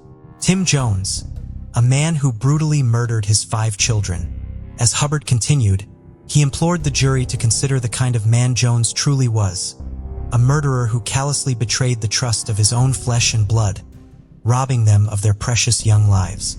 Reflecting on Jones's tumultuous childhood, Hubbard acknowledged that amidst the chaos his family had tried to shield him, recognizing something special in him. Jones's father, despite his own imperfections, had loved his son, and his grandmother had expressed her love for him too. Though also recognizing his selfish tendencies, Hubbard highlighted how Jones had learned to manipulate his family, knowing that they would always come to him and apologize, reinforcing a sense of entitlement. Hubbard showed 2 pictures. The first was one of Jones's joyful family, and the second was the children's lifeless bodies wrapped in black garbage bags. Hubbard drove home the point that Jones was responsible for destroying this loving family. He declared, "No father does this to his children." Hubbard highlighted that Jones's choices, not his family history, led to the tragic act of leaving his children's bodies exposed.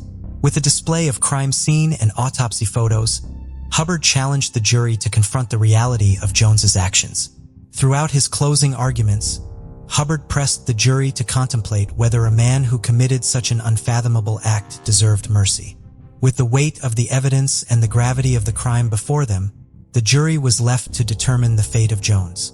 Jones' attorney, Casey Secker, passionately appealed to the jury's empathy for the Jones family. He prompted them to consider the family's ongoing suffering and heartache. Secker acknowledged the gravity of Jones's actions, urging a balanced decision that respected both severe punishment and compassion. It took the jury just over 6 hours to find Jones guilty. Despite the gravity of the situation, Jones chose not to testify in his defense during either the guilt or penalty phase.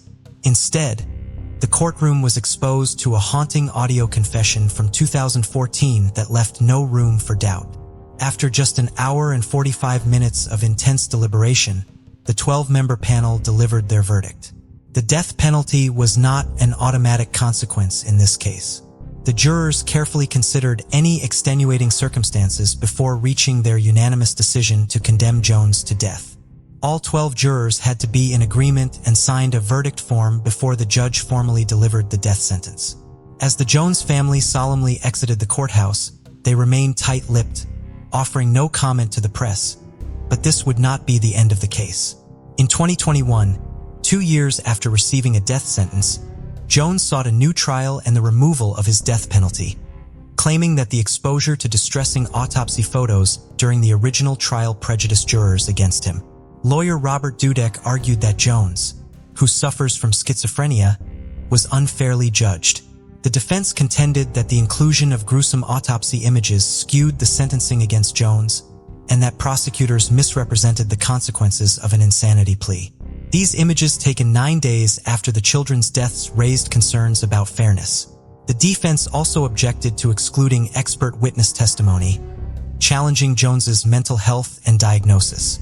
Solicitor Rick Hubbard defended his decision to include the photos, facing criticism from justices for potentially manipulating the jurors' emotions. The court usually permits strong defense arguments in death penalty cases, but concerns were raised about the trial's handling. However, in March 2023, the South Carolina Supreme Court rejected Jones's appeal. The court acknowledged that 2 errors were made during the trial, but deemed them harmless errors that didn't warrant overturning the conviction or sentence. The initial mistake was excluding Dr. Adriana Flores' testimony, meant to challenge another doctor's claims about Jones faking mental issues. The court said her input should have been allowed. The second error involved showing disturbing autopsy photos. Despite this, the court noted Jones tried to hide the crime, so the images didn't greatly affect the jurors' death penalty decision. The emotions within Jones' family must have been unimaginable. Losing all 5 children and facing the possibility of Jones's execution must be a heavy burden to bear. The prosecutors and defense attorneys tasked with debating through the horrors of the case are surely haunted by the disturbing images and Jones's own confession. And above all, the children's mother, who has endured indescribable pain since that fateful day on August 28, 2014. Would she be able to pick up the pieces and start again? In the summer of 2009, 28-year-old David Gimmelfarb sought a break to unwind. He was pursuing a doctorate and about to start his 4th year of graduate studies at the Adler School of Professional Psychology in Chicago. Additionally, he volunteered as a counselor at a community health center on Chicago's West Side. Although David intended to make counseling his career, he found it to be a particularly stressful field. On top of this, David was dealing with the recent loss of his cherished grandmother, Valentina. Valentina had helped take care of David from the time he was an infant until he started kindergarten. One of David's mother's co-workers had suggested that David look into traveling to Costa Rica. It seemed like an ideal travel destination for David. He was fluent in Spanish and was an experienced hiker. The country was full of beautiful trails for him to explore. David decided that some time away in nature would do him good before he started school again, and he planned a trip to Costa Rica just a few days before he left on it. Solo travel was not out of character for David, who had gone on a similar hiking trip to Hawaii alone within the previous year. Solo travel and spending time alone in nature also fit in with David's personality, as he tended to be more introspective and reserved. These aspects of his personality may have been tied to events in his early childhood. When he started kindergarten, he struggled to speak in English with his classmates as he was used to speaking Russian with his parents and grandmother. David became slightly less reserved later in life when he began college at Beloit College and joined a fraternity. He had a wry sense of humor and a positive outlook on life and was skilled at writing out his thoughts about deep and philosophical topics. David began his 6-day trip to Costa Rica on August 9, 2009. David was his parents' only child and was in daily contact with them, whether he was at home in Illinois or traveling. He spoke to his mother, Luda, on August 10th from his room at the Hacienda Gacapelan in the Guanacaste province of northwest Costa Rica. David told her that the hotel was too far away from the beaches and most of the other area attractions he was interested in visiting, so he was considering moving to another hotel for part of his trip. He had met a girl at the beach and hoped to see her again. Luda wanted to know more about the girl, but David would only say that she seemed very nice. David told his mother that he would be spending the following day, August 11th, hiking in the nearby Rincon de la Vieja National Park. However, the following evening, he never called to tell her how his hike went, as she expected. By 10 p.m., she had grown concerned enough to try calling him, but he did not answer. She called the hotel's front desk the following morning, but they told her that he was not answering his room phone either. Luda insisted that hotel staff go into her son's room to see if he was all right. Several hours later, Luda received a phone call from the hotel's owner. It did not appear that David had slept in his room the previous night. His suitcase was still in the room, but the car he had rented had been located still in the parking lot of the national park where David had planned to go hiking the day before. Luda and her husband, Roma, immediately made plans to travel to Costa Rica to look for their son. By the time they arrived the following day, search efforts were already underway. Volunteers from the Red Cross were searching the national park on foot. Other hikers had gone missing in the park in the past, but all of them had eventually been found.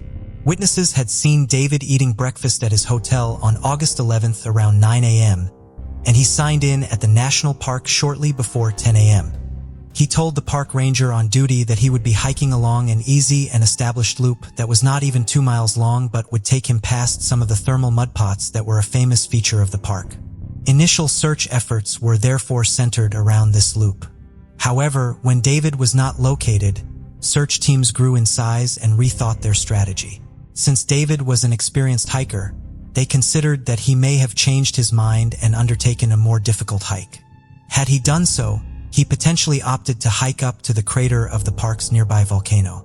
This hike would take approximately 8 hours to complete round trip, and sundown had been at approximately 6 p.m. on August 11th, meaning that if David had started the hike after 10 a.m., he would have been caught in the dark and could have potentially run into trouble. The crater itself was searched from the air, but nothing was found there. The expanded search area did not turn up any signs of David. While David's parents worked to find him in Costa Rica, his other loved ones back in the United States were also contributing to the search effort. A Facebook group called Help Find David Gimmelfarb was established, and more than 1,000 people joined it within just a few days.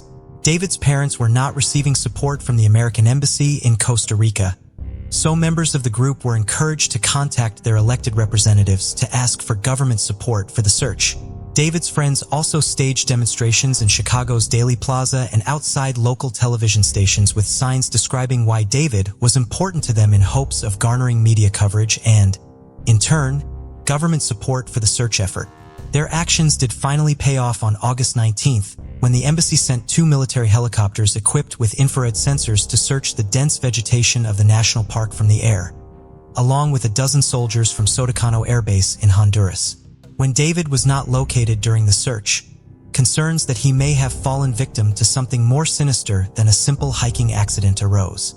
Robberies within the park were not unheard of, and sections of the park were closed down in 2009 and then later in 2012 due to visitors being robbed, reportedly by individuals wielding machetes.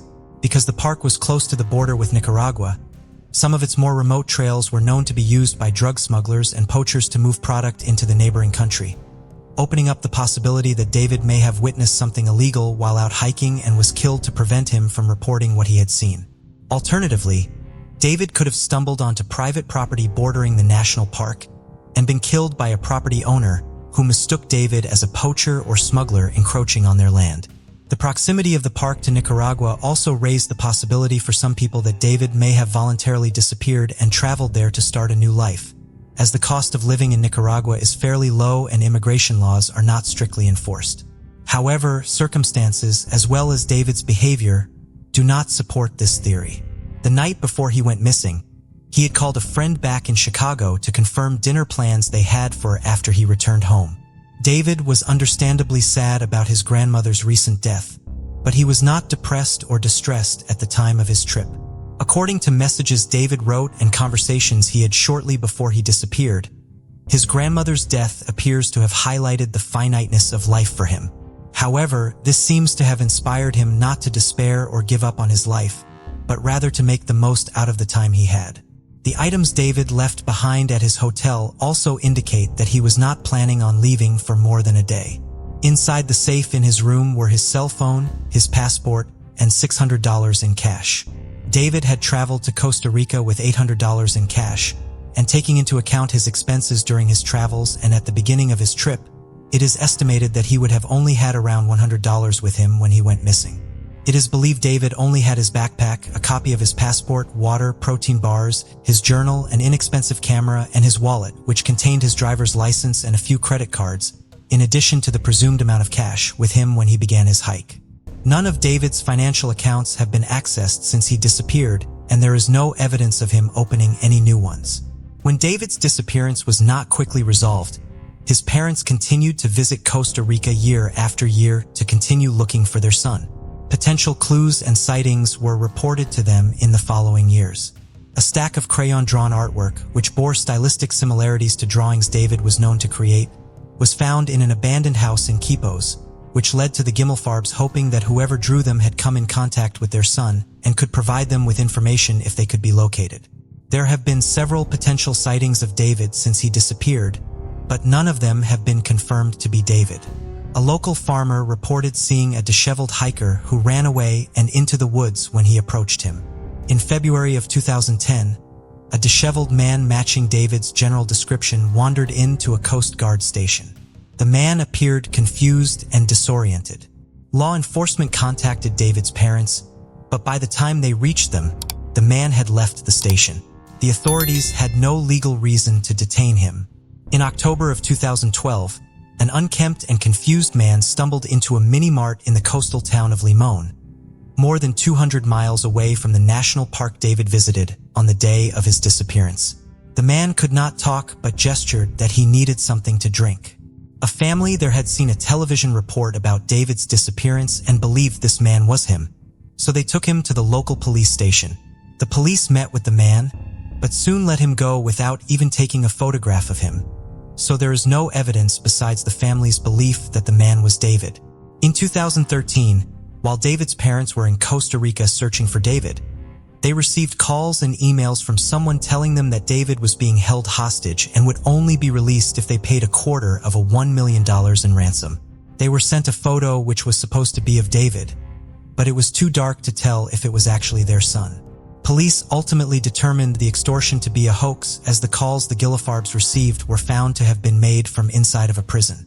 In 2018, a woman called in a tip that David may have received treatment at the National Psychiatric Hospital, but an investigator who visited the facility found no sign of anyone matching David's description. David's parents hired for private investigators to work on their son's case, both in Costa Rica and from the United States.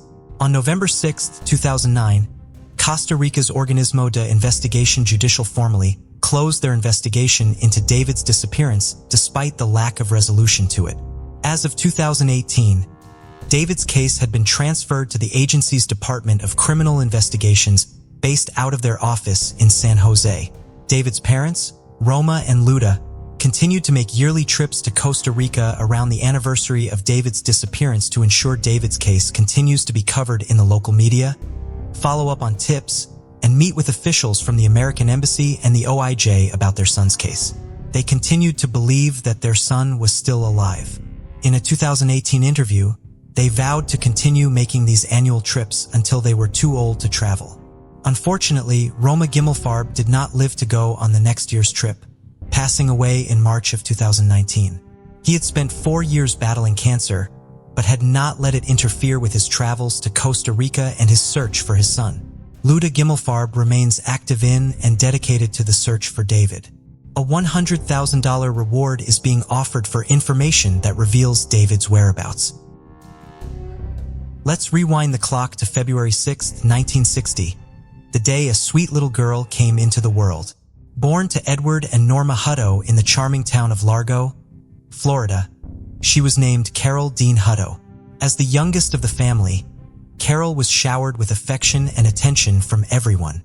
Growing up, she attended Largo High School, where her kind and gentle nature made her a cherished figure among her peers. Carol's family was quite a crew. She had a half-brother, Jerry Irwin Hutto, and while details about him are limited, it's clear that Carol and Jerry shared a special and close bond. Jerry was devoted to his sister, always striving to fulfill her wishes and demonstrating their strong sibling connection. Carol also had 2 sisters, Pamela Beale Hutto and Melinda Darlene Hutto, and 2 other brothers, Maurice Barnett Hutto and Frank Hutto. Carol was a source of joy to her family, particularly to her mother. They enjoyed doing activities like going to thrilling NASCAR races and exciting wrestling matches. Her mom fondly remembers her as a devoted Christian who chose her friends carefully.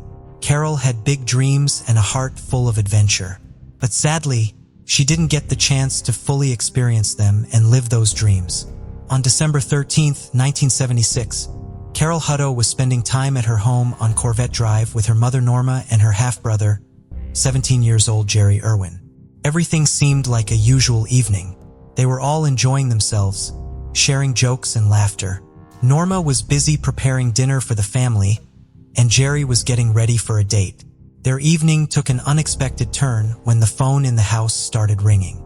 Norma went to pick up the call, and it turned out to be Carol's friend on the line, so she handed the phone to Carol and they spent a few minutes whispering to each other, but when Norma came back she quickly ended the call. Strangely, after the call, Carol's mood took a sudden turn. She became incredibly happy and excited, which caught Norma's attention. Carol hurriedly went to her room, fixed her hair, and checked her appearance in the mirror. After about 15 minutes, she told her mom that she was heading to a store nearby, which was just a 10-minute walk away from their house. Even before Norma could ask what she needed from the store, Carol was already at the door. However, before leaving, Carol made a promise that she would be back soon. Later, Carol's half-brother Jerry also left the house for his date and said goodbye to Norma. And it usually took about 20 minutes or even less for Carol to walk there and back. So Norma expected Carol to return home in a half an hour.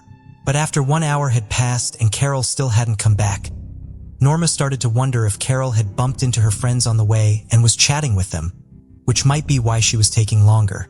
But after 2 hours had passed and Carol hadn't come back, Norma became even more anxious. It was getting dark outside, and Carol's absence was concerning because she had never missed her curfew before. At around 10 p.m., when Jerry arrived home, Norma, deeply concerned, asked if she had seen Carol. However, Jerry was clueless about her whereabouts, just like Norma. Upon learning that Carol hadn't returned home since she left, Jerry became even more worried. Norma urged him to go out and search for her. He started combing the streets, calling out her name, but didn't receive any responses. He even went to the store near their house, where Carol was supposed to go. But the store staff mentioned that they hadn't seen her today, which led to the concerning questions of where Carol might be if she didn't go to the store as planned.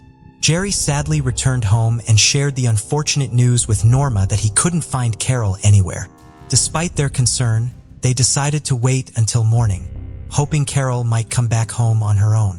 However, as the morning sunlight arrived, Norma became even more anxious because there was still no sign of Carol.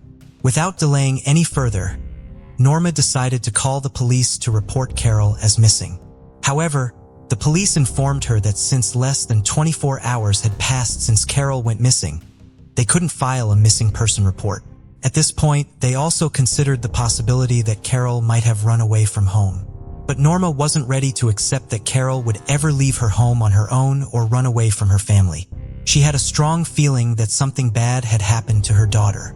Because of this, Norma and Jerry didn't want to sit and wait for the police to do something about it. They decided to take matters in their own hands and actively search for Carol themselves. They went around their neighborhood, talking to neighbors to see if anyone had seen Carol the previous night. Most of the neighbors remembered seeing Carol around 8 p.m. when she left home, but no one had spotted her coming back home that night. Norma and Jerry also visited all of Carol's friends' houses to find out if she had spoken to anyone or gone to their homes, but they couldn't find any trace of her. The sudden disappearance of Carol deeply affected Norma, and the entire community also came together after the news that their little Carol was missing to help in any way they could. At the same time, the police were also actively searching for Carol. They checked various stores, both nearby Carol's house and more distant, to see if she had visited any of them that night. Unfortunately, no one could confirm seeing her at any of those locations. The police noticed that there was a security camera outside the store that Carol was supposed to go.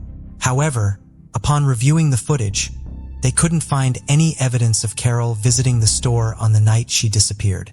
Back in those days, security cameras were not as common as it is today, so only a few stores had installed them, making it challenging to track Carol's movements. But it didn't take long for a tragic discovery to occur. On the evening of December 14, 1976, Carol's half-brother Jerry stumbled upon her lifeless body under unusual circumstances. He had been searching the neighborhood on his own, desperately trying to find Carol. His search led him to the end of the street near a building that was still under construction. This building was located at 418 Imperial Drive, close to a lake. It was there that Jerry claimed to have discovered Carol's body. The details surrounding how he came across her in this specific spot remain a mystery. Carol's lifeless body was found floating in the water, her clothes partially removed. This sight was shocking and deeply disturbing for Jerry. He immediately contacted the Largo police to report the discovery, and then had the difficult task of returning home to inform Norma about the heartbreaking news. When the police arrived, they carefully retrieved Carol's body from the lake to preserve any potential evidence. It became evident quite quickly that Carol's death wasn't accidental. The presence of injuries on her body and a concrete block used to submerge her indicated foul play, suggesting that someone intentionally killed her and attempted to hide her body. The police believed that the attack likely occurred at the under-construction house, and then her body was placed in the lake. A crucial clue was Carol's watch, which was stopped at 10:36 p.m., indicating the time of her murder was likely between 10:30 and 10:45 p.m. After Carol's lifeless body was sent for a thorough autopsy, some unsettling facts came to light. The coroner found that Carol had been strangled, which likely made her lose consciousness but didn't kill her right away. Additionally, she had suffered from a blow to the head with a heavy object, resulting in a severe injury. Adding to the distressing findings, Carol also had a significant burn on her thigh. The medical examiner's report uncovered an even more horrifying detail. When Carol was thrown into the water and a heavy concrete block was placed over her body, she was still alive. Despite the harrowing circumstances, she remained conscious and tragically succumbed to drowning over time. During the examination of Carol's body, the coroner also discovered 3 long hairs that were of the same person but seemed to belong to someone other than her. Additionally, a 4th hair, unidentified and possibly belonging to the killer, was found on Carol's blue jeans. This discovery held the potential to be a crucial breakthrough in the case. However, the limitations of medical technology in the 1970s meant that not much could be done with the hairs at that time. So they were carefully stored away, awaiting the development of more advanced techniques that could help identify the person responsible for Carol's tragic fate. For a little while, the Largo police had their eyes on Jerry Irwin, Carol's half-brother, because he was also outside on the night Carol was killed. Even though Jerry said he was on a date, the police discovered he got done half an hour earlier than he claimed. This made them wonder what was he doing during that time gap. The restaurant he went to was only about 8 minutes away from home, so why didn't he return home soon? The police started thinking that Jerry might be involved in Carol's death, since he couldn't provide an alibi for that time gap. They concentrated their investigation on him, but it didn't lead to any solid evidence. They couldn't find any proof that Jerry could have hurt Carol. Norma, Carol's mother, was convinced that Jerry cared deeply for his sister that would never hurt her. Despite their initial suspicion, the focus on Jerry didn't bring them any closer to the truth. The police cleared Jerry of suspicion as they couldn't find any more evidence against him. For the next 18 months, the police put a lot of effort into exploring every lead. But unfortunately, they couldn't find any clues to solve the case, and the investigation only went in circles. As time went on, the investigation began to lose momentum and the case grew cold.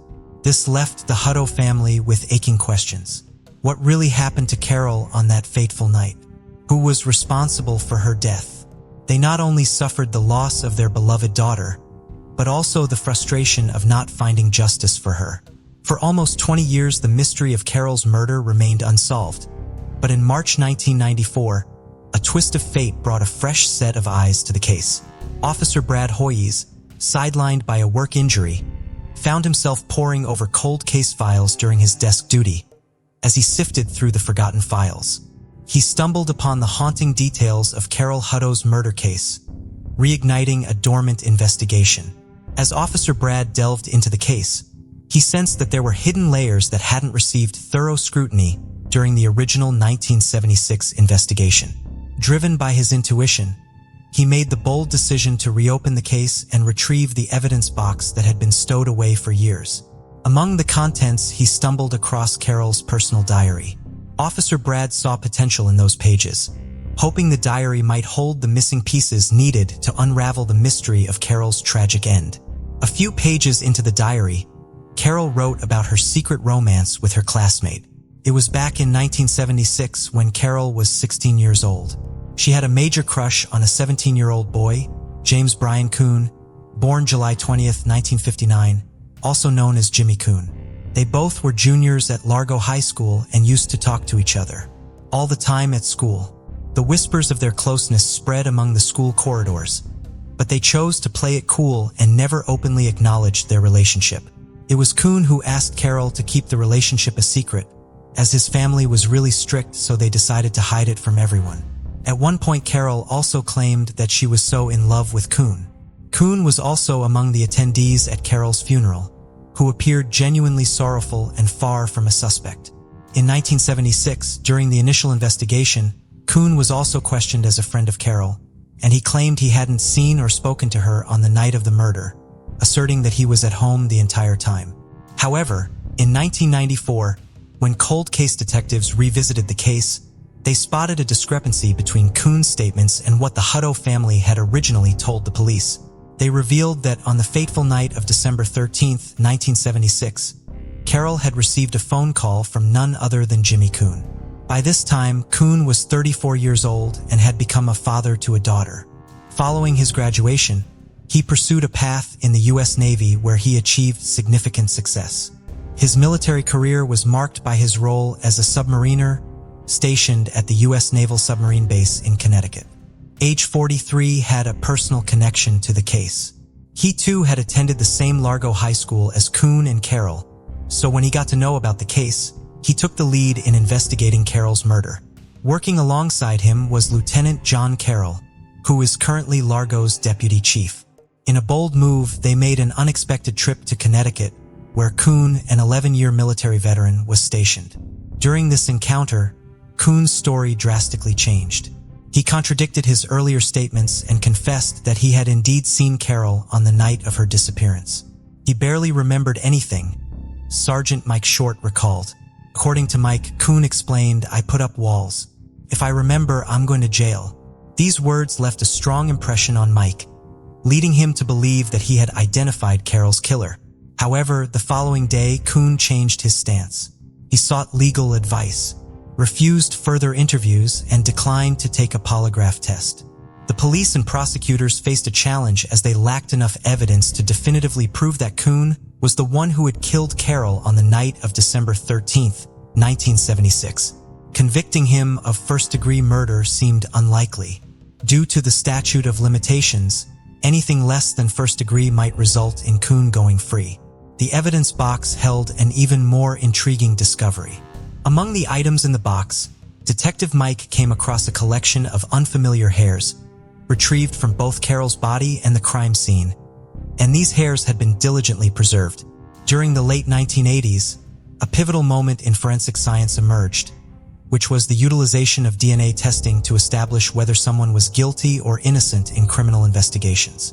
As the 1990s progressed, the approach shifted towards examining mitochondrial DNA, which resides in small structures within human cells and is more likely to endure the test of time. Given these advancements, Mike was eager to conduct a genetic test on the hairs to potentially unveil the true identity of the perpetrator. However, there was a problem. They didn't have a sample of Kuhn's DNA, which was a crucial element for the testing. To obtain this vital piece of evidence, the detectives needed to obtain Kuhn's blood through a legal search warrant. With this plan in mind, they aimed to maximize the time spent with the suspect and decided to proceed strategically. In 1998, Detective Mike decided to bring in the reinforcements in the form of the Naval Criminal Investigation Service, or NCIS. They thought the presence of naval officials might make Kuhn nervous and lead him to a confession. On July 15, 1998, Detective Mike waited outside the police interrogation room, while Navy investigators Tom Asimos and Dave Early sat down with their murder suspect, James Kuhn. After obtaining the necessary warrant, they first collected a blood sample from Kuhn for further testing. Then Asimos and Early began their conversation with Kuhn, aiming to make him feel supported and comfortable. Their goal was to build trust, so that he might open up and gradually reveal the truth. At this moment, the NCIS agents were confident that Kuhn was on the verge of disclosing what happened on the night of December 13, 1976. Surprisingly, without any solid proof, they managed to make Kuhn break down as he wiped away his tears and finally revealed the heartbreaking truth about how he killed his girlfriend, Carol Hutto. Although Kuhn appeared emotional, the experienced cold case detectives weren't convinced of his honesty. The injuries Carol sustained, particularly to her neck and head, didn't align with a simple accident like tripping and falling. Instead, the nature of these injuries indicated blunt force trauma and strangulation. However, Kuhn had confessed to causing Carol's death. Although he claimed it was an accident, he took the responsibility for her demise, explaining that he failed to help her and attempted to conceal both the evidence and her body. As a result, Kuhn was taken into custody and anticipated his trial. However, on the eve of his trial, he presented a new version of events. In his alternative version of events, Kuhn initially claimed that there were no physical interactions between him and Carol, even though he wanted it. However, things took a different turn when Carol disagreed. Their disagreement escalated into a physical confrontation. Carol started screaming and fighting back by scratching and hitting him. Fearing her screams would draw attention, Kuhn struck her with a 2x4 piece of wood and even tightened his grip around her throat. When he finally let go, Carol fell to the floor, unconscious. Kuhn was panicked and unsure, so he made a hasty decision to hide her body. He also tried to create confusion by burning her thigh, hoping it would appear as though someone else had attacked her. Regardless of the details in Kuhn's different versions of events, detectives arrived at the same conclusion, that Carol had been assaulted, taken to the lake, and thrown face down. Her body was weighed down with a concrete block to keep it submerged. Interestingly, the second story Kuhn shared appeared more plausible and aligned better with the evidence discovered. This version of events seemed to match the physical evidence and circumstances surrounding Carol's tragic fate. As the trial day arrived on February 9, 2000, the prosecutors aimed for a first-degree murder conviction against Kuhn. His lawyers acknowledged that he had some involvement in the crime, but they argued that a more fitting verdict could be manslaughter or even third-degree murder. When the jury received the case, they took just 22 minutes to deliberate before reaching a verdict. Kuhn was found guilty of first-degree murder. There's a chance that Kuhn could experience freedom once more. Due to the fact that the crime occurred in 1976, Pinellas Pasco Circuit Court Judge Philip Federico applied the state laws from that year. These laws allow someone convicted of first-degree murder to be considered for parole after 25 years. Interestingly, Kuhn chose not to address the court during the sentencing. Carol's mother felt the need to address Kuhn. She expressed how Carol had trusted him and called him out, saying, "James Kuhn, you took the trust Carol gave you, and you used it for your depraved wants." Norma's words did not stop there. She pointed out that Kuhn had attended Carol's funeral, pretending to be upset and acting like her friend while hiding his true intentions. Norma hoped that he would never leave prison and didn't deserve a chance to start anew, emphasizing that he had taken that chance away from her daughter. Norma, a mother with high hopes for her young daughter Carol, had envisioned a bright future. She eagerly anticipated the day when Carol would proudly graduate from Largo High School. She had dreams of seeing her 16-year-old wearing a stunning white dress, walking down the aisle to embark on a joyful journey with her husband, and maybe even starting a family. However, all those dreams were shattered in a single night, and strongly desired that Kuhn would remain in prison forever, never to be released. So let's talk about Kuhn's case. What are your thoughts on whether he deserved a life sentence or not? And do you think he was really sorry about what he did? And do you believe Kuhn's actions towards Carol were accidental, or was it all planned out? Brenda Joyce Holland was born on July 8, 1947, as the second of Geraldine and Charles "Shotgun" Holland's 4 children. Raised in the mountains of western North Carolina, Brenda's family had deep roots in the area. The Hollands resided in Canton, a town whose economy was closely tied to the local paper mill where Brenda's father worked as a floor manager. Her parents felt secure in their community and hoped their children would stay within the safe confines of their mountain home. Although Brenda's ambitions led her away from Canton, she remained conscious of her parents' feelings and sought their approval as she pursued her goals. While some of her decisions might have seemed bold to her parents, Brenda took their concerns into account when planning her future.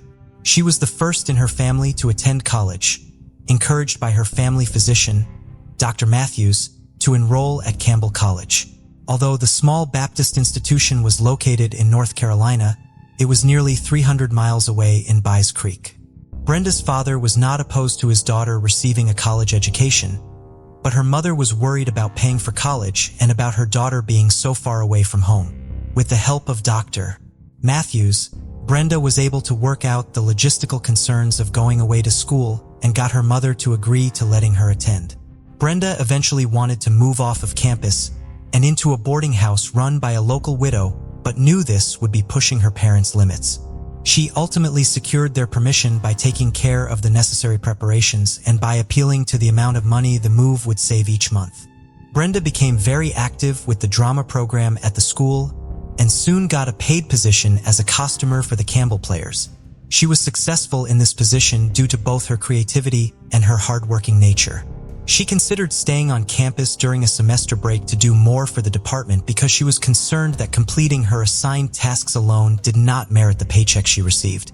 Brenda dreamed of having a career in theater and considered moving to New York City to work odd jobs while making connections with the Broadway community. However, she knew that her parents would never approve of such a plan and, therefore, made slightly more local arrangements for her employment over the summer of 1967 following her sophomore year of college. Brenda had been hired to be the makeup supervisor for The Lost Colony, an outdoor symphonic drama that had been staged in the town of Manteo in North Carolina's Outer Banks since 1937. While a local production may not seem comparable to a Broadway play, working on The Lost Colony was a major opportunity for Brenda. The play, which details the history and mystery of the Roanoke colony and the unexplained disappearance of more than 100 of its settlers, continues to be a major and respected production to this day. During the 1966 season, the year before Brenda was hired to work on the play, more than 145,000 tickets had been sold for the outdoor performance throughout its summer run. As of 2022, more than 4 million people have seen the production, and it received an honorary Tony Award in 2013. Working on The Lost Colony would allow Brenda to work with multiple individuals in the theater community with experience within and outside of North Carolina. Her position as the makeup supervisor gave her the chance to work under famed costumer Irene Smartrains, famous for her work as the costume director for the Carolina Playmakers at the University of North Carolina, Chapel Hill. Joe Layton, who directed and choreographed The Lost Colony for the 1967 season, had extensive credits working on Broadway and in television. One of the most popular television stars of the time also had ties to The Lost Colony and to Manteo. Andy Griffith, who, in 1967, was near the end of the 8-season run of his successful eponymous television show, owned a home in Manteo and spent time there when he wasn't filming. His love of the town stemmed from his time there working on The Lost Colony. One of his earliest stage roles had been as a soldier in the play, and he would return for several more seasons, eventually playing the role of Sir Walter Raleigh. As good of an opportunity, working on The Lost Colony would be for Brenda. Her parents did not want her moving even farther away from their home for the summer. They instead wanted her to come home to Kenton and go back to her job at a local drive-in, arguing that she would make more than the $45 a week she would earn working on the play by doing so. They eventually relented and signed off on her employment contract for the summer, as was required at the time. Brenda's parents were frustrated to learn that their daughter ultimately would be unable to come home to see them at the end of her spring semester before heading to the coast to start work on the play. The last time they had seen her was at the end of March for Easter. This meant they had not seen Brenda since she had decided to dramatically change her hair on May 12th, dyeing it blonde and cutting it into a stylish bob. On May 31st, 1967, Brenda caught a ride from Buys Creek to Manteo from a fellow Campbell student who had occasionally taken Brenda out on dates and was a native of Manteo. For the summer, Brenda would share an efficiency apartment on the upper level of a local family's home with another student working on The Lost Colony for the season. Brenda's dedication to her job quickly earned her the respect of those she worked with, and she built up a social life in Manteo based largely around the play. She quickly began integrating into the Lost Colony community and the coastal community of Manteo. While Brenda may not have been living a conservative lifestyle by her parents' standards, She was social and curious rather than wild and rebellious. She mainly attended parties, not to drink or cause trouble, but for the opportunity to speak to a variety of people, sometimes ending the night still holding the same beer she had started the night with. She went out on casual dates with a few men in the weeks following her arrival in Mano, with her supervisor from the play keeping a watchful eye on her and giving her advice on how to avoid being taken advantage of. Unable to spend time with her younger brother and sister as she was accustomed to, Brenda got to know the younger members of the cast and crew, including a 13-year-old boy who sold seat cushions at the theater. He had suffered from rheumatoid arthritis and had never learned to swim, so Brenda taught him how to at Nags Head Beach and reassured him when he struggled. Brenda kept in touch with her parents by regularly sending them letters. At the performance of The Lost Colony on July 1st, 1967, everything seemed perfectly normal to the audience, but backstage, the cast and crew was growing concerned. Brenda Holland had not shown up for work. While an unexplained absence may not have been cause for alarm when it came to some members of the crew, when it was Brenda involved, it was. While she had only been working on the play for a month, she had never missed a shift. Furthermore, Cora Twyford, who performed as a colonist in the play and was Brenda's landlady, reported that Brenda had not come home the night before. While it was common for some of her boarders to stay out all night, like Brenda's roommate who had not arrived home until 7 a.m. that morning, it was unheard of for Brenda to do so. Brenda had left after the previous night's performance with Danny Barber, a chorus singer in the play, to go out on a date. At intermission, Cora Twyford and the play's general manager asked Danny when he had last seen Brenda. At first, he stated that he had dropped her off in front of the house where she was staying. When Cora told him, she knew that this wasn't true because Brenda had never come home.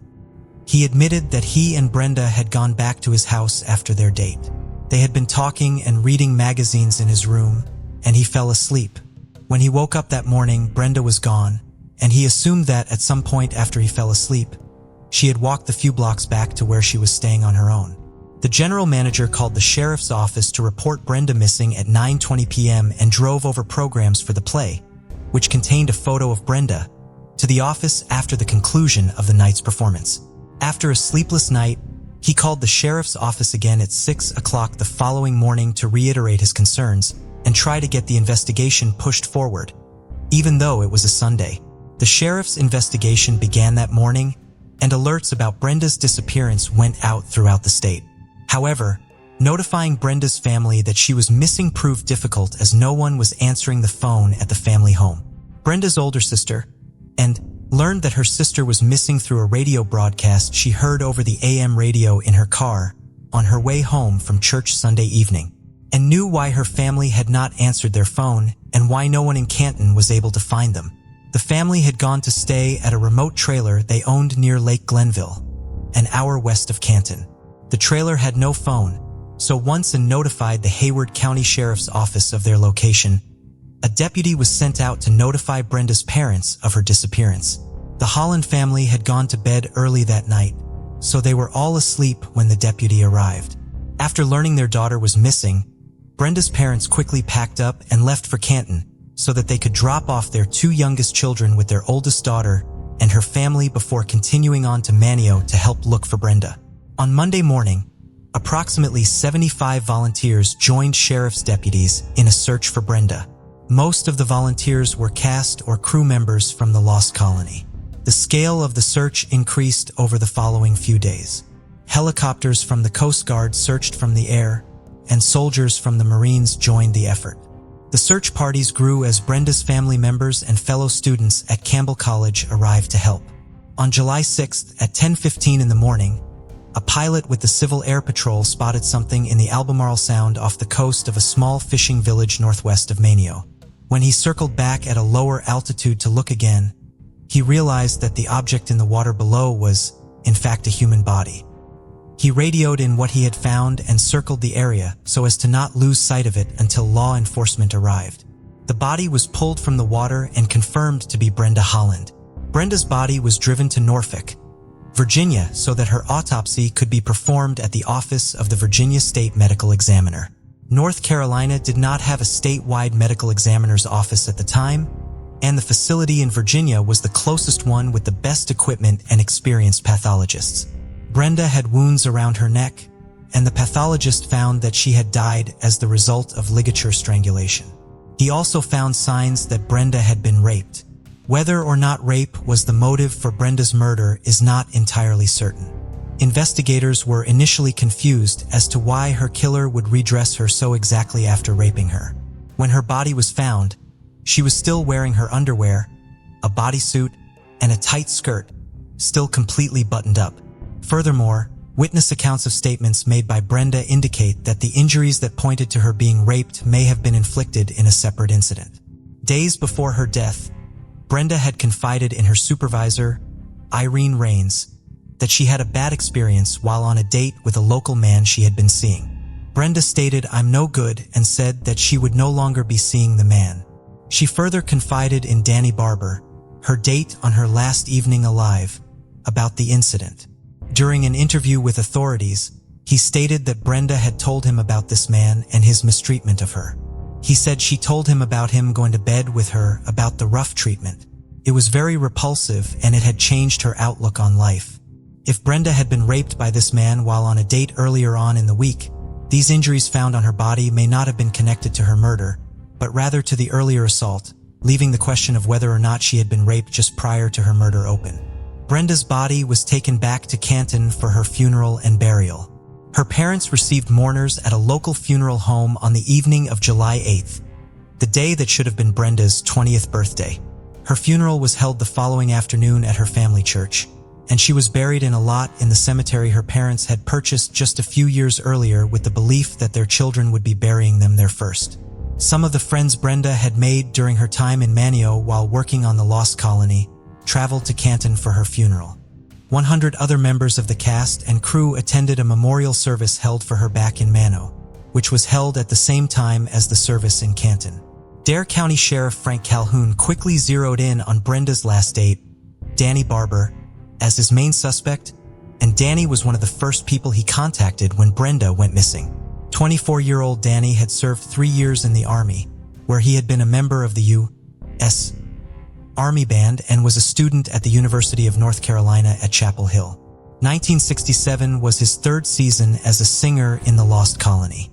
According to Danny, after the performance on June 30th, he and Brenda had gone to a bar where they each had one beer and then to Jeanette's Pier to watch people who were shark fishing. They returned to the home he was sharing with 2 housemates just after 2 a.m. and went up to Danny's bedroom because they did not want to make noise in the living room and disturb one of Danny's housemates, who they knew was home. Danny and Brenda then talked for a while and kissed but did not have sex. They then passed a magazine back and forth reading articles to each other. At some point, Danny fell asleep and woke up hours later to find Brenda gone. He assumed she had just walked home rather than wake him up to get a ride. When first asked about when he last saw Brenda by the play's general manager on July 1st, Danny at first lied and said he had dropped her off at the home where she was staying around 2 a.m. when he had in fact taken her to his place at that time and had never taken her home. This initial falsehood made him look suspicious, although it may have been the product of Danny's more conservative nature rather than him having something to hide. Danny would later tell the play's general manager that he was afraid of Brenda's boss, Irene Raines.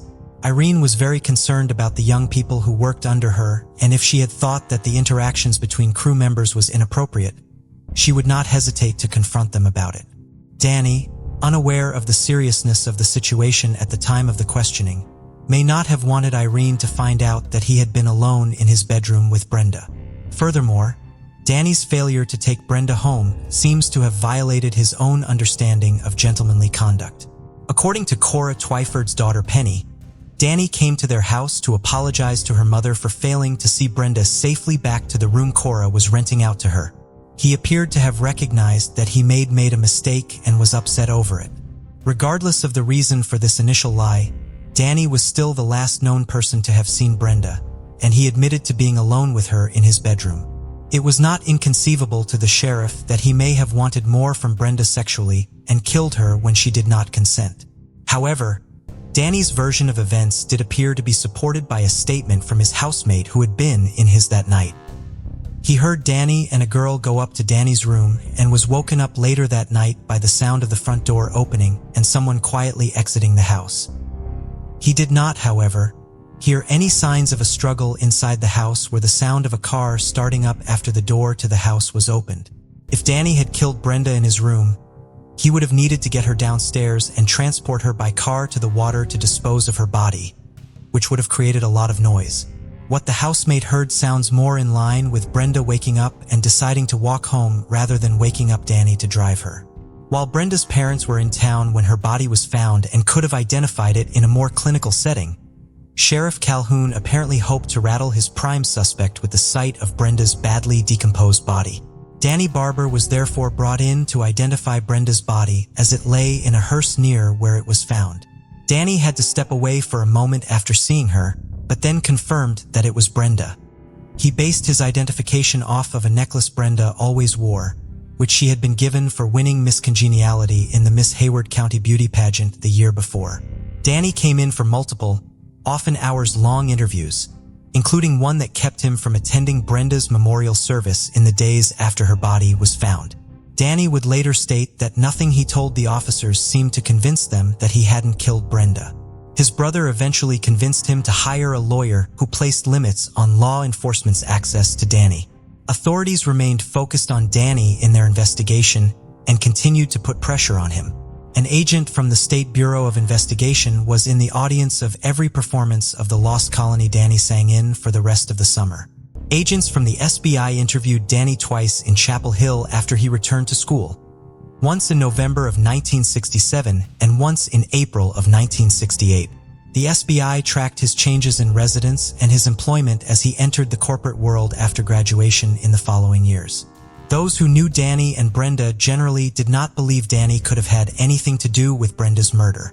Whispers of his involvement, nevertheless, persisted throughout town, with the popular rumor maintaining that Danny left Manio at the end of the summer of 1967 and never returned, which some believed pointed towards his guilt. This was not true, however. Dan, as he was known once he began his successful career in business, vacationed in Dare County with his family regularly, with their last trip occurring just months before he passed away. He took his wife Diane and later their 2 children to see the Lost Colony. He told Diane about Brenda's murder and how police had tried to pin the crime on him. She does not believe that her husband could have returned to Manio, much less brought his family there, had he been involved. The 2 main emotions he seems to have felt about the events of the summer of 1967 were genuine confusion over how anyone could have wanted to harm Brenda and gratitude for his brother insisting he retain a lawyer when he did not know what to do in the face of intense interrogation. Dan was contacted by the SBI again in 1985 and 1995, and according to the SBI files, he was open and cooperative. He retired as Vice President of National Sales for Sara Lee Hosiery in 1994 and turned his attention back to his love of singing and performing. Dan Barber passed away unexpectedly in January of 2011, just days after his 68th birthday. While Dan Barber was the most popular suspect with law enforcement years after Brenda's murder, new information would point to a new suspect who had no connection to Brenda at all and no chance of being convicted of the crime, as he was by then long since deceased. For many years, Dr. Linus Edwards was the only dentist in Manio. On Valentine's Day of 1971, Dr. Edwards went to the home of Dr. Harvey, Manio's general practitioner, to drop off the set of dentures he had ordered. Dr. Harvey and his wife were at a Valentine's Day party but had left their front door unlocked. So Dr. Edwards went inside and left the dentures on the dining room table. Early that evening, Dr. Edwards made 3 phone calls, one to his lawyer, one to Sheriff Calhoun, and one to Dr. Harvey, asking them to come to his house. He then shot himself in the head with his .22 caliber pistol. His lawyer discovered him lying on his kitchen floor. When he arrived at the house an hour after being called there, Dr. Edwards was taken to the Naval Hospital in Norfolk, Virginia, where he remained unconscious until 5 a.m. on February 16th when he finally died. He did not leave a suicide note. Edwards was a native of Durham, North Carolina, and a member of Mensa, something he was very proud of. He served as a dentist with the United States Army, eventually reaching the rank of lieutenant colonel. Edwards was also a violent drunk. While Edwards was still in the Army, He once choked his wife so savagely and intently that her young daughter had to threaten him with a mallet to get him to stop. He was granted an honorable discharge after undergoing psychiatric treatment just 3 years before he would have been eligible for his full military pension. Edward's first wife, Ida, had divorced him after 20 years of marriage in 1956 and then remarried him in 1960, with this marriage lasting just a few years. It was during the second attempt at their marriage that Edwards came to Manio, which did not have a dental office at the time and opened a successful practice. Following his second divorce from Ida, Edwards married Dottie Fry, a young widow with 2 children and a long-standing family history in Manio. He and Dottie were married from 1964 until 1969, during which time Dottie was subjected to violence and abuse. Edwards physically beat his wife, at least once so badly that she needed to be hospitalized, and she and her children had to flee the home they shared with Edwards on multiple occasions. Edwards would regularly get blackout drunk, which would lead to physical and/or verbal abuse. While Edwards himself had an ongoing affair during the marriage, he was very jealous and controlling of Dottie's interactions with others. He did not like her having any friends, whether they were male or female. Edwards was briefly considered a suspect in Brenda's murder after investigators received tips that he and his wife, who bore a strong physical resemblance to Brenda Holland, had domestic difficulties on the night of June 30th and that he had drunkenly gone out that night looking for her after she fled their home. Edwards agreed to undergo a polygraph examination and passed. However, while these exams are notoriously unreliable under the best of circumstances, Edwards may also have had advantages that helped him appear truthful during the test. Just after the time Brenda was killed, he began wearing an upper body cast for some sort of unexplained neck or back injury, and he secured a prescription for Demerol. As John Rayleigh would later write, blackout drunks, free of feelings of guilt and zonked out on Demerol, as Edwards might have been, can sail through the tests. Early on in the investigation, Edwards told law enforcement that his wife probably wouldn't talk to them, so they did not attempt to contact her. She might not have been forthcoming at that time because she was afraid of her husband, but investigators simply taking Edwards at his word shows an unusual amount of deference. Edwards' car and home were never searched. Edwards was formally ruled out as a suspect in September, however. They were not as interested in hearing from her. Former Manio Police Chief Ken Whittingham never formally had jurisdiction over Brenda's case because her body had been found outside of city limits, but that did not diminish his interest in the case while he was with the department or after his departure from it in 1974. In 1979, while looking into the case on his own, Ken spoke to Dottie Fry. His notes indicate that on January 21st that year, she had told him that she had unsuccessfully tried to speak to both Sheriff Calhoun and an SBI agent named Lenny Wise multiple times about her ex-husband's potential involvement in Brenda's murder, but neither man was interested in speaking with her. It seemed to Dottie that they were both still convinced of Danny Barber's guilt. 6 years later, journalist Ray Pye was working on investigative pieces on Brenda's murder for the Outer Banks Current, and Ken was one of the people who spoke to him about the case. After learning about Ken's conversation with Dottie Fry, Ray contacted the SBI by phone in December of 1985 and told them of the importance of speaking with both Dottie and Ken. On April 7, 1986, almost 19 years after Brenda's murder, investigators finally interviewed Dottie Fry, and her statement provided important evidence pointing to her former husband being Brenda's killer. This interview was brief, and Dottie told her general theory of what she believed happened the night Brenda was killed, but she more fully elaborated on the events of that night in an article written by Ray Pye and published on August 7, 1986. Dottie's children spent a large part of their summers with their father's family in Carthage, North Carolina, some 200 miles away from Manio. So Dottie was alone with Edwards on the evening of June 30, 1967, when he, not surprisingly, became belligerently drunk. He started yelling at Dottie, and she yelled back. He told her he was going to kill her. Dottie decided not to stay to see if he meant it. She fled the house before the altercation became physical. She got into her van and went to pick up her best friend. They drove around for the rest of the night, making a few stops throughout the Manio area. At least the beginning of Dottie's account was corroborated by 2 of her neighbors. Because her windows had been open that night, their neighbors heard the fight Edwards threatening Dottie, and Dottie's van driving away. They also later heard Edwards' car driving away. At least one of Dottie's friends also reported Edwards showing up at her house and angrily looking through each room in the home for Dottie that night. Dottie waited a few days for her husband to sober up before returning home. When Edwards came home and saw her there, he went pale and said, "I thought you were dead." According to Dottie, Edwards would later claim to have killed Brenda Holland on multiple occasions while he was intoxicated. Dottie believed her former husband killed Brenda in the case of mistaken identity. Husband killed Brenda in a case of mistaken identity. While Dottie was older than Brenda, both women were tall and thin, with long necks and bobbed blonde hair. If Edwards had come across Brenda from behind as she was walking home from Danny Barber's home, in his intoxicated state and with his headlights as his only source of light, he may have thought that Brenda was Dottie and attacked her, as he had a long history of doing to his wife. With so little light and in such an inebriated state, he may not have noticed that he had killed a different woman even after he strangled her, potentially with the braided rope straps of her handbag. Still drunk and still without light, he conceivably still could have believed the woman he killed was Dottie, even after putting her body in his car and taking it to a nearby bridge to throw it into the water. Edwards also would have had reason to believe his wife would have been in the neighborhood where he theoretically came across Brenda. Dottie was friends with both of Danny Barber's housemates and worked with one of them.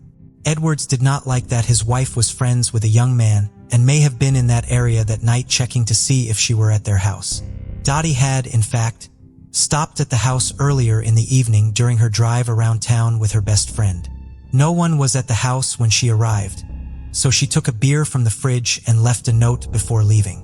Edwards' behavior seems to indicate that for a time, he did believe that he had killed his wife.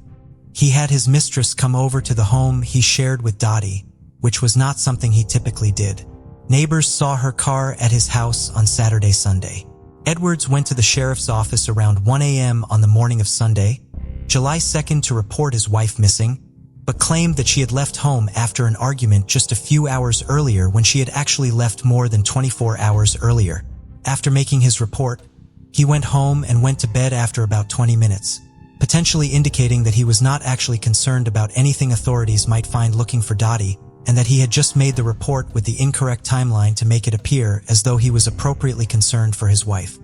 He was never questioned about the inconsistencies between his timeline and the statements of his neighbors, despite the fact that they were obvious and known to investigators well before Edwards was cleared as a suspect.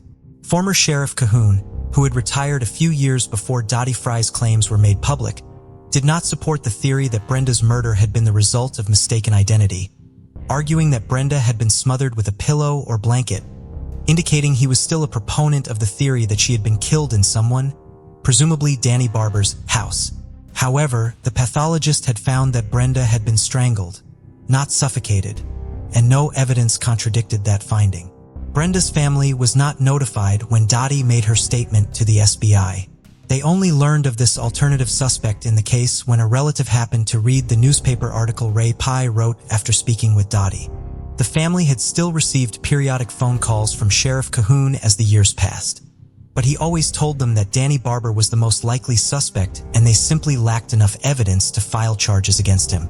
Brenda's murder devastated her family, affecting her siblings and her parents in different but profound and painful ways. Her father, Charles, believing Sheriff Calhoun's assertion of Danny's probable guilt, grew angry with the sheriff for failing to make the case against the young man. He would also express his regret over not exacting revenge against the man he believed killed his daughter. Neither of Brenda's parents would live to see their daughter's case resolved. Charles Holland passed away in 2003, and his wife Geraldine followed a decade later. They are both buried near Brenda in their family plot. In 2018, in response to a series of articles written by John Rayleigh for the Coastland Times about Brenda's murder, the SBI assigned a specialized cold case investigator to the case. Unfortunately, Brenda's case may not benefit from the passage of time and the advancement of science the same way other older cases have in recent years. Problems with the evidence in Brenda's case began almost as soon as the investigation did. The necklace she always wore was removed, rinsed, and photographed after she was pulled from the water. The necklace was then given to her father just a few hours later. While this was, of course, an act of kindness towards Charles Holland, the necklace would have been of great evidentiary importance, especially given the fact that it was determined that Brenda had been strangled. The clothes Brenda was found wearing were washed shortly after her body was found, potentially eliminating trace evidence along with the strong smell that most likely led to them being cleaned. This is not currently relevant, however, as the clothes could not be tested now regardless of them having been washed.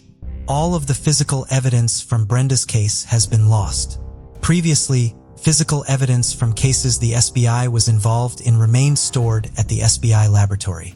Following a policy change, evidence in these cases was returned to the local law enforcement agencies with whom the cases originated. It is not clear if the evidence from Brenda's case went missing while it was in the custody of the SBI or at the Deer County Sheriff's Office. It is not unheard of for evidence from older cases to be intentionally destroyed, but there is no record of this occurring, and it would be unusual for evidence from a case that had received so much statewide attention to have been destroyed. Ongoing efforts to solve the case are also hampered by the fact that there are no photos from the crime scene or of Brenda's body to examine. According to notes from the FBI file, a state trooper took photographs at the scene near where Brenda's body was found, but the exposures were all blank when they were developed. Renowned local photographer Aycock Brown also took photographs at the scene, and 2 witnesses have reported seeing the photos in the past, but the current whereabouts of the photos are unknown. They are not with the case files or with Mr. Brown's private collection of his photographs, which was donated to the Outer Banks History Center. No photos from Brenda's autopsy in Virginia can be located either.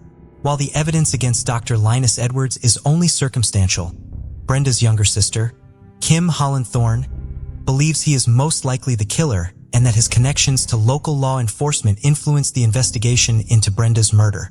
After speaking with Dottie and others in Manio, I concluded that Sheriff Calhoun's friendship with Dr. Edwards kept the whole truth from being divulged. When Dr. Edwards committed suicide, there was sort of an attitude of let sleeping dogs lie, she told the Raleigh News and Observer in 1997. Investigative efforts on the case did seem to die down following Edwards' death, except for the SBI keeping track of where Danny Barber was living and working. Kim Thorne has asked that the FBI formally declare Edwards as Brenda's killer based on Dottie Fry's statements, but the agency has not agreed to do so. They did offer to close Brenda's case without identifying her murderer, but Kim will not stand for that. I said, "Oh, hell no. It will not be closed until you say who the killer was," she said in 2018. She furthermore wants both her sister and the consequences of unprofessionalism to not be forgotten. "I want it remembered. I want it at the top of the list for unsolved murders in North Carolina. They need to remember that sometimes the good old boys club doesn't work and it's wrong," she told WTKR News in 2018. Brenda's memory, of course, lives on in the hearts and minds of her family and friends, but they hope to preserve her memory in Manio as well. For several years, there have been efforts to get a plaque memorializing Brenda installed somewhere on the property where the Lost Colony continues to be performed each summer. This process has been complicated by the fact that the property is a part of the National Park Service and subject to certain rules and regulations. Hopefully, these issues can be resolved so that whether or not her case is ever solved, Brenda can be remembered by all of those who come to see the play that, tragically, showcased her final work more than 50 years ago. 56-year-old John Lazaro lived in Rochdale, a suburb south of Brisbane. On April 11, 2012, he was in the living room of his home when 2 masked men burst inside and shot him multiple times. His 19-year-old daughter witnessed the shooting but was not harmed during the attack.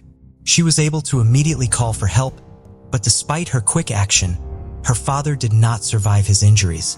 John's dog, a Rottweiler mix named Kilo, was also shot during the attack but survived after undergoing surgery. Police would later describe John's murder as a brutal execution. While his murderers clearly targeted him, investigators could find no motive for the crime, despite interviewing more than 150 individuals in connection to their investigation. Years went on without an arrest in John's case. Police made a renewed appeal to the public for information in April of 2022, on the 10th anniversary of John's murder. At this time, they also released CCTV footage taken near John's home at the time of the murder. The footage shows a tray-back utility vehicle speeding away. The footage was taken less than 100 yards away from John's home, just moments after the time he was shot. Due to how quickly the vehicle left the scene, investigators believe that at least 3 people were involved in the crime, the 2 shooters and a getaway driver. A major break in the case came just months later in June of 2022 when authorities announced that they had located the gun used to kill John. Ballistics testing had confirmed that it was the weapon used in the case. The firearm in question was an unregistered Browning 1932 caliber semi-automatic. The 45-year-old man from New South Wales, who had been in possession of the gun, was questioned by authorities, and his home was searched.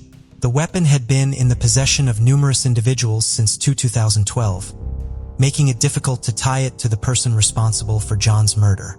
However, Detective Acting Inspector Daniel Cunningham has stated that the discovery of the weapon has accelerated the investigation. Inquiries into the various individuals who had been in possession of the weapon are ongoing. When announcing the discovery of the gun, Queensland Police also stated that they now believe that the shooters had ties to the Bandidos outlaw motorcycle gang. John himself was not involved with the gang. Investigators are hoping that the quickly shifting loyalties amongst gangs like the Bandidos will result in someone with information finally coming forward. There is a $500,000 reward being offered for information that ties all of the new clues and information together to finally solve John's case. Thank you for joining us on this journey into the depths of unsolved mysteries. Cold cases not only challenge our understanding of the past, but also ignite our curiosity and determination for answers.